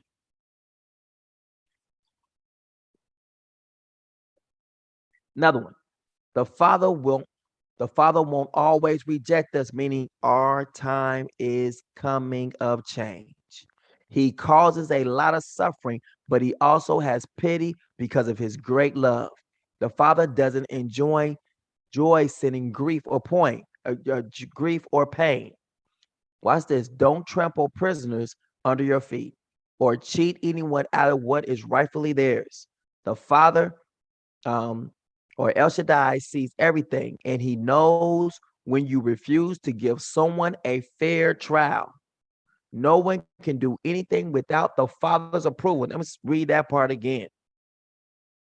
No one, not even Satan himself, can do anything without the Father's approval.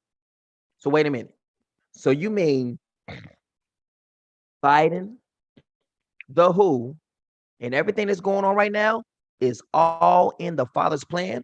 Because can nobody move until the Father say move? So nothing can happen to anyone unless the Father then said, all right, that's got to happen. Think about that now. Look how powerful. So people say, well, I don't know what the Father is. The Father's watching over everything. He's watching over them, coming up with their own little tests, watching over them saying, hey, no one can buy, sell, or trade without having this vaccination. He's over all of that. He's weeding out who is weak and who is strong. The violent taketh it by force. If you want to live this life, you're going to have to take it by force. If you're going to be weak at it, then guess what? You already did. Because the Father don't suffer cowards, nor does he want cowards on his team. Cowards would not be filled up. They will not be filling up the land. They won't be filling up so-called heaven. They're not allowed. Cowards will be burning in a lake of fire. So for all those shy and timid, get ready for the lake. No one can do anything without the Father's approval. Good and bad each happen at the command. Watch this. Good and bad, blessing and cursing each happen at the command of El Shaddai. If that don't make you shout or make you give some praise, I don't know what will. Because that right there by itself is powerful.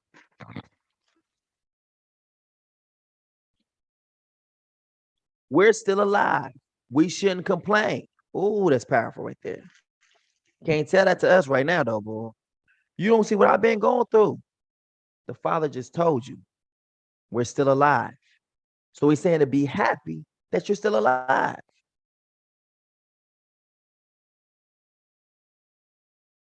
We shouldn't complain when we are being punished for our sins. Meaning what? We're in a plight we're in because we are guilty. We're serving out a sentence. When you go to jail, those who've been in jail, does the jailer and all them treat you differently because you're in jail? Do they feel sorry for you because of your situation once you have been convicted? I'm just asking questions. Those who've been in the system.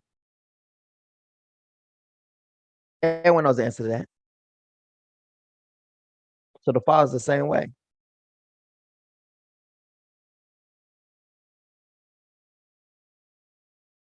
He's the same way.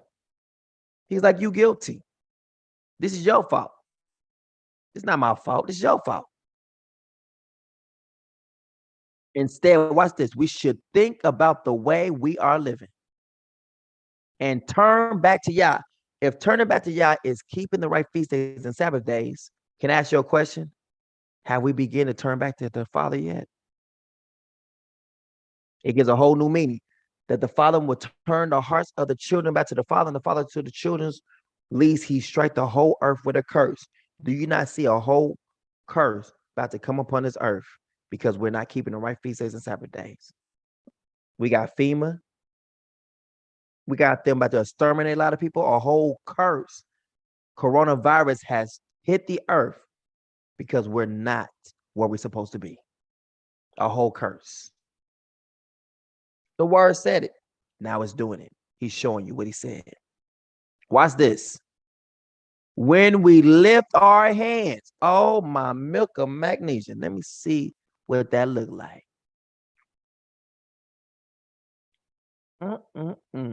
Wait a minute. Hold up.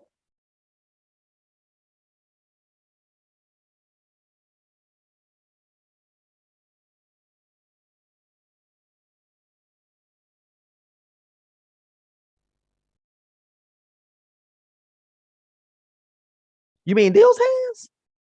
These hands? When we lift up our hands, it literally said, lifting up our hands. See what happens when we lift up our hands. He said you shouldn't be angry, upset, but he told you to do something. He said to lift up your hands. Put that in your pipe and smoke it. What's good? All these pretenders, imposters, fakes need to sit down somewhere. What's good? We here, ghosting in the building, baby. Let's go. When we lift our hands in prayer to Yah in heaven. Oh, my milk and magnesium. Now that ties in perfectly with this. Watch this. Let my prayers be as what? As incense.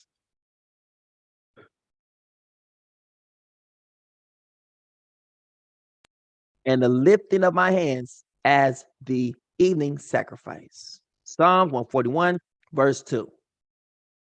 Come on now. Come on now.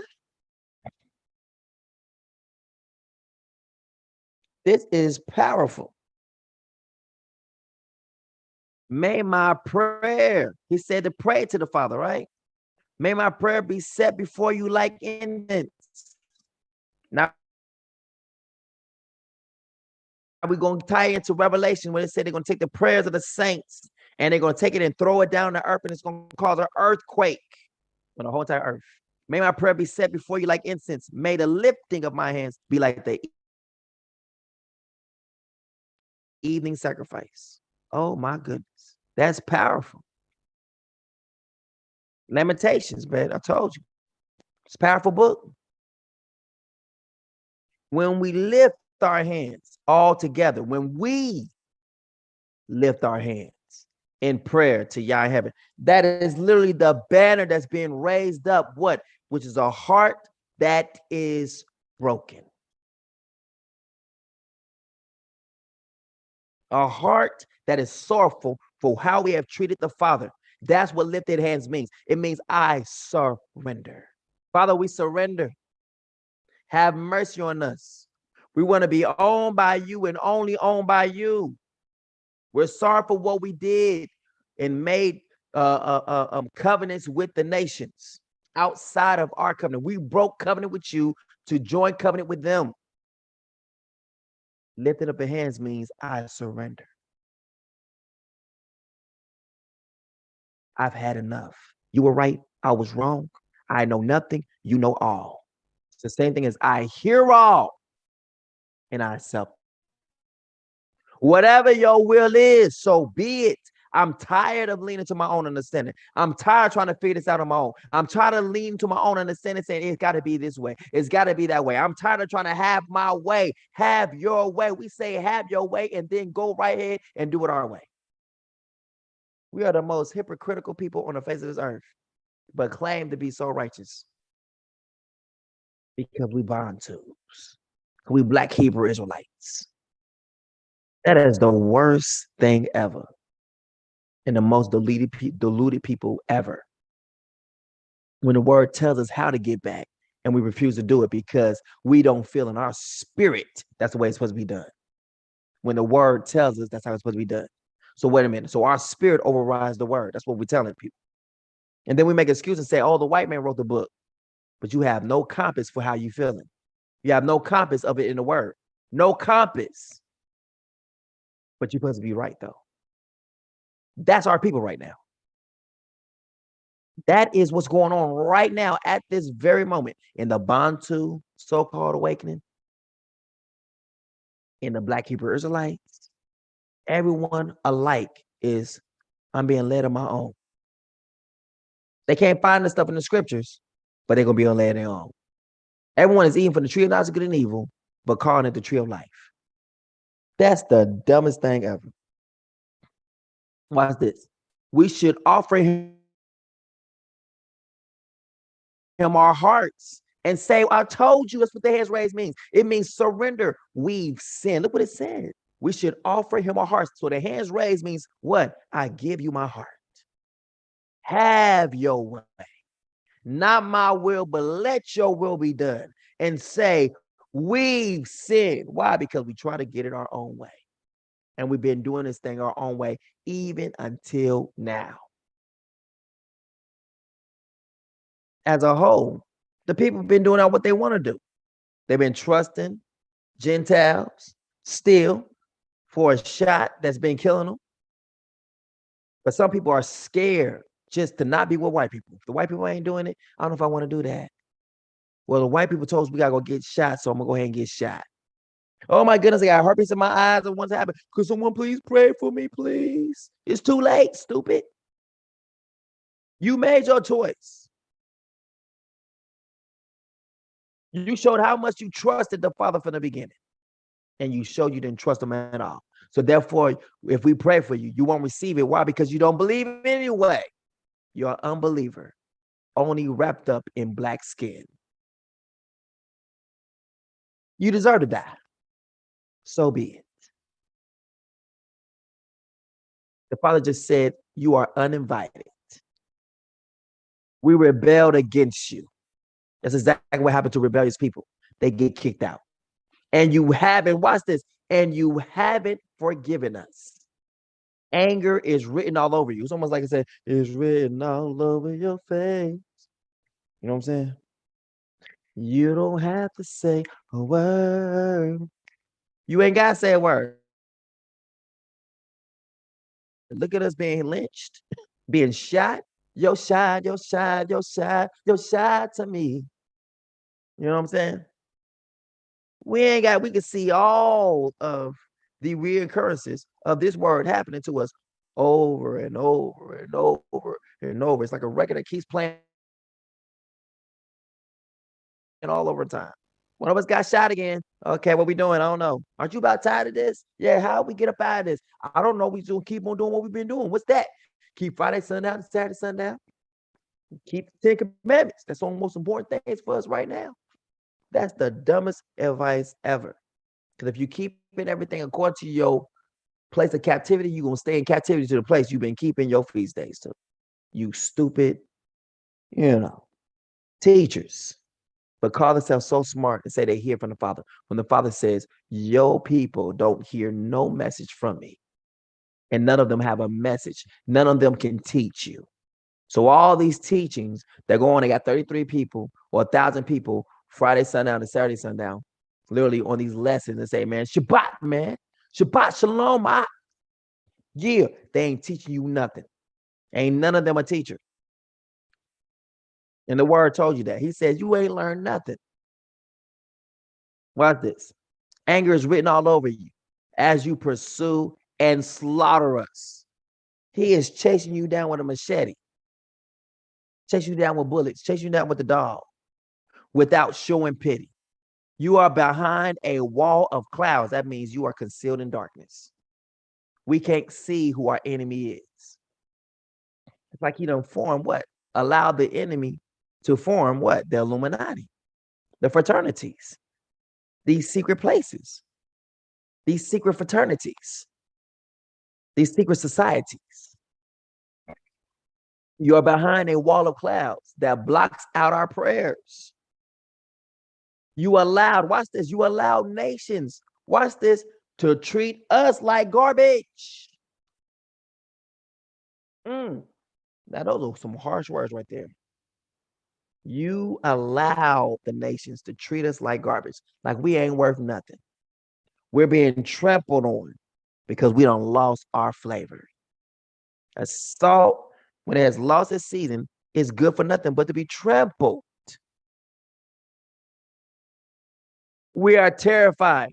He says, our enemies curse us. They use your name in vain.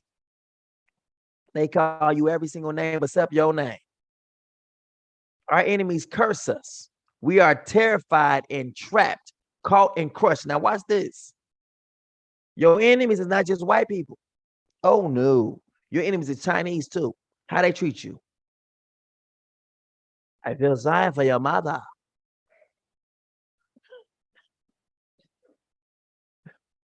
See what happened to him, right? He felt sorry that he ever let those words come out of his mouth. Because old dog treated him like a rabbit dog. He put him down. Him and his rabbit girl. They both got to meet the maker. Because they said, I feel sorry for your mother. What'd you say about my mother? Huh? What'd you say, fool? We are terrified and trapped, caught and crushed. My people are destroyed. Why? For a lack of knowledge. Lack of knowledge of what? Of the Sabbath days and the feast days. That's why you're being destroyed, because you're not on the right timeline. My people are destroyed. I must get my people on my timeline. Look how it fits in perfectly. My people are destroyed. Why? Because they're not on my timeline. I must get my people on my timeline. That's what the Father told me in 2010. And it ties in perfectly.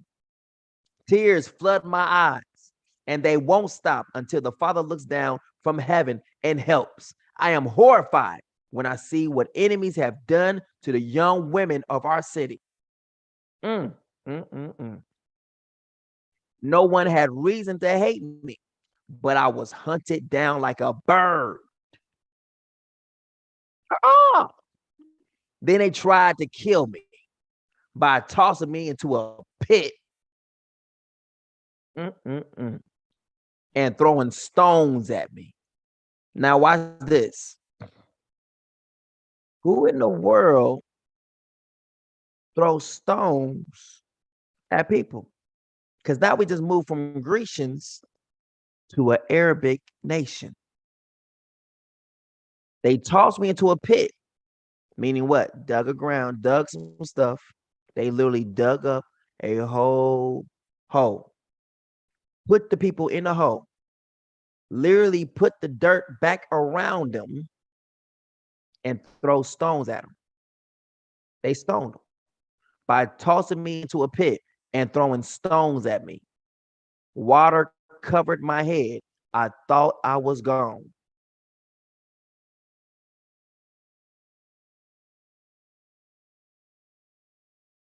From the bottom of the pit, I to you, Yah.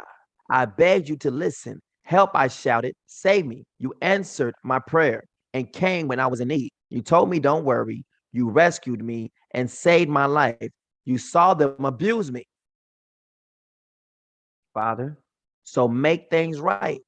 You know every plot they have made against me. See, the Father knows all of their plans before Simpsons, just before the predictive programming. The Father already knows their plans. Watch what he says. Yes, you know their insults and their evil plans. The pinky in the brain, right? All day long, they attack with words and whispers. Look what they said. He's telling you. That means on your TV screen, you are looking at attacks. They're writing out scripts against you. They're making whole movies, whole TV shows. They're telling you they're planning against you the whole entire time. In this TV show, The Rat. Every single TV show, movie, video game, song is against you. All day long. Look at this. How long are they attacking you? All day long. They don't take a break. When one person get done, the next person show up. It's my turn to come up and attack. All day long, they attack with words and whispers. That's secrets, right? They attack with words and whispers. So it's secrets that they have about you. Secrets that they're about to do to you. Yeah, we're about to go ahead and do this to them right here. You know what I'm saying? Don't worry about it. And you think it's your friendship. So think about it. If they're thinking all day long, they attack with words and whispers. Watch this. All day long, they're talking about the COVID-19. So all day long, COVID-19 will be used as words and whispers, a secret that's against you. Remember, when we found out what this disease came from, right? We seen Jacob was ahead of this, the Jacob disease. And the way that people got on their COVID arm, or got on their arm, or got on their bodies, it matches exactly Jacob's disease. It's powerful, right? But here the word telling you that all day long they attack with words and secrets. Their secrets are against you. No matter what they are doing, watch this. They keep on mocking me. No matter what they're doing, it don't matter if it's a game. We got a new game out. Guess what? They're gonna be mocking you in it. We got a new movie. Guess what they're gonna be doing? Mocking you in it. So Avatar. Ooh, good movie, right? It was mocking you. King Kong. We know about that one, right? They're mocking you. Anyone got any other movies? Someone add some movies in there, please. Higher Learning. They're mocking you. Come on, talk to me. Well, actually, that's from our own people.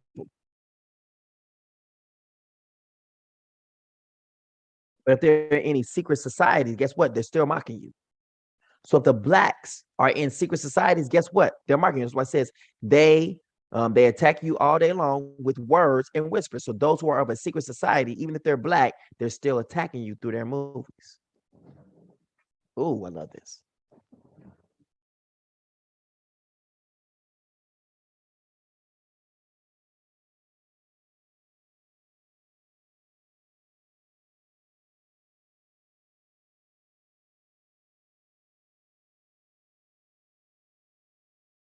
Now watch this. No matter what they're doing, they keep on mocking me. Pay them back for everything they have done, y'all. Put your curse on them. Ooh, that's powerful. And make them suffer. That's what's going to happen to them. If I was going to take one cup, then we're going to make a play switcheroo. You take this cup over here. Okay, yes. All right, grab it. Grab it, hold it. All right, cool. All right. Now let me get that tape from your hand. Thank you for that cup at your hand. Now here you go, white people, Chinese. Everyone's been this way to my people, Arabs. Take this cup. It's your turn to suffer. Now watch this. He said, put your curse on them and make them suffer.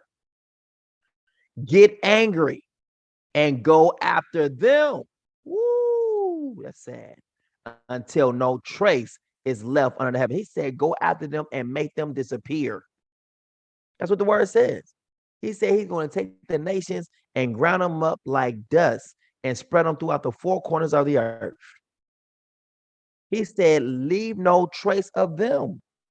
Just like he did us and left no trace of us, he's going to do the same thing to the nations. Do you want to be here when that happens? He's about to leave no trace. Like they be saying, no one left behind. It's definitely going to be like that. No one left behind. Everybody about to get their behinds kicked. No one left behind. He has not forgotten about you. He is about to mess up the nations. They ain't seen the mess up that's coming to them. And this is only just Lamentations 3. Let's go to 4. We almost done. Yeah, y'all got some food today. So if y'all don't see me,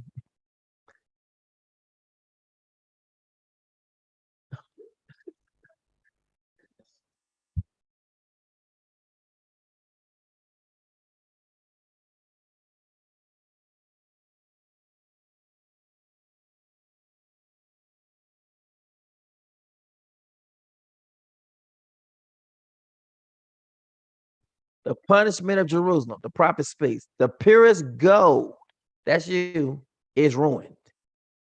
It has lost its shine, like the same thing as it lost its savior. Jewels from the temple lie scattered in the streets. Look at this. Your name right here. If you type in the word, look, when we did the name Iwi and add the word J-E-W, it literally added jewel. That's what we got earlier. Let's watch this. Let me show you. We're going to type it in. Remember? Iwi. Let's put in Iwi first, just like they spell it. Not supposed to be a W in front, but let's add a J, and it's going to literally give us jewel.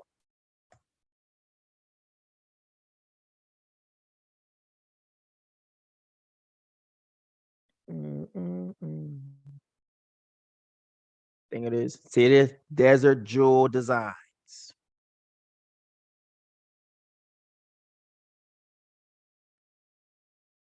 Yeah. Look at this. Jury section for the very best and unique custom handmade pieces from our jewelry shops. It just told you exactly who you are. So your name means jewel, which makes it precious stone. You are made like lively stones. That's jewelry. He says, I will wear you about my neck. So your name means like something that can be adorned or worn by the Father. Your name is something like jewel. You are the apple of my eye, which is what? Something that sparkles, something that is like jewelry. What would be a sparkle in his eye? You're the apple of my eye. That's jewelry. I wear you, I'll put you on like jewelry. That's powerful. That is so powerful. Your name means jewel, like a shining diamond, a shining emerald. And look, the 12 the 12 stones, they're jewels, they're gemstones. So your name is like that of a gemstone, jewel, made to shine, made to be adorned.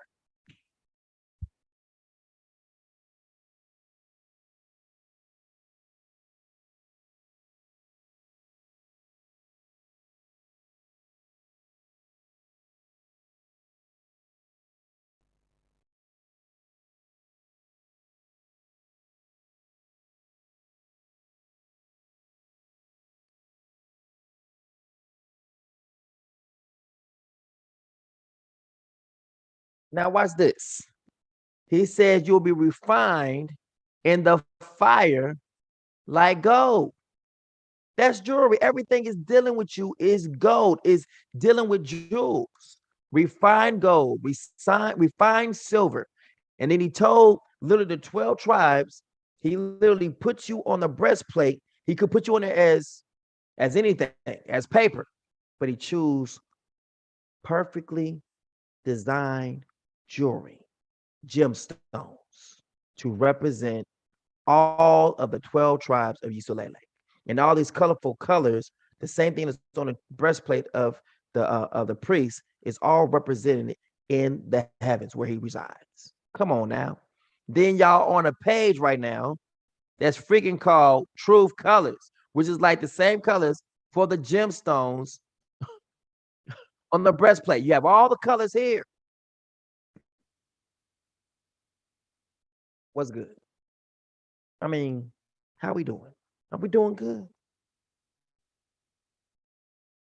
I know some of y'all gonna probably go sleep to this and wake up to this and be like, this was great. This was good. I felt refreshed this morning. It was wonderful. You know. You can't make this stuff up though. Who is teaching like this? I just want to know. Just saying, like it's the Father. That's all I'm saying. It's not coming from man, it's coming from Father. Let's go. So your name means jewelry. Jewel. That's why they keep saying jewelry. Hung juries. Your jewel. Your name is that of is jewels. Now the Father wears this about his neck.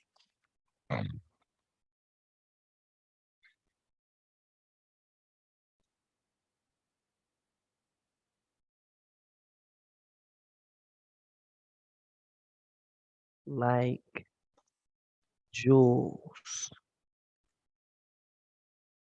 Boom.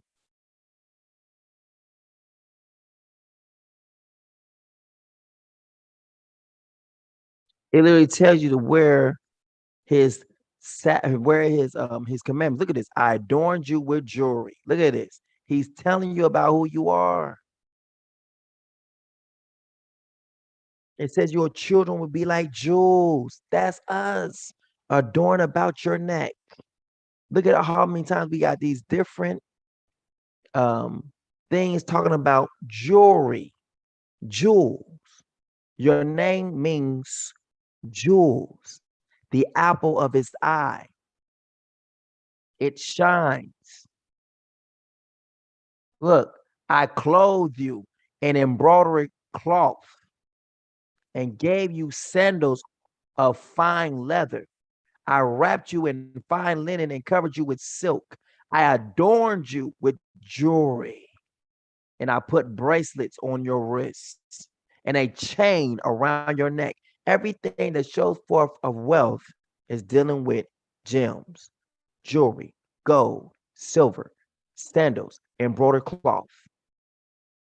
I put a ring in your nose, earrings on your ears, and a beautiful crown upon your head. That's beautiful. Beautiful.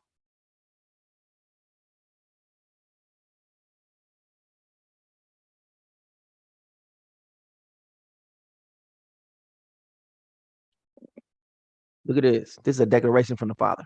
I love this right here.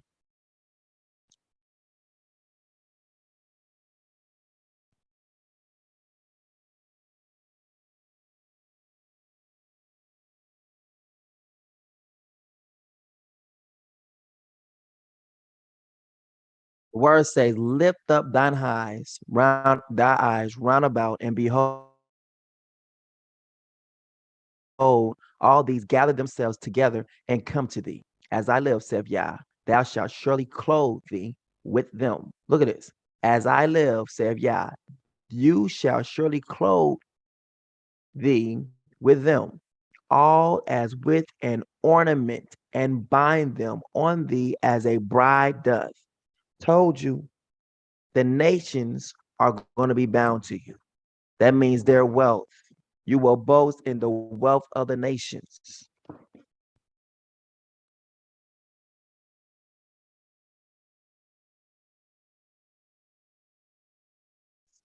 Look up and look around. They all gather together. These are children. They come to you as I live.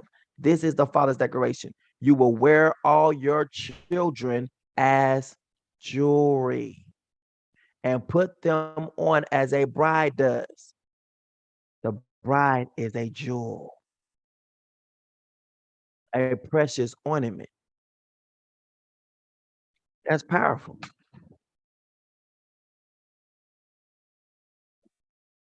Look up, look all around. All your children are gathering together and coming to you. The Father says, on my life, I promise you this, your children will be like jewels that you tie around your neck. Your children will be like the necklace that a bride wears. That is powerful. Watch this. Look up, lift up your eyes and look around. All your children are gathering to return to you. The Father says, as surely as I live, your children will be, your children will be, you will wear them all like jewels or ornaments that a bride wears. You will put them on like a bride, meaning what? You're going to be sprinkled all throughout the land. The people are going to come back to the land, and we are going to overtake the ones who are in the land. And we're going to be shining like bright jewelry in every single place where our feet tread in the land. Whether it's in Kenya, Gambia, Senegal, any places where we said at, that's where we're going to be shining at. So people are going to go down there to the land with their wealth. They're going to shine. Their businesses are going to flourish. Whatever they seek to do is going to happen for them in the land. Your children are going to come back home and shine as the jewel that they are. What's good?